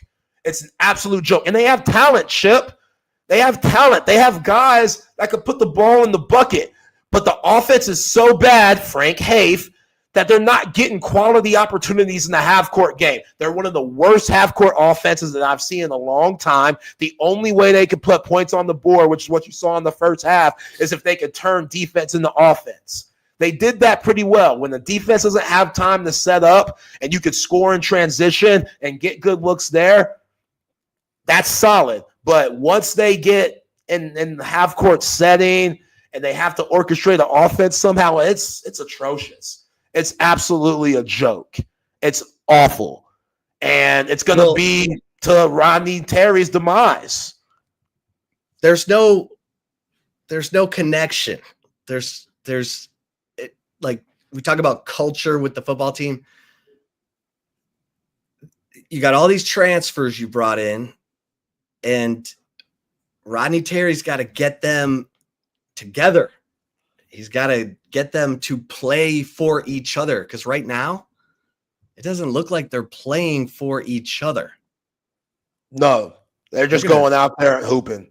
And if they keep hooping, they're going to hit adversity a ton in these first 5 games. Everyone's projecting Texas to go 4-14 in SEC play. Like, everyone's written them off. So you got to get these guys to come together. Otherwise, this is going to be a failed big money experiment. Yeah. That won't fly. Yeah, and Keenan Shedrick, I'm sorry, man. Like, I hate to dog him out like this, but he's not it. He's not it at all. Like, he gets attacked offensively, and I told you on Friday, man, they're big Payne. That guy, he killed him. He killed him down low. 15 points, getting to the line, catching alley-oops and stuff. They get blown by so easily. They got overpowered. You know, Kendall Weaver, this was the worst game I've ever seen him play in a Longhorn uniform. Like, Kendall Weaver was turning the ball over. He was terrible. It's just, you're right, Chip. They just don't have any culture, you know. And Trey Johnson, if he's going to be your leader, he's not. He's not that. He's not that. Like, he'll turn the ball over and bitch at somebody else when it was clearly his fault. You know, it's just, it's not a good look. Like, he has to mature for this team to be successful also. But at the end of the day, I don't think they have the Jimmies and the Joes to go with everything else that's going on in the SEC. And Rodney Terry, love the dude. Yeah, he's kinfolk, but you can't hire your friends. Hiring your friends is one of the dumbest things that you could possibly do in this profession, especially if they ain't worth a flip. Like, I'm sorry, Frank Have's record at all the stops that he used to be at, trash. He had maybe one couple seasons at Missouri, Miami. He acted like he was on South Beach the whole time with that record. That record ain't worth a flip. Tulsa wasn't very good there. So what does he bring to the table? His offense, it just makes no sense. I could go over there right now and put in some stuff and then look a lot better than what Texas has going on. It's sad, man. It's sad that RT is going to go out like this. And to his defense, this is the toughest the SEC has ever been. Like our guy Dave Shoemate, he came on last week, and you can see under his name and stuff, he put the SEC as a basketball conference. It's hard to argue that with how many teams are in the top 25 and that are competitive and going to get to the tournament and make some serious noise. It's really hard to argue that this conference isn't the basketball conference. And when Texas should be going up, they're going down. And again, it's not like they don't have the talent. Like Jordan Pope could fill it up. The dude's dropped 41 this year. I get it. It was against New Orleans, which is basically, a D2 team. But still, that's difficult to do. Julian Larry, Jason Kidd, they've played some meaningful basketball games at Indiana State. Arthur Kaluma is a very versatile player. We know what Trey Johnson can bring. Yet, here we are. Their conference, their preseason schedule, weak. And now they're getting punched in the face. A&M's not even that good. I'm sorry, A&M's not that good to me. They're one of the teams, depending on the matchup, could lose first round of the tournament easy. Like, they are not that good. They don't have shooters. They went 2 for 19 from the three-point line? 2 from 19 and you get blown out by 20? Where did they do that at? How is that even possible? Blown out by 20 in this era of basketball. 2 for 19, well, 10%. What? Going 7 of 26 from 3 will certainly help a team that went 2 of 19 from 3 to win. That's my biggest fear, Zay, is that this team reminds me of the Shaka Smart teams. When in doubt, jack up a 3. And that cannot be it. They got to be able to run stuff to get their guys mid-range shots and, baseline runners. And it doesn't look like they've got a plan on offense. So that's a problem. All right, let's bring in the fellas from SEC Unfiltered. Chris Phillips, Cole Thompson. What up, fellas? Happy New Year. What's up, man? Happy New Year. It feels good to be back, man. I don't think I've been on these airwaves in like over a week and a half. So it feels man, good, man. It's nice to know what actually like what day of the week it is. And it's holidays were great, man. I really enjoyed it. It's just for about 2.5, 3 weeks there, the only way I knew what day it was is by what bowl game was on. So which is fun. But we're excited, man. 2025 off and running. So well, we've taken up enough of your time. Appreciate the Before you go, I just have to ask a simple question. Because I kind of am getting tired of defending myself here. And frankly, I would like 2 people that know and eat and live and breathe and sleep Texas football better than I do. Did Quinn Ewers win the Peach Bowl against Arizona State? Or did the defense do its job until they gave up 100 plays because they couldn't get a couple 4th down stops because the defense couldn't find a way to get a 40-yard touchdown on 4th down by Cam Scadaboo not to get the job done. I'm sorry, I last checked. Did they have 5 4th down conversions? And also, did they not have that big 15-yard penalty? And then Quinn Ewers got them in field goal range twice. I'm just saying. I mean, just like because I got a lot of people saying. Because I got a lot of people saying I'm a clown these days because of Quinn Ewers won the football game and the defense let them down. in the fourth quarter. It was, it was the picture of non-complimentary football. Exactly. That can never happen again. But Quinn Ewers, man, you needed a wheelbarrow for those cojones, for those last 3 throws, baby. All I know is this: Arizona State plus 14 was some of the easiest money of bowl season, respectfully. So that's all I'm gonna say. I knew Texas. I was like, they're gonna let them back in the game. They've done it every week. Sure enough, here comes Cam Scott. Every week I can count on Texas doing something I feel like I haven't seen before. The running back getting hit and the ball popping out and the quarterback catching it and falling to the ground in the end zone. I was like, that feels like a new one. So I don't know, man. If they do that against Ohio State, they're going to get run out of the building. Can they play 4 complete quarters, man? Why are we crumbling in the third quarter, boys? That's the question I have. Oh God. You just brought up my point.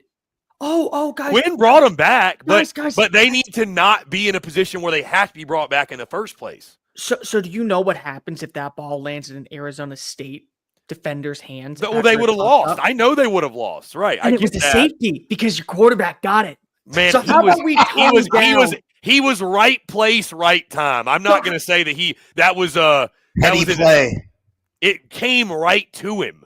So how about we tone down just for a couple minutes that Quinn Ewers sucked so bad in that game and he allowed the defense to stay on the field? Because last I checked, you would have lost if Quinn Ewers doesn't take a safety and instead lets it be a touchdown.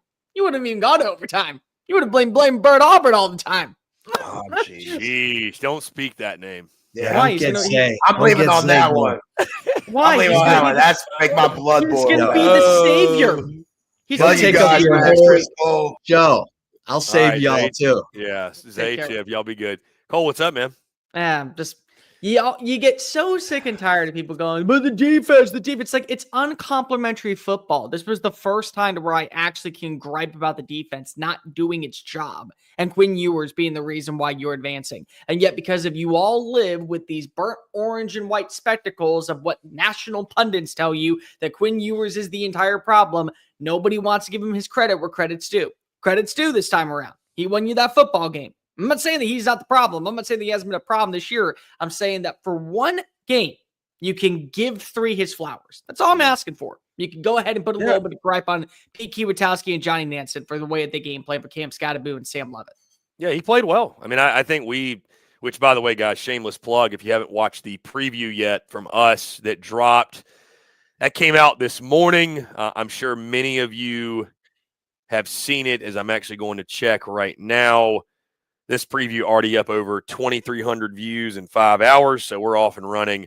Texas Ohio State preview, and I'll give you a spoiler. Only one of the 3 amigos with SECU had the cojones to go with Texas against Ohio State, and he's from the state of Texas. So, damn it, Dave!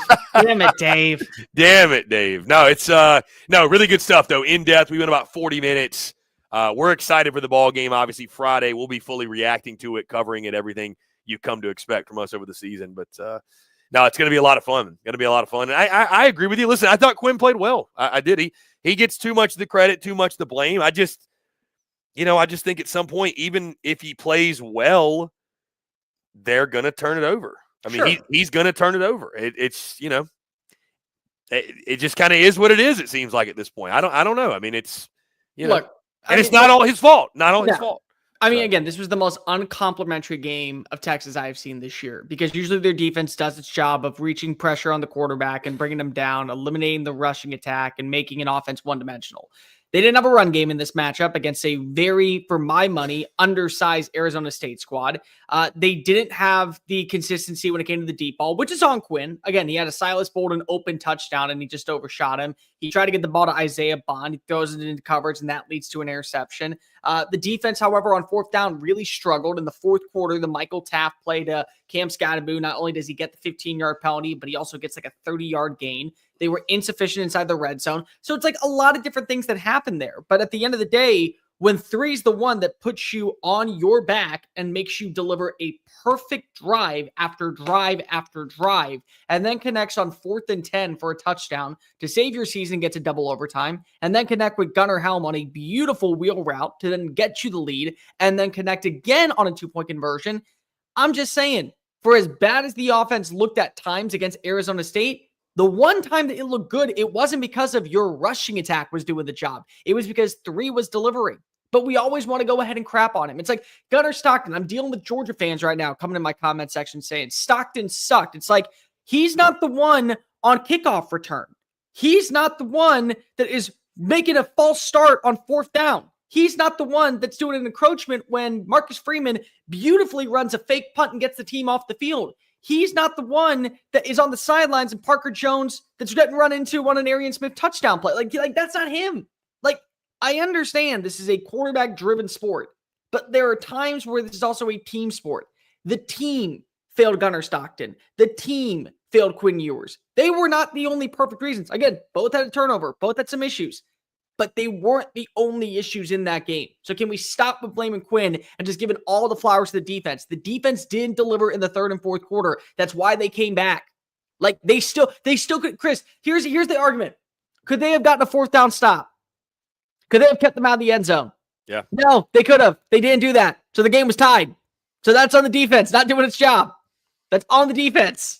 I mean, Cole, to be fair, it's why I said going in the game this Friday that, and I know that Dave balked at it, and you might disagree in other. I mean, I'm more worried about the defense. I think Quinn's going to play well. I'm more worried about the defense, if I'm being totally honest. So, they didn't look great against Arizona State, and you're facing a whole hell of a lot better of a product than what you saw against Arizona State, respectfully, because, Cam Scatterbo was a great player, and Levitt made some big plays, but, I mean, like that receiver core is nowhere near what you're going to see against Ohio State. So, that one doesn't worry me. I feel like I know what I'm going to get out of I will be really surprised if Quinn Ewers went out there against Ohio State and just played terribly. He could be limited because of the lack of running game, not because of, he's just going to he's going to go out there and get stage fright or be like a deer in headlights. And Jake Bayless even says, when did he get slapped with the turnover label? And I know that the turnover against Clemson was not his fault. That's very well documented. I'm more so saying, like, there's guarantees with Texas when you watch them, and them having a turnover offensively, whether it is Quinn's fault or someone else's fault, I can bank on it. Like, I can bank on it. It's going to happen. At some point in the game, it's going to happen. It happened all the way back, like, when I went to Austin against Kentucky. Like, it's just going to happen, man, whether it's Quinn's fault or not. So, listen, I'll ask you this, Cole. Does Texas have to play a turnover-free game to win? No, they can still have a turnover. They can still have a turnover. Okay. They can still. They can have 2, in my opinion. They could still win. What they have to do is, but they're going to have to force some. They'd have to force some. Then here's what I think: if they get free plays, they have to capitalize on them. If they get a Quinshon Judkins fumble, if they get a Will Howard interception, if they get a 4th down stop at the 40, because they're going for it on 4th and short, they have to capitalize. They have to walk away with points. And I'm glad Thomas just brought this up. If you actually watch the preview, shameless plug again, people saying we need Bond to be healthy. I've already said this. This is the Isaiah Bond game. You brought him in last offseason, not for Kentucky, not for Mississippi State, not for the Florida game. You brought him in for this one. You brought him in to going up against one of the best, if not the best secondary in all of college football, to win his one-on-one battles and put you in a prime position to strike. That's what you need in this game. And you have to be able to capitalize on points. Because if your defense does its job, like the defense did its job at times against Arizona State, you get those free points, you have to take them. You can't afford just to go ahead and trust that, it's a punt. Now we got to drive it 97 yards. If you're in the good positive zone and you're at the midfield way, you better be breaking with 3. You better be breaking with 3. That's all I will say. You could have 5 turnovers in this game. If you have 2 turnovers created and both lead to touchdowns, and when you get turnovers, your defense stops, congratulations. You win. That's it. You can have turnovers in this matchup, but when you get the ball, you have to have it be consistent, and you have to get a net positive out of it. Thomas just makes a good point. You made this point, Cole. Need Isaiah Bond to be healthy. This is the Isaiah Bond game. Yeah. This is 100% the Isaiah Bond game. Yeah, need Isaiah Bond to go off. You mentioned it. It's why you bring a guy like that in to ball out on this stage. It's why you worked so hard to sign him. So, yeah, it's going to be fun. That game Friday, and I mentioned this earlier, Cole. I didn't even think about this, that we've got part one of this two-part series with these two teams meeting in the season opener. It'll look different, obviously, because it'll probably be Arch Manning against Julian Sayin for Ohio State. But that game at the Shoe, going to be a lot of fun. That might be a game we're at. You never know. But, yeah, it's going to be – this is a clash of titans on Friday, and I'm excited for it. Going to Big Ten country, I'm fine with that. I will say it's I a was fantastic asked, stadium. It's a what? It's a fantastic stadium. Yeah, so you've been. Mm-hmm. Okay, so yeah, I've never been to the Shoe. I was asked a few weeks ago about and there's no official announcement, but I mean, you guys know.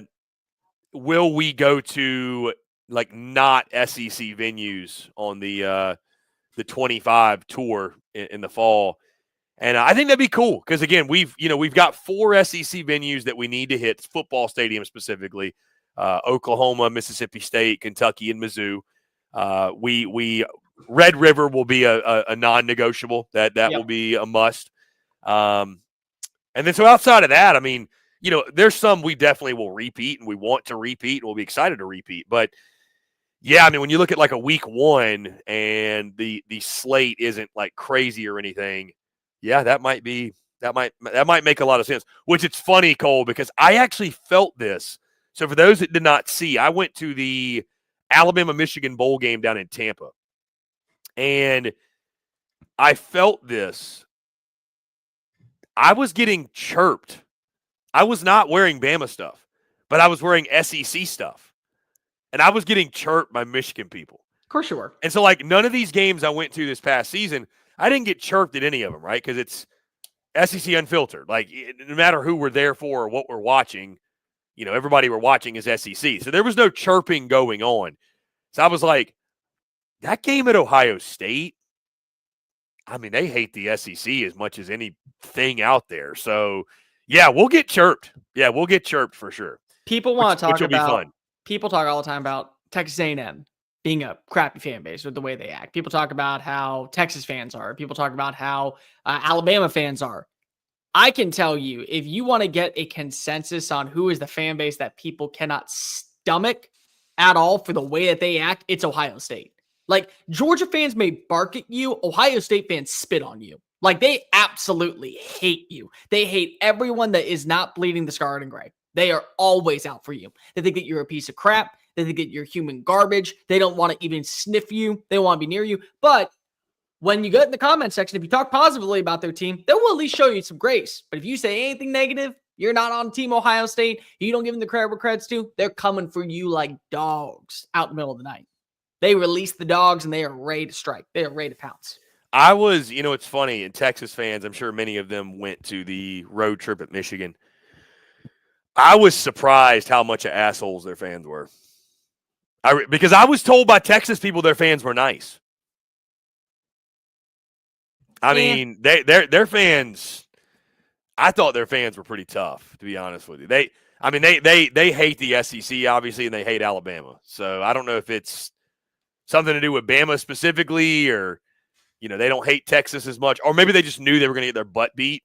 So they were a lot nicer when they played Texas, but no, what they did was they were the reigning national champions, and the way they got to the championship was they beat the SEC and they beat the tyrant, they beat the GOAT. Like, they're going to be a little bit of assholes. I will say I've never had a run-in with a Michigan fan. I have some family that grew up in Michigan country. I have a family friend that is a diehard Wolverine.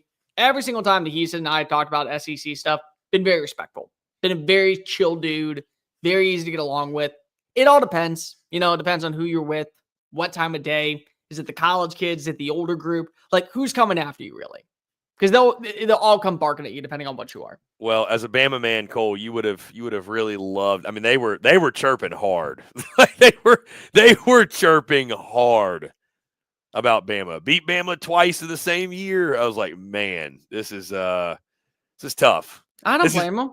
I mean, you can't blame them, but it still was tough. It still was tough. I would be acting that way if I was a fan of a team that Alabama, especially against this Alabama team. Like if I figured that, oh, this is not the best roster we've seen. This is a roster that's filled with flaws, and we've watched as Oklahoma beat them. Like our Michigan backups would beat Oklahoma. Like I'd act that way. I'd 100% act that way. Why not? That's what makes the sport awesome. Like people act all the time, like just because of they're hostile to you. That doesn't add to the ambiance of why we love college football. Like that doesn't add on to the fuel that engages us week in and week out. I mean, listen, trash talk is as much part of the game as anything. So it makes it great.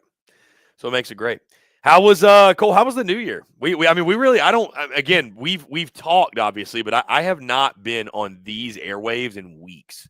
So it was good. Holiday season good. I did nothing. I worked. That's my thing. Yeah, you literally worked Christmas Day for the Texans. Oh yeah, I work all the time.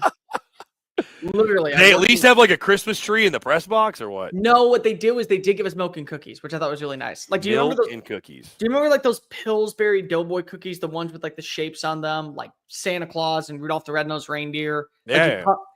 So they had those going for like 6 hours, and they had like every single milk that you had under the sun. They had strawberry milk, they had chocolate milk, they had regular milk. And I was probably like a 7-year-old just going back and forth and stealing cookies and milk and dipping them in there in between drives. Like that was what I was doing. It was a fun time. I left at like 10:30 at night though. It was a weird day too. Like it right now in Houston is 34 degrees. Yeah. It was like 70. It was like 72 on Christmas. Like that's like, and that was a week and a half ago. Like I don't think I knew it got that cold in Texas. Oh, it's gonna be. There's like 5 inches of snow coming to Arlington this week.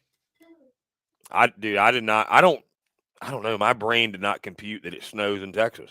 It doesn't. It really does. It sleets. That's what it does. Oh, I mean, unless you're out like north going towards like Oklahoma, Texas. Like then maybe you'll get some. Like I think Amarillo it snows. The Panhandle, right?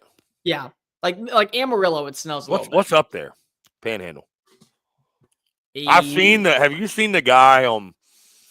The video the guy on social media, he's like breaking down the sections of Texas. He's like, yeah, the Panhandle, nobody talks about that. And he's like, well, West, and he just keeps going. He's like, because nobody does talk about the Panhandle. Not a single person talks about it. Nothing's up there. No, I remember one time I did a drive to go skiing with a couple of buddies, and we went through the Panhandle to get to Colorado. And here's how much we spent in the Panhandle. We drove and we kept driving, and then we stopped when we got to the next state. We did not even stop in the Panhandle. We filled up with gas before we got to the Panhandle. And I think maybe we stopped for 90 seconds for one of us to go outside and piss. Like, I think that was it. That was, and we did it off the side of a road. We didn't even do it like at a gas station. Yeah, it's probably really dumb to do that like at 1 o'clock in the morning because you have no idea what's going out there. I don't even want to know. Lubbock's up there. Kind of. Yeah, it's closer. It's going up in that way. Yeah. It is going up in that way. Yeah. Yeah, Amarillo, really the big one. That's the big one up there. That's so interesting. Think about it this way. Lubbock is like an 11-hour drive for me. And that's still Texas. Texas is just insane. Yeah. So massive. Like you can fit half of Europe in Texas. Think about that for a second. I brought this up before. Do you know that when people go ahead and give you flag and they're like, Americans aren't as cultured to travel all across the world like we are. It's like, because if I'm in Texas, I'm still going to be in Texas when you're 9 countries over from England. Like there's a giant difference here, guys. I'm still in my same state while you're going to have Brussels sprouts in Belgium at this point. Like it's completely different for us down here. Cole, you pumped for the NFL playoffs? Yeah, it is what it is. Texans, Chargers. I don't know what's going to happen. Like if the Texans play up to their standard and somehow Los Angeles is the curse that keeps on giving, yeah, Houston will win and then they'll get their asses beat by whoever they play in the next round. But that's Los Angeles. Like, is it a new culture? Because the Chargers are the most cursed team in the NFL. They're the most cursed team in the NFL. I stand by that statement. So who would y'all would get winner of Ravens Steelers? No, they would get if they are the lowest seed, they would play Kansas City in Kansas City. But Damn. that would mean that Buffalo would have to lose to Denver. Like Buffalo would have to lose to Denver, or Baltimore would have to lose to Pittsburgh for them not to go play against Kansas City. That would be the only way they don't play Kansas City. Okay. That sucks.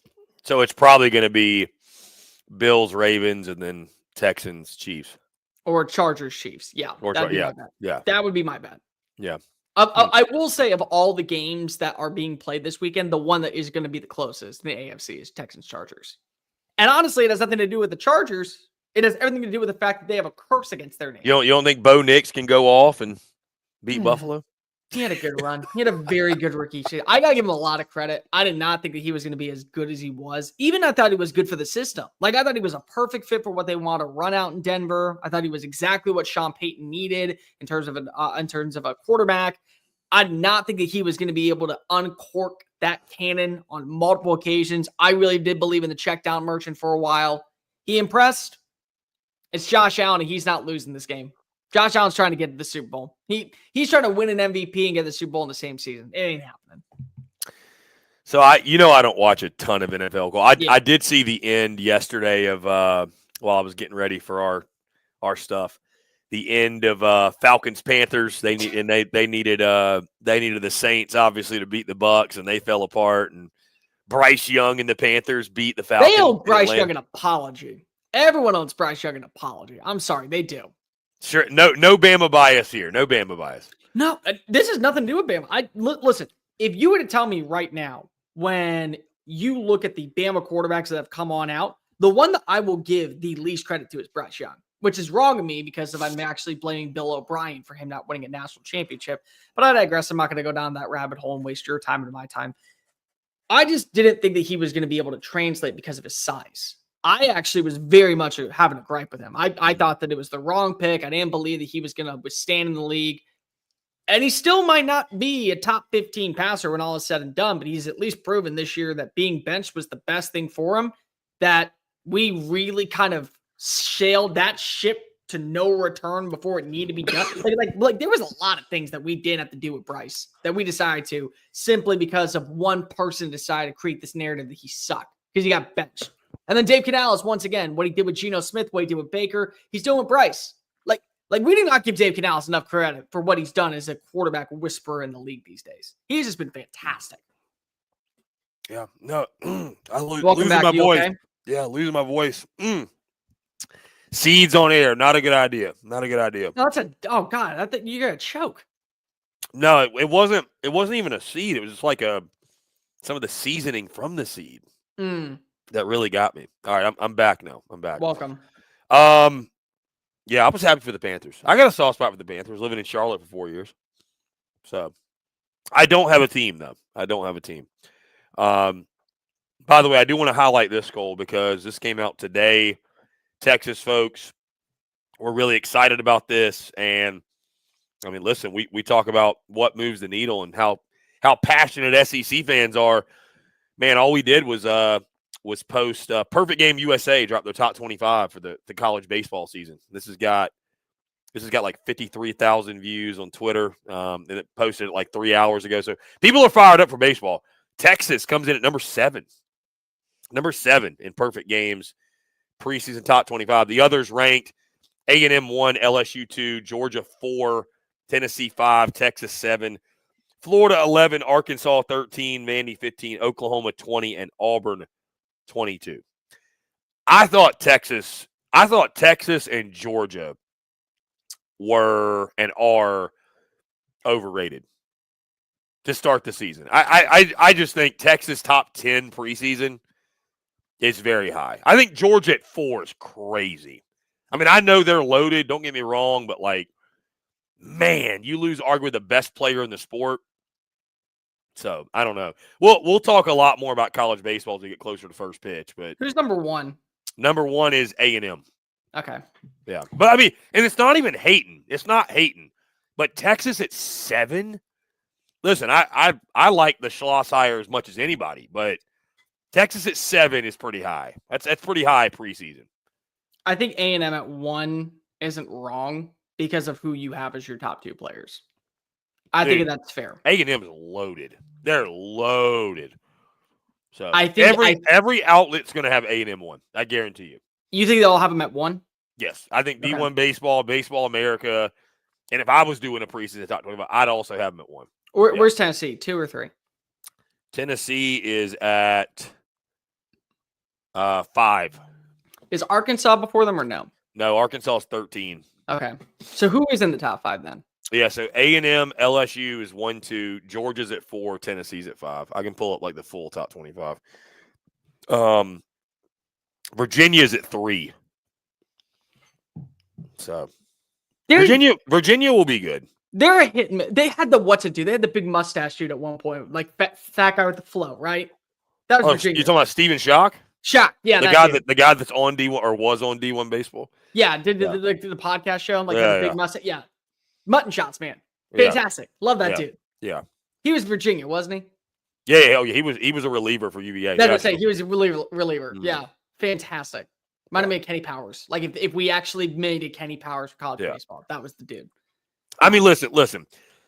We say that the college football preseason top 25 is meaningless, right? That it's just like pointless. Cole, the preseason baseball top 25. I mean, I love it because it gives us content. Like, it really is meaningless, bro. Like, I mean, it's nice to be ranked and it's great and everything, but dude, because baseball is even more random, way more random than football. Of course. I mean, there's going to be teams all throughout this top 25 that end up unranked. You know, and there's going to be plenty that aren't ranked end up in the top 15. So this is going to change significantly throughout the season. Significantly. So I thought, Auburn being 22 really surprised me. They were terrible last year. And I know they upgraded in the portal, but I don't know, man. I don't know. It's, yeah. I don't really. Well, okay. Baseball again.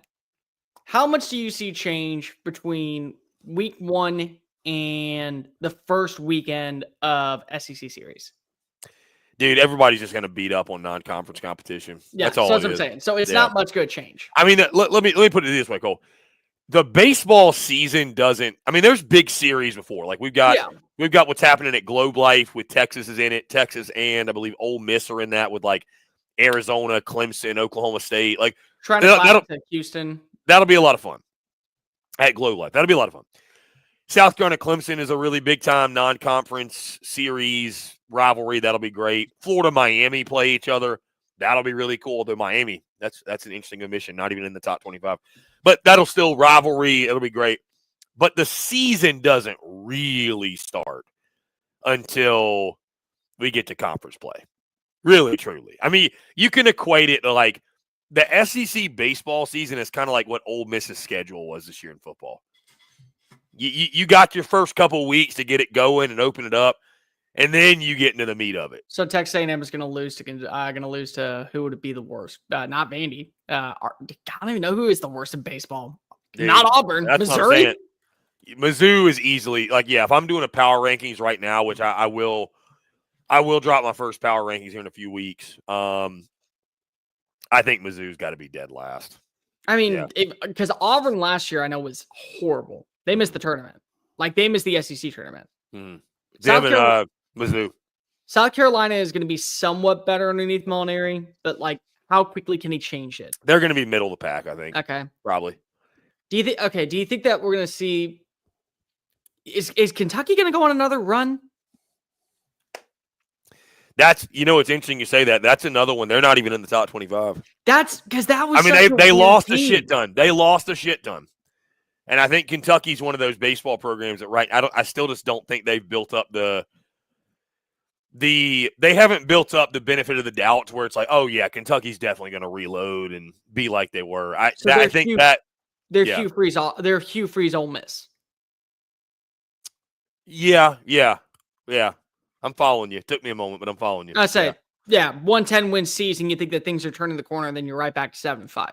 They just don't have. They don't have the tradition. They don't like. I mean, you know what's being a Kentucky fan will be hard, Cole, and none of us will ever have to face that reality. But like, Kentucky, I feel like the stigma they have to fight no matter what is like no matter what they do in football or baseball, they're a basketball school forever and ever. Like they just are. You know what I mean? Like, I don't know. I mean, that's why I think Kentucky football, like when Stoops leaves, it's already starting to happen.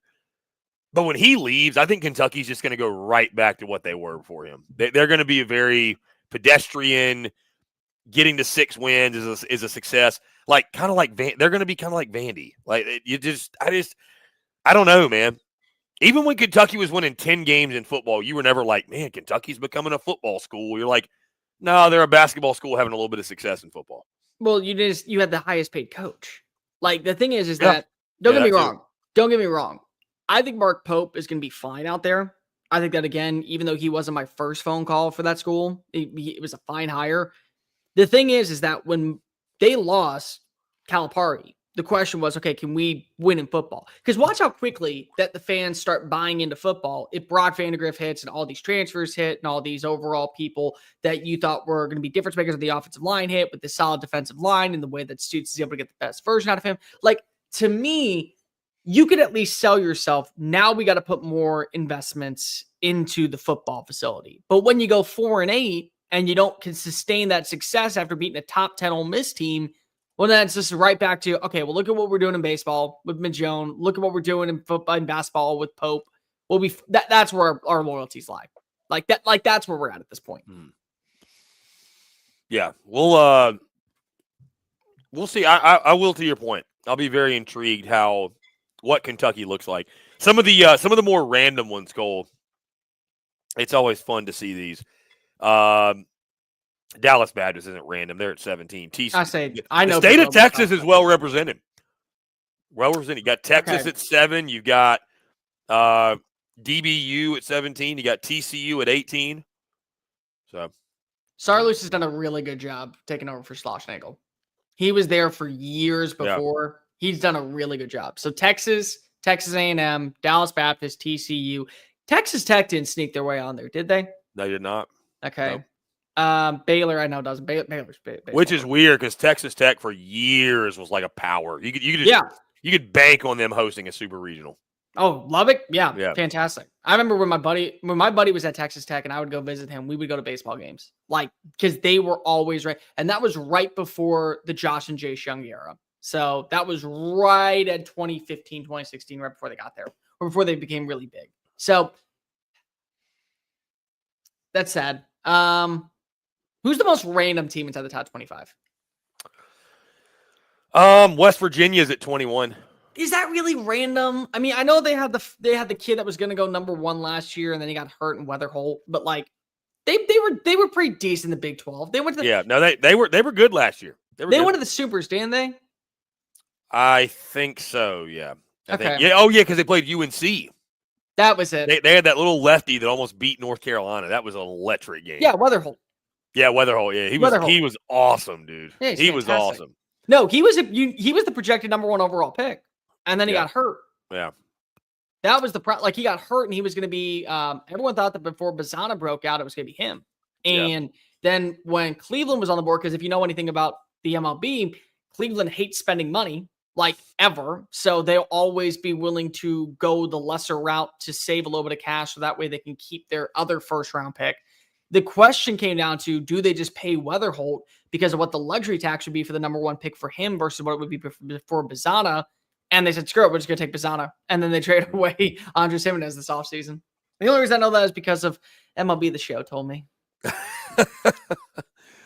The only other two that would be random, quote unquote, which I don't think 23 is random. Coastal Carolina, I don't think that's random at all. They're always pretty good. Who's their new manager? That is a really good question. Who is the dude? Because he just retired, right? Last year was his last run. Yeah, he retired after they lost in the Clemson regional. Yeah. It was oh God, what was his name? Look at me. Who is their new coach? That's what I'm saying. Point? I'm looking at it now. Let's see. Their new coach is. If I can get my freaking Wi-Fi to load. Kevin Schnall. Sure. Congrats, Kevin, on the job. We're really excited for you. Now you're going to provide for us. Oh, Gary Gilmore was the one that retired. But he served as the active head coach in 2020 when Gary Gilmore missed time due to medical reasons. So this guy has been around Coastal. Yeah. So it's basically. So I think did he play for Coastal? No. Okay, he was a coach. He was a coach on the 2016 team. Okay. He was the associate head coach. So he played for Coastal. He was a Coastal assistant for 12 years. 01 to 12. Returned to Coastal as an associate head coach in July 2015. So he's been around a lot. So he's he was a player there. Got drafted by the Reds in 1999. He was the Big South Player of the Year in 1999 for Coastal. So God, Big South. Are they're in Sunbelt now, aren't they? No, I think are they not in Sunbelt for I baseball? thought they were still in the Big South. Are they? No, you are right. They are Sunbelt. I said I don't know anymore because of all the conference realignment and Who's baseball's Big different. South now. That's like Nicholls State. That's like Big South. Let's see. Yeah, you got Charleston Southern. Yeah. Presbyterian. PC depends on the sport. Radford, UNC Asheville, High Point, USC Upstate, Longwood, and is this Gardner Webb? Yeah, see, they're not. Yeah, I would say they're not. You're right. They're Sunbelt now. Yeah, they had to be Sunbelt at this point. Every like it's like Notre Dame. Like remember we say just go join a freaking conference. Like if you have all your other sports in the same conference, just join the other one because they're big. They're Sunbelt in basketball. They're Sunbelt in volleyball. They're Sunbelt in baseball. I mean, in football. Just close the deal. Join it for that one. Stop wasting time. Yeah, and then College of Charleston's in the CAA. The what? The CAA. I've never even heard of that conference. That's made up. What are you doing? Let's see. Coastal Athletic Association. Sure, we'll go with that. That sounds real. At least baseball is. That sounds like the South Harmon. It's Campbell. It's Campbell College of Charleston, Delaware, Drexel, Elon, UNC Wilmington, North Carolina A&T, Monmouth, Nostra. Man, we're going up to New Jersey. Hofstra, not Nostra. Hofstra. Who is this? Hampton. Okay. Northeastern, who was pretty. They did pretty good. If you like 2 they years were ago. they were like the sleeper team. Like they made it all the way to like the second. Because they won like 40 games in a row or something. Crazy. Yeah. Stony Brook, Towson, and William and Mary. That's the CAA. Sure, why not? It's like in that movie Accepted, like just create a conference, create a school. South Harmon Institute of Technology. Yeah, we're shitheads now. We're shitheads forever. That was our slogan. Oh my God. By the way, I want to ask you, what do you think about the rule with it being a 5-year eligibility for players? I see why it could lead to a lot of issues. I can understand it. Yeah, I understand it. I mean, listen, I love it selfishly from like, yeah, another year Diego Pavia. But no, in the grand scheme, I don't think any of us want to see 26-year-old seniors, you know. Well, like, okay. The way that I view this is you get 5 years. I'm totally understandable of that, but it's not like the way that Dave describes it is, well, who's stopping somebody from coming back to school and getting an NIL deal? Like AJ McCarron. It's like, dude, for starters, stop. That's not happening. Like, you're never going to see an AJ McCarron come back and play college football. Like anybody who believes that a 37-year-old is going to be strapping it on up anytime soon. I don't know what you want to say, but just you're breathing in the wrong fumes. Just go outside and touch grass for a minute. But like a guy like Diego Pavia, I can get behind. And here's the reason why. He went to a JUCO. He walked on at a JUCO. So we're going to punish him because of he went to a junior college under the NCAA regulations. That's fair. I think the other rule is that if like the one that's really bothering me right now is when it comes to the transfer portal. Because the transfer portal, what we're seeing is all these kids get one more extra year. And now because if you can transfer and you don't have to sit out for a season, that you're going to watch players move left and right. It doesn't matter. I feel like for the transfer portal, a rule that should be in play is you're allowed to transfer once. No problem whatsoever. If you transfer a second time, not only do you have to sit out that year, you lose a year of eligibility. That year that you're out, you're just out. You don't get it back. There's got to be some sort of something like that. Because what's going to happen is we are going to start to see, because you get to realize, Chris, that eventually we're getting to the point of where college football is going to have a 5-year age gap and high school only has a 4. So you're going to run into that pathway of where they intersect each other, and it leads to an overlap to where you don't have enough roster spots, thus leading to players not coming to your school. And it may hurt you, because here's the other part. We talk all the time about depth in college football. What happens when you have like 60 seniors come back next year and now you got to oversell the roster and overhaul it with recruits the following year? And so you go really big into the recruiting trail the next season, and all these dudes are now on your roster, and like 40 of them have to start or at least see meaningful reps, and they're not ready for the SEC. And now you go from being a roster that is maybe sitting at 10-2 or 11-1, and you go to your conference championship, to now you're going 3-9, and people are saying you were overrated as a coach and you don't know what you're doing because of you had all these fifth-year seniors come back for one more go-around because they all said, we want to be here for one more time. Yeah, that's a good point. I mean, I have no problem with the 5 years to play 4 rule that we've always had. It's just making life harder on coaches. That's all it's doing. I mean, it's but there are no rules anymore. I mean, the NCAA is powerless. They are. They have no power, no say in any of this. So all you got to do, if you want to make a point or change something, if you're willing to sue the NCAA, they're like, no, you can have it. Yep. You can have it. Yeah, you can have it. So, but selfishly, I am excited to see Diego Pavia come back. Oh, I'm stoked to see Diego Pavia. On that note, Cole, Diego Pavia, I wanted to ask you this. So I just right before we started our segment here, I was on with our good friend Mike Gittins of the War Report. Does an Auburn show. Great job. I join him essentially every Monday. And I want to pose the question he posed to me to you. We were talking about the returning starting quarterbacks in 2025. So like Arch Manning not included, Gunnar Stockton not included, returning starters. 2 questions. Okay.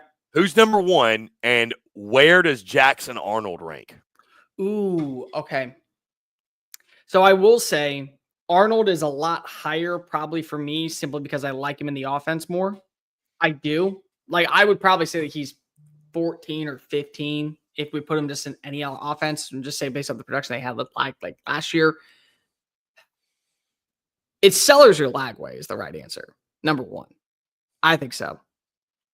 What if I told you I went neither of those for number 1? Well, it's not Pavia. I know it. I know it's you're not going to say Pavia. Pavia. I think I know who you're going to go with. I do. I feel icky about it too. I don't think you're entirely wrong. Yeah, I went Garrett Nussmeier. I think it's Garrett Nussmeier. That's the only other argument I would make. Yeah, I don't feel great about it. I would. For me, it was either Nuss or Sellers, but I just gave it to Nuss just because of the experience. I think that helps, and I think that Nuss has still done it at a higher level. I think the bowl game really showed how important Rocket Sanders was to Lenoris Sellers and that team's success. Sure. So, but I mean, you can make a case. You can make a case. Here's where I'll make the case in favor of you trusting Nuss. He had 3 touchdowns and 1 interception with a passer rating of 168 against the 3rd best secondary in the Big 12 this year, and over 300 passing yards. He had 7 games of over 300 passing yards this past season. He also is going to have an entire offseason to work with the new receivers that are coming on in. He's going to get back a healthy Chris Hilton. He's going to have Xavier Thomas with a bigger role. He's going to be able to lurk and learn the intricacies of the offensive line. Joe Sloan did not lead in the offseason like Matt Denbrock did. He's going to have a full year of actual reps under his belt. And on top of that, this past year, he led his team to a victory over one of the best defenses in Ole Miss, and he finished with 9 wins. It could be worse. And we have seen the flashes, again, of what he provides. Plus, when you look at everybody else, Lenore Sellers is working with a brand new offensive coordinator the way that last year Nuss was working with a new offensive coordinator. We don't know if all the pieces down in Florida are going to hit for a guy like DJ Lagway. We don't know if all the newcomers that are going to join are going to be perfect for him. We don't know if the offensive line is going to be much better. And it's still Billy's playbook. Who is the starter out of Mississippi State? Is it Blake Shapen or is it going to be Luke Cromenhoek? Who's the starter at Ole Miss? Is it going to be Jackson Dart? He's coming back. Is Lane being real with this when he says that maybe he's coming back? What about Alabama? Who's starting in Kentucky? We know that Arch is it's got to be Ty Simpson at Bama, right? For now. I think going into the offseason, it's Ty Simpson. And I'm saying that Keelan Russell is going to be the long-term dude. If Austin Mack and Ty Simpson can get the ship righted next year and you go on to a college football playoff run and you make it to a national championship, like that's just added bonus. But if you're Kalen DeBoer, you're holding your hat on Keelan Russell being your dude. That's the dude you're circling. Bo Pabula, I don't know what he can be. He's really fun. If you watch his tape, he's really, really fun. I think he's going to be a really interesting fit for Kirby Moore's offense, but I don't know what he's going to be. He hasn't started. Nico, what does the offense look like next Nico year? is like the curious case of Nico Iamaleava, man. It's a big offseason for him. Taylon Green is the heart attack of Dude, Taylon Green, what a wild card. Yeah. Didn't even mention Taylon Green. We had 11 completions and he had nearly 370 passing yards against Texas Tech. It's like, damn, I want to like you. What'd you say? He's that last cigarette at midnight. He's that drunk 2 a.m. cigarette that you say, this is the last one. And then you just know that you're can't going quit. right back to it. Just I can't quit. Yeah. You know you can't. So it's like how much different. So for me, I said Jackson Arnold. I think he's fringe-ish, like 5 or 6 of the returners. Because I'd put Nuss ahead of him. Okay. I'd put Sellers ahead of him. 2. I'd put Pavia ahead of him right now. I would put Pavia ahead of him. Lagway? I put Lagway ahead of him. That's what I was about to say. Hot take on Rocky Top. I could argue Jackson Arnold ahead of Nico. I can't. Right now. I can't. Because let me ask you. And then here's the follow-up. Here's the follow-up really quick. I didn't mean to cut you off. Here's the follow-up. You have to try to decipher when you're ranking Jackson Arnold how much of what happened at Oklahoma was his fault and how much of it was he was just in a mess. Like I don't think Jackson Arnold is as bad as Oklahoma was bad, if that makes sense. You know what I mean? He wasn't. Like he was a victim of the situation in a lot of ways. So the way I view Jackson Arnold, and I was very high on him. In fact, on the show on Sunday, I have to do my reactions to my worst takes of 2024. And my worst take was Jackson Arnold will be the best freshman quarterback that we are talking about over Nico Iamaleava. I said he'd be QB1 going into next year. I was wrong. I don't think I was wrong on his potential. Here's what I was wrong on. That he was going to be a good fit for Seth Littrell's offense. That he was going to have a healthy offensive line and wide receiver room that wasn't fully on the injury report. That the team was going to put such pressure on him to deliver that the second that they pulled him, they never gave him an opportunity to get the job back until basically Michael Hawkins gave Brent Venables no excuse to not put him back in. He had his moments to where he was getting the job done as a runner. They were dropping balls at wide receiver. There were so many inconsistencies when it came to the play calling. He worked with 2 different offensive coordinators throughout the year. He worked with a different quarterback coach throughout the year. He's going to have stability down in Auburn. He's going to have 3 incredible young receivers to build with. He's going to have a veteran at Eric Singleton to take over that Keandre Lambert-Smith role. The offensive line is going to be better than what it was at Oklahoma. That doesn't mean it's going to be much better. And the schedule is going to be more condensed and relaxed, I would say, because you don't have to play against Alabama again, and this time going to Tuscaloosa. You had to play against Missouri, but that one's going to be inside Jordan Hare. You don't have to play Texas. You don't have to play Ole Miss. Auburn actually has a pretty relaxed schedule after really just the 2 big matchups between Alabama and Georgia. Like they could be the sneakiest team. They really could. Like I saw the way too early top rankings and I lost my shit. And I was like, I'm not saying that Auburn can't get there. What I'm saying is, I refused, Cole. I refused to interact with that post. I did because here's the reason. I was like, I know what you want, and I don't even have a problem with. And I'll just say it. Like I got no problem with Andy Staples. I met Andy Staples at media days. Fine gentleman. I wouldn't say we're friends, but we met. He's fine. Whatever. He does a job. Listen, it worked. They got millions of interactions on it. I just don't know how, with a straight face, you can drop a preseason top 10 and put the Auburn Tigers in the preseason top 10. I don't know how you can do it. I really don't. And you know what? If it comes to fruition, it comes true, I would eat crow on that take. But you had Auburn, South Carolina, and Florida in the preseason top 10. Come on, man. What are we doing, dude? Auburn?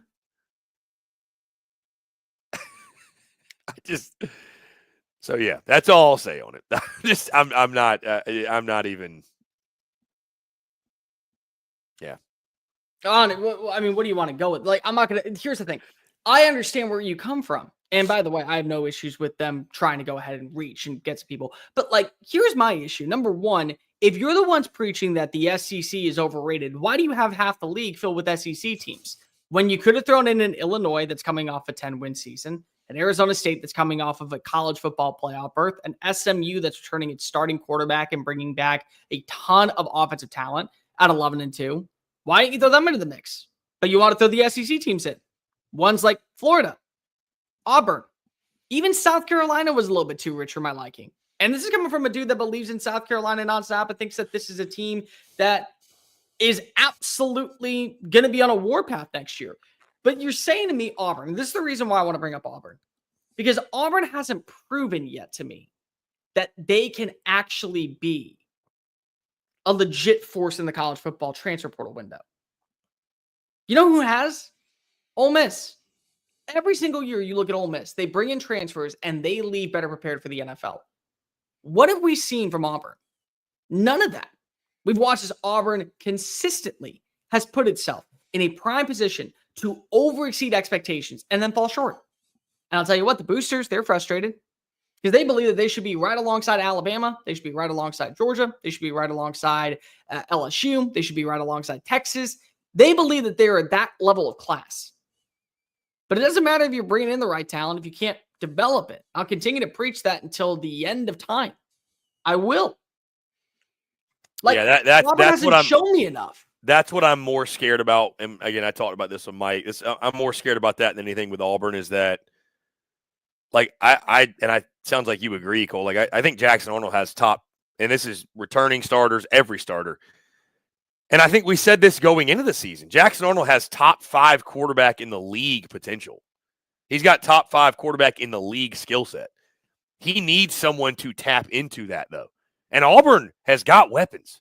They added the Eric Singleton kid from Tech. Cam Coleman's back. Perry Thompson's back. Dude, they're loaded at receiver. So they've got all that talent on the offensive side. And you got your new quarterback, obviously.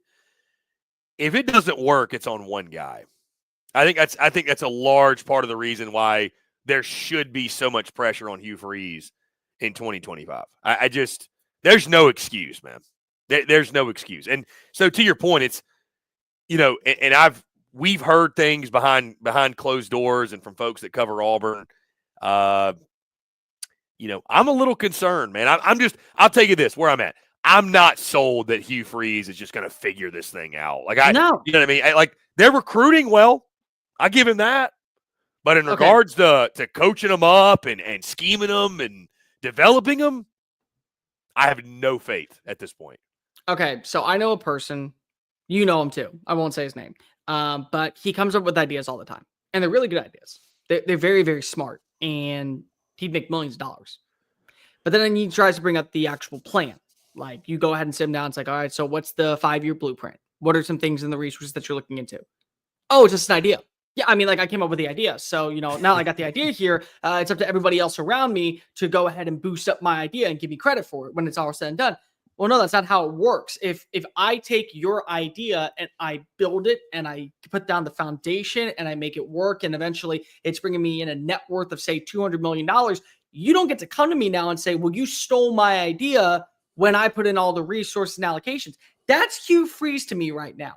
He's got the pieces. I mean, it's like we're seeing him bringing the right. It's a good thing to bring in a Cam Coleman. It's a good thing to bring in a Perry Thompson. It's a good thing to go out into the transfer portal and land a quarterback like Jackson Arnold. It's a good thing to bring in some veterans. And here was the most underlying part. Chris, last year, 80% of their roster in the recruiting was offense. This year, 75% was defense. So basically, they put a priority on fixing the defense because they didn't pay enough attention to it last year, knowing what they were going to lose in the portal and what they were going to lose into the NFL draft. But if you don't do anything with it, it's just sitting in the back of your mind like an idea that you just say you came up with, and then somebody else puts in the work. And that's Auburn. That's Auburn for me right now. It's really cool that you have all these ideas, that you have all these ideas, like all these plans in your head about what could be an awesome thing in the future. But you know who's going to get credit for developing Cam Coleman if he ends up being a first-round pick and Hugh Freeze is fired? The next dude. Not you. You may have brought him in, but they found a way to get the best version out of him. And that's my problem with Auburn, is I don't see a scenario where right now they feel like that they're at that level. I can see a bowl game. I'm not ready to say they're going to be 10-2 or we're the college football playoff hunt. Yeah, I'd agree. And I don't think that's let's just put it out there. I don't think it's a crazy take if us or anybody else says that let's pump the brakes on Auburn being a top 10 team in the country. I don't think that's a outlandish take in the slightest. Guys, appreciate each and every single one of you tuning in. Again, our Texas-Ohio State preview is out. We'd love for you guys to check that out. Had a great conversation, myself, Cole Thompson, Dave Shoemate, breaking down the game. We're counting down the days to, of course, we got the playoff game Thursday, but we know the one that we care about and the one that really matters to us is the Texas-Ohio State matchup in Arlington at Jerry World. Place is going to be painted burnt orange. I know that. But again, appreciate you all tuning in. Make sure you like, subscribe, follow along. Both Texas Sports Unfiltered and SEC Unfiltered. Cole, it's always a pleasure, my friend. You and I will run it back tomorrow here on these airwaves, 3 to 4 Central. And, of course, BK and Bucky kicking you off in the morning as they always do. So, again, Cole, thank you so much. Appreciate you, my friend. Thanks to everybody who tuned in. Have a great rest of your Monday. We will catch you all tomorrow.